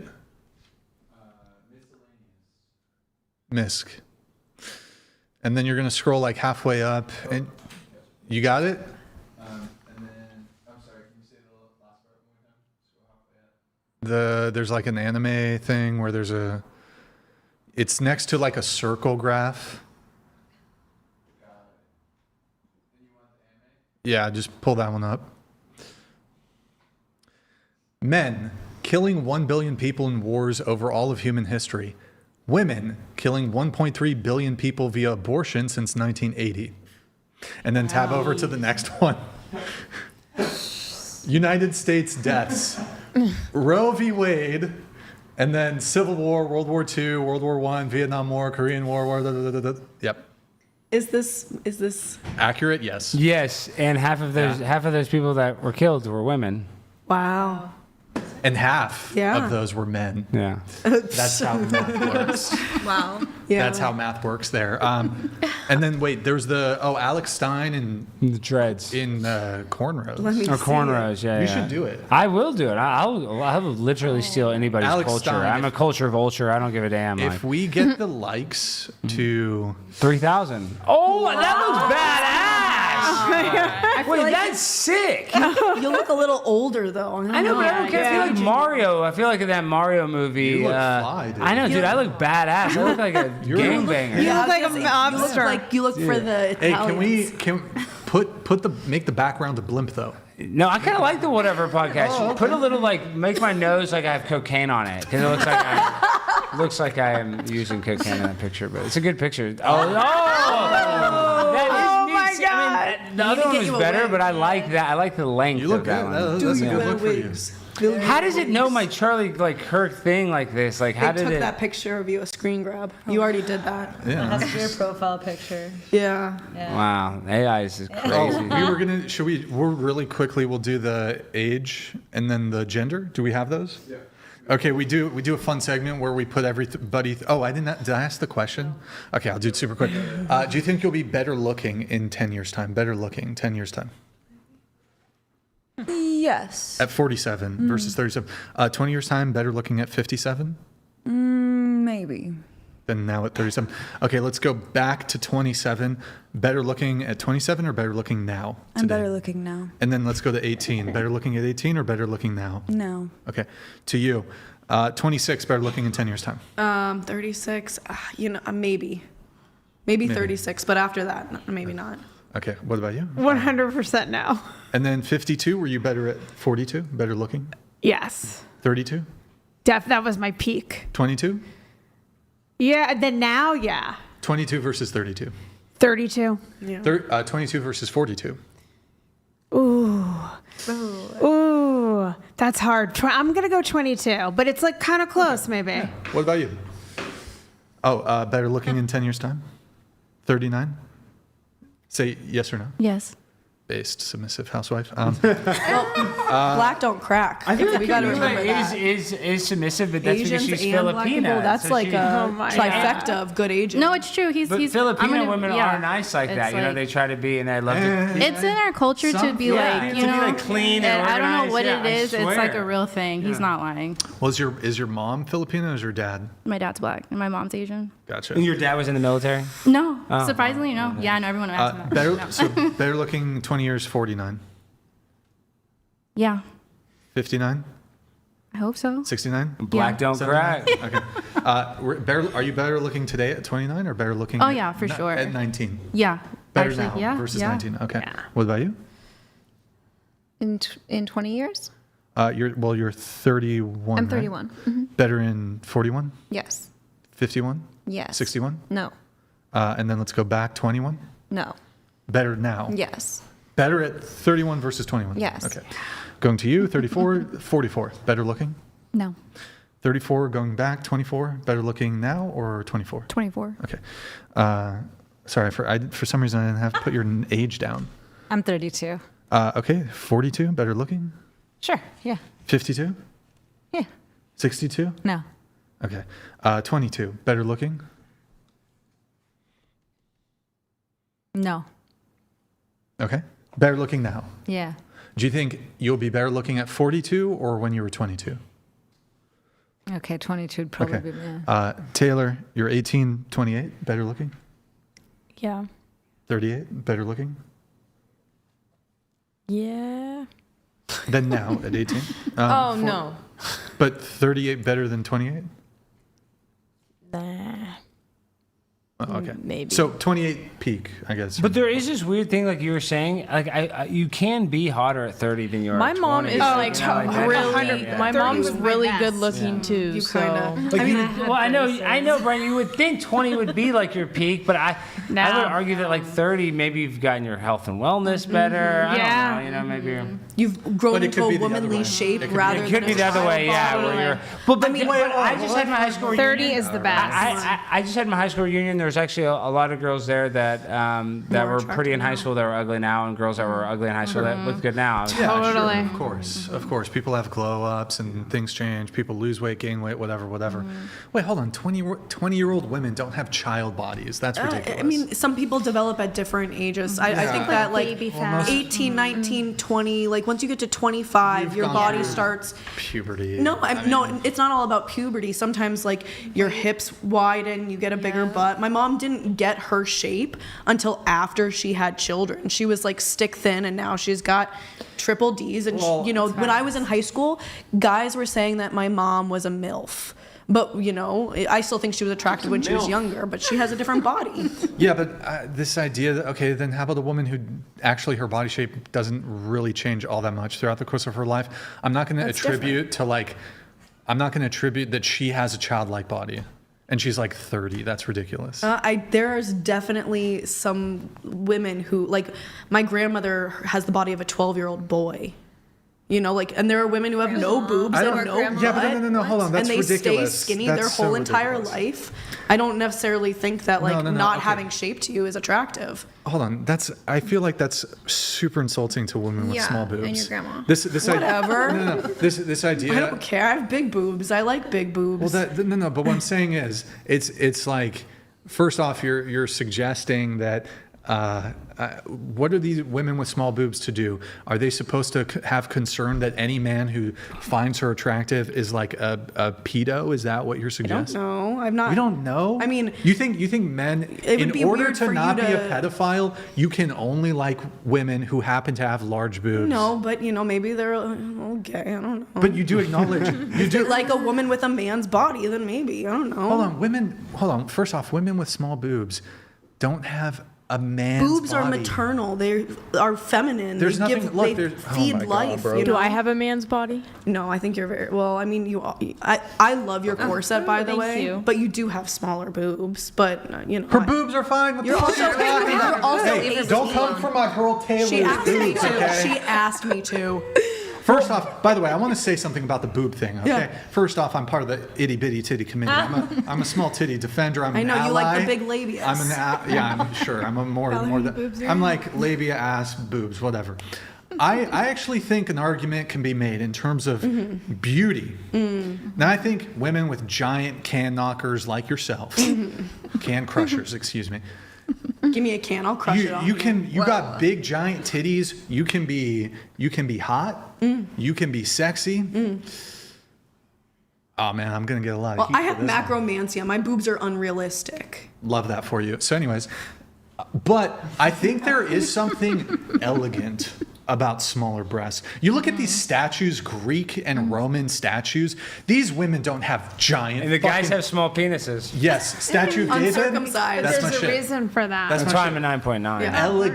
Elegant. These Greek Roman statues. Yeah. These women have B cups. I don't know. Greek in statues? Greek Roman the statue of Aphrodite. I don't know. She has a little bit of a body. She has boobs. She's not skinny. She doesn't have a boy body. Yeah, but she doesn't have giant fucking can crusher titties, lady. I'm not saying that. I said I have macromantia. I'm not saying my level of boobs is a what we humble need. B cup. Well, I think what she says is they look like a little boy. Is skinny. You have great boobs, but they're not huge. They're like a good handful. I mean, they're probably above average, right? I mean, I don't know. Yeah, I don't know. They're bigger than mine. I think everyone besides you has a decent handful of boob. Well, I don't think But she that's was still a small including boob. me. But when you were describing For sure. 20-year-old, I don't think she was like describing like pre-pubescent. She said child. She said child. Oh, you did? Okay. Did well, I? yeah. You said child. You did, actually. Yeah, which is insulting. I mean, if they're Insult- completely That flat doesn't mean you're chested. child. But you That acknowledge. is a child hold on. body. You It's acknowledge. like not going through puberty. That's not true. You do acknowledge that there are women who,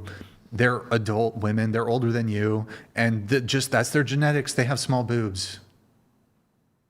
Yeah, okay, but like what boobs? And I don't understand the question. Also, I feel like There it's a are women little like bit. that. It could be a little racist. Racist? Well, because I maybe this is, I don't know if this is like a malnutrition thing. I think it's a little racist because I think, in certain, for example, Asian countries, the women in Asian countries tend to have smaller boobs. I'm deeply offended. Every Asian at woman your I've slept with had boobs. Really? Are you a lesbian? Were they I real? mean, So you're I think- bisexual too? You're poly? Gosh, it was oh in my the 30s. Were you counting women? She's also? pansexual. Yeah, of course Oh, I was yeah, counting okay, women. okay. Yeah, I was just counting She bodies. fucks silverware and So- dishware. No, I would just say men and women. I don't have sex with women anymore. That was a certain time in my life. Just- but I just don't did. understand. So I don't understand this though. So like, I don't know. It's kind of weird. Just Like a real woman quick, with small let's- breasts is a woman. I'm just strictly talking about women that are flat as a board. Okay. And so like Yeah, literally even don't flat. have boobs. Okay, flat A cup. I don't know if you'd consider B cup, whatever. I don't know. Flat A cup. These are still. They don't have childlike bodies. There's other areas of a woman's body that can be, more Developed. womanly, as Yeah, you would that's- say. yeah. Or even if it's not, though, if a girl has a small butt, she's not less of a woman. I because she didn't has say that they were less of a woman. Well, her. They're fully a woman Women unless come in they different. used to be a hold on. man. Women come in different shapes and sizes, and trying to I think you're trying to pathologize men who have an attraction to, heaven forbid, a man value something beyond just she's got a big ass and giant titties. But we're in swipe culture. That's what men are judging first. They're judging the way a woman looks, think just like women are judging the way a man looks. Do some hip thrusts and you're good. You get Literally, but you can that's grow still the you booty. building a figure. That's still building a more desirable Yeah, figure. I don't think it's wrong. If a guy's what if she's got a fucking lethal face card, but she's got no ass Good for and no boobs? Plenty of guys will still date her. Yeah, And no, I'm not but saying that they're not desirable at all and that there aren't people who want them. But they're not weirdos. These guys aren't They weirdos. could be. Oh my god. They could be. Just like the guys who want to be with me because I have big boobs. They're Can I ask you a weirdos question? too. What do you think is a bigger weirdo thing? So the guy who sees a 30-year-old woman who has small boobs Like and Kate no Moss butt or something. and no butt, and he's like, I'm attracted to that 30-year-old woman who has those characteristics. Or what's more weird? You acknowledge that there are. This is weird to even say. You acknowledge that there's women who are underage who are developed, so to speak. Yeah. Yeah, what's more weird then? Having an attraction to the 30-year-old or having an attraction to the underage and girl see- who has the body, you know what I mean? The 30-year-old isn't what I'm talking about. The men who want to date a girl who is between the age of 18 and talking about the 22 body. who has a undeveloped body. That's what I'm talking about. I'm not talking about older women. Anyway, I'm just saying it's weird for men to want to date very young women who have no body. It is, that's what I'm a little bit more concerned about in the I don't understand creepiness. if they're 25 or if the woman's 30. 25 is still getting older. What? No, but I'm confused here. So the original. I'm confused too. We've gone on with this a long time. Yeah, I know. The original thing was, a woman who's small boobs, flat, less butt, whatever, not as curvy, whatever. Mm-hmm.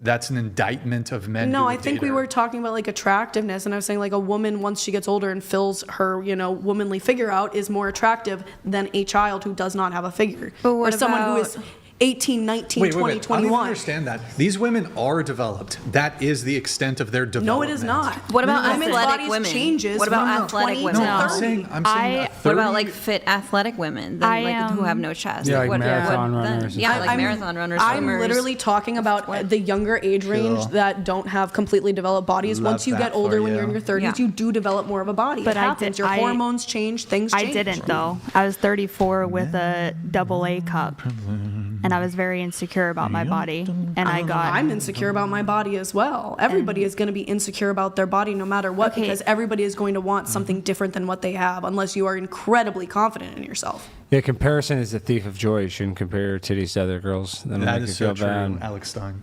Don't compare titties to One other thing titties. that is damaging is all the OnlyFans chicks that are really good looking that post themselves naked. It's damaging to young girls' self-esteem. 100%. Go in, Taylor. Unrealistic Go in, sexual Taylor. expectations. Go off, Queen. Yeah, because you're Go like the MAGA princess. Like I haven't. Like I want to see some more fire. Like yell at the porn star. Yell at the Yeah, someone yell at me, like, please. yeah, get I'm going. down for like, it. I just think women who, coming from somebody who is very small statured, who I had 3 children and I still didn't have any boobs, and Wait, 3 children? I had 3 Yeah, she had children. 3 children. Yeah. She One said- in child, or one as a teenager, and then 2 with her Two first with the husband. first husband. Yeah, 2. Okay, yeah, that's right. and your boobs didn't get bigger at all from the baby. They did, and then they shrunk smaller than what they were before. So A red dye 40. I made the decision to get breast augmentation. A lot of very skinny women, especially OnlyFans women, who don't have any boobs but have a nice figure, end up getting boobs, and that is a societal pressure that is placed on the sex community that Right, is fake damaging. boobs. You're saying And fake it's damaging to the rest of. They are just as pressured to have a good body. I am just as pressured to have a sexualized body, and it's damaging to me as well as the rest of the community. I But this is also what feel society damaged. expects from us at this point. All these women just want the, I just want these like Giga Chads. I don't know. I just living wanted up to to other look people's normal. expectations and live up to your own. 100%. 100%. Thank you. I haven't gotten any surgeries on myself despite the incredible, like, people wanting me to get a tummy tuck or BBL, like, anything like that. I will not do it. I don't wear makeup on my social media.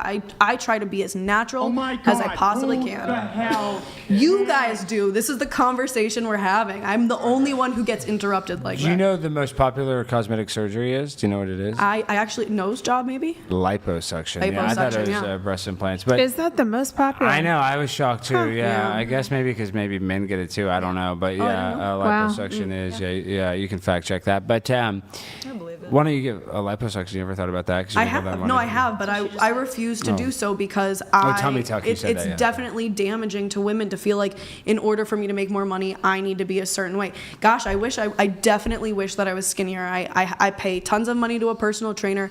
I, try and change my diets. I try to exercise. I try to do whatever it is I can, and I still can't even fit my own idea of what I think a woman Hasty should look George like. donated $200.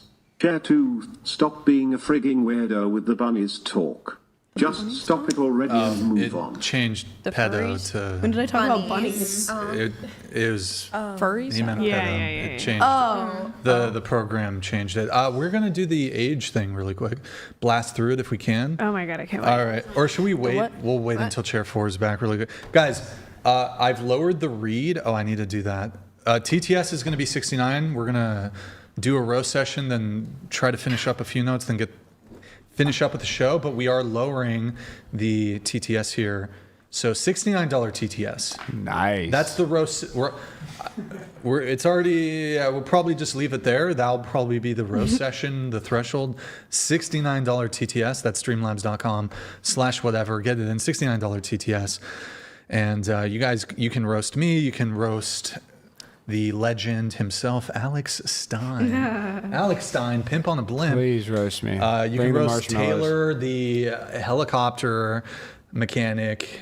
She's worked on some Blackhawks, some Apaches. I have In not. fact, I have not she- worked on Black Hawk. She or actually Apaches. Worked on Kobe Bryant's helicopter. She also worked on the. Remember the helicopter that crashed in ones at the river or whatever? She did work on that one. I heard through the grapevine.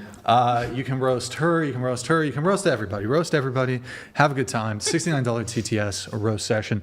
If you can also do Q&A if you want to ask a question. Whatever. All right. Final few things here. Okay. Yes, of course. Let's. Oh wait, she's not back. We gotta wait. Hey yo. Let's go. Don't make me get bust in? out the Tagalog. I'm a Lucky for you. Tagalog. I don't speak it, so Tagalog. it's fine. Even Okay. All right. We've aged advanced, all of you. Oh AI. no. All right. Love this part. Oh gosh. But like that's definitely not 50 then 60. I think that's like 60 then 90. Smaller. Yeah. You know. Yeah. Oh, I like this. Now I know what to expect if I don't Next. get any I want to surgery. know. Oh Wait, my bring me God. back. Go back. Aw, you're so cute. I think I'll be cute as an old person. Next. My glasses. Ah. Cute. Cute. Cute. That is scary. Next. Oh my God. That's scary. You look more Hispanic than Filipino or black, though. I mean, all of a sudden, the big booty Latina. Abuelita. Next. Okay. I look like a witch. You look really good. All right. There you go. Nice. Plastic surgery, facelift. Next. Oh. I don't. For some reason, not that bad. Like I don't know. You're a really cute grandma. Just Hey. wrinkles, yeah. Cute little. We could be friends. Yeah. Next. Okay, you're looking good, okay? Yeah. You No, don't that- have that- anything to worry Solid. about. Yeah, yours Solid. is one of the best ones so far, I think. Yeah. Next. Okay. Okay. Oh, no, hot. yours looks good. Bang. I'm also 18. Oh my God, that looks like my dad. That looks like my dad. That's so exciting. Yes. George Oh Bush my Sr.. gosh, I do not like that. I'm still gonna get pussy. So my baby over there. Next. Okay. Felicity back there. I don't know why your nose looks like it morphed more. It hooked. Next. Oh. Well, Yeah, Santa that Claus. is Santa. we're hanging out. It seems like you just became an alcoholic. Like it didn't really like. I love the rosy cheeks. Yeah, your face just got I'm red. a little red, you know. I'm a little red naturally. So. I think you're having those orgies in the. And then we have gender. Swap. Gender Oh my All God. right, we've swapped your genders. Ooh. So the question is, would you date the male version of I'm gonna you? look like my brother. Really quick, Kind of actually, before 40s now, weird. I have 2 chats coming in. 2 chats. Your XD donated $69. Love you, Alex. Broke up with a girl over your original AOC video. Funny enough. Andrew needs to beat some more simp out of you. Now that we're having full small hat convos, can we get Sam Hyde on next? That's who you need to have on, my buddy Sam Hyde. That would be sick if you had Sam on. He does Fish Tank, right? Yeah. Wait, you were on? Yeah, Fish Tank, and it's going to come out again. I can't reveal too much. Sure. But I work on that project. But Sam, dude, you would get millions of views. Would he? I mean, do you think he'd do a show like this? I don't know he if would it's- probably.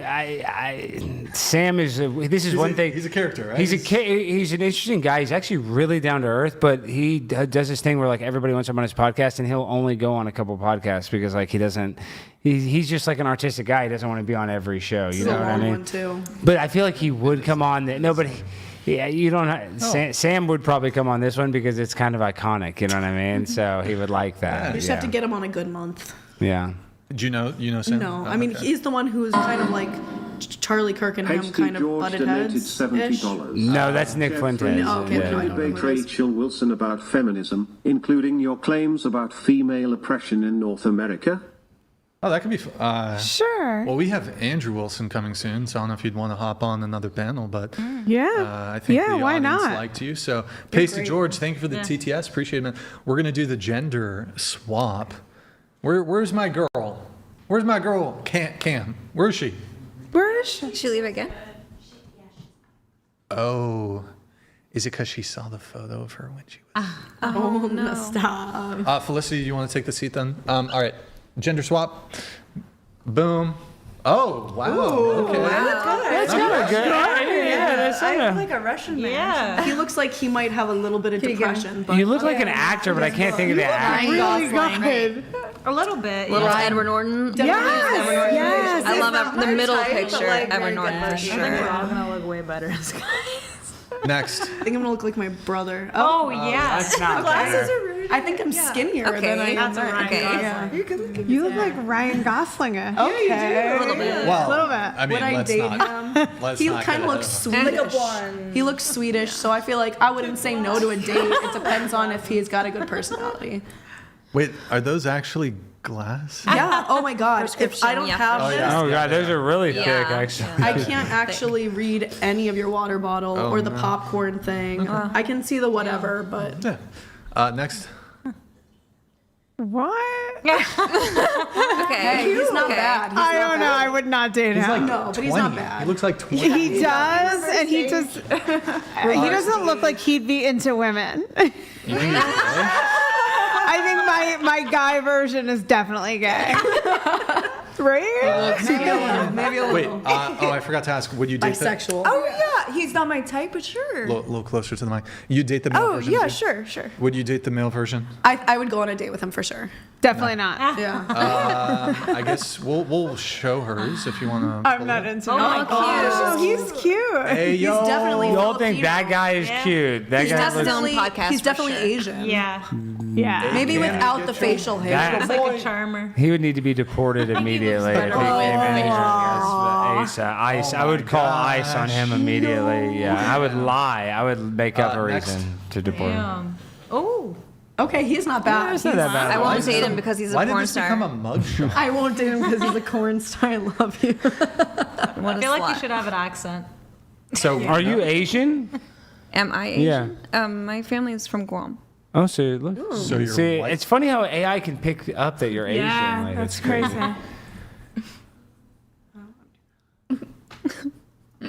She is obviously. AI detected it. They made her Chinese. He wants to know. We love Larry David. Ew. Are we clipping this? No. Okay. All right. I guess she's Asian. I don't know. All right. Next. Ooh. Okay. Cute. Wow. Why is it so red? Definitely parole officer vibes. Yeah, for sure. Yeah, for sure. Cop. Next. Oh. Okay. He looks a little short though. He's 5'6". Yeah. Like 5'3", 163 centimeters. Short king. But he's cute. He's cute. He's Nice. cute. He looks like a ballroom dancer, right? Yeah. Wait. Oh, he's the Are cutest. you Asian too? Stars. No, I'm Me. Brazilian. She's Canadian. So. Oh yeah. Canadian. Brazilian, Portuguese, Okay. yeah. I feel like they're gonna. There's a really some opportunity here with tailors, but I Yeah. don't. They probably. Why are you saying that? Oh, okay. Okay. Boo. No, he could be a model. They could have made him all 80s or some shit Right. with the hair. I don't know. Very Let's nice. see what I'm gonna Give look him a like. mullet. As a girl. I'm gonna be the hottest You're gonna be brutal. chick here. Taylor, would you date? Oh my gosh, dude! I am not hot. I'm ugly. You're not ugly. I would you not date her? have sex. No, go back to me. No. Honestly, that's a really like bad that's a- picture. There we no, go. dude, That's no weird. way. So creepy. as That is fuck. She's no. confident. She's confident. No, I don't know. Creepy. That is ugly. It looks like that She's an the actress. Mad TV sketch where it's like Creepy. let me look at this. Ew, looks like she's trying to seduce you. looking. She's like, kill me in my Psycho. sleep. Psycho. This is like a good kill me in my headshot. Wait, go back to Taylor really quick. Yeah. Taylor, would you date the male version of you? I think I kind of already am dating the male version of me physically. Oh. Actually, yeah, I saw him. Yeah, He looks like yeah. People have questioned us like being twins, Yeah. not siblings, wow. Okay. twins. This is what I look like. This is. I don't know if you guys ever saw this.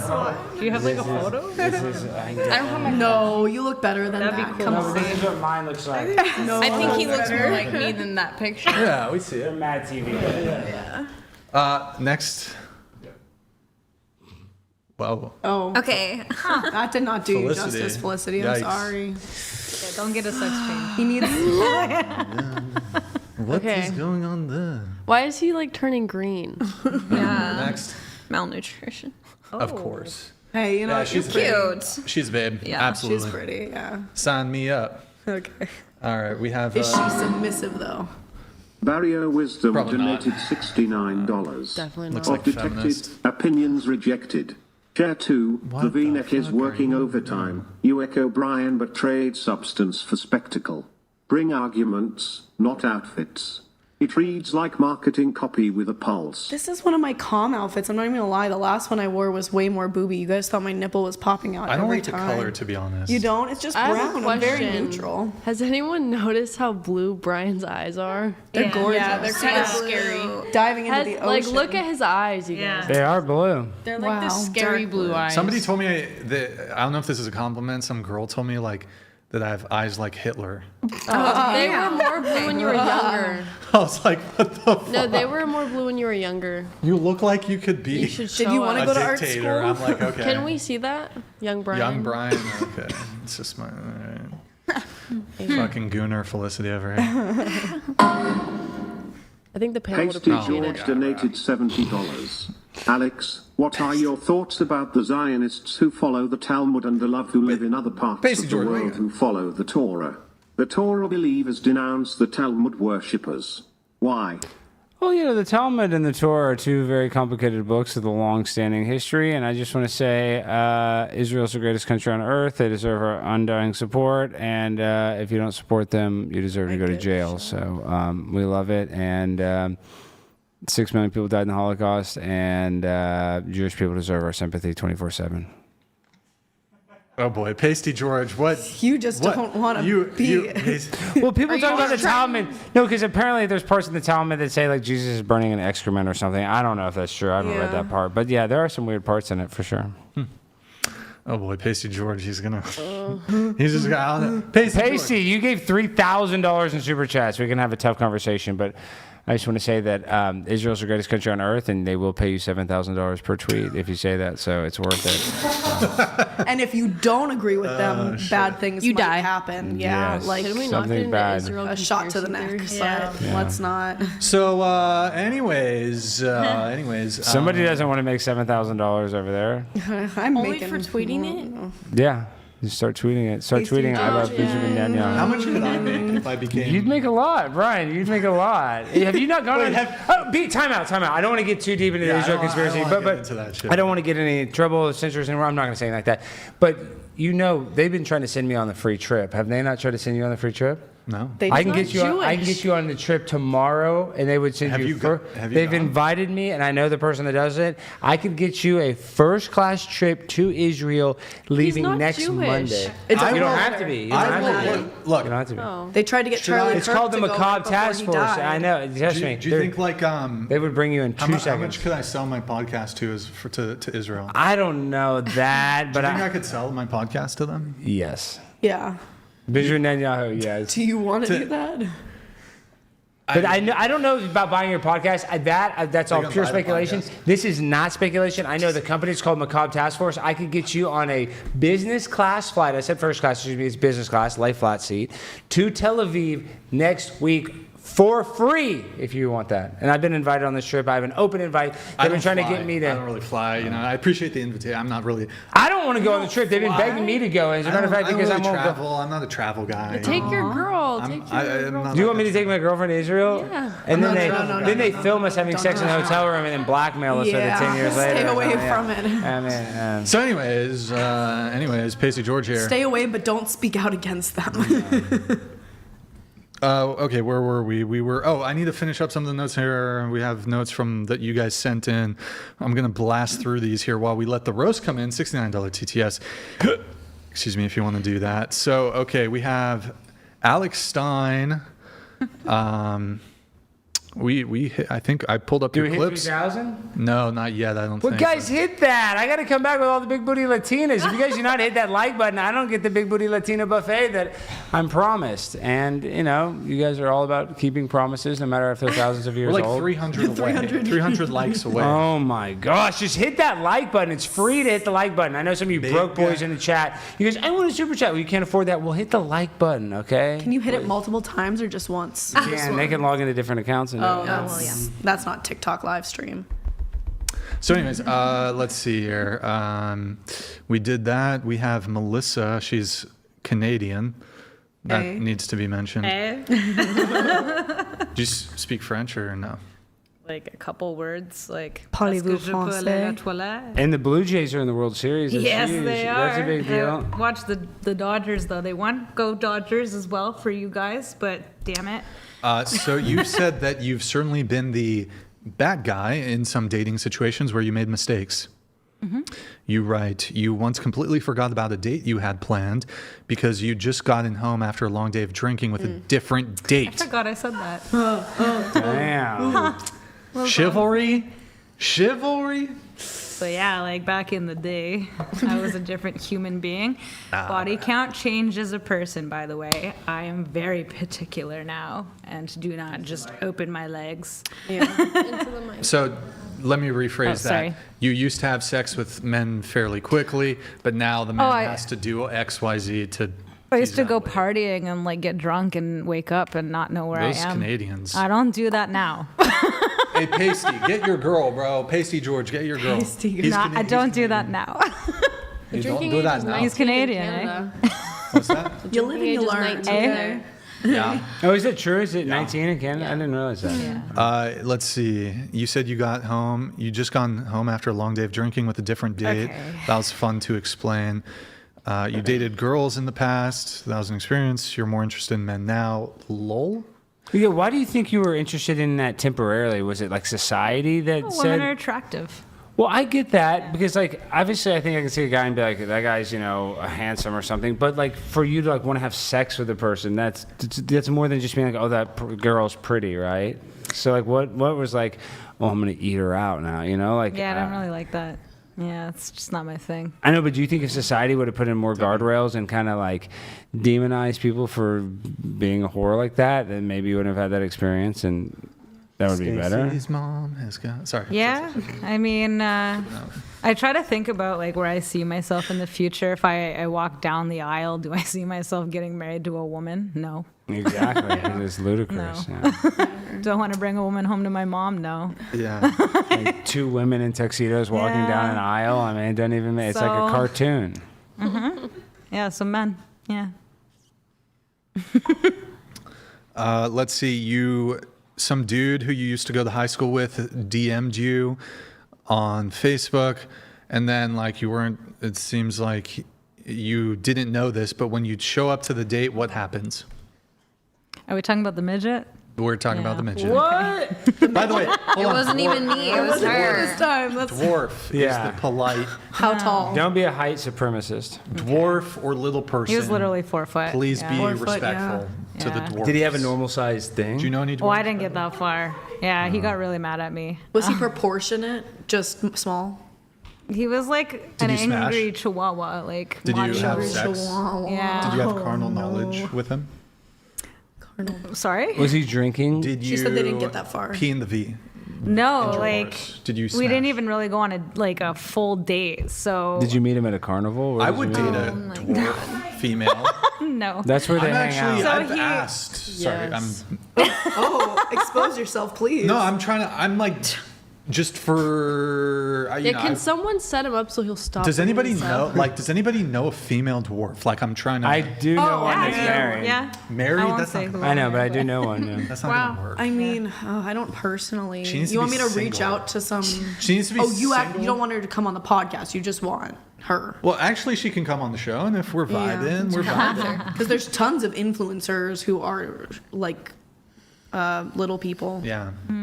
Yeah. Little people, big world. Yeah. That's Is there a good dating show. app for little people? Because I'm trying to get on that. seems Show. Probably interesting. I would they kick me off? Because I'm down. Why don't you A make the little- app? A dwarf, huh? Yeah, you Might be make a the good- app. yeah, it You might can be You know develop what? apps with Yes. AI. Yo, anybody in the chat down to team up with the Whatever Podcast to develop a dwarf dating app? Dude, you just have to use like the upgraded AI, and they'll make you apps now. Well, I think the craziest ChatGPT. thing about that, though, is that two dwarfs can have a baby and it can be a tall baby. Yeah. That's crazy. That is crazy.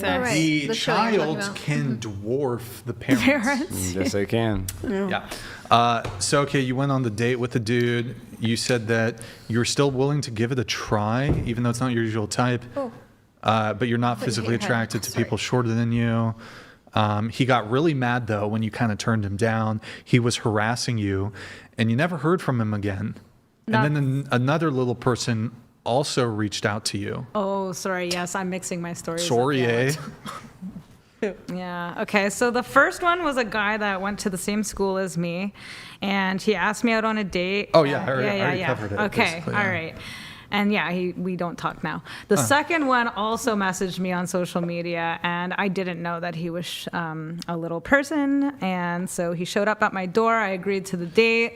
My roommate was sitting on the door, what do you call it? The porch, whatever. Was he like in a trench coat sitting He on wouldn't his get out of friend's the car. shoulders? He wouldn't get out of the car. He just wanted me to get in the car and we'd go on our date. And I said, no, you got to come out of the car. My roommate has to meet you. Katie, if you're watching this, you know who I'm talking about. Anyway, sorry, I'm going to move on. Wait, no, but this story is pretty cute. I know you have to move up, but wait, so that's why you like the 5'3" guys. Ryan, Israel has recently bought out ExpressVPN and a few other VPN service providers, so the chance of Israel buying out the Whatever podcast is high. Hey, there you go. Pasty, we're agreed. No, you really are, Melissa, a really nice person. You've dated multiple dwarfs. Like, that's... like, you, even the porn star over here, like, just me insinuating that she might have had to have sex with a dwarf is, like, the rudest thing she's ever heard in her life. Like, that I would even make that joke. And you're so kind and nice. You've gone on dates with not just one little person, but two. Like, you're... Okay, so, like... You're even nicer than the prostitute. That's pretty... that's, like...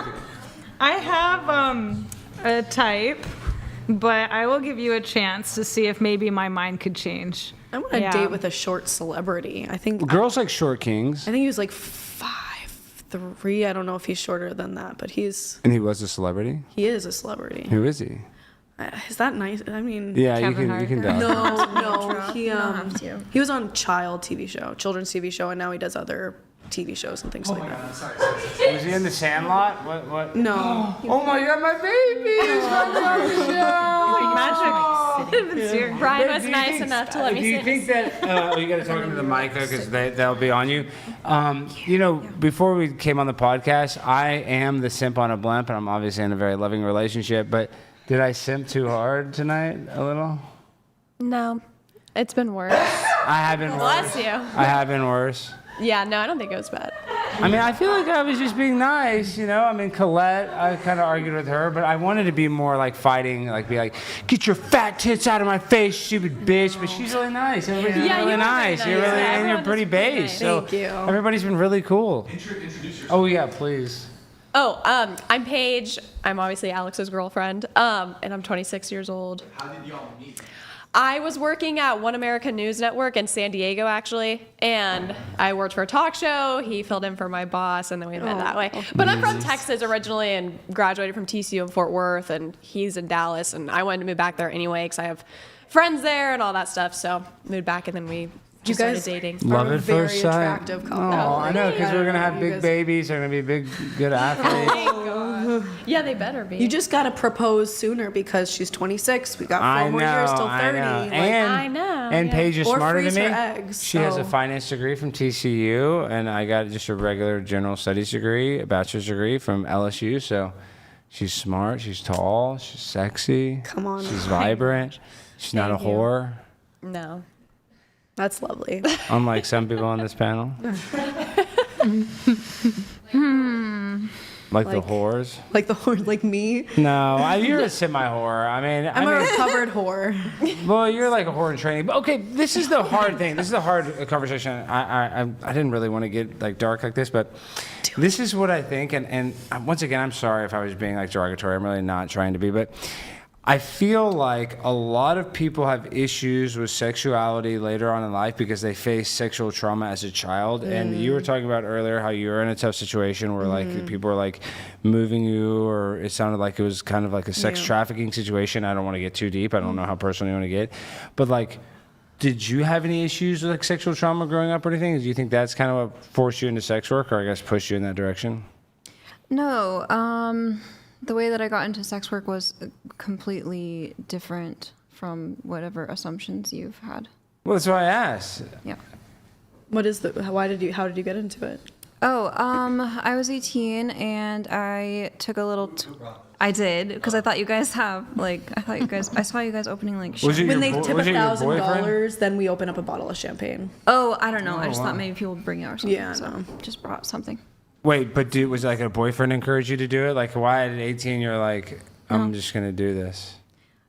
So I was 18, right, and at the time working minimum wage and going to school full time, studying neuroscience actually, and during that time I had scholarship money, right, and that paid for part of my schooling, but not all of it.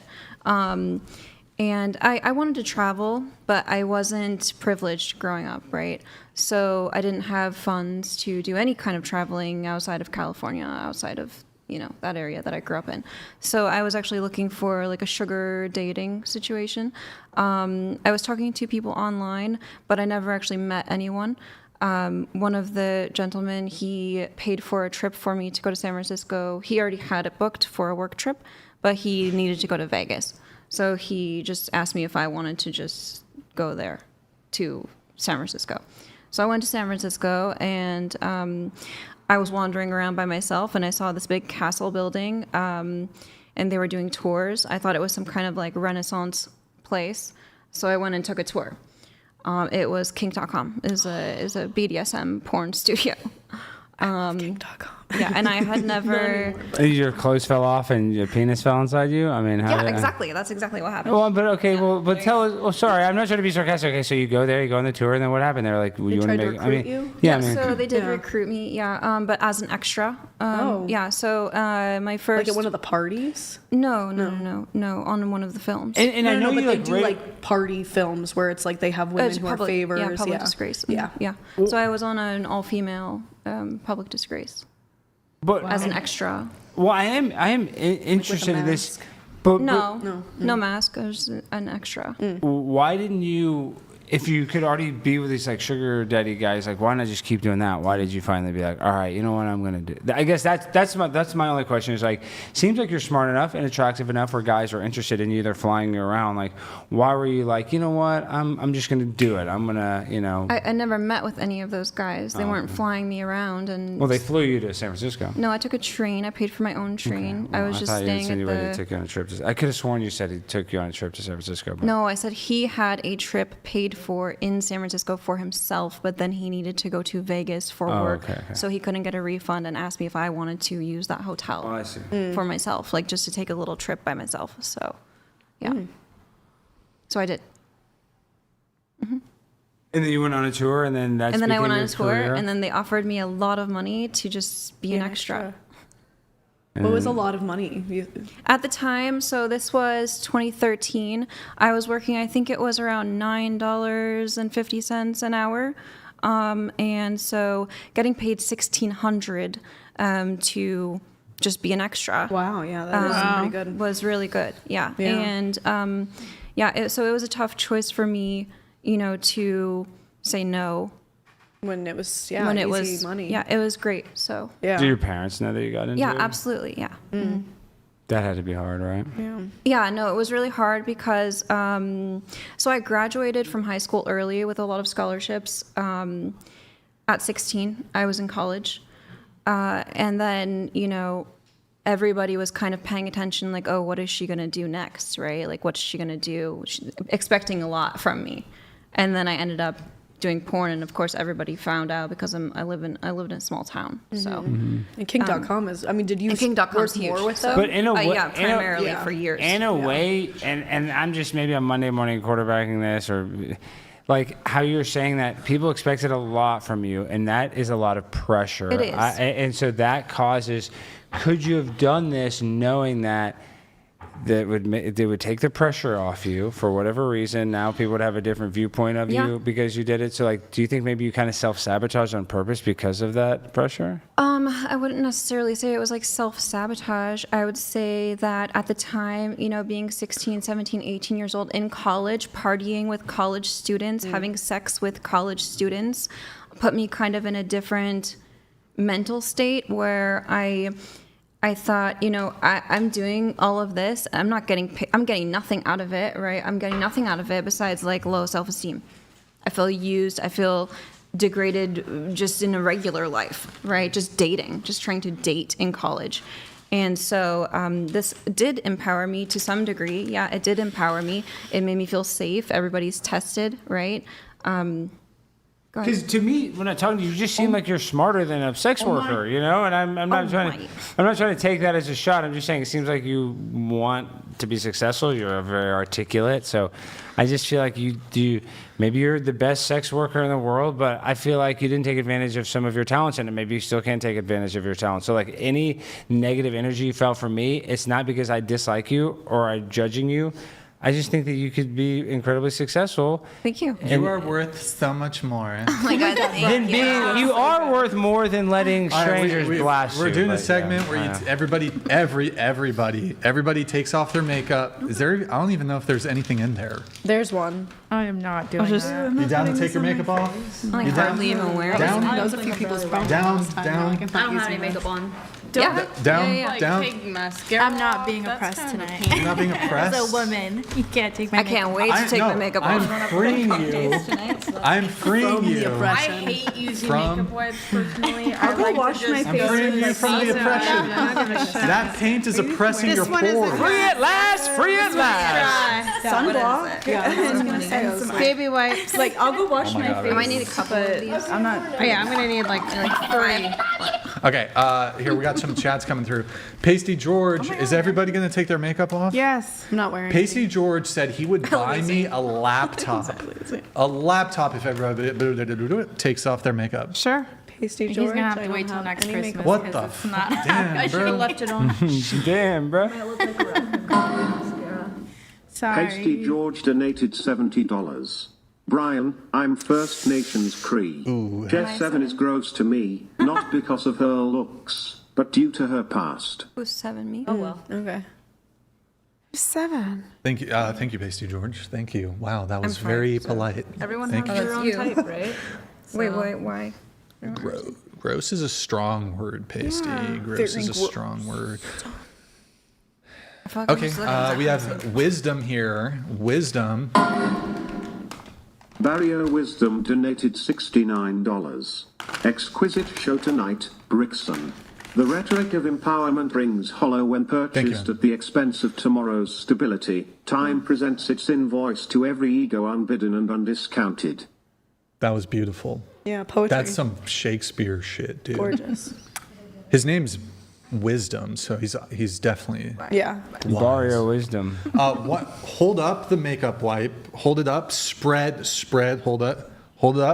Show the damage. We Here, gotta show the I'll damage. take makeup wipe just to prove that I have nothing on my Show face. the damage. You guys have been such great sports. Look at you, ladies. Nasty.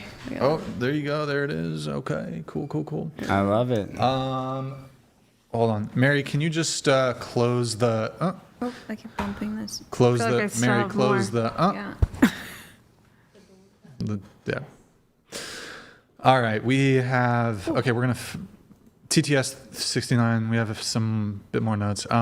Marley, you wrote the. Or wait, hold on. Let me see if I'm actually here.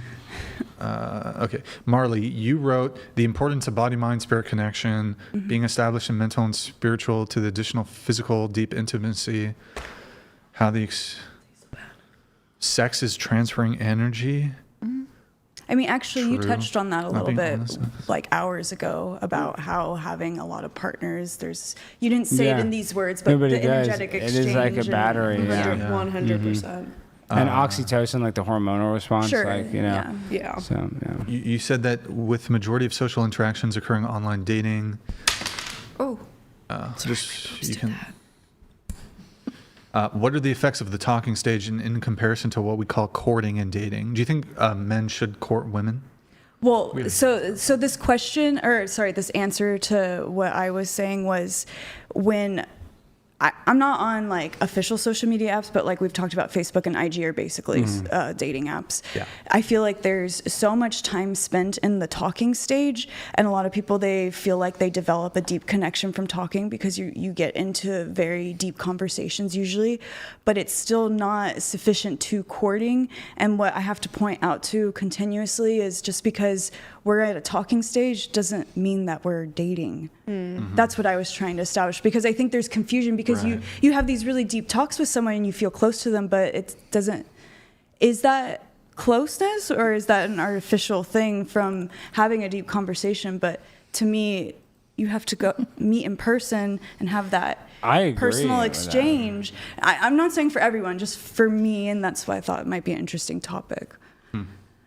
Well, I feel like you can't have a deep conversation with somebody and then you're not courting them at all. You're not even trying to date them at all. So, 100%. And it doesn't have to be romantic to have that. But I think there's confusion because we're able to cross so or we're able to gather so much information from people by having these conversations online without ever meeting, that there's a false sense of closeness that isn't actually developed yet. Well, Brian has that. We have a bunch of parasocial relationships. There's people, and some do become my friends, but there's people that just watch my content and they think that they know me. And Brian, That's what happens. Or do they just know your persona? And that's the other problem with interacting strictly online, is you're only presented a fractal of what that person wants you to know about them. They're giving you their best or whatever it is that they want to present to you. True. So like when women wear makeup and stuff. I will take it off everything, but not with this. I want to wash my face for real, not use this. That's my issue. Collect them for me.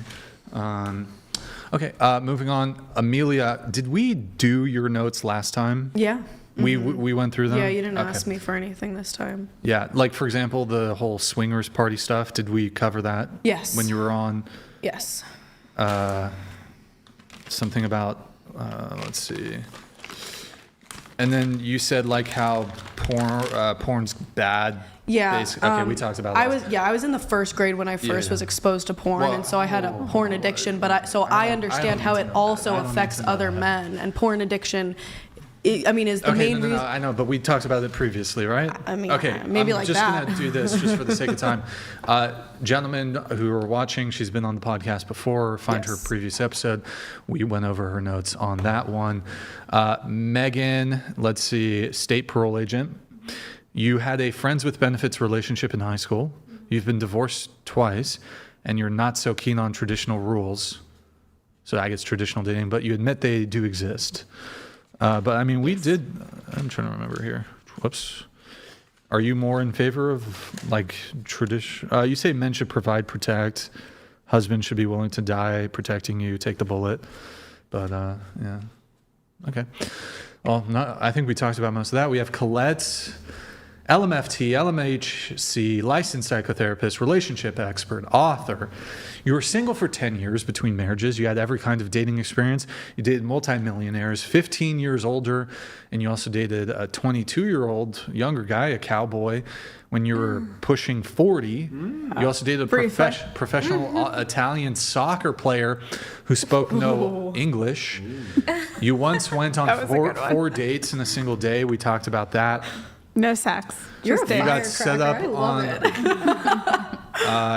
went on a blind date, and the guy said, "I know your ex-husband, and wow, his new wife is really hot." Wow. What? The one you set him up with? Fast? No, it wasn't. Oh, okay. You had your first date where a guy literally pounded on the bathroom door so you wouldn't flush the toilet because he wanted to save water. Yeah. Yeah. If it's yellow, let him mellow. If it's it brown, was like, flush it talk down. about a turn That's off. weird. I'm like, you're so into conservation. I can't flush your freaking toilet. Was it about conservation? Yes. Okay. Yes. Were you like interesting? This was a guy you were dating for what? No. This was the first date. I did go back to his house. Date. Nothing. He said, "Do not flush." Like that's yes. very. Yes. That's wild. It was nasty. How much did he want to? Had he flushed? Yeah, it was so weird.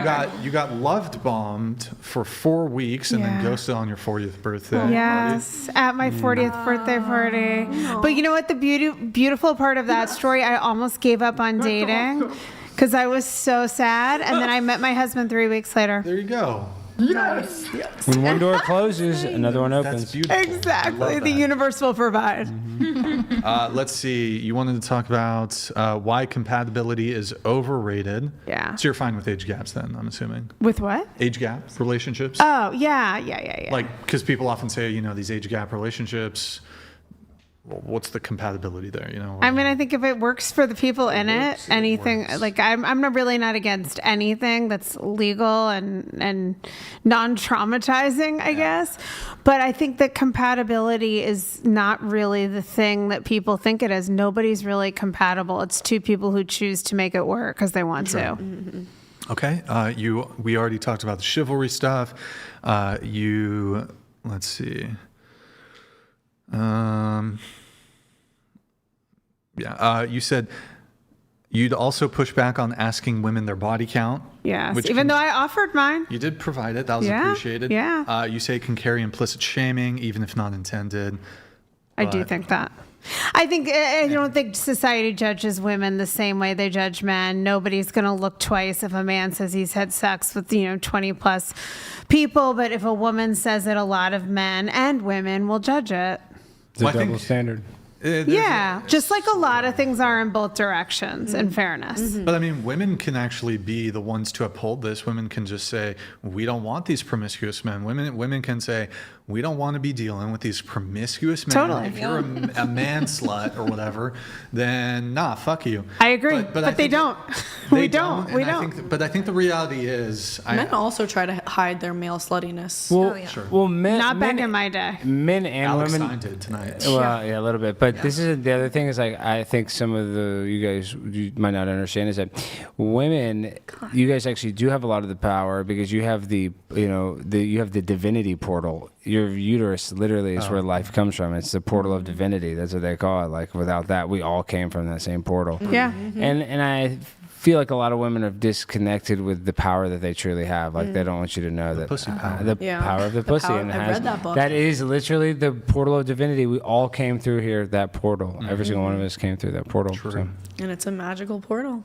That's why you shouldn't let a bunch of guys nut in it. And just, shit, go on. Well, it's like, a baseball bat can, get hit. It's not going to mess up. But a catcher's mitt. Sometimes they crack in half. They do, and a penis can crack in half. But I'm just saying, like a baseball mitt, the more you use it, the looser it's going to get. It's like you can't put the toothpaste back in the toothpaste tube. Sometimes it works better, though, you get that good Sometimes there could be a little more moisture and all that, this and that. Yeah, I mean, there's truth to that. Yeah. There's some benefits to it, but just remember. Do the Kegels. You got to do your Kegels. It's like a used car. You want less miles on it to keep its value. Just remember that. That's simple mathematics. But that said, it may not seem like it, but I actually am an advocate for waiting to have sex, not having sex quickly. I tried briefly the idea of like having one night stands when I was single because I went to Catholic school. We did I was 18 when I lost my virginity. Like I just thought maybe this idea I've been fed about being so chaste is bullshit, and one night stands did not work for me. Like I'm a relationship girl. I want to at least be dating you and having you yell at me not to flush my toilet or speak to me in Italian before I'm going to have sex with you. And of course this is all academic now because I'm married. But I do believe people benefit from getting to know each other more before they start having sex in an ideal world. Yeah. Word. We have Taylor's notes here. We're gonna, what we're gonna do just for the final 5 minutes or so, 5-10 minutes of the show, because we are wrapping. We're gonna reduce the TTS. If you guys want to get the final roast in $30 TTS, well, $29.99 TTS. We're gonna wrap this here soon. I have Taylor's notes here. I just need to change a few things on the YouTube side.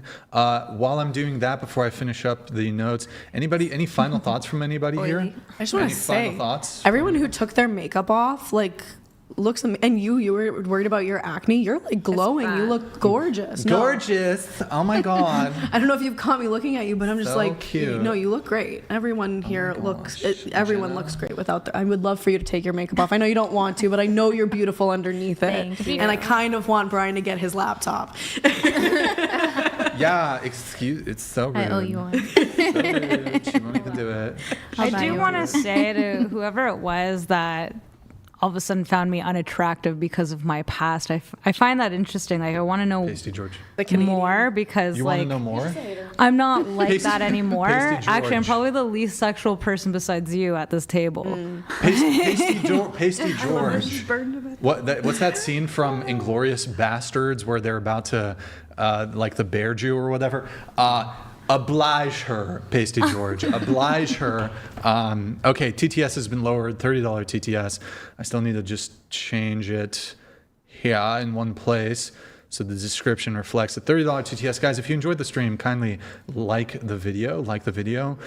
If you enjoyed the stream, like the video. And then, okay, that should all be set. $30 TTS, good to go. We do have, hold on. Wait. Pasty George donated $70. Brian, Chef 4, didn't remove her makeup or wipe her entire face with a wipey. So you won't get a MacBook Pro or a high-end laptop in this episode, but maybe in the following podcast. LOL. Yeah, I thought she was my Caucasian, but I guess not. I thought she was my homie, but I thought we were cool, but she just, whatever, not my Caucasian. But what if I sing the full Canadian national anthem? In French. Pasty loves my singing voice. Just FYI, he's a big fan.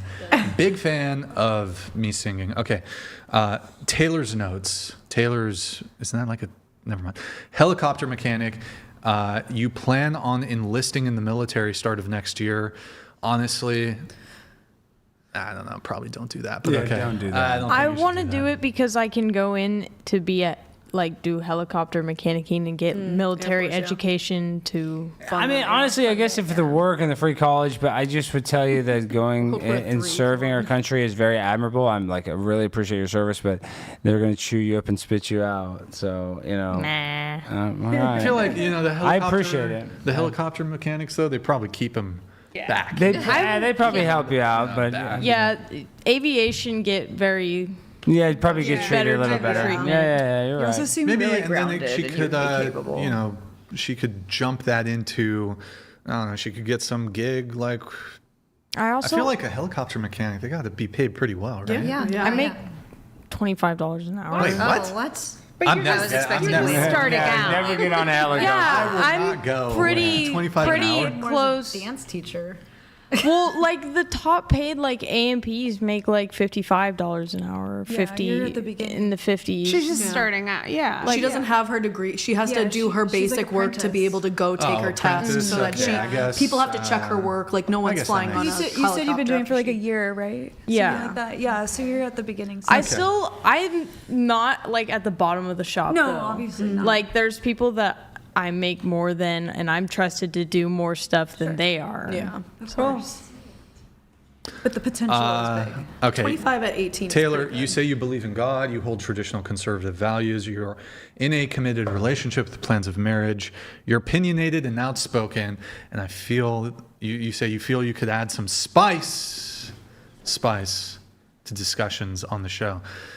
Taylor, let's see a little spice. Where's the spice, Taylor? Well, I mean, I was kind of I listen to the podcast while I'm working in my headphones or whatever, and I feel like everyone here has just been really nice, not disrespectful. I feel like I know that's my problem. Is I want to come on here and fight with your big titties. I want to be punching your titties. I was just so excited to meet you, Alex. People want me to do trans. Yeah, they want us to Stone Cold Steve Austin tombstone those titties. Yeah, you know what I mean. Tell me what you want me to be, and I'll be it for you, Alex. No, but I'm sorry. I came on here with the expectation that I was going to just be fighting, and everybody here has been very nice. And if anything, I feel like I might have debated with Brian the most, and I agree with him on the most too. So it's just kind of funny. It's I wish we would have been fighting more. Shit. I know. Manifested a nice I know. It was the furry flake. The furry flake. And then the person I tried to get come, she said that she would come anytime, but it was just too last minute. But Colette is nice. She's just on. You gave me some shit. I know. I give you a little shit, but we were arguing about something inconsequential. Well, my sex life. I It's a matter of you're opinion. mad that I called you a little masculine. but Yes, I'm you're obviously aggressive, not a I'm guy. You're masculine, well, I'm you desperate are to have that. sex. You are that. But I'm just saying because you took that as a negative, but I actually was saying that complimentary. Well, thank I wasn't you. trying to say I'm that. so flattered. I know it came across wrong, but I wasn't saying that. I'm kidding. It's Some of the okay. comments I have said have been a little derogatory towards you, but I didn't mean that. And I apologize if I was derogatory. Some of these girls that are watching this, you don't want to be a porn star. No, you don't. No, you don't. You don't want to do. I could try to do a little alley-oop here. Is it straight to date a trans woman? No. Is it straight? Well, let's let the gals answer here. Is it straight? So me, for example. Okay. If I was dating a trans woman, is that straight? Are you straight? Am I straight if I date a trans woman? I guess that would depend where they are in their transition, right? Full blown Vagina? I guess not. Post or, I don't know. post-op. I never Post-op. thought of that. I guess not. Not straight. Yeah. Your thoughts? I feel like there's a small percentage of people that do the full surgery. I feel like it makes you more bisexual, unless they're like literally 10 out of 10, look like, but it's still then. It's, Okay, sure. I don't know. Like Your thoughts? I don't know. Technically, no. Yeah. Your thoughts? I don't know. You don't know? No. So like, two dicks, is that straight or gay? That's not straight. Okay. Wait, I thought you said they would have the full surgery. Well, I was granting it for her that it would be post-op. Oh, okay, so that's not post-op. I Could mean, be. Well, regardless, could be I would Here, say maybe let's you're just- pansexual, just to make it simple, maybe you're she's queer. post-op. Maybe you identify as being queer then. But can you ever be straight? I don't think that you're straight if you're dating somebody that's trans. Okay. Well, there is a way it could be straight because this is how it could be, and no. you see it on Jerry Springer all the time. Okay. Is if it's a post-op trans woman and the person has sex with them and didn't know. Oh, sure. Yeah. If you don't Yeah. know. You were But then that's You're not even a deceived, thing. Yeah. But I'm saying that I would feel make like that it should gay. be a Still criminal queer. offense. Oh yeah, I agree with That should that. be some sort of agree. crime. Yeah. Straight to jail, probably. Your thoughts? I agree. I think you're bisexual. Yeah. Yeah. Oh well, Taylor. I'm I assuming. feel like she was very opinionated, about like race, and you said something like you can dress up as black as you want, but you're always going to be a white boy. I feel like that applies to biology as well. Yeah. Like you can dress up as a woman, you can try to cut your wiener off, but you're never going to be able to change your biology. I agree. Based Yeah. Yeah. it's- and red pilled. Yeah. W Taylor. W Taylor in the chat. Taylor. You said you haven't really dated though. You have some interesting interactions with men that were traumatizing. The first thing a guy said to you once was trade? Quit. I don't understand what's So like on Snapchat, like a lot of people will just like add you, and sometimes you'll add people back, and like the first thing a guy will say to you sometimes is trade, like meaning like trade nudes. nudes back and forth. Trade? They're called WYLL They're called pedophiles, warriors. is what that's called. What do you look like, warriors? Child predators. Yeah, that too. Okay. Gross. And then you said, final thing for you, Taylor. You say how women demand a man act like a traditional chivalrous man, but they do nothing to deserve that kind of man. Where were you? Didn't have my back. I thought we were. I thought You I didn't have said my back. something. I thought I said something. I don't know if you did. And I feel like I couldn't find a good spot to join in. I thought you were my Caucasian, Taylor. I'm sorry. You were I supposed to let have you my down. back. You were supposed to have my back, Taylor. I let you down. I'm sorry. Let me down. You say you are what you attract. You say porn and OnlyFans ruined the dating scene. Blame her. Blame her. Yeah. Well, Social I just media wanted to be as an well. influencer, and then And the then men one, that. one thing led to another. No, my nudes got doxxed. I couldn't work a regular job, and I had to make a decision: do I want to keep doing social media and have an OnlyFans, or do I want to like kind of live in fear of creepy men coming to my job and to my house and saying that they're gonna rape me? Thank you for sharing that. You're That was well, really necessary. that's So my going back to story. Taylor, That's my story. it's not always about you. Anyways, let me make it. Can I get more attention? Because I get so much good attention from saying bad things happen, you know? Taylor, your final thing here. You say how everyone wants all these traditional romantic things to happen, being with your partner for your whole life, beautiful family, but out here acting like they are trying to catch them all. Trying to catch Like them all. Pokemon? Like STDs? Yeah. No, STDs, I guess? People, I Like just guess, sleeping they're around, just, right? yeah. Yeah. I mean, they're not like acting like they're not dating with the intention to marry. Sure. They're not putting the effort in their relationship to push towards marriage and that kind of thing. I feel like it's just very superficial. Where's Miss Hughes? Miss Hughes, come back here. Gotcha. Final notes. Our friend Cam. Cam, you went to Mexico with someone you were dating at the time, and he left you there. Oh, yeah, that's actually a real story. That Wow. was very traumatizing. Never again. It was with this one guy from Newport Beach where Was it a white guy? Yes. Rhode Island? A rich white guy, no, here in California. Actually, he wasn't rich. Why no. did he? But he lived in Newport. I thought he might have been. No. Why did he leave you there? What was his? Because he was a weirdo and he had like legit mental issues. I'm going to get into the story. Okay, so he was just crazy. Yeah, long story short, he was a travel nurse. So he obviously had a lot of access to certain medication Pills. that. Yes. And, while I was on this trip, I felt like it was like this complete switch, like just somebody I didn't even recognize. And I was just like, whoa, like this is not the person I've been, getting to know for the past 8 months. And he got really mad. He didn't like the attention that I was getting down there. He didn't like that I spoke better Spanish than him. He just like had that. How could you? Yeah, and I was just like, what the hell? So while we were down there, he just was getting more aggravated every day. He was just like fighting with me over the smallest things. And I kid you not, the last straw for him was me taking a picture on the beach. Oh. He was like, why are you taking photos in a bikini? This is ridiculous. I'm like, I'm on vacation. Like everyone takes pictures. Like even if I wasn't in a bikini, let's say I'm fully clothed, I'd still take photos. People capture memories when you travel. I don't care. Yeah, that's not weird. To take a picture on vacation. Yeah, right. Yeah, I was weird, like, and so he got so fed up, and he's like, you know what? I've had enough of this Kim Kardashian lifestyle that you just live, and I'm so over. And he just blew up. And I was like, okay, bye. See you never. I'm actually on his side because you do have Kim K vibes a little bit. Yeah, you do a little bit. Did you Yeah. have a ticket home, or did you have to like buy a new one? I had a ticket home, Okay, thankfully. And I'm a very independent woman. I've traveled to many countries alone by myself. So it didn't really spook me, but it was just the principle. Wait, was this a first date? Sure. Like, what? No. You've been dating him for Yeah, for 8 like months. 8 months. Was it a 7-day trip, 5-day trip? 8 months? Yeah. Yeah. Yeah.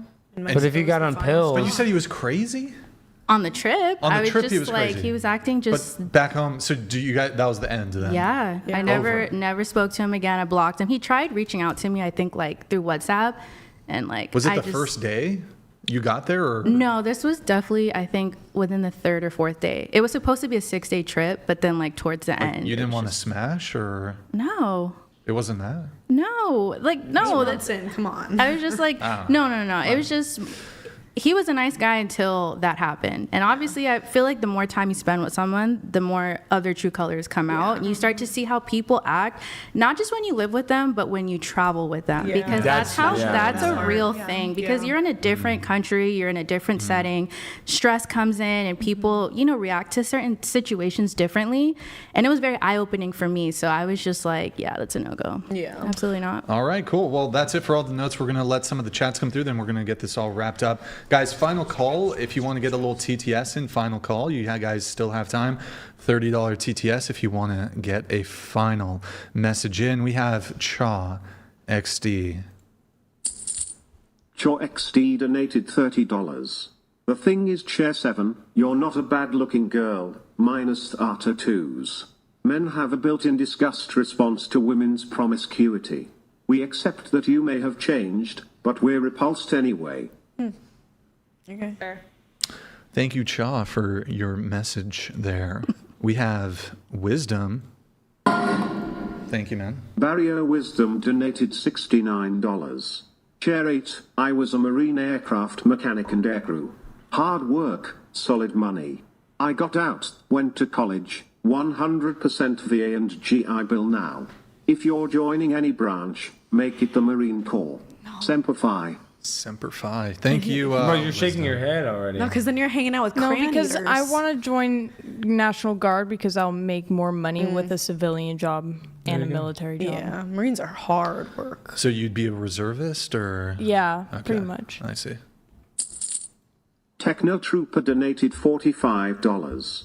When dating apps reward attention over connection and I starts replacing affection, are we people searching for love or chasing validation in a system to keep us lonely? I recognize your name, Great Techno. facts. That is deep right there. That was a good one. Yo, Techno, thank you for the message, man. Yeah. Was that a rhetorical question? Like, just Yes. for- Yes. Yeah. I don't know if you. Techno, thank you, man, for the message. We have Charles. Charles Sterling donated $30. I Thank you, think man. therefore I am. If I quit thinking, am I still not me? What? That's deep, bro. That's deep. I like the deepness. Okay, we have Pasty George here. Pasty George donated $30. What a legend. I What a want to legend. thank the panelists for attending the podcast, our guest Alex, and Brian, our host. Respect to the women who removed their makeup. Thank you all, and good night. I think I got all but one, right? Good night, Pasty George. She held out. Cam wouldn't do it. She She's held out on Filipina. me. But I guess Pasty, thank you. He didn't want to hear me sing, I guess. And then we have Great. We have this below the threshold, but you guys can just see it on screen, I guess. Just saying, great show, Alex. Thank you, Acidic Touch. Thank you, Acidic. Appreciate it, man. Appreciate it. All right. Well, if there's any that that trickle through here at the end, I'll let them come through. Any final thoughts from anybody? Speak now, forever hold your peace. Well, I reiterated earlier, I'm mad that we didn't fight enough. Some of you dirty whores are pretty good people, and you guys deserve. Oh my God. You guys deserve a little less than what I get. So thank you guys for actually. This is the other thing. Even though I disagree with what you do, we do have a loneliness epidemic, and you guys are getting a lot of disrespect from people probably in the chat. Even though I probably agree with them. You guys probably do help out a lot of lonely guys. So even though what you do is disgusting and horrible, it does have some. There's only 2 girls, right? It's just you and you who do like sex work. Yeah. So, but for OnlyFans, I really do think what I'm selling is not porn or masturbation big stuff. Massive titties. It really is like there's no better products to sell. If I could sell my titties, I would. I mean my biggest clients, like there's like a talking relationship. It's not all just transactional. Buy this picture, buy this video. It's conversation. And You're like titties and talk. Titties and talk. I don't know about full on therapist, but oh my God. Okay. Emotionally, I'm let's not go crazy. Yeah. I mean, sex is a form of physical therapy. Yeah. Oh boy. I think there's a lot more to therapy than people realize. No, 100%. And you are so well spoken, and you've clearly done so. Like, I feel like you'd be a great marriage counselor if I need one. Thank you. Have you? I guess question Orlando. for you. Me and Alex here, we're a bit controversial, whatever. Have you, throughout the course of this, we've been together for a while now, have you done a psychoanalysis of me? I know we're not like in a clinic right now or whatever, but yeah, I mean, not a psycho. What's your diagnosis? No diagnosis. Nothing? No diagnosis? No diagnosis. No. Well, you're not very professional because I have schizophrenia, I have manic depression, so you're obviously not a very good doctor. There you go. There you go. I'm uncovered. She couldn't get the. I missed it all. But any diagnosis? I won't be offended. No. I mean, I think it's just more interesting from like a socio-cultural aspect. I would have to ask you different things to get at diagnoses, really, truly. Yeah. And I think anyone in my field that takes their job seriously is very careful about throwing those things around anyway because they're so misused. But I just think you guys are regular dudes with strong opinions. I don't know about regular, but... Well, regular has a big spectrum, okay? Do you detect any autism? I mean, from either of us, I guess mostly me though. I am retarded, so. Okay, well now that is not in the DSM, but thank you for telling me. I mean, listen, with ASD, like that again, it's literally a spectrum, and it is such a spectrum that I think that can be hard to detect too. But that would not have. It's almost impossible not to. The spectrum's so big, it's almost impossible not to be on it. Is what you're saying, kind of? Yeah. I mean, I think it can manifest in so There's many so different many ways. different variations of retardation. It's almost impossible for us to not be slightly We are retarded. not equating ASD with mental deficiencies, if you will. It's Alex. Autism is a superpower, okay? But I do think it's interesting to hear people using the R word. Is that a bad word? Your eyes right now. Well, you can have like retarded growth or like growth that gets stopped. Like Yes, it doesn't mean if that you're it doesn't using- mean that the growth has autism, right? So like retard, like something can be retarded. That means you stop it from growing. So I just. I mean, when you're not applying it to people, it You can get to still be choose. used. You get to choose what makes you offended, right? You get to choose that. So like you can hear me say I'm not it. offended. I mean, I'm a child of the 80s. Like that was like the most common word said. Very common. But I try to Well, think the about N-word is the probably more impact common. I have on Back other then, people without. The 80s, totally white guys were censoring allowed myself. to say it. If this is the 80s, I'd be saying it to you the whole time, Cam. God, no. Why If do it you was think the of, 80s why do you think of that word when you look at me? This is a real Because you're the only black one. What So other is word? that how you associate But you black have people? brought No, that I'm joking about that. I'm making a joke. I wouldn't be using it like that, but I'm just. I think you owe the sister an apology. I'm sorry. Yeah, and I'm taking back my lack of diagnosis. I've never said it in the I think 80s. what I just did was worse. I think oh my God. I want you to have reparations. You know, Dave Chappelle has a joke on this, though. Man, I'm probably going to butcher it. But he was going to see the somebody who worked as a censor at Comedy Central, and they wanted him to stop saying, I'm not going to say it on stream, but a bundle of sticks. The F word, right? Yeah. Because he was saying it, and they were like, you know what? Can you not say? Yeah. And then I'm trying to remember exactly the framing here, but she goes and says something like, and he was like, well, why? And she said, well, because you're not gay or whatever. And he was like, oh, okay. And then he goes back to her and he's like, well, hold on. I say the N-word on my show all the time. Yeah. And then she's like, well, Dave, you are black. And he says, well, that's right, but I'm not the N-word. Anyways, that's probably not the best. Yeah. No. It is. But anyways. Dave Chappelle. Well, Chris Rock is a famous joke. The N-word is different than there's the black people and then there's the N-words. It's a famous thing. The set. You have to watch it. It's a famous Chris Rock thing, but there is a difference between black people and the N-word. Oh, boy. Everybody knows you never. Wow, is that really how we're... I'm black, so I can say all this, and I would be using the word, but I don't want to disrespect my soul sister. But yeah, I am black. I'm black enough. Black enough to say it. You don't call retarded people retards. Bad taste. Yeah. You call your friends retards when they're acting retarded. Yes, agreed. It's true. Agreed. 100%. It is true. Okay, we have 2 chats coming through here. We have Alu. Alu donated $30. Chair get you're strong and independent as back in the country on your own. What the fuck? Chair 8, stay away from aircrafts for military sake.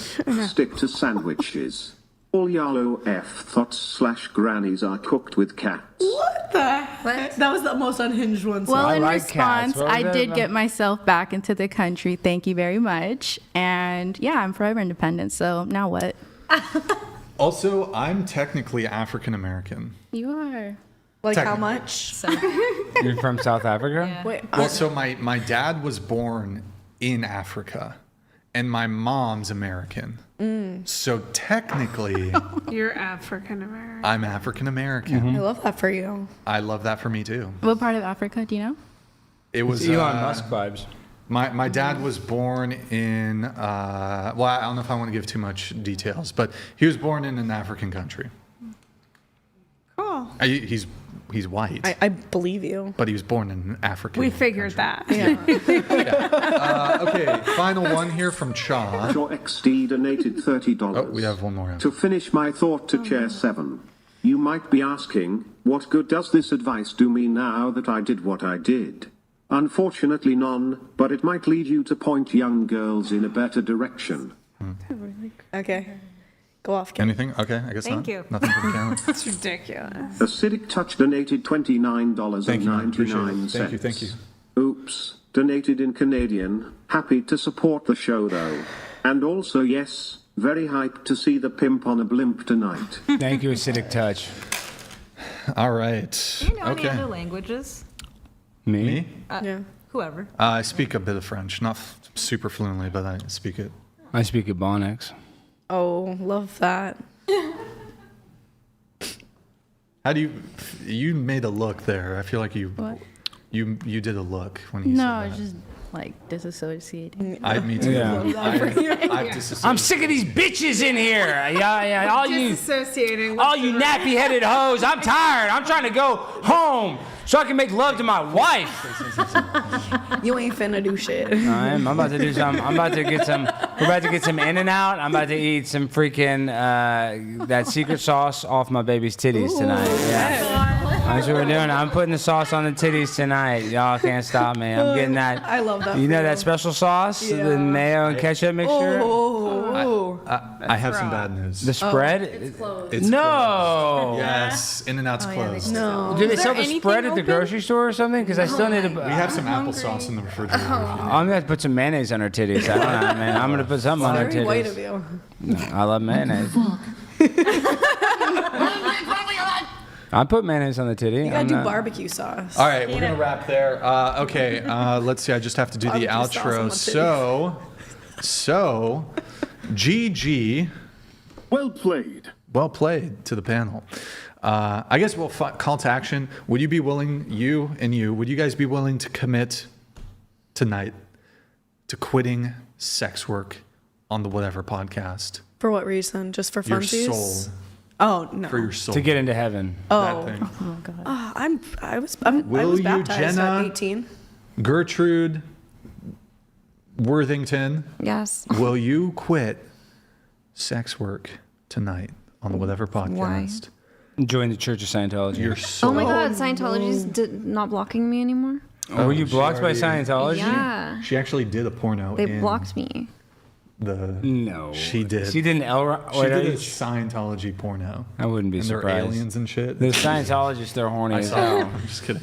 Well, they're not But allowed why'd to they block drink, you? they're not Why allowed did to- they Wait, block now you? I actually think she did though because And she's they taking blocked it me. really seriously. I know. Why did they block you? She lives a lifestyle that you can't have to be in Scientology. But then they send me letters all the time. Okay, will you stop? Will you stop? No. You? I just don't. I don't really have any Okay, reason never to. mind. All right, well, I tried. Retire, I tried. ladies. All right, sorry. guys, last call. Hit the like button, please, on your way out. Also, guys, please leave a nice comment once the live ends. Just wait 30 seconds or so. We have to end the stream for you to be able to leave a comment. But leave a comment once the stream ends. Just wait 30 seconds, guys. I read them. It helps with the algorithm, positivity, all that. Thank you for tuning in tonight. You could have been anywhere in the world, but you're here with me. I appreciate that. Thank you to everyone who super chats, donates, and supports the show. Thank you to all of you. Thank you guys for coming. You guys were a fun panel. It was a good show. Thank you to Alex. Thank you to everybody. I'll be live again Wednesday, most likely Wednesday, doing a Whatever Wednesday episode. I think Felicity might be joining me. We'll see. She currently has Ebola or some shit. We will be live again Sunday with another dating talk. And then I believe it's in 2 weeks or whatever, Andrew Wilson in studio. We got debates coming. We got dating talks coming. So be sure to tune in for that. Any girls who want to be on the show, of course, you can DM at Whatever if you want to be on the show. If you saw the show tonight, you're still watching. 07s in the chat. 07s in the chat. I hope you guys have a good night. Good night, guys. And we will see you guys next time. Good night.